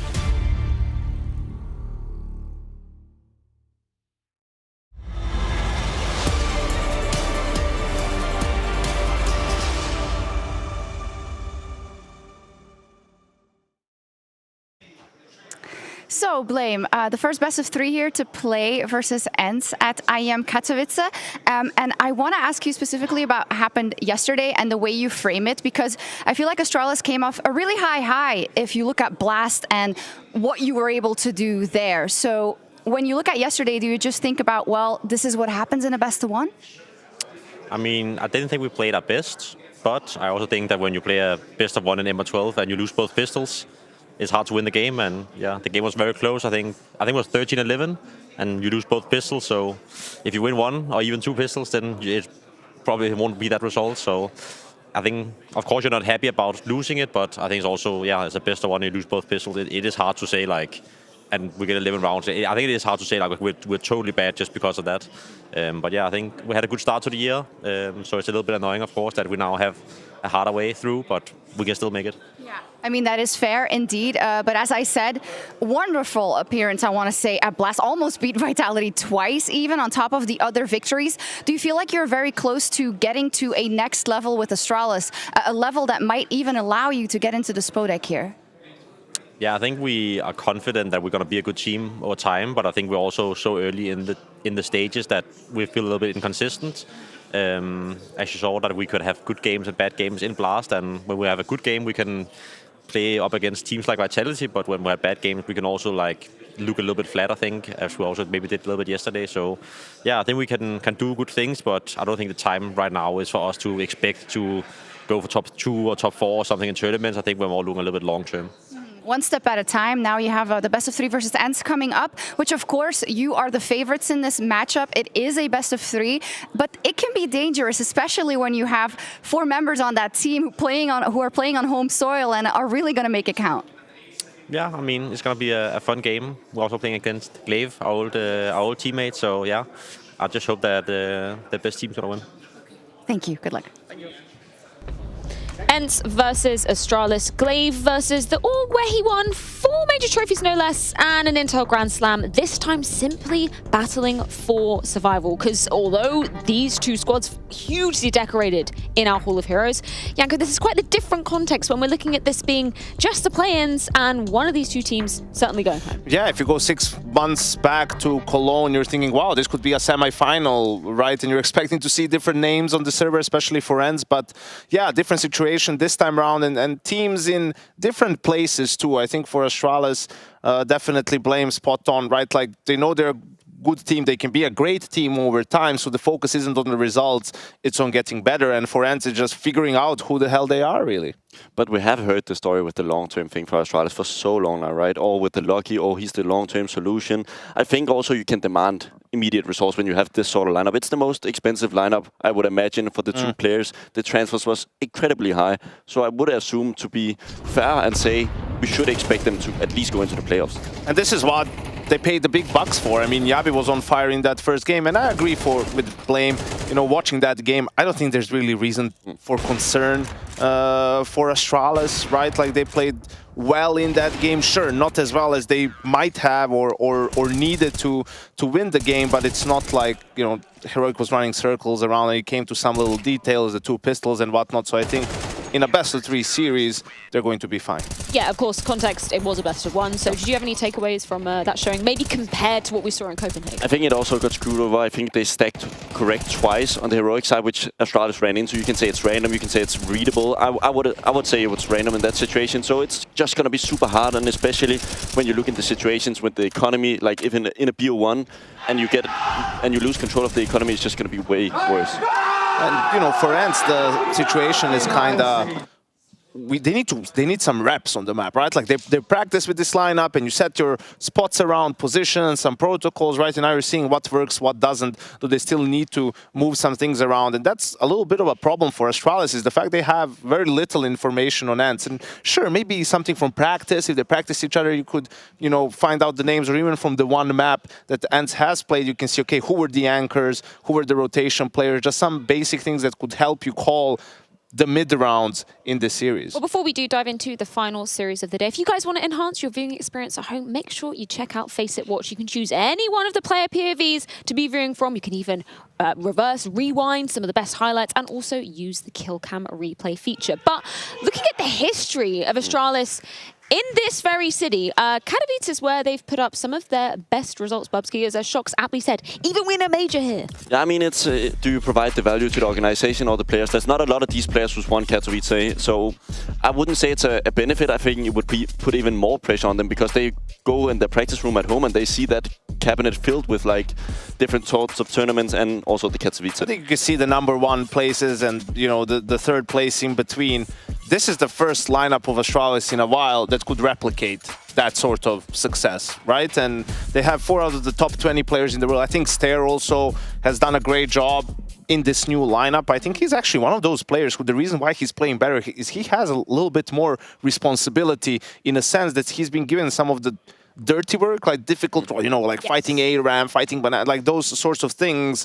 But you look at some of the best riflers in the world, that's their job too. You know, Nico, Yakindar, right, whoever, Electronic, like some of these players. So trying to make the most out of a difficult situation is what makes some of these players great, and I think he's found great impact early on. It was a point that you were bringing up just yesterday, Bubsky, when we were talking about this new Astralis roster. You were saying Stair is probably one of the most efficient players that you've seen, right? He doesn't have a lot to work with, but what he can deliver with that little is a lot. Yeah, I mean, I understand why they keep him now. I think there was a big discussion about like the boss Stair, and I think they kept him because they've seen what Stair can do on the top level, because he was so good in Sprout, but he was so mediocre beforehand. But then all of a sudden, he just evolves into something really special. And I think now he's showing a little bit of a glimpse why they made that decision, and I think they made the correct decision. So as we go into the veto, here is interesting, right? Like, what are going to be the bans, the picks? Now this is looking like a 9-map veto, right? Like ban out Inferno, pick Vertigo. We see Astralis go for that Ancient Pit. Again, looks like a 9 series. If it's there, people are going to pick it against them. And the decider Mirage, which I think Astralis will be happy. I think the reason why Ancient has become such a comfort map for Astralis is there's a lot of space for all riflers to do stuff. Like Steven in that K position, able to like get out. You also see the middle area where you can make plays. You can also push the A main, so there's a lot of room. You're not going to have that Mirage B player who's just going to sit jumping every single round. So I think it provides a lot to their roster. Yanko, what is the identity of ENCE at the moment? Because I feel like we're in a precarious position where it's, okay, you've got this, you know, Polish squad around the Soldain Enclave. We don't know. We'll have to wait and see, and this series will be a good example of exactly that, right? We know how good Vertigo was for that 9 lineup. I mean, ENCE were no slouches on it, so, you know, Dicha in that regard, Glaive too. So, yeah, I'm interested to see how it's going to look. And it's also all about like Glaive and Cuba now, because they have all the demos they need. They have all the footage from Astralis they need to make a good result here. Astralis doesn't have a lot on ENCE. They can watch from the open qualifiers and a little bit of practice potentially, but it's not an easy one for the likes of running. So where are we looking coming into Vertigo? Obviously, we know the former 9 core were really, really solid on this map. This is one of the best in their pool. Where are things kind of laying on the other side? I think there's two things can happen here. Also, Astralis Vertigo isn't their best map. That's kind of a punish pick against Astralis. So for ENCE, it's like, is our goal solely to win this game? Because if you can do that by cheesing a little bit, you know, using like the fact that there's not a lot of information to go for some more gambles. But I think the goal is more so to make it into the major, right? Yeah. And in order to do that, you need to get information about your squad. Like, okay, the stuff that we put in place, does it work or does it not work? So I think we're going to see a sort of straightforward game for them. We'll see what they've been working on with this new lineup. I think the most worrying part is that the constellation of players is not bad on the inside, but it's just the 5 Poles and 1 Danes. Like, can somebody take control of this team? And hey, his name is Lukasz now. Yeah, Lukasz. Made it clear. Roshanda. And I'm not sure why it's happening. Like, I think they should have signed with Glaive and like really trusted him to build his project. But of course, I think they were too late in the process of getting the right players. I also think ENCE has been praised way too much of like, oh, we have this sick scouting. When in reality, it was just Snappy and Saw making all the moves right, and now they are gone. So now they signed 4 Polish people with the Danish IGL. Well, I think that's a little bit harsh. I think it was mostly getting a spot at the RMR, so you get the 9 core, you get that. Dicha stays on, and Glaive really, and Kuban is more of a long-term thing. And now you're looking at, is this going to work out or not? And I'll have a hard time seeing that they're going I'm going to have to separate this because it is time to be getting into the game. We've got Vertigo, the pick of ENCE, Ancient, the pick of Astralis, and Mirage, if we do so need it. And of course, we have Alex and Chad to be diving straight into this one. Fantastic work, Frey. I was enjoying the conversation there, Bubsky and Yanko. Done with a bit more of that. I don't know, you know, straight from Bubsky. Nah, it was all Saw and Snappy. I wanted more. Yeah, but they found Spinks. They did some work. They did some things. And we're ready to get this one underway. Astralis versus ENCE. Interested to see how proficient ENCE look in this constellation on Vertigo. As the analyst desk were highlighting, looks very familiar. What's your gauge? Are you somewhat keen? You're not really bothered? When I was trying to write the script for them, I said compromised setup for Glaive. And the compromise being the language barrier. I think that's going to be very hard. I've always been, preaching about the value of swift communication, and the second language is going to delay that. But up against Astralis with what definitely seems like an intimidating roster of 5. Let's see how far they get this one. Look, 1xBet's doubting them. Yeah, understandably so. All these footsteps are heard. Rotation starting to come in from Astralis now. Left, right, smokes. Molly for Glaive towards headshot if they would like. Have they got 2 of those? They've only got, they have. Stown and Stare. To left side. Oh, you muppet! He's blocked it. Deary me. And the bomb's down. We've got a 5-on-5 retake here. Now, there is a smoke. There is a kit. So let's see if Yabi can get this well-placed and well-timed. Stown's going to be the one responsible for the defuse. Hades fighting on the side. They're all static. And here comes the go. A clean one. Yabi's gone. Great start from Hades. Doesn't quite find Blame F. More pressure applied as he's unable to find another head. Stare. Good one back. Running out of time here. The Danes starting to find headshots, though. It's falling apart. It's Blame F and Stare doing everything required. Glaive, what can you do? They're on the defuse. They've got the kit. They've got the shot. They've got the round. Astralis start as they mean to go on. Looks like Stare was doing an awful lot of talking there, trying to get the troops in the right places to set up that retake. You can see him dropping the smoke, him communicate with the flash in the hand, and then having to hit a couple of nice kills. 3 in total, 2 for Blame with that defuse followed through. But this was Yabi. And surprisingly didn't take too much damage with that HE hitting him in the back and exploding just behind him. But some lovely shots from Stare. I've been playing with Azza a lot more lately. My old teammate, he was in 100 Thieves, major semi-finalist, the guy who was on Sprout for a hot minute. Hold up, we'll return to that. He had some very nice things to say about Stare. Yeah, seems like a bit of a revelation. Yeah, on Sprout, we were very impressed with him. He's had a bit more of a difficult time fitting into Astralis, but as the desk was just highlighting more recently, starting to see that impact coming through, so finding his comfort. But as I was talking more about the way that he communicates, right, he's very calm. He was saying he communicates like the information is like in-game leader level in certain scenarios. Cool. So giving some insights there in the short time that he was given an opportunity to play on Sprout as the in-game leader, he was very, very impressed. What do you make of this? 3 very passively preparing for middle. Is this a bit of a feign? So maybe wanting to keep eyes and attention on these A defenders. You can see that one bouncing out of the ladder room to force anybody away from spotting down the ramp. Device peeks in and easy as you like. Yeah, this has gone far too comfortably for that mid hold, and the reaction almost immediate off of that Molotov trajectory. They kind of worked it out, like that came from mid. Both of them go and have a look and both find a duel. Blame likely to be overlooked here. They do have a Molotov. D has opted not to throw it. Element of surprise, and it's Blame F that has it. Great flick out of the scout of Hades, but just the one sent tumbling off of the building. Kylar really not got much to do with this. Won the bomb under the control of Stare. Decent damage. Device will deal with him. Just see if they can find themselves something a little bit tidier. He will get a Galil instead of the Famished. Yabi is going to have to stay onto the MP9. So decent damage, but no bomb going down. Unlikely to see ENCE follow through with another force spike. I don't know. I don't think this ENCE roster is going to be much chop, if I'm going to be completely honest with you. I think the key that Yanko highlighted is the major focus, and that seems to be the major focus of the ENCE organization, picking up the 9 core, to secure themselves a spot that they had that was taken from Falcons. Right, I mean, if anything, it's just a kind of a recovery of your spot and longevity and perhaps the Cuban pickup. Yeah, still need to be able to qualify, though, and that's the next. Yeah, right, this is about survival in this best-of-3 series here against Astralis. ENCE not getting mobbed. Thought it was going to be a few for Blame. Let's get a bit horny when the Eeks are out. Yeah, hold on. Stare, I mean, he's not really having any trouble with this one. A nice clean one onto Hades as well. He's got some support. They have a nade. And with 16 HP, he's bodyguarded nicely. A reaggress from down through gap. 4 bullets, no problem. The flank in play. Maybe Goofy could get another here. Oh, he's making lots of steps. Oh, yeah, that's a freebie for Device.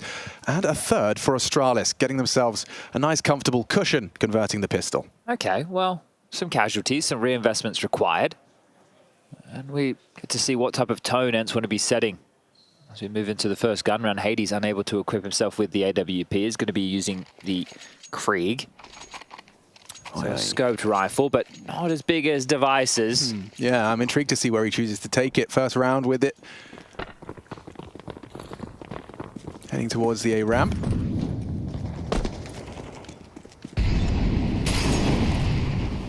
Stop util. No one fast. Stare already set up on Glaive. Oh, that's going to be confusing. On Gerda. Oh, and hitting wallbangs. Dia catches a dink through the tarpaulin there.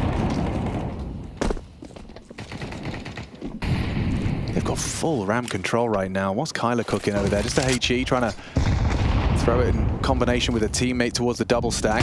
Oh, a leg shot. Device has been felled, and it's Hades. Couldn't afford the AWP, but he takes down the rival. Okay, well, damage done and almost lethal on the likes of Diha and Hades. Great HE. Stare limping now. Yabi is going to have a tough task over towards B. He knows there's pressure on the B lobby. He's already had a bit of a tussle, so needs to be quite careful about how he proceeds because he's completely on his lonesome. Smoke to block. That'll buy him a bunch more time. Fell through the cracks. Oh, dear. Okay, well... He couldn't do that again if he tried. No, that was... a trick shot. Well, they're going to flash forward. Diha's over towards yellow, so he won't be spotted on the swing of Blame, but Diha will be hearing this. He's hearing the steps. He's going to call out the flash clear. Yabi's actually cheated back to have to deal with mid because that gap's presented itself while they've cleared out A. And, well, they're into the site, so the bomb should be getting planted here momentarily. Smoked off. Rotation in. Diha's still lurking A. Stare might catch him. Might be at the cost of Blame F if Diha's nice on the timing, and will be. So there's the trade. There's the trade. Still a very uncomfortable round for Astralis. Looks like they might have to cut their losses here. Can they get the AWP back? Yes, they do. Stairs just grabbed that, so important to keep that for Device in the next, and he's going to be feeling a little bit hard done by with the exchange with Hades, so ENCE will get on the board with their first round, and it felt like it came relatively easy. I mean, that Hades frag onto Device is a huge one. Curious, we'll keep our tabs on this. If the Astralis approach is to sell B a lot if they do give up openings on that A side, because that's something I remember even back when Blame was in-game leading Complexity. They would sell B a lot if they would give up that space and try and clear back towards A. And if those gaps keep presenting themselves, here it is. No, cops the leg shot, but straight between the eyes. Device, as there, that smoke just slips on through. Yabby free balling it. Didn't have a lineup, and cost them a little bit, didn't it? Big round. And exciting to see Lucas Rossender back in the servers. Against the organization where he did all the work with. Yeah, where he built that legacy. Oh, that's beautiful. Vaulting from Kyler. Down as well. I love that. Oh, and it's getting even better. D has managed to find another. Blame tried to go aggressive. Now it's Glave's turn. Straight over Guardian. Puts Yabby in the dirt. God, this is perfect. That's at 1:30. Look how small the map looks. They were everywhere. I almost want to kind of replay that and just stare at the minimap. That transpired in the blink of an eye. They were like weeds. They just spread. Nobody could stop them. Yeah, can we just have that? That 10 seconds of opening moves. Kyler, that wallbang. Yeah, so the wallbang on B, waltzing out middle, taking so much space, up and over construction and in towards elevator room, and a kill over towards A on the aggress down yellow. It just felt like they had just more like players. Is it they have 10 players in the server or something? Everyone got space and everyone did the best thing they could do with it. It was amazing. What a fantastic round for ENCE, and that's a big one to win because Astralis, sure, Device is trying to hold on to this AWP. They're still hunting, throwing bodies at the problem. But Astralis aren't going to have many funds to work with as he's trying to slip away. Stylish exit. Yeah, a bunch of kills to boot. Bomb goes off. Device retains the AWP. But everybody else on Astralis is a bit more strapped for cash. You've got Stown 3.3 at the high end. Stown is just going to mate, I didn't even get a chance. 147, he finds B. Straight away, D-Hub swings on out to Blame's crawl on Scaff. And look at Glaive, 136, he's up mid. He just kept walking. That was like a speed walk out mid. I guess when you know that the B players caused a rotation, you expect that mid player to be one of the first to head over there. But he struck.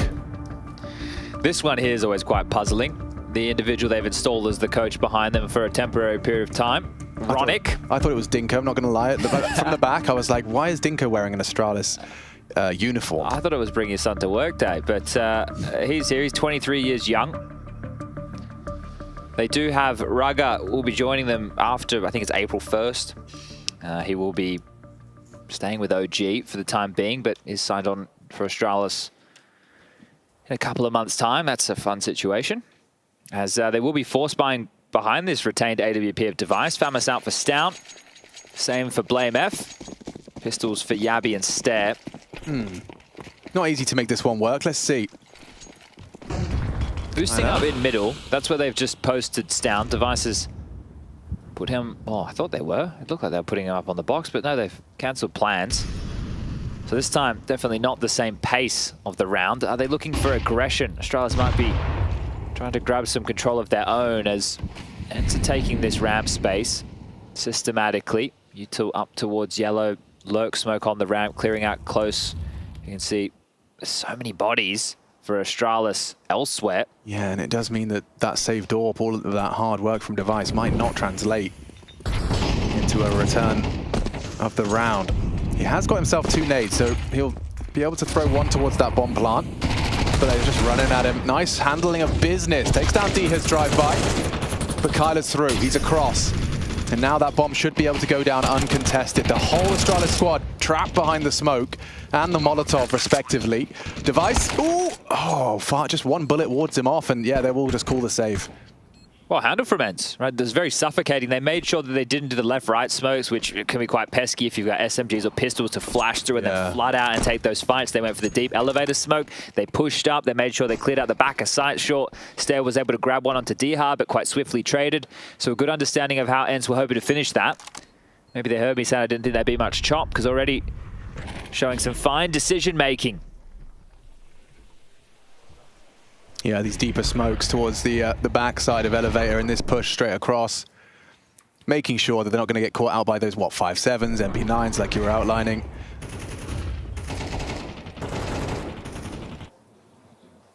And so, yeah, we've got ourselves a competitive one here, Chatty B. 3 for 3.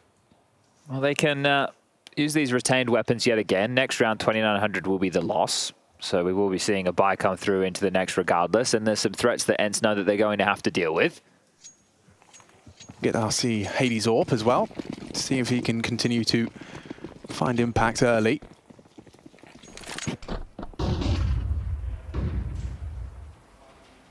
Okay, well, with too early dispatch towards B, and this lineup from Hades, it implies there's going to be something quite interesting cooking. A bit more direct, and Yabi passive on the site.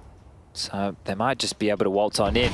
Goofy with that Molotov is also going to land top construction, so crossing their T's and dotting their I's. Deep smokes again. He's in trouble. And, well, Astralis, you might be playing the save game once more because in back-to-back rounds, you're out of position completely. I wonder if this is, yeah, I mean, you talked about the tendency of leaving up B on leaving Yabi to his own devices. And then the previous, they had 2 mid, 2 B, and 1 A, so...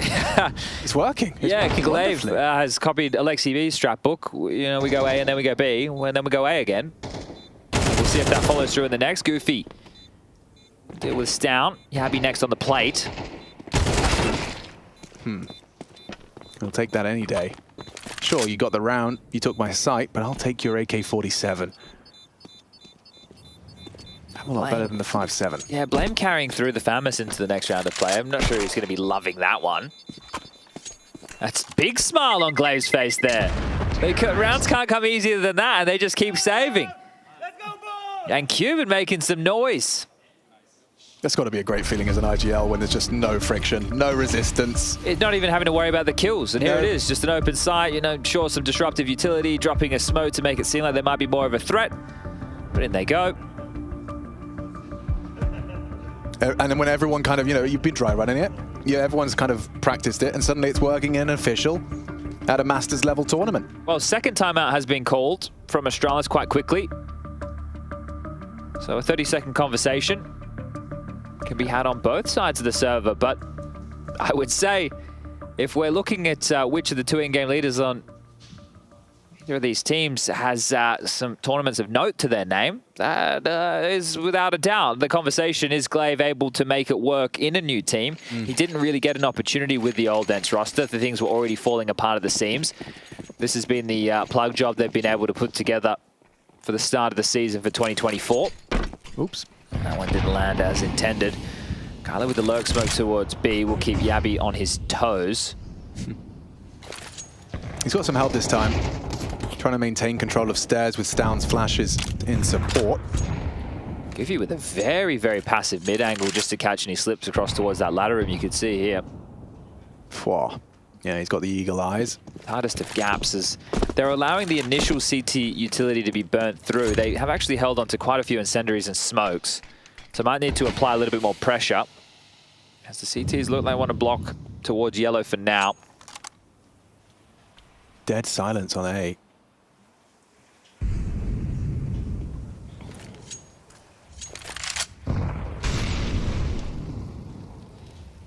Cheating back over again, so nobody in B. Device and Yabi tasked with middle.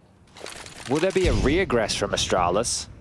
I mean, Stown's incendiary doesn't achieve much if there isn't someone swinging on it with the flash and a good... Actually, yeah, look at this there. Blame. Stown's going to set them up through the smoke, tucked into sandbags. 3 players ready for this engagement. This is going to be a big test for ENCE. Diha not anticipating this. Oh, is he? Yes, he is. Spots him out. Hits the shot. Down goes Stair.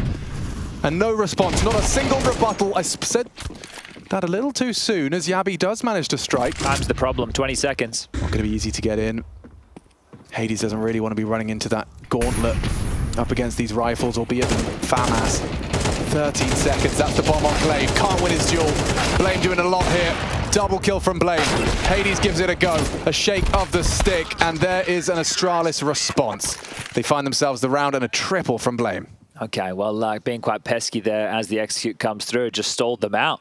Those smokes up towards yellow, really buying an awful lot of time. And even with that D-Hut opener, not enough to be able to make a dent in that A site. So the ENCE go back to something a little bit more invigorated here with pace out the gates. When they were able to find those picks previously, it's because the fights were coming their way. This time around, Astralis weren't offering up too much in that regard. But we are back underway. And I said he wouldn't like the FAMAS. Well, that must have felt pretty good. Devices all will sound off towards B.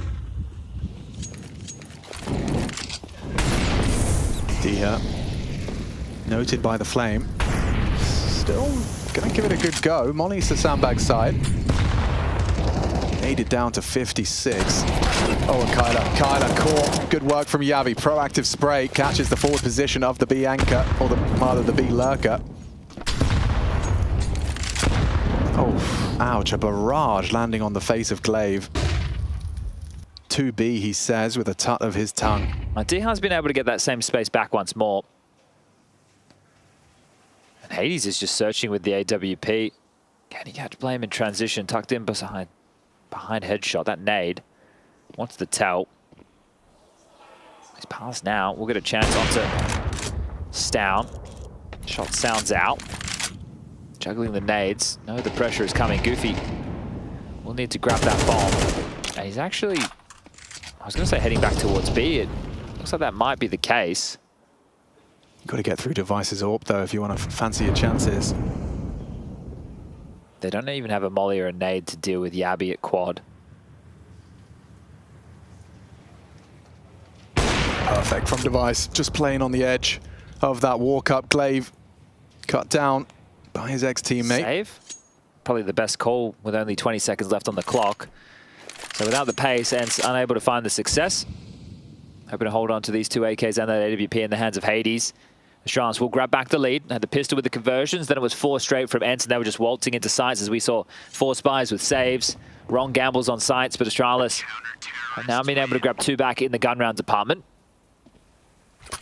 And I just think that maybe something a bit pacier might be the change-up for ENCE. Will they take a timeout to have that conversation? Nice just catching Glaive as he tried to waltz into Wood. And a pat on the back of Yabi. He did a good job to find that first go onto Kyler. Hades, a black bar user. As ENCE do take that timeout. Cuban on the microphone looked like he was doing the talking there. Gesture towards the notes. On the other side of the Hall of Heroes, not too many mouths are moving. Yeah, first timeout for Cuban. So Glaive can buy himself an AK. He's got 4.3. Kyler's brought in with a MAC-10. We have seen Kyler heading over towards B, right? So this is one of these situations with that MAC-10 through that B lurk smoke that you're probably happy to take a couple of liberties.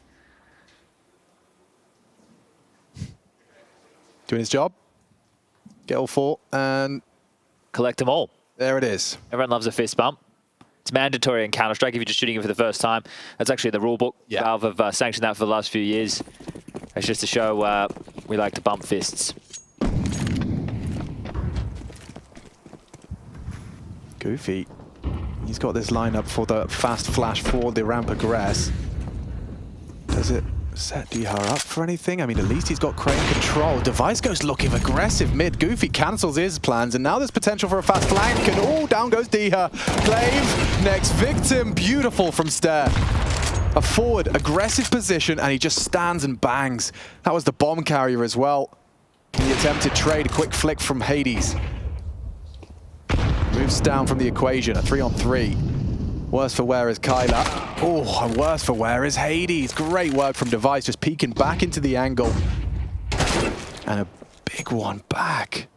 Blame pokes his head out a headshot and gets one. They know both were here now because both have kills within the feed. So Yabi, who was worried about the lurk, has now turned his attentions, and now he's spotted out traded. Goofy in a 1-on-1. Does he expect this? I don't think he does. It's the AWP. Oh, what a shot! Goofy comes up clutch for ENCE. Wow, considering what Stair did under pressure at Crane with the double kill, the damage done with the nade follow-up, that is a huge one for Goofy to win. You thought that was going to be Astralis' round with how it started. For sure. There was the flashes to help facilitate a little bit more of that A-ramp progression, but it was stifled immediately. ENCE had the information of the aggressive mid-play from Device. That trade is beautiful, and then rounds the corner, ready for Device, and a big 1-on-2.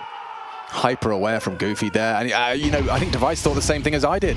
He's not going to be expecting me here. Deagle out, close corner. Yeah, look at this. What the hell is going on here? Perfect flash is the same from Goofy. This time, Diha's pace increased by that MAC-10. Goes straight up Crane and takes down Blame. Oh, dead now. Perfect find from Stair, just on the edge of the smoke. Draw on this rotation again. They should just be able to waltz in towards B. Right, nobody's home. Nobody's home. The closest member up towards construction. Stown trying to rotate in time. But what's he meant to contend with? They're going to use their util. He's hearing this. Steps out. Spotted him. Yeah, well, he now knows the jig is up. That bomb's going to be going down. Do you give this one a go? A 4-on-4 retake. Device smoked off. Really counting on Stown on this elevated position. Nade trying to buy time. The whole squad from ENCE now congregate on the site. It looks like they're about to make their move. Stown baits the shot. Hades Orb rattles off one. Stare, trying to find an angle. Brought down, Goofy cut down. Nice work from Device as he racks up a double kill on the Orb retake. Glaive, only a Mac 10. What's he supposed to do? Nothing in Device's hands as he puts himself on 11 with a triple kill on the retake, a second to spare. I can't believe they got back into that. How did that crumble so quickly? Just kill after kill. In a 4-on-4 situation, the post plant.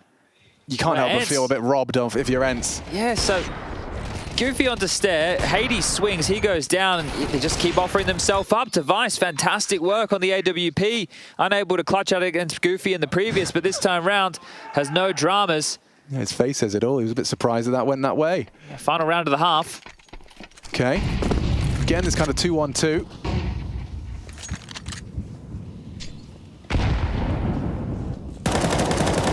Kind of clears close. Stair. Forward position. Blame joining in. Molly does give him some licks. Avoids the majority of that HE damage, but still operating about half health. Well, this is different. Stair very aggressive, pushed all the way down the ramp.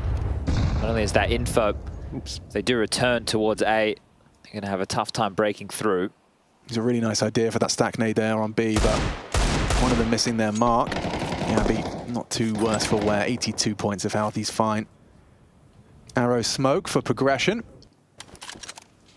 And 3 starting to maneuver through mid. Blame's watching this quite passively. Device is holding onto that ramp Actually control. just drawn off of the mid line. If they move now, it's certainly allowed. They've thrown the flash and they're accelerating up. Blame moving fast. Javi's reaction's important. Covered by Stown. What can you do? What could you possibly do? Last man in is Kyler with the bomb. A great Deagle headshot, but looks like 7. Locked in by Astralis here on the CT side. And it's Device again contributing 13 frags on the half. ENCE 5. It's all up for debate in this series.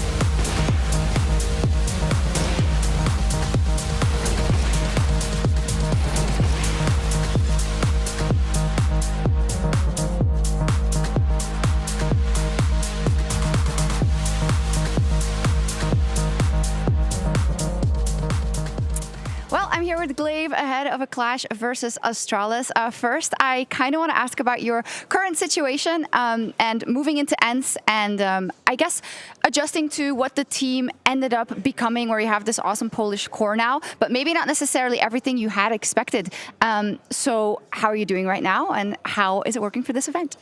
I mean, I'm doing good personally. I think for this event we have been having like 3 weeks of practice, so kind of still a new team, I would say, but we're working, of course, as hard as we can, putting in a lot of hours, both theory-wise, playing-wise, everything. So we know that we are not like on our top level yet, but we still feel like that we can compete. So let's see if it's enough today against Astralis. Yes. Do you feel a certain level of extra responsibility because 4 out of the 5 players are Polish, and of course they want to prove their very best here, and you have to lead them? Of course, I mean, Katowice is a special tournament. I mean, Duha, who has been playing in ENCE for quite some time, hasn't been on the main event yet, I think. So he wants to go there, and of course I will do my best to help them get there. But of course, everybody knows it's early days, so we will see how it goes. And maybe it's not the easiest bracket with both big Astralis and Heroic being the opponents, but still we believe we can make it. Yeah, as you say, it is difficult. It is a big tournament. It's always difficult. Does the date, the 7th of September 2016, mean anything to you? Of course it does, of course. I mean, this is when I joined Astralis. So now 7 years later or something like this, maybe a bit more, I'm looking forward to play against them. I mean, last time I played against Astralis, I won. So let's see if I can do it again. Yeah, I was going to say you're actually off by a few days because that was the date that you last played versus Astralis with Heroic and you beat them. Oh my God, okay. I didn't remember when I joined, but I remember it was about that. I mean, I beat them and then they made me join, right? Yeah, exactly. So this is how it goes. Yeah, I'm looking forward to it. I mean, my final question, of course, has to be about facing Astralis. You said already it's going to be a difficult road here. We still have to practice a lot with the team, but this must be such a special occasion for you. And I can imagine you'd want to do very well, especially today. Of course I will. I will do my best like always. I don't want to put too much pressure on myself because, you know, you can fall hard then and that's not what you want to do today. So I'll take it chill, do as I do normally, try to do my best, make the players feel comfortable, have a good game plan and just take it one round at a time. Awesome. Good luck. Thank you.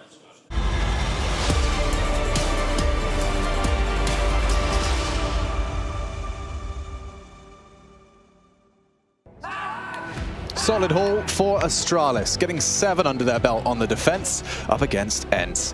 Yes, indeed, we heard from Glaive talking about his early days in ENCE and keeping it competitive in the first half of their map pick.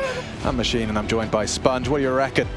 Think ENCE have got a chance to make impact here on Vertigo? Well, let's see, because the few rounds, the patch of rounds that they won early on within that first half of play was outmaneuvering their opponent.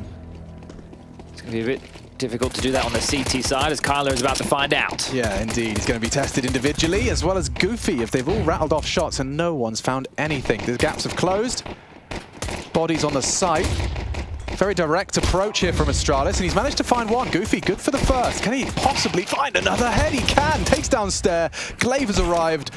Astralis counting on Device and Yabi. What have they got? Nothing for a recovery. Yabi would have to go crazy. 1v4 goes 1v3. Baits the shots, knows there's one towards the double stack, but there's the backup. Glaive happy with that.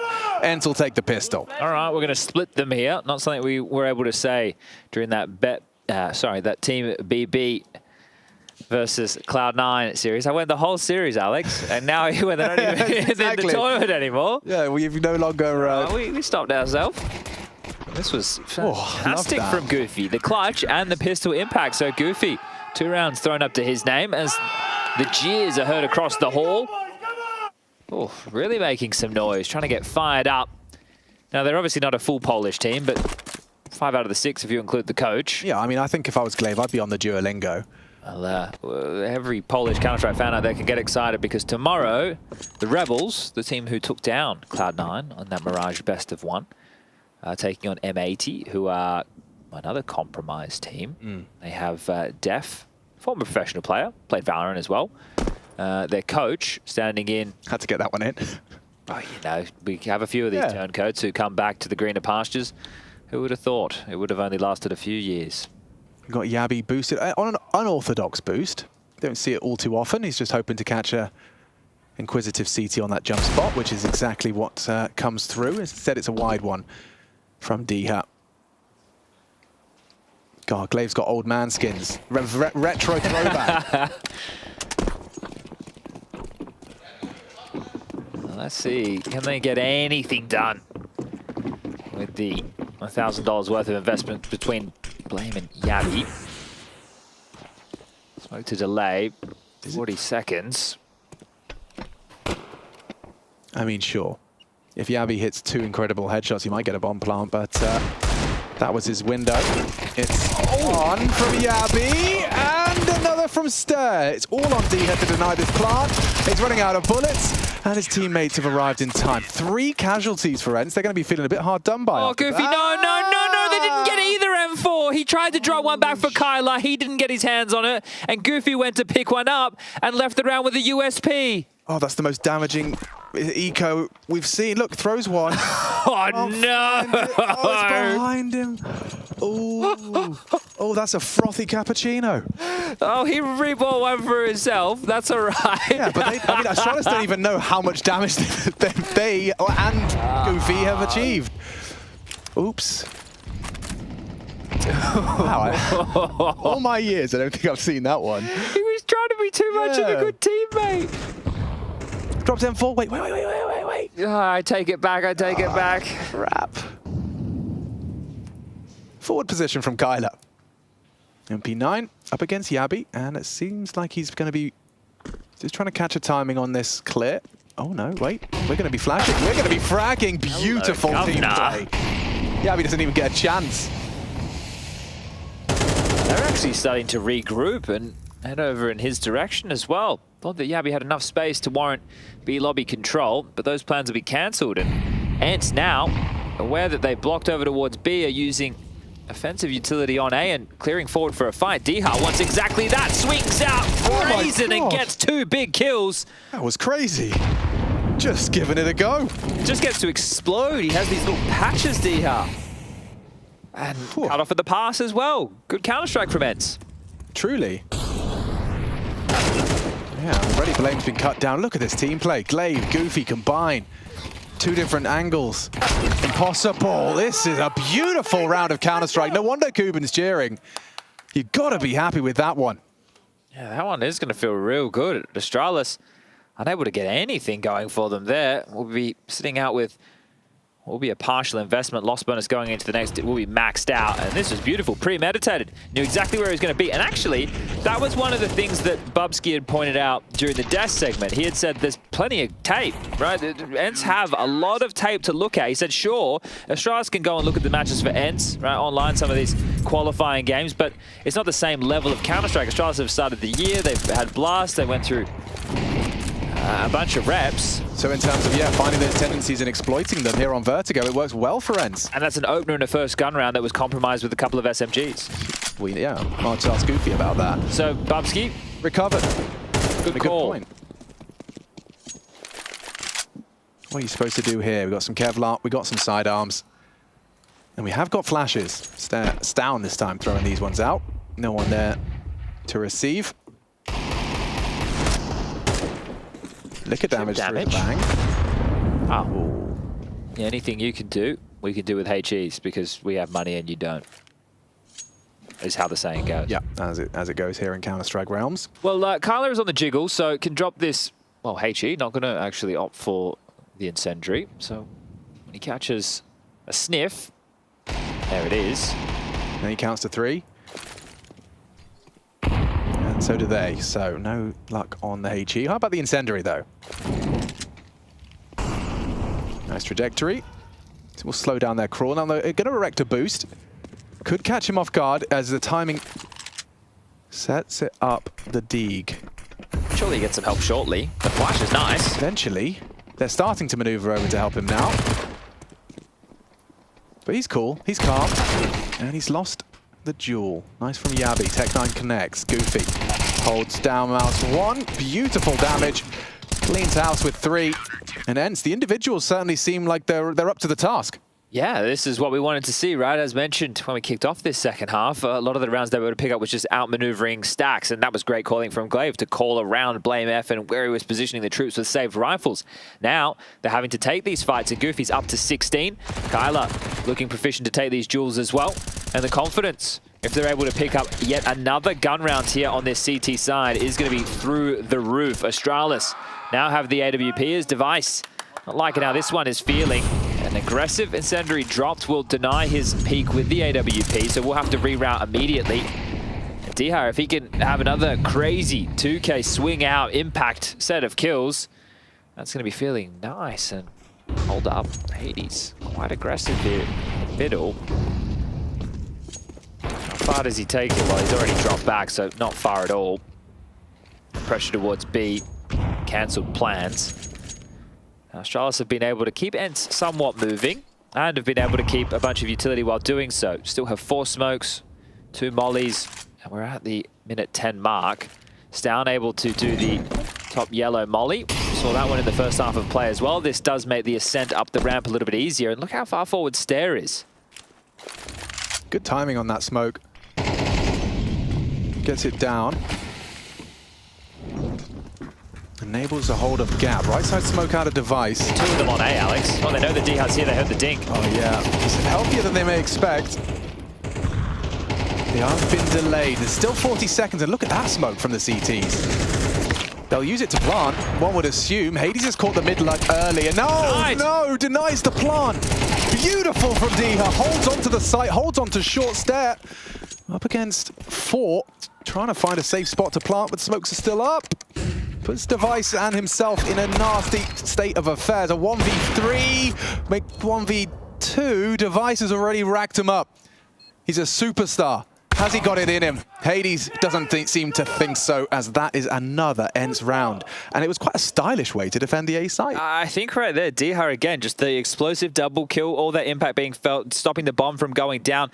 Stair lost his gun during all of that. You see him come out of it with only the Glock in his hands. That's what he was trying to pick up within the smoke. So he was tasked with picking up the pieces and dealing with this lurk. Down, you are not getting out mid. Hades well and truly trained, and this from Diha, it just is beautiful work.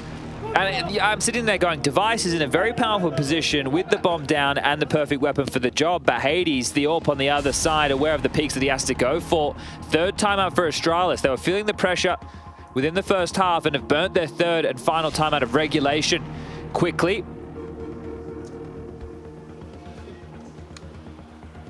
I'll probably leave the coach discussion up to the desk. I'm sure Bubsky will be able to offer a little bit more regarding Ronick. Just the name is a bit of a funny one. Yeah, right. Well, Just one letter away from Zonic. They got the next closest thing they could find in Denmark. Yeah, right. Or someone just misheard him at the HQ. I wish we had Zonic, man. They're like, oh, you said Ronick. Okay. Yeah, but no, he goes on Wikipedia. No, out the back. He's over there. Yeah, the academy team. Well, grab him, man. You want him? Yeah, we can get him. Let's see. Will Astralis post a T round here on Vertigo? So far, not so good. Maybe a bit of a pace change here. There's a lot of bodies heading towards ramp with a bit of pace. Diha, gets away. Stare the one to try and draw blood. HE could soften him up further. Operating at half health. Drawn a big rotation. Do ENCE want to sweep forward and try and fight this with the extra bodies that they bolstered the site with? Well, Glaive's utility is telling of something, even dropping nades back, so they are taking a bit of a look. Just the one flash, and he did get a good bit of info there. Glaive spots one, flashed off, forced into scaff. Using these smokes now to peek around. Diha sneaks out as well. Another flash would go a long way. And Molly. Upon the fade, though, Device is burning. Beautiful again. Diha comes alive. Can he get the double? The Diha double, as we're going to have to call it. And he has. He's pulled it off. Picks down Stair through the smoke. Oh, he's a gangster. Diha a triple. Barely seeing the opposition to find him, and he's not done yet. Continues pushing forward, and 4 kills, and maybe even the full ace denied by Stown. Job is done. ENCE untouchable here on CT. Oh, this is looking beautiful. I love that, right? You're talking about the extra bodies coming over, and then the way that they pieced that one together, coming out through their own smokes, that Molotov perfectly timed. Requesting the fist bump, sure. Nothing really to celebrate here for Astralis. And this was brilliant. Like, Device is up close and personal, but that molly lands. He has nowhere to go, has to turn his back to the fight, and Diha, without seeing most of them, completely dismantles Astralis' plans.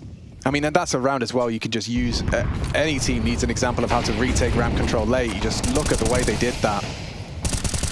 Kind of waves of it. Smokes, mollies, flashes. All placed perfectly.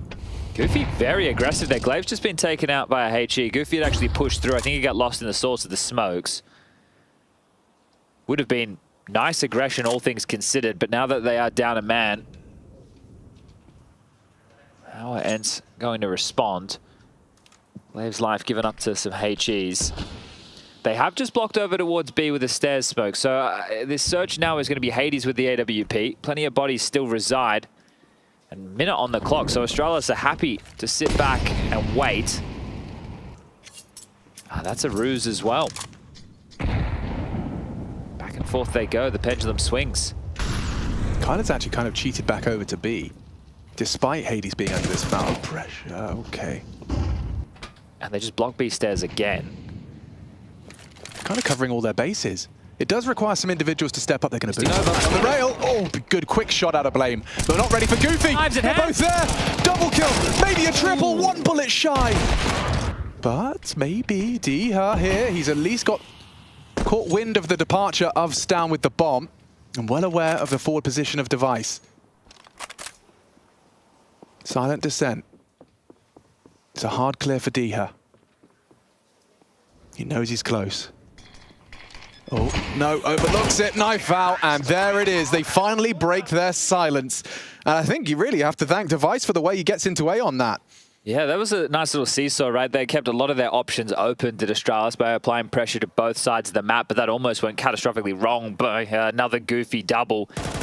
So them just making their way with that boost. They get the entry, they think, oh, Kyler's dead, but Diha also caught up, sees the smoke, doesn't expect anybody to be pushed through, so glued to the prospect that both players might still be towards the site.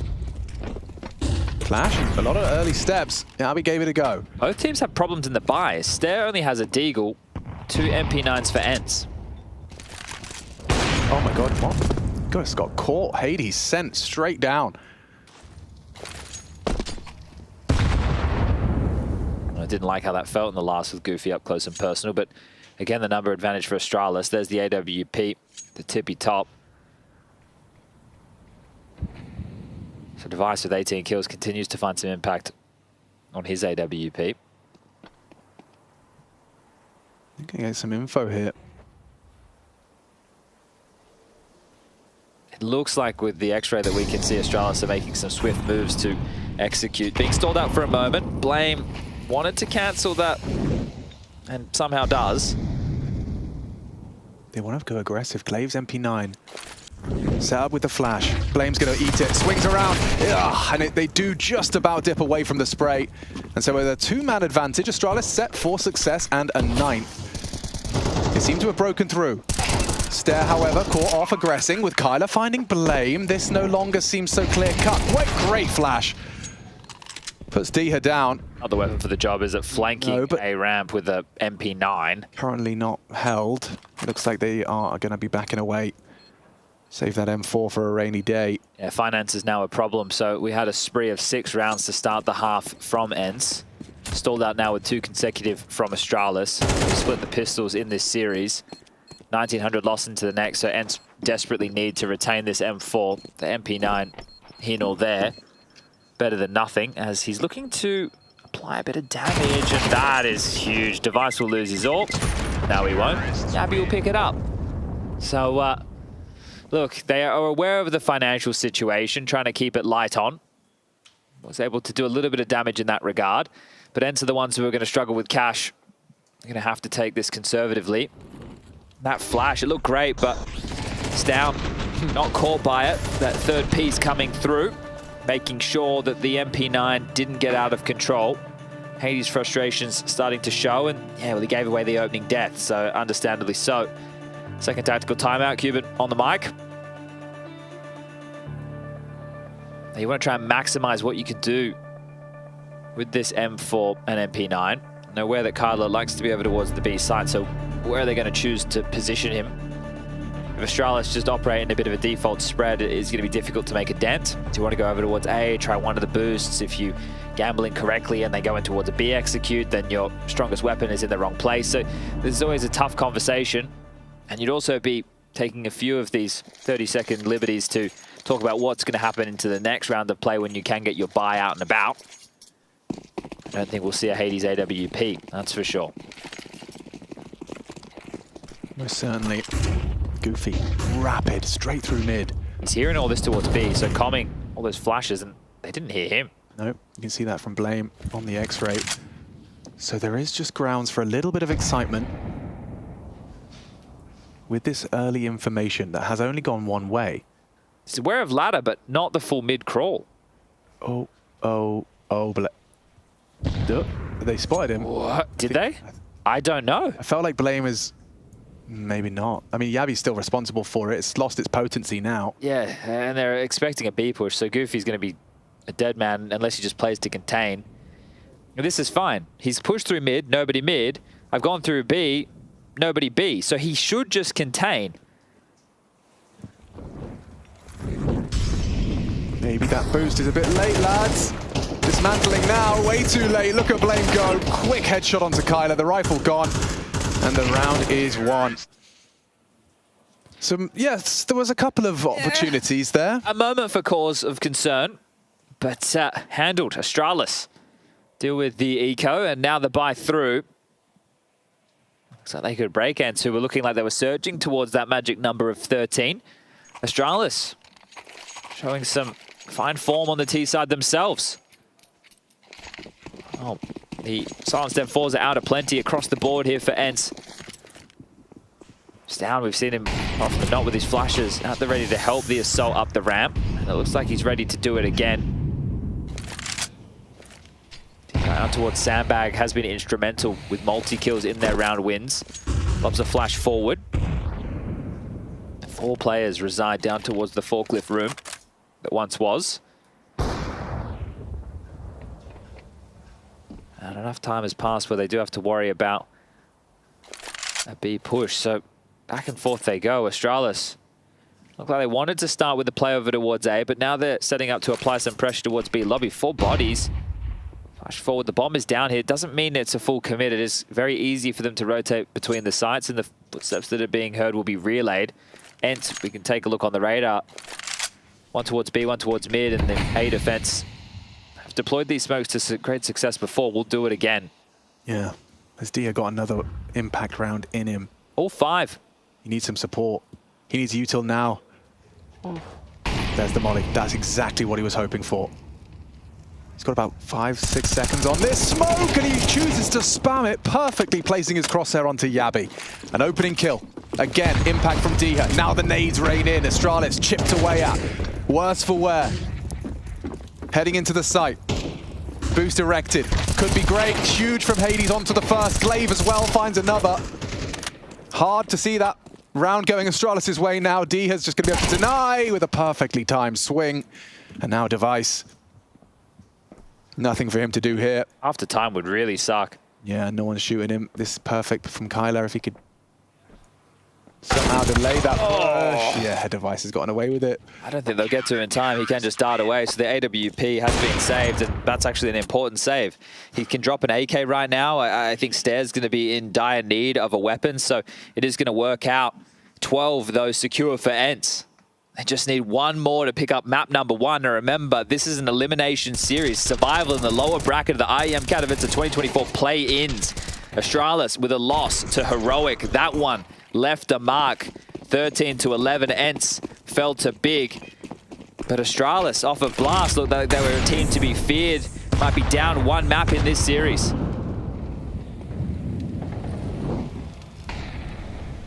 Truly thrust against the ropes. Is Kyler even ready for this angle? Well, yes. Yes, he is. A resounding yes.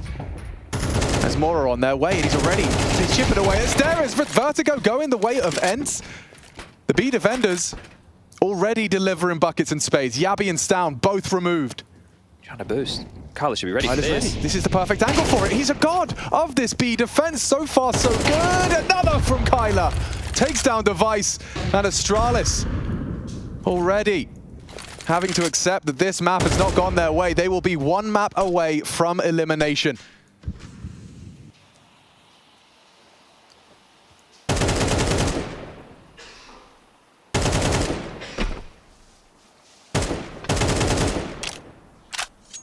Kind of peters out there on that B defense. I mean, beautifully handled by Kyler. And there it is. Wow, ENCE, that's gotta feel good. You take your map pick in a do or die, and now you've just got to get ready for map 2. Astralis, they've got to do it now, and they need 2 back-to-back to survive here during the Katowice play-in.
Well, we always knew Vertigo was a comfort pick of the former 9 roster, and now the core moving under their new banner events. That same form continuing. This was always going to be a bit of an uphill battle for Astralis. Shanko wasn't ever one of their strongest maps, and ENCE showed why they brought this one into the series. True, and if ENCE is going to win this series, I feel like this was a must-win, right, on Vertigo, and it wasn't easy. They lost the pistol to kick things off, but you could see on the T side, we were wondering, is it going to look a little bit like 9? Is it going to be something different, mixture of styles? And it did look like 9 in a sense of applying pressure on both ramp and B, kind of at the same time, obviously with different degrees, comparing different rounds. But yeah, it looked good. They seemed comfortable, right? That they knew what they were doing. There wasn't like too many disjointed moments or anything like that, and they managed to pull through.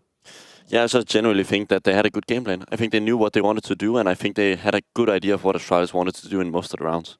What kind of percentage would you say is like the old 9 identity, particularly on that T side, versus maybe some new things that ENCE and obviously Glaive probably brought into the I can chime in. I think Glaive was never a big fan of Vertigo, so it's surely most of the Cuban 9 stuff that is bringing into the table here, but it can change, I guess. Yeah, I think, you know, obviously Glaive is the in-game leader, but you know, we're way past the days where one guy tells everyone else what to do. So being able to have guys like Kylar, who is, you know, very self-sufficient towards that B side of the map, whether it's on the CT or the T side, is going to help a lot. And for him to sort of call, hey, I think this is a good round to maybe hit B or put a little bit more resources into taking B and whatnot. So yeah, I think it's obviously a great sign that they were able to win this map and that they look good. And it was a really strong start for them, or a strong start to the second half, rather, as we moved on over to the CT side for ENCE, right? We got round 15, and what is so interesting about this moment, Bubs? Yeah, I mean, I think we just talk a lot about anti-strat, and sometimes it doesn't really understand what does it come through. I think it shows here they know exactly how Yabi lurks on B. They punish him at the start of the round. Then they realize, okay, we don't have a lot of nades. We need to fight with our weapons. We can't do the retake, and Dusha plays off his aim. And then all of a sudden, we also see the guy taking the control on B, isolating the rest of the T's into the A round. It's such a well-played round by ENCE. Yeah, Kylar, after that initial kill, is sort of like waiting, kind of, you know, to use his utility. Are you going to try to come B? And you can see like 3 or 4 or 5 seconds after Astralis starts grouping towards A is when he goes for that information push. And that's what we talk about when we say, you know, they have such a natural feel for the map. When we praised 9 at the time, it was that, you know, they have a really good feeling when is that timing to push. Because if you don't have that, you're just going to get punished and die. You know, the guy's going to lurk there, wait for you, and you're not going to be right 100% of the time. But more often than not, you know, guys like Kylar, they made the correct decision. And I think even Diha, their plan was to recheck ramp. But then I think there was a smoke in yellow, and they were maybe not. And Diha was like, I'm already here. I'm going for it, and gets 2 kills, and that was crucial. Yeah, I think it's just a good communication exercise from the inside. I think Dusha probably screams 4A, 4A, 4A. Instead of Kylar is asking questions like, do I need to rotate, or like, do I need to push? Like, he just does it automatically, gets the information, says, hey guys, they're locked into A. You can just have comfort and control on the A side. I love how many moments we get to see from Diha from this particular map as well, and just how he manipulates this position in the map, because we saw Astralis, they were always thinking Diha's going to be there. When is exactly he going to be swinging? And so many kills through smokes in this position as well. It's disgusting. I mean, the silencer just provides a lot of value in these situations. You don't really know where he's shooting from. You kind of get the idea, but it's so hard to find the duels back, because once you start shooting back, he sees the tracers and he gets that advantage. Do you feel like it was a surprise in any way that Astralis kind of couldn't battle back against that CT side events, or was that what you anticipated after what we saw in the first half? It's hard to say because we don't know what to expect from ENCE, right? But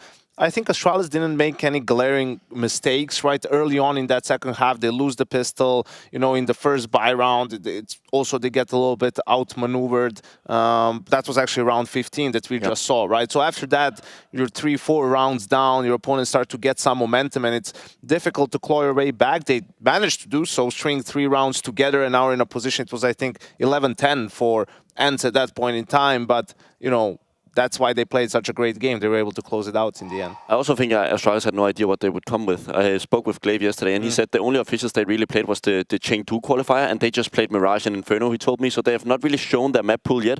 Obviously, you have an idea when you're Astralis going into that game. I assume it's going to be these, but you can't really see the small things. So they're going to go blind into a game like Vertigo, and there's so much gimmicks, especially on the ramp area, that you can do. Yeah, and I think that's the difficult part for any team, right? To go against an opponent and have no information about how they're going to play and you just have to guess. It's not going to be easy. That's why I think the series is still going to be interesting, right? Astralis' pick is Ancient, which is the map that ENCE played yesterday, so they will have at least some information on that, and then potentially even as a third one on Mirage. Well, that's a more of a kind of open map. It's a you don't really need as much information. Can I pick your brain a minute, Bubsky, just on what we saw maybe Astralis potentially changing in Copenhagen with how they played Ancient? We saw them play it twice, and previously it's been, you know, a pretty rock solid pick for them. Is there anything that's changed with bringing Gabby and Stan into the mix?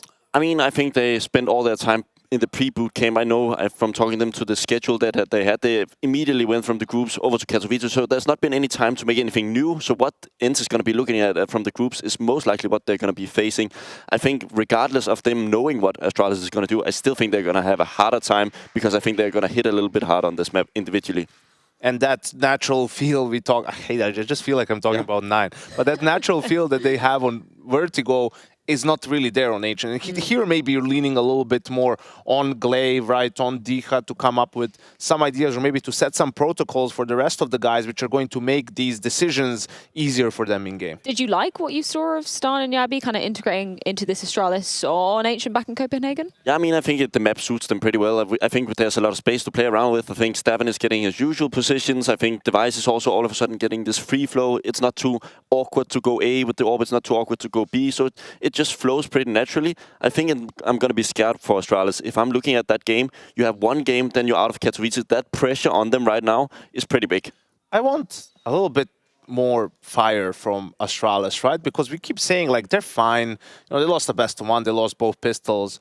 I mean, they lost one more map too. Now, you know, they're facing elimination. You lose, you lose one more map in the series, you're out. So, you know, great, you qualify for spring finals, you beat Vitality one time, that's all fine. But now, you know, you need to sort of, hey, wake up, like this is it. Their backs are against the wall. There's no more room for mistakes. So sort of, yeah, don't put too much pressure, but kind of maybe cheer each other on a little bit more. Make sure everyone is like super focused and get the job done. And the crazy thing was about Copenhagen, like when it mattered the most, I would expect a guy like Device to show up, right? And he had such a hard tournament. It's not been looking that great either here. He's now going to have to go into this game and really show that he is the bone and experience behind this Astralis project because he needs to be the best player on this lineup. Well, it's imperative that Astralis need to withstand this pressure if they have any hopes of simply pushing it to a third and final decider. Their choice of Ancient comes up next.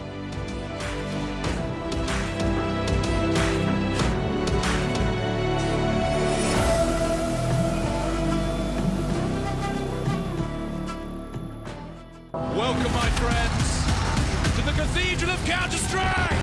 Elevator, never long, way to the top, headed to the peak. All them boys want it tall, hit them out of love, but don't got receipts. I ain't gonna lose it now. Gotta keep it moving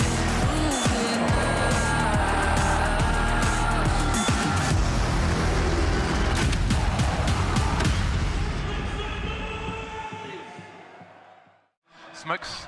You see double smokes in the same place there. Simple just jumping casually into the side. Wait, what was that? Never miss a play again.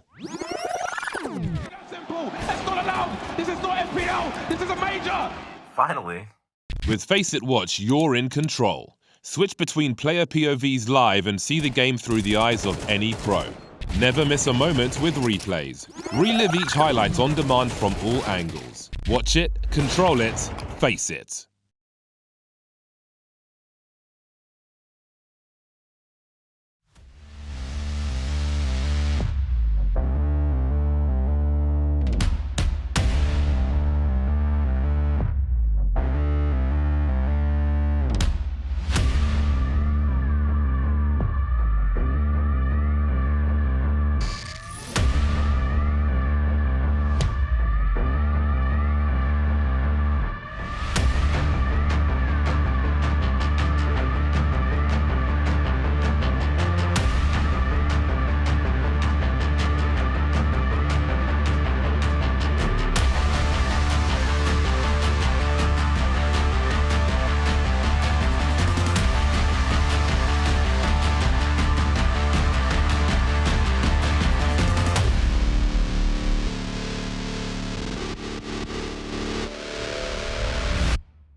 for you though? Because you came in thinking it's to be an international lineup. Your previous coaching team was the international lineup, and now you've got your Polish brothers. That's true, indeed. Let's say 2020, I tried to kind of run away of Poland in terms of, you know, not coaching Polish teams for some time. Tried to explore international team, and I think it was quite okay. I reached some goals, some success, especially in Apex lately. And yes, I was trying to get into good international team. I landed in ENCE, but it is what it is. Like, you know, players, they have made their own choice leaving the team, and we eventually ended up having Polish lineup. I'm quite happy with how are we playing at the Prague so far, but we need to see how it goes at the officials. I don't really mind, like, is it completely Polish lineup or not, because the number one rule is that we always speak English. Yep. And it would have been different, and this was my first international team, but I already used to think English in terms of CS for like last 2-3 years. So it's not an issue for me at all. And I think for the players it's becoming almost the same. Yeah. They're getting more comfortable speaking English all the time. And yeah, we are enjoying the time together. That's the most important thing for now. How's your relationship with this man though? How is this dynamic working? Because, look at this, the love. It's good, right? It is good, it's being told. We cannot kiss in front of camera, but yeah, it's going well. Are you agreeing on things at the moment? Are you coming through like a learning phase? Where would you say you're at in terms of the process? I mean, that's good that we are not agreeing in many things, but eventually we are coming to the conclusions that this will benefit us. Maybe this should not at this point. And we are trying to have the right pathing for the current state of the team, I would say. So we could not implement too difficult philosophy of, you know, playing and stuff. We're starting from the basics, implementing things slowly, and it's good that we have different approach to the game because we are picking the best out of some ideas of us.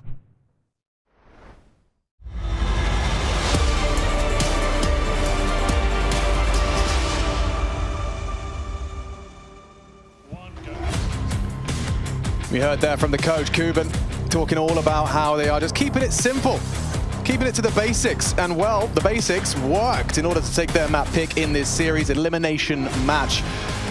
One of these teams is going home right here, right now, potentially at the end of Ancient, or will they see a full 3? That's up to Astralis, ENCE, a W under their belt. And what do you reckon, Chetty B? I know Ancient's been discussed by the desk as not necessarily a huge strong suit, but this is a different roster. How many conclusions can we really make? Yeah, it's a great question, and I got a little bit of feeling in my waters, and maybe the waters of Ancient here. It could be an ENCE 2-0. I like what they brought to the table on Vertigo. The desk discussing that Astralis should hit harder here individually on Ancient. Well, let's find out. T-side start, all 5 congregating over towards the B lane. U2 smokes, Molly flashes, and outside the doors ready to go. But Kyla's taking the fight to them. Yeah, this seems very aggressive, and it's not gone badly. Glaive flashed up, Stown catches the push out of Cave, so Goofy's gone. Starting 4B. Still executing. Still dumping the util. And up the ramp they go. Smoked off, spamming, and Hades actually just standing for one. Oh, couldn't find the second head. 3-on-3 though, and that bomb should be going down. Clearing Cave, using that flash. Bomb planted now by Stown. They're clear close. Stown still on the site trying to draw attention. Stair ramp. And that's a quick clear. Glaive and Diha finding frags. It's all onto stairs. Got 2 to push. And there's another big performance from Glaive. An important double that leads to a round. As they'll start as they mean to go on. Yeah, that can get dicey there, right? The call is, hey, let's not let him toy with us while we're on the bomb. Make sure one of us isn't defusing, the other taking the fight. Let's both take that duel. But it can go so wrong. So an important kill for Glaive to make. And ENCE kicking this one up on the right foot, setting the tone and the tempo of the round by going for that aggressive maneuver down the ramp to try and disparage that execute that still eventually came through. And Hades getting fired up about that one. The conversion important, and Stair showing some frustrations after that pistol round loss. The buy for Astralis looking very juicy. Device with a scout, 3 Galils, light on the util, and an AK for Stown. How well can they operate? Beat doors, smoked off, elbow with the molly combo. I'm really intrigued to see what you can get done with a scout. Oh, a little gap that Device is looking through for anybody to peer on down. They do have B lane control. And well, the scout bullet rattles off, so aware of the presence. Another molly towards mid-elbow to delay this for a little bit longer. Glaive and Goofy with remaining smokes, both of which are over towards B. And when will they choose to deploy? My thoughts exactly. There's one of the two. That'll buy them to just about 50 or so seconds. And not opting to search too far elsewhere. Device feigning some sound cues over towards the water that might be picked up from Glaive's aggressive position on lane. Late mid-arrival, here comes Blame. Glaive's gonna actually give it up. And they just walk on up. Glaive gets and spots a whole lot of the body of the assault, but it's still Kyler in mid, good for one. With Blame gone and Yabi retreating with the bomb now spotted. He readies himself on Donuts, down creeping across towards the red room. Power position, if you can burrow in here and your teammates can find action elsewhere. But Glaive, he rotated in anticipation and has caught him. Big work from Lucas. Nice from Goofy. Gets away from the initial engagement. He was ready for Yabi. Some serious damage dealt by the SMG. And Hades and Glaive can come in and put the finishing touches on it. Oh my goodness, he nearly had 2 in 1. How does this still go down? Has Yabi got anything to say about this? This would be an ace clutch with 7 HP. If you overextend, Diha does get a bullet, and there's a big roll of the eyes from the coach there. That nearly went horribly wrong. Wow, I don't think Yabi was expecting 2 for 1 as that little special with them sliding out. Hades, very fortunate to be alive. And I loved the maneuvers they were making within the round. The flash out mid, the push out of the pocket position. Glaive finding down on the lurk and then finding even more impact. But Yabi could have spoiled the day for ENCE with that one. A great attempt, a lot of damage, the bomb down, another buy for Astralis. They know that they're applying an awful lot of pressure here. I didn't even feel like that was real. No, and then this weird hang time between both of them because it quick switched off. Glaive just insta-smoke doors, I think, and yeah, one to elbow again, so same defense. Oh, the insta-door smoke has definitely missed. It's landed deep B lane. You can see that one right here. Suboptimal. Out middle, though. Flashing and not fighting. Glaive, careful now. Yeah, his back was turned, has to give it up. Goofy's forward, though. They really want to fight. They got the memo. Aggression, this time thwarted. Yeah, they're going to drop this round for sure.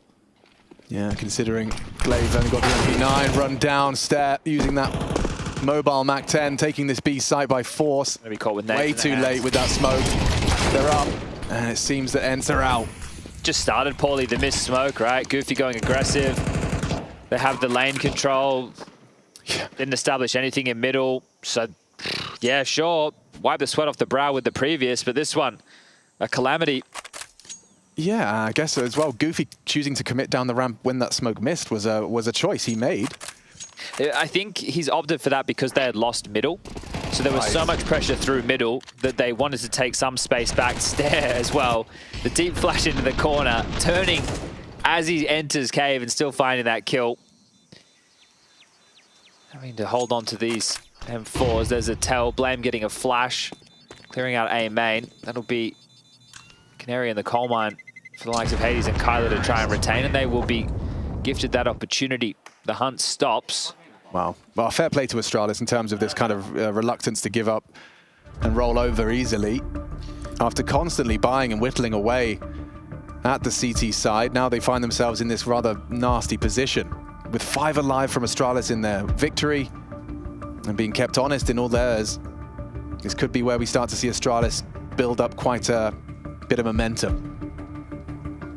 Timeout called in anticipation of that. Yeah, it looked like Glaive was doing a lot of the talking down the line there. And with these 2 rifles, Kyler and Hades, what are they going to opt for? Hades looking like he wants to line up into the door smoke now that was unsuccessful of Glaive in the previous.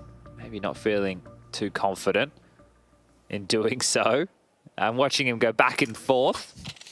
Maybe not. He might have better plans for that as they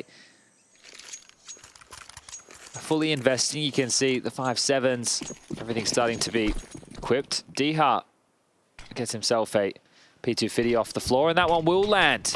Picture perfect, but braving through this will be Astralis. Oh my god, straight up the ramp from Blame and completely floors Goofy. Cut down, Glaive spotted out on the pillar, an immediate rotate from Kyler, but Blame's just happy to take these fights. Hades spotted out aggressive. How deep he is. He's already got full on control. Nice from Kyler, gets rid of one of them, and down goes Blame. Glaive long range with the 5-7. Disadvantage for Astralis. Have ENCE managed to right this ship so quick? There's still plenty of opportunity for them to rotate back, especially mid towards Donut right now. Kyler has made it back in time, and Diha in the powerful position of the tree boost, so he won't have anybody coming out of A main, but he's not to know that. Searching now, important for Yabby to take a lot of this space, and weapons retrieved and even juggled across, so Diha gets a tight little upgrade. You'd love to send Kyler in first. Don't line up, boys, whatever you do, and they won't. Snatch another one back. That search party of Yabby stalled. It has to be the B finish. Just getting caught by these little re-aggressives from the CTs, and talking of caught, Hades has given up the B bomb site, yeah. HP of Glaive and Kyler. It's not comfortable, Glaive. Oh! He catches the perfect timing. Device swap into his nade, cut down. Look at the HP though. This could be a 1v3 with a MAC-10. A 1v3 against 3 rifles. Back turned. He's right behind damage. him. Oh, he's whiffed it. Kyler. Oh, none of these rounds are safe. Everything's up for debate. Glaive gets 3, gets 1 into his old superstar. And it is going to be an ENCE round. I really thought we might be seeing a bit of a runaway from Astralis there, but they recover with just those saved rifles and a buy around it. So aggressive, right? Look how far forward Blame and Stown are. They just waltz in towards the site, get the opening kill onto Goofy, but just thrust forward, and then timing Device's absolute worst friend. Oh, that was such a dicey round. But as you mentioned before, all 5 staying alive for Astralis in the round win. It does facilitate another buy. Device even has an AWP. So with that round loss, they can still challenge ENCE. Their elbow smoke's missed. It's gone too deep. So they will be able to get this mid control. Hopefully Glaive doesn't just swing out of cave. He is smoked off. So maybe that's his virtue.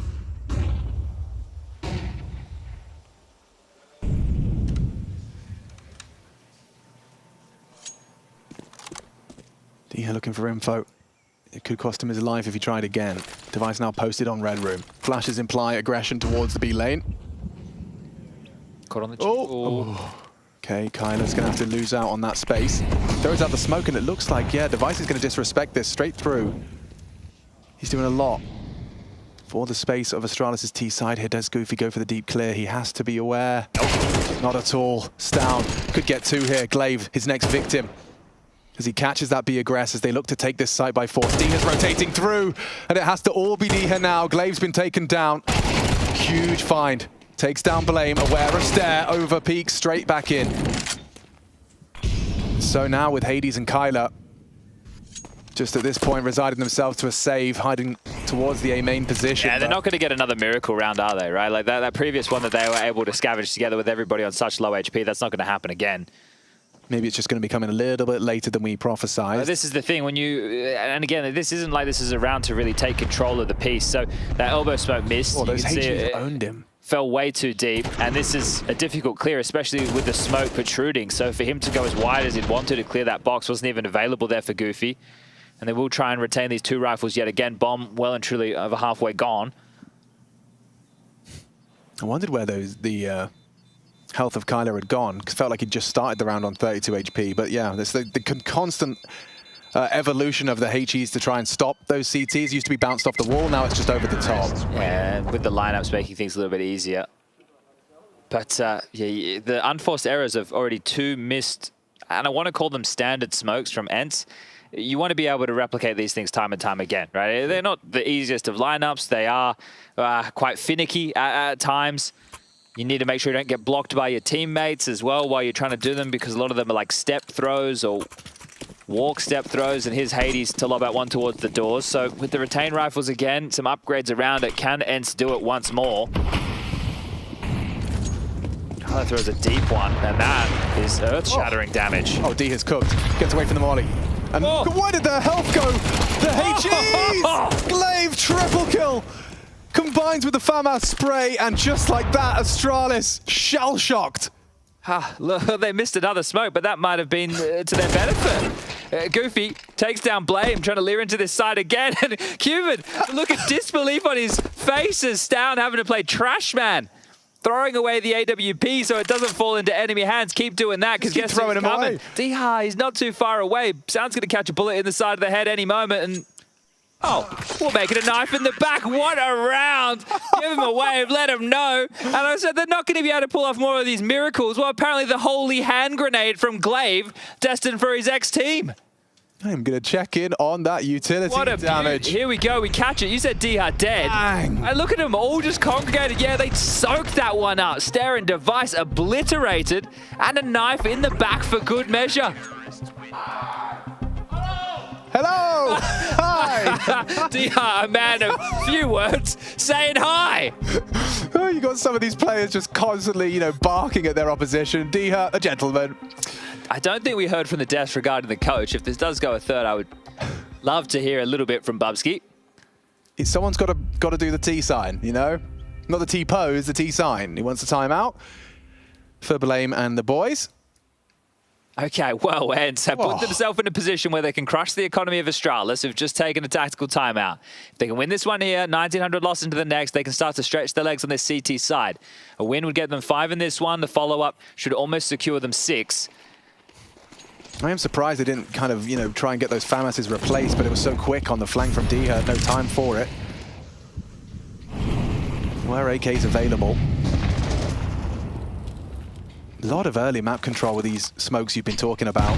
And actually, he does choose to disperse the smoke, fire off a pot shot, an indication of full mid control from ENCE, but where's the gap?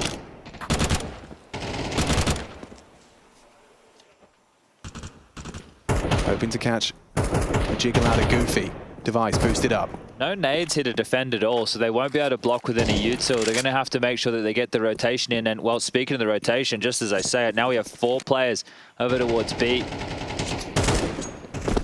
Was for a moment. Kyla back and forth between 2 mines. They really should fortify if they want to go forward and fight. He's trapped. He still stands his ground. A double kill from Glaive. It's the best Counter-Strike he's played in years. He is. He's heating up. He wants to continue in this tournament. He wants to play Mongols to secure themselves advancement to the group stage. Crosshair placement wasn't far off. Yabi does not nail the shot. The Deagle revealed. Bomb in cave alone. Yabi's forced to rotation. Glaive, by pushing down, has essentially evacuated the site, and this type of deep clear I don't expect Blame to go for. Oh, he's in, nobody home. He might catch him with the timing, but Glaive, miraculous stuff again. Made to look silly as Yabi decapitates one in a 1-on-3 situation with now only 15 seconds. Get a move on, son. What are you supposed to do? Keep hold of that M4. Wow, Glaive. I mean, I'm pretty sure when I looked at that big game, it was on Ancient as well. Glaive was at the top of the scoreboard or around there. But I think he's almost got that full total already in just 7 rounds of play. He's feeling himself. How do you hold Cave solo with a FAMAS against 2 professional players swinging with AKs? That's wild that he gets away with that, isn't it? And this is the thing, you talk about the position he's holding. He's playing a key quadrant of the map. Cave's such a key area. And the fact he even catches Blame on the timing, that is very fortunate. Hades not too happy with his death, but it's all right. Trying to keep the smile on the face. Cuba's done a good job to turn that one around. But Yabi has the only retained weapon here, the silenced M4. There's a Deagle in the hands of Device. That was Yabi's. And it's good they're getting this smoke in time and time again. Sure, we've seen it missed once, but it is forcing Astralis to ask a couple of questions. There's going to be a flash over the top and they come out. Here they are. He's very, very blind. But Glaive, round the corner, farms up another double. More available. Quad kill for Glaive. The Eco Bash. He'll take it. He'll take it any day of the week. He's got the KD of his dreams right now. 17 and 3.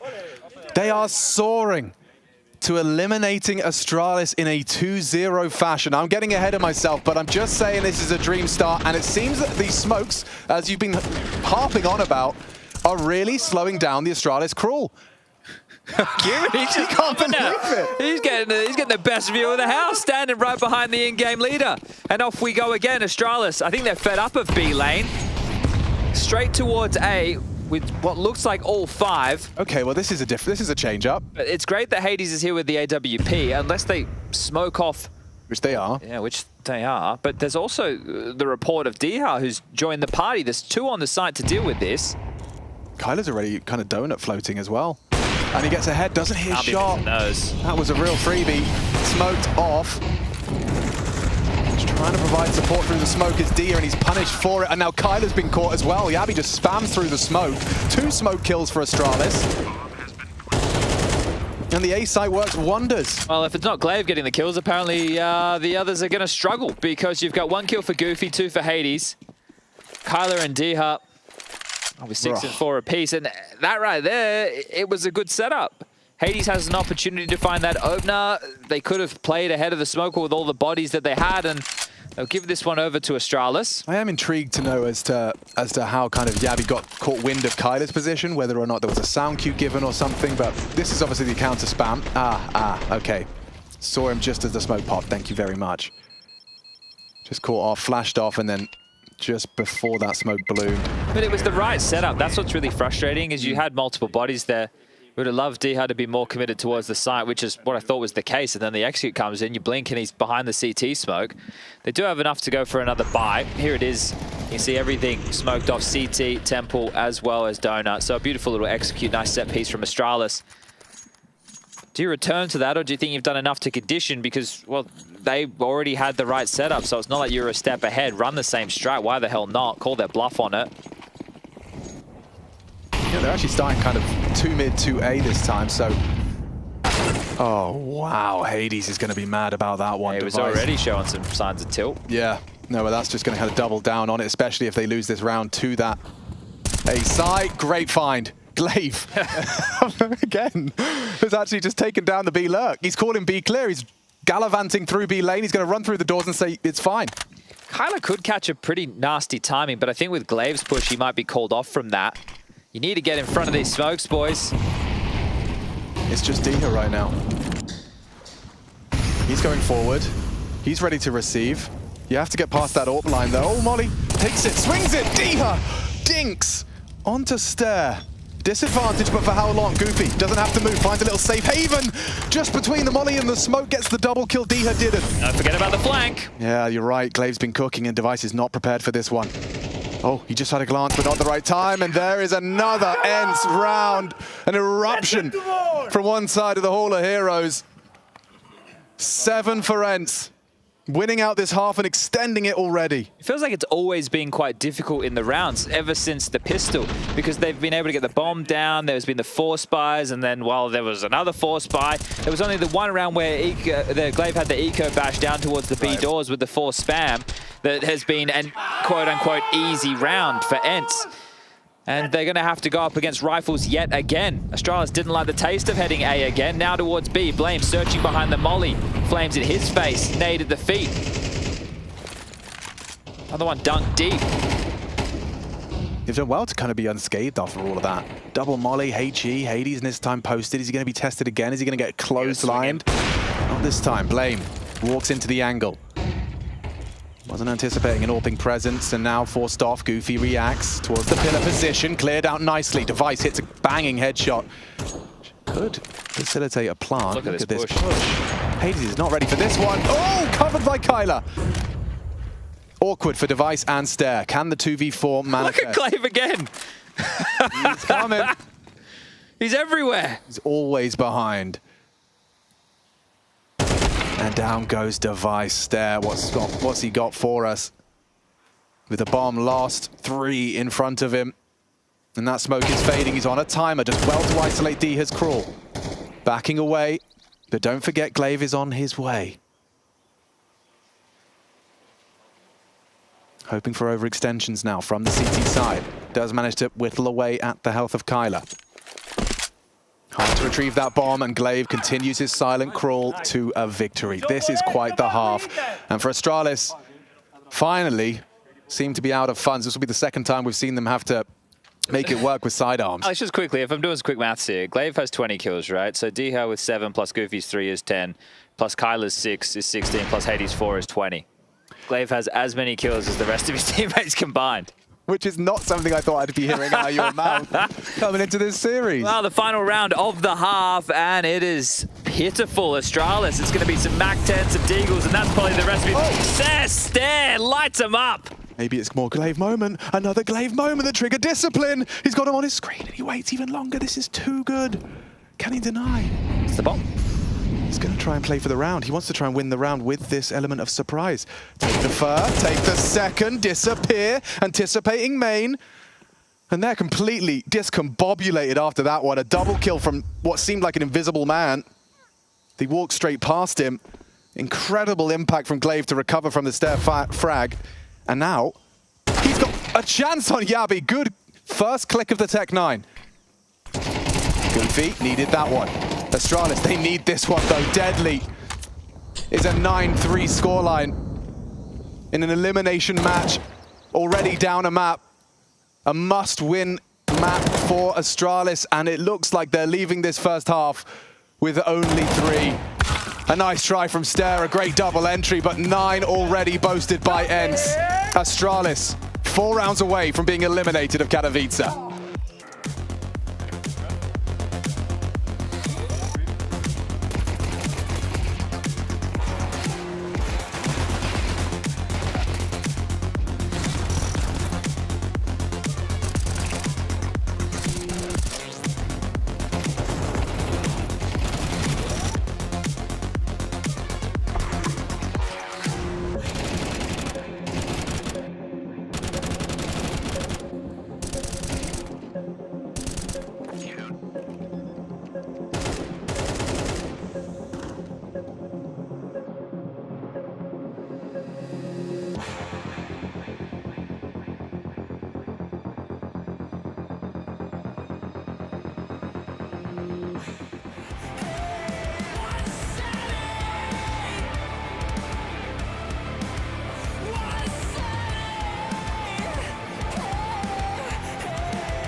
Many deemed Astralis as one of the more exciting prospects coming into Katowice this year, making a power move, taking some of the most talented Danes, jamming them in a jersey and hoping for the best. Device returning. And of course, Device's ex-in-game leader is the one at the top of the scoreboard, top of the chart in that ENCE jersey. Glaive has a game to remember with 22.5 of Counter-Strike. MR12, by the way. Yeah, no better time to have a performance like this when you get to send Astralis home in last place of the IEM Katowice plans for 2024. That one would feel real good. Leading the charge and being the difference maker in more rounds than I can count. ENCE just 4 away from doing this right here, right now. And if they go 8, it's well, not a completely wide open bomb site, but just one man to defend. Just Temple, they've smoked off CT. He catches a goosh, long-range glocking. Working. They've even got this mid-prong. Down. When does he choose to advance into the angle? Oh, the timing is just against him.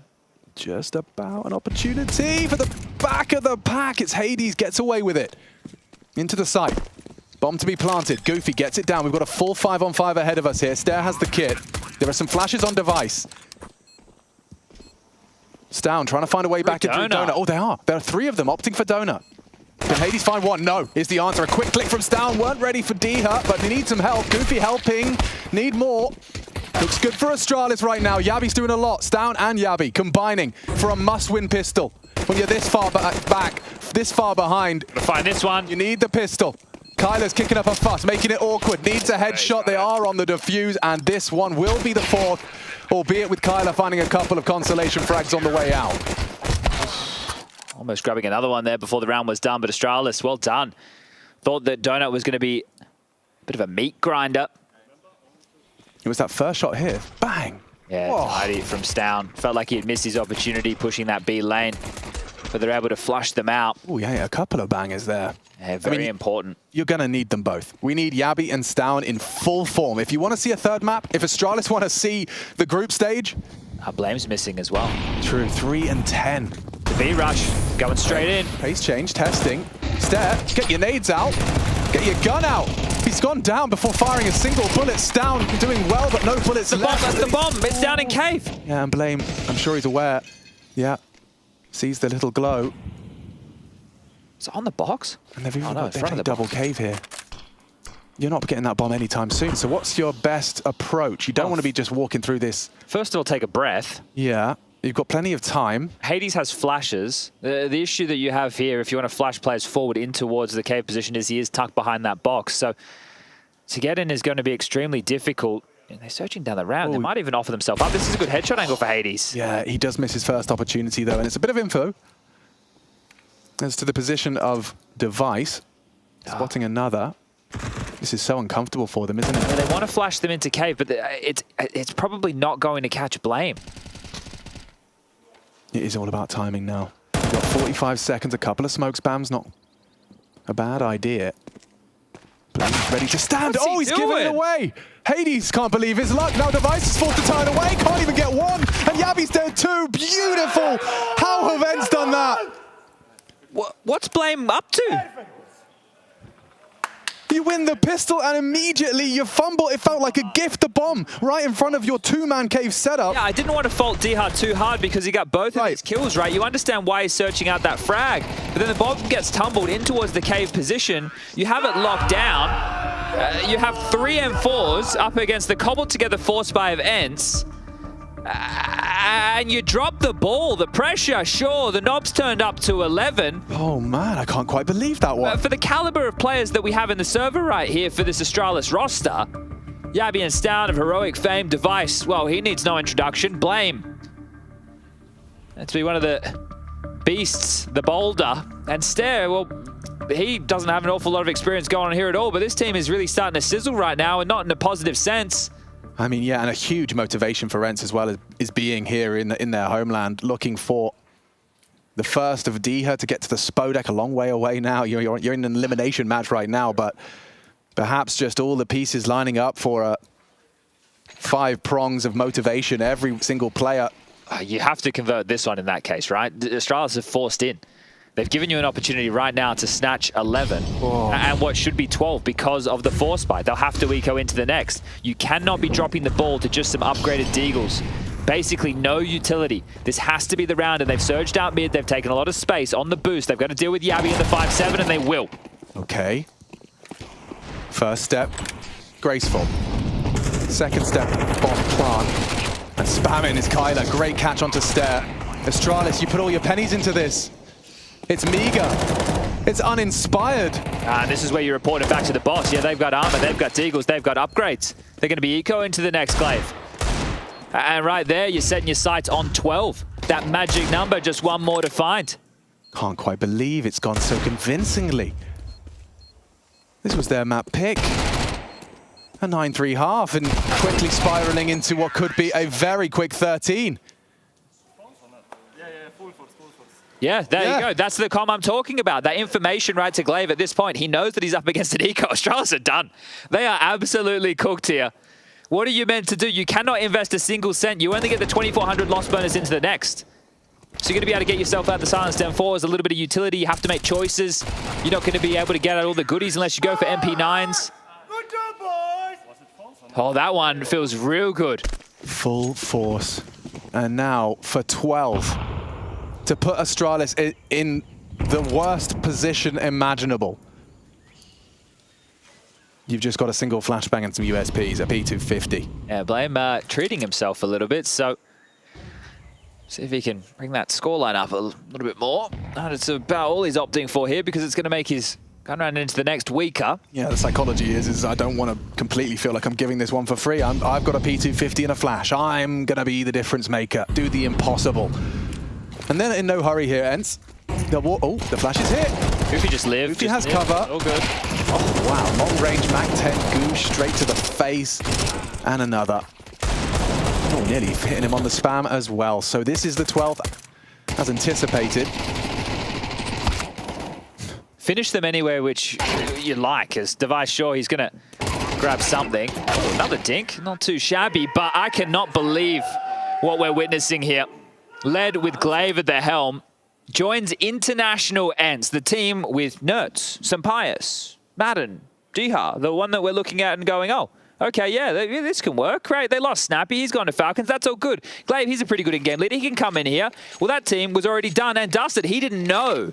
This is the Glaive of Astralis fame. This is the Glaive multi-major winner going up against his former organization, about to send them packing. 13-4 on their map choice, and they want to do it with pace. Straight out mid is Kyler. Tucked in. They want to finish this clean. No capitulation, no fumbles. You don't want to give Astralis an inch with such a scoreline. Device. Hit on the head by that Molotov. Does Diha clock it? He does. And down goes Device. Only 4 members of this Danish squad left to fight for survival. Giving it a go, it's down. What? He walked straight past him in the smoke, didn't spot it. Kyler another, one back, Blame.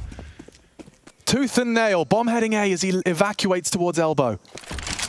Faking out B here, double smoke, short and long. Forces a full rotation. Kyler and Glaive have sold it. And the impending heartbreak for Astralis. Oh, completely out of position. Hades can just waltz in, punch the digits, the rotation back. They can make their way into Donut. These guys all out of position here. Astralis done like a dog's dinner. And it is going to be a glorious finish as well. There's nothing for them to do. Locked out. A 2-man advantage. ENCE a domination on Ancient, no less. And they said they're going to keep it simple. Back to basics. Well, these basics have taken Astralis out of the running just like that. Last place, the legendary leader of Astralis in a new jersey takes them down in Katowice. Oh, the Glaive glazing is going to be at an all-time high. What an absolute stunner of a performance. Astralis, this is your IEM Katowice campaign. Heroic, where Yabi and Stan left. They dropped the ball 13-11 and then go up against ENCE with the old in-game leader, the one that brought them to all the fame, and they get 2-0'd, blown out. Not even a close match at all. Destroyed. The script writers, they are getting inspired with some of the stories they are weaving in just the opening days of Katowice. Eliminated in the play-in. They were a conversation for the Spodek. Astralis, they are not going to even see it. They'll have to be in the stands if they want to visit the Spodek this time, because it's ENCE that throw the knockout blow. Heroic who threw the first punch. It's a bitter, bitter pill for Astralis to swallow, and the realities of it, I'm sure, will be sinking in. Because ENCE playing some fantastic Counter-Strike. And remember, this was just for survival. They've set themselves up now with a match against the Mongols, who fell earlier today to Team Spirit. That will be for a progression matchup going down tomorrow. One of those two teams will be making it through to the group stage. We're going to head down to the sideline to hear who Shox has been able to pick for the winner interview. Thank you. I have a lot of people. I think you have to go to the desk, but first reaction then. You beat Astralis. Yeah, it's an amazing feeling. I mean, I've been there for 7 years and now I'm in ENCE, and beating them my first time playing against them is just insane. And me also having, I think, one of my best games for some years, I think. So yeah, pretty happy. It is crazy. They're all behind you here. I'm going to let you go to the desk. Can I ask one of the Polish players to come? And shall we do it? Shall I do it like this, maybe? Dycha, what a performance. Yeah, what got into you guys? I mean, we did it for Glaive and for ourselves also. Snappy was always asking to play 200% versus Danish guys, so right now we did 400. Wonderful. Hades, I mean, unbelievable. They say a home crowd, a hometown advantage, home country advantage is one hell of a drug, and I think I saw a little bit of it here today. Is that correct? I mean, there is glimpses of it, you know, like today was much better than yesterday in like all aspects, so if we continue like this, it's going to be good, I think. It will be good. One word maybe about tomorrow. You are facing the Mongols for a chance to play in that group stage, and they are not an easy opponent. They have taken down bigger teams than this. So, yeah, tell me about going into that match. I mean, I think we feel confident after today. We just like need to prepare the same way as we did today. And yeah, everything can happen, you know, but we feel good. Dycha, one final question maybe. You're not out of the woods yet, right? You still have to beat those Mongols as well. But for you, you know, in this ENCE team where you got to so many heights with the old lineup and now you have these new members around you, it must feel awesome to get that victory. Yeah, Goofy over there as well. I mean, it's something different, first of all. It's like a learning experience with these guys. So it's not the old ENCE, it's also not really new ENCE yet, but we are trying our best. It's a really cool ENCE, I gotta say. Congratulations, Dziękuję, and good luck tomorrow. Over to you. Thank you so much, Shox. Yes, what a star-studded performance from ENCE. 2 maps to eliminate Astralis, and of course, we've got to get the man of the hour. It's Glaive joining us up on the desk. First of all, 22 kills on the first half of Ancient. That's insane, right? What did you do before coming into that map? I mean, I don't know what I did. A bit of briefing exercises, of course. We have our performance coach with us, trying to do our best between maps and stuff like this. So yeah, but I mean, just amazing game. I was really feeling it. Some echo frags gave me a lot of confidence, doing some solo plays that I'm not normally doing, and yeah, it felt great. I was going to say, man, it's been a long time, you know, at a tier 1 sort of land, especially at one as big in Katowice, getting a taste of a victory, and so convincing, right, after such a difficult opponent and a good team that's Astralis. How does that feel for you? I mean, it feels amazing. I have been in. See, you have a big grin on your face. Of course. I mean, if I could choose one game at this tournament, this is probably the one I want to win, right? I've been playing there for 7 years, and I like them all a lot, especially Blamef and Device, of course, because I know them the best. And I actually think they have been doing really well with the new lineup. So I'm happy for me, but a little bit sad for them also, of course. I have a question. Sorry, just with what you said that you're doing, you know, you got a couple of eco frags, you're going for individual plays. Do you think maybe you were in your head before a little bit too much, you know, just trying to play everything like by the book, 100% correct, and that when you get loose a little bit, you know, that you can actually do much better? I think so. I feel like when I joined this ENCE team, I said to myself, I need to focus a bit of me individually. On the T side, of course, I want to focus on the team, but on the CT side, I need to be a bit more, I would say, yeah, just think about myself a bit. So that is what I'm doing, and this game especially, it worked off. So let's see tomorrow. I was kind of impressed with the CT side and Vertigo coming up from you guys. I think I'm kind of interested in how is the dynamic between you and Kuben when it comes to the anti-straight part, because I saw so many rounds towards the B area where Yabi just was completely red. Yeah, it's true. I mean, for the B area on our CT side, it's mainly Kyler and Goofy, I would say, because these are the two guys that is holding it, and me and Kuben is like, we can do the prep, but we need the players to take responsibility as well. And you can see it with all the good teams in the world right now. The players are doing so many plays. It cannot be the in-game leader or the coach telling everyone what to do. So we're trying to make them work in a different way, not only playing Faceit, but also prepping more, studying opponents, watching demos, making new plays, all this kind of stuff. Sounds like a dream. You wanted to bring up round 6, right? One of the many Glaive highlights that we saw going on. Yeah, like who's responsible for this one, right? I mean, this is another one of the important rounds.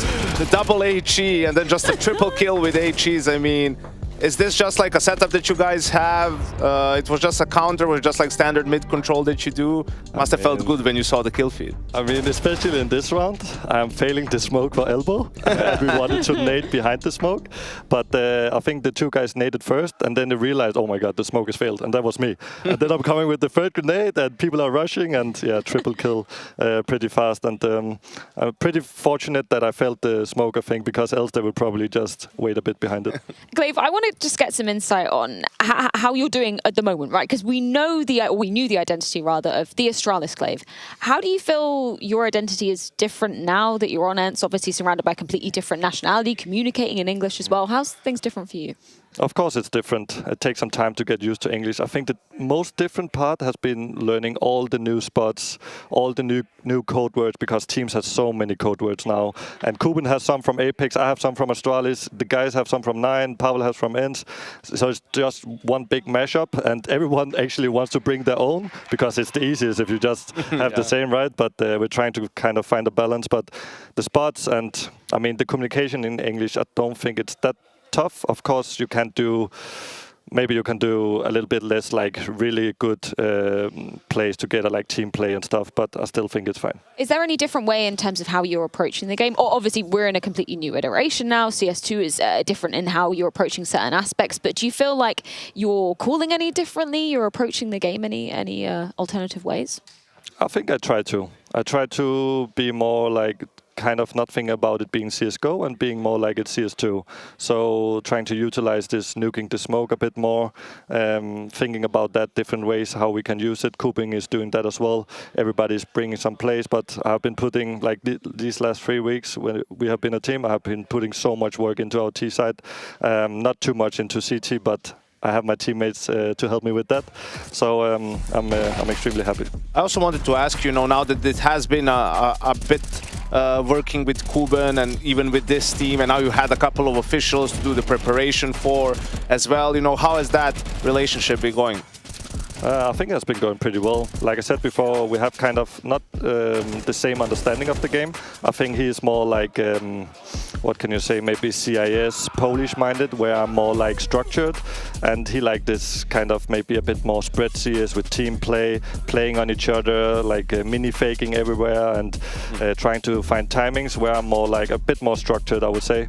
So we're trying to combine those things, and I think for now it's still like in progress, but I think it will work good in the future. Just 2 more questions from me, and then I will let you go and regroup with the team. Thank you. Thank you. I want to pull on an emotional angle for a second, because we look down this Hall of Heroes, we get to see your own portrait over there, we get to see Cubans as well, and now you're with kind of an up-and-coming generation of new talent.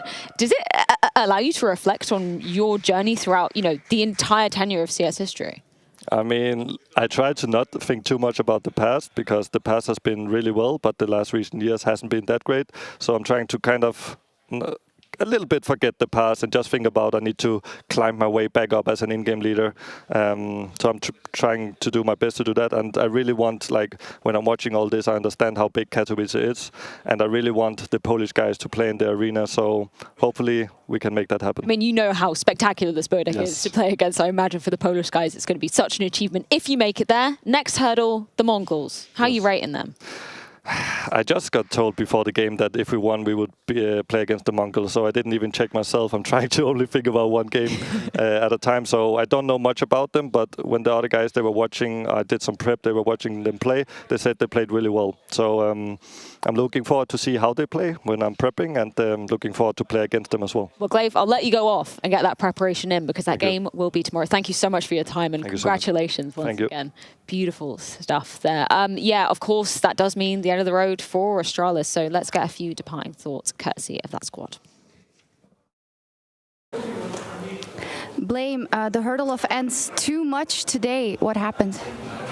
Well, I mean, we pretty much just got destroyed. Yeah, just super bad game for us. And sometimes you just gotta admit when not good enough is not good enough. And today we just weren't playing good. So yeah, that sucks a lot. Yeah, they did seem to have an unbelievable day. Of course, it must be a hard pill to swallow, especially with the aspirations that you have at a tournament like this. How are you able to contextualize it in like the road that you want in the long term, or is that too early to ask that question right now? I think for us, we just have to look at it as now we have more time to practice for the RMR, right? So, yeah, it sucks. We really wanted to do good at this tournament, of course. But, yeah, it was not meant to be and played bad. So now we at least have a couple more weeks, maybe even, to prepare for the RMR, yeah. Thank you so much. I also just want to say, like, congratulations to Glaive. Yeah, there's no bad feeling from us towards him. We think he's a great guy and he played insane. So, yeah, just congrats. It must be a great feeling for him. I'm happy for him. Yeah, you can't do anything but be happy for him, actually, right? He's a great guy, so he deserves it. I'm happy for him. That's awesome. A beautiful shout out from Blame, but Astralis, unfortunately, end of the road.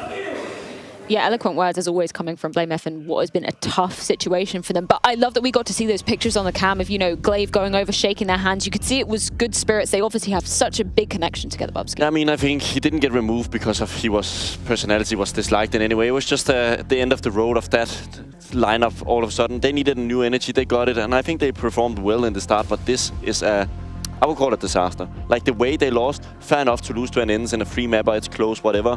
Like this was just a one-sided affair.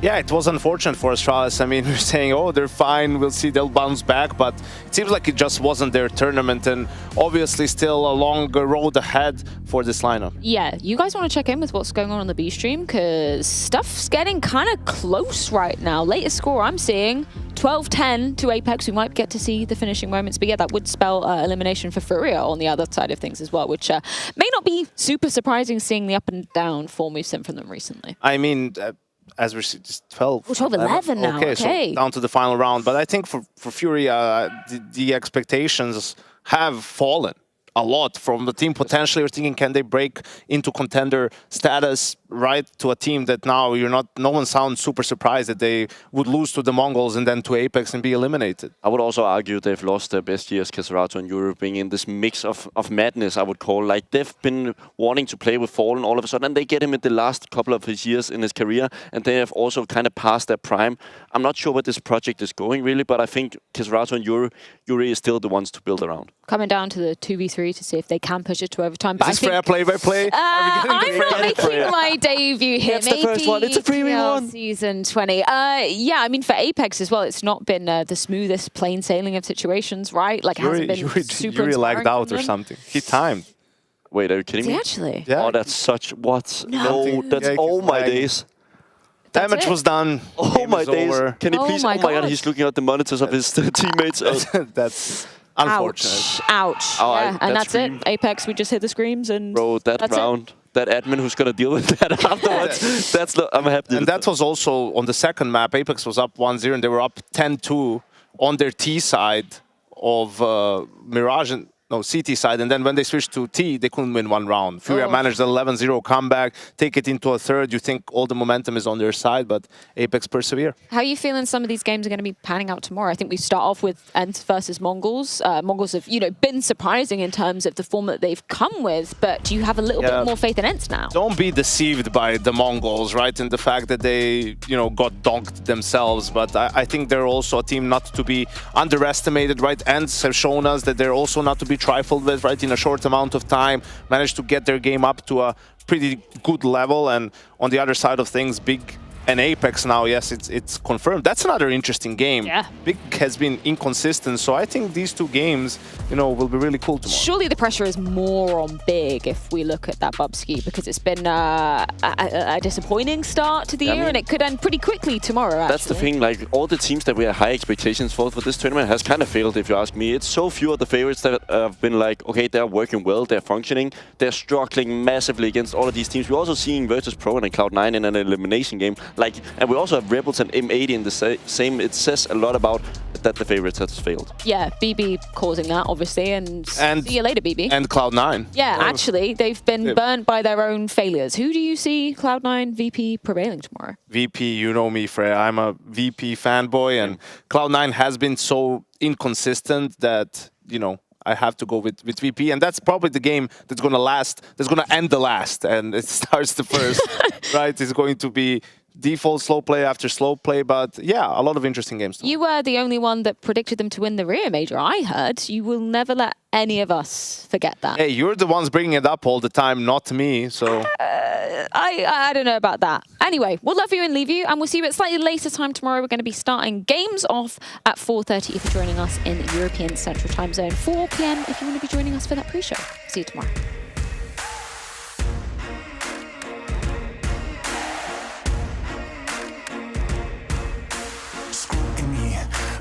Twisting up the truth, this ain't new to me. Since the age of 22, I've been using it like it's fuel to level up, like it's champagne in my cup, like there's nothing interrupting my pursuit of dreams. There's a vision in my mind, it's consuming me. Take my confidence combined with opportunity, mix it up with unity. Soon to be the greatest of my generation. Operation Victory. Fight or flight, we will stay through the perils we dare not to see. Spark the light, light the flame, out of love, out of sight. Dynamite. Setting fire to the clouds at the speed of light.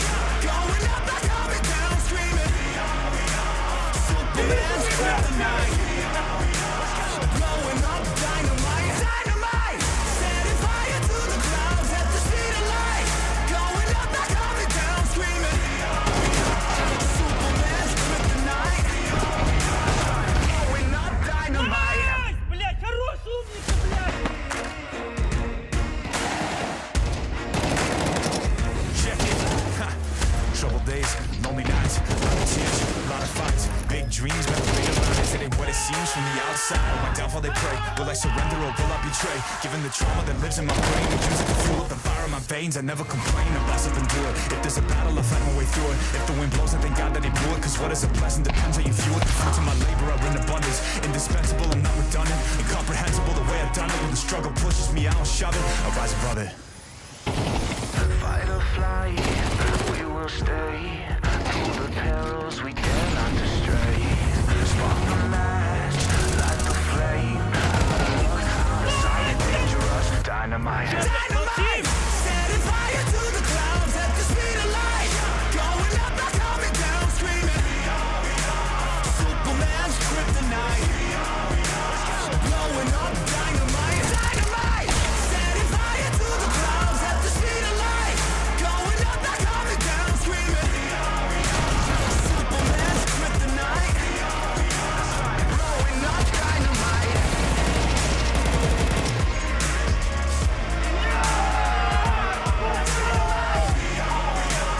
Superman's kryptonite.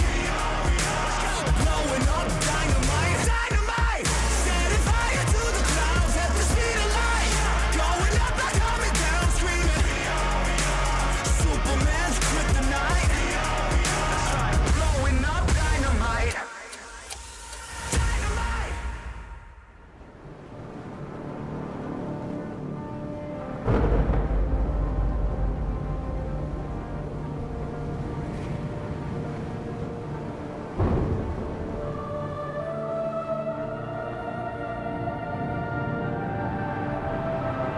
Rafa really making history. Absolutely phenomenal. And Ace is the champion of the Intel Extreme Masters World Finals. Storm's still not quite done. ENCE is going to take this fight, though. 3 seconds left. Last 2 rounds of matches got to start it well for ENCE. And this is a massive move for Zest, but he's not content with just a Nexus kill. He wants to win. GG! And it's all done. Astralis winning. Unbelievable Rogue with a 4-0 victory over Classic. And they did it again in the grand finals. It's Navi! Give it up for your Intel Extreme Masters World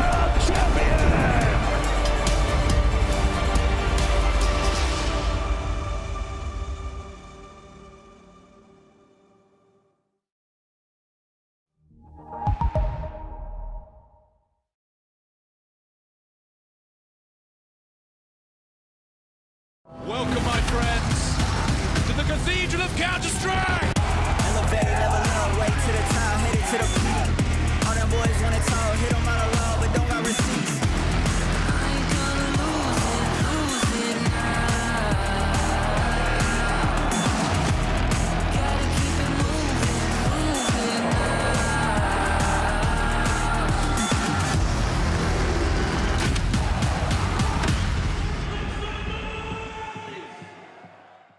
Smokes. You see double smokes in the same place there. Simple just jumping casually into the site. Wait, what was that? Never miss a play again. Simple, that's not allowed! This is not FPL! This is a major! Finally. With Faceit Watch, you're in control. Switch between player POVs live and see the game through the eyes of any pro. Never miss a moment with replays. Relive each highlight on demand from all angles. Watch it, control it, face it.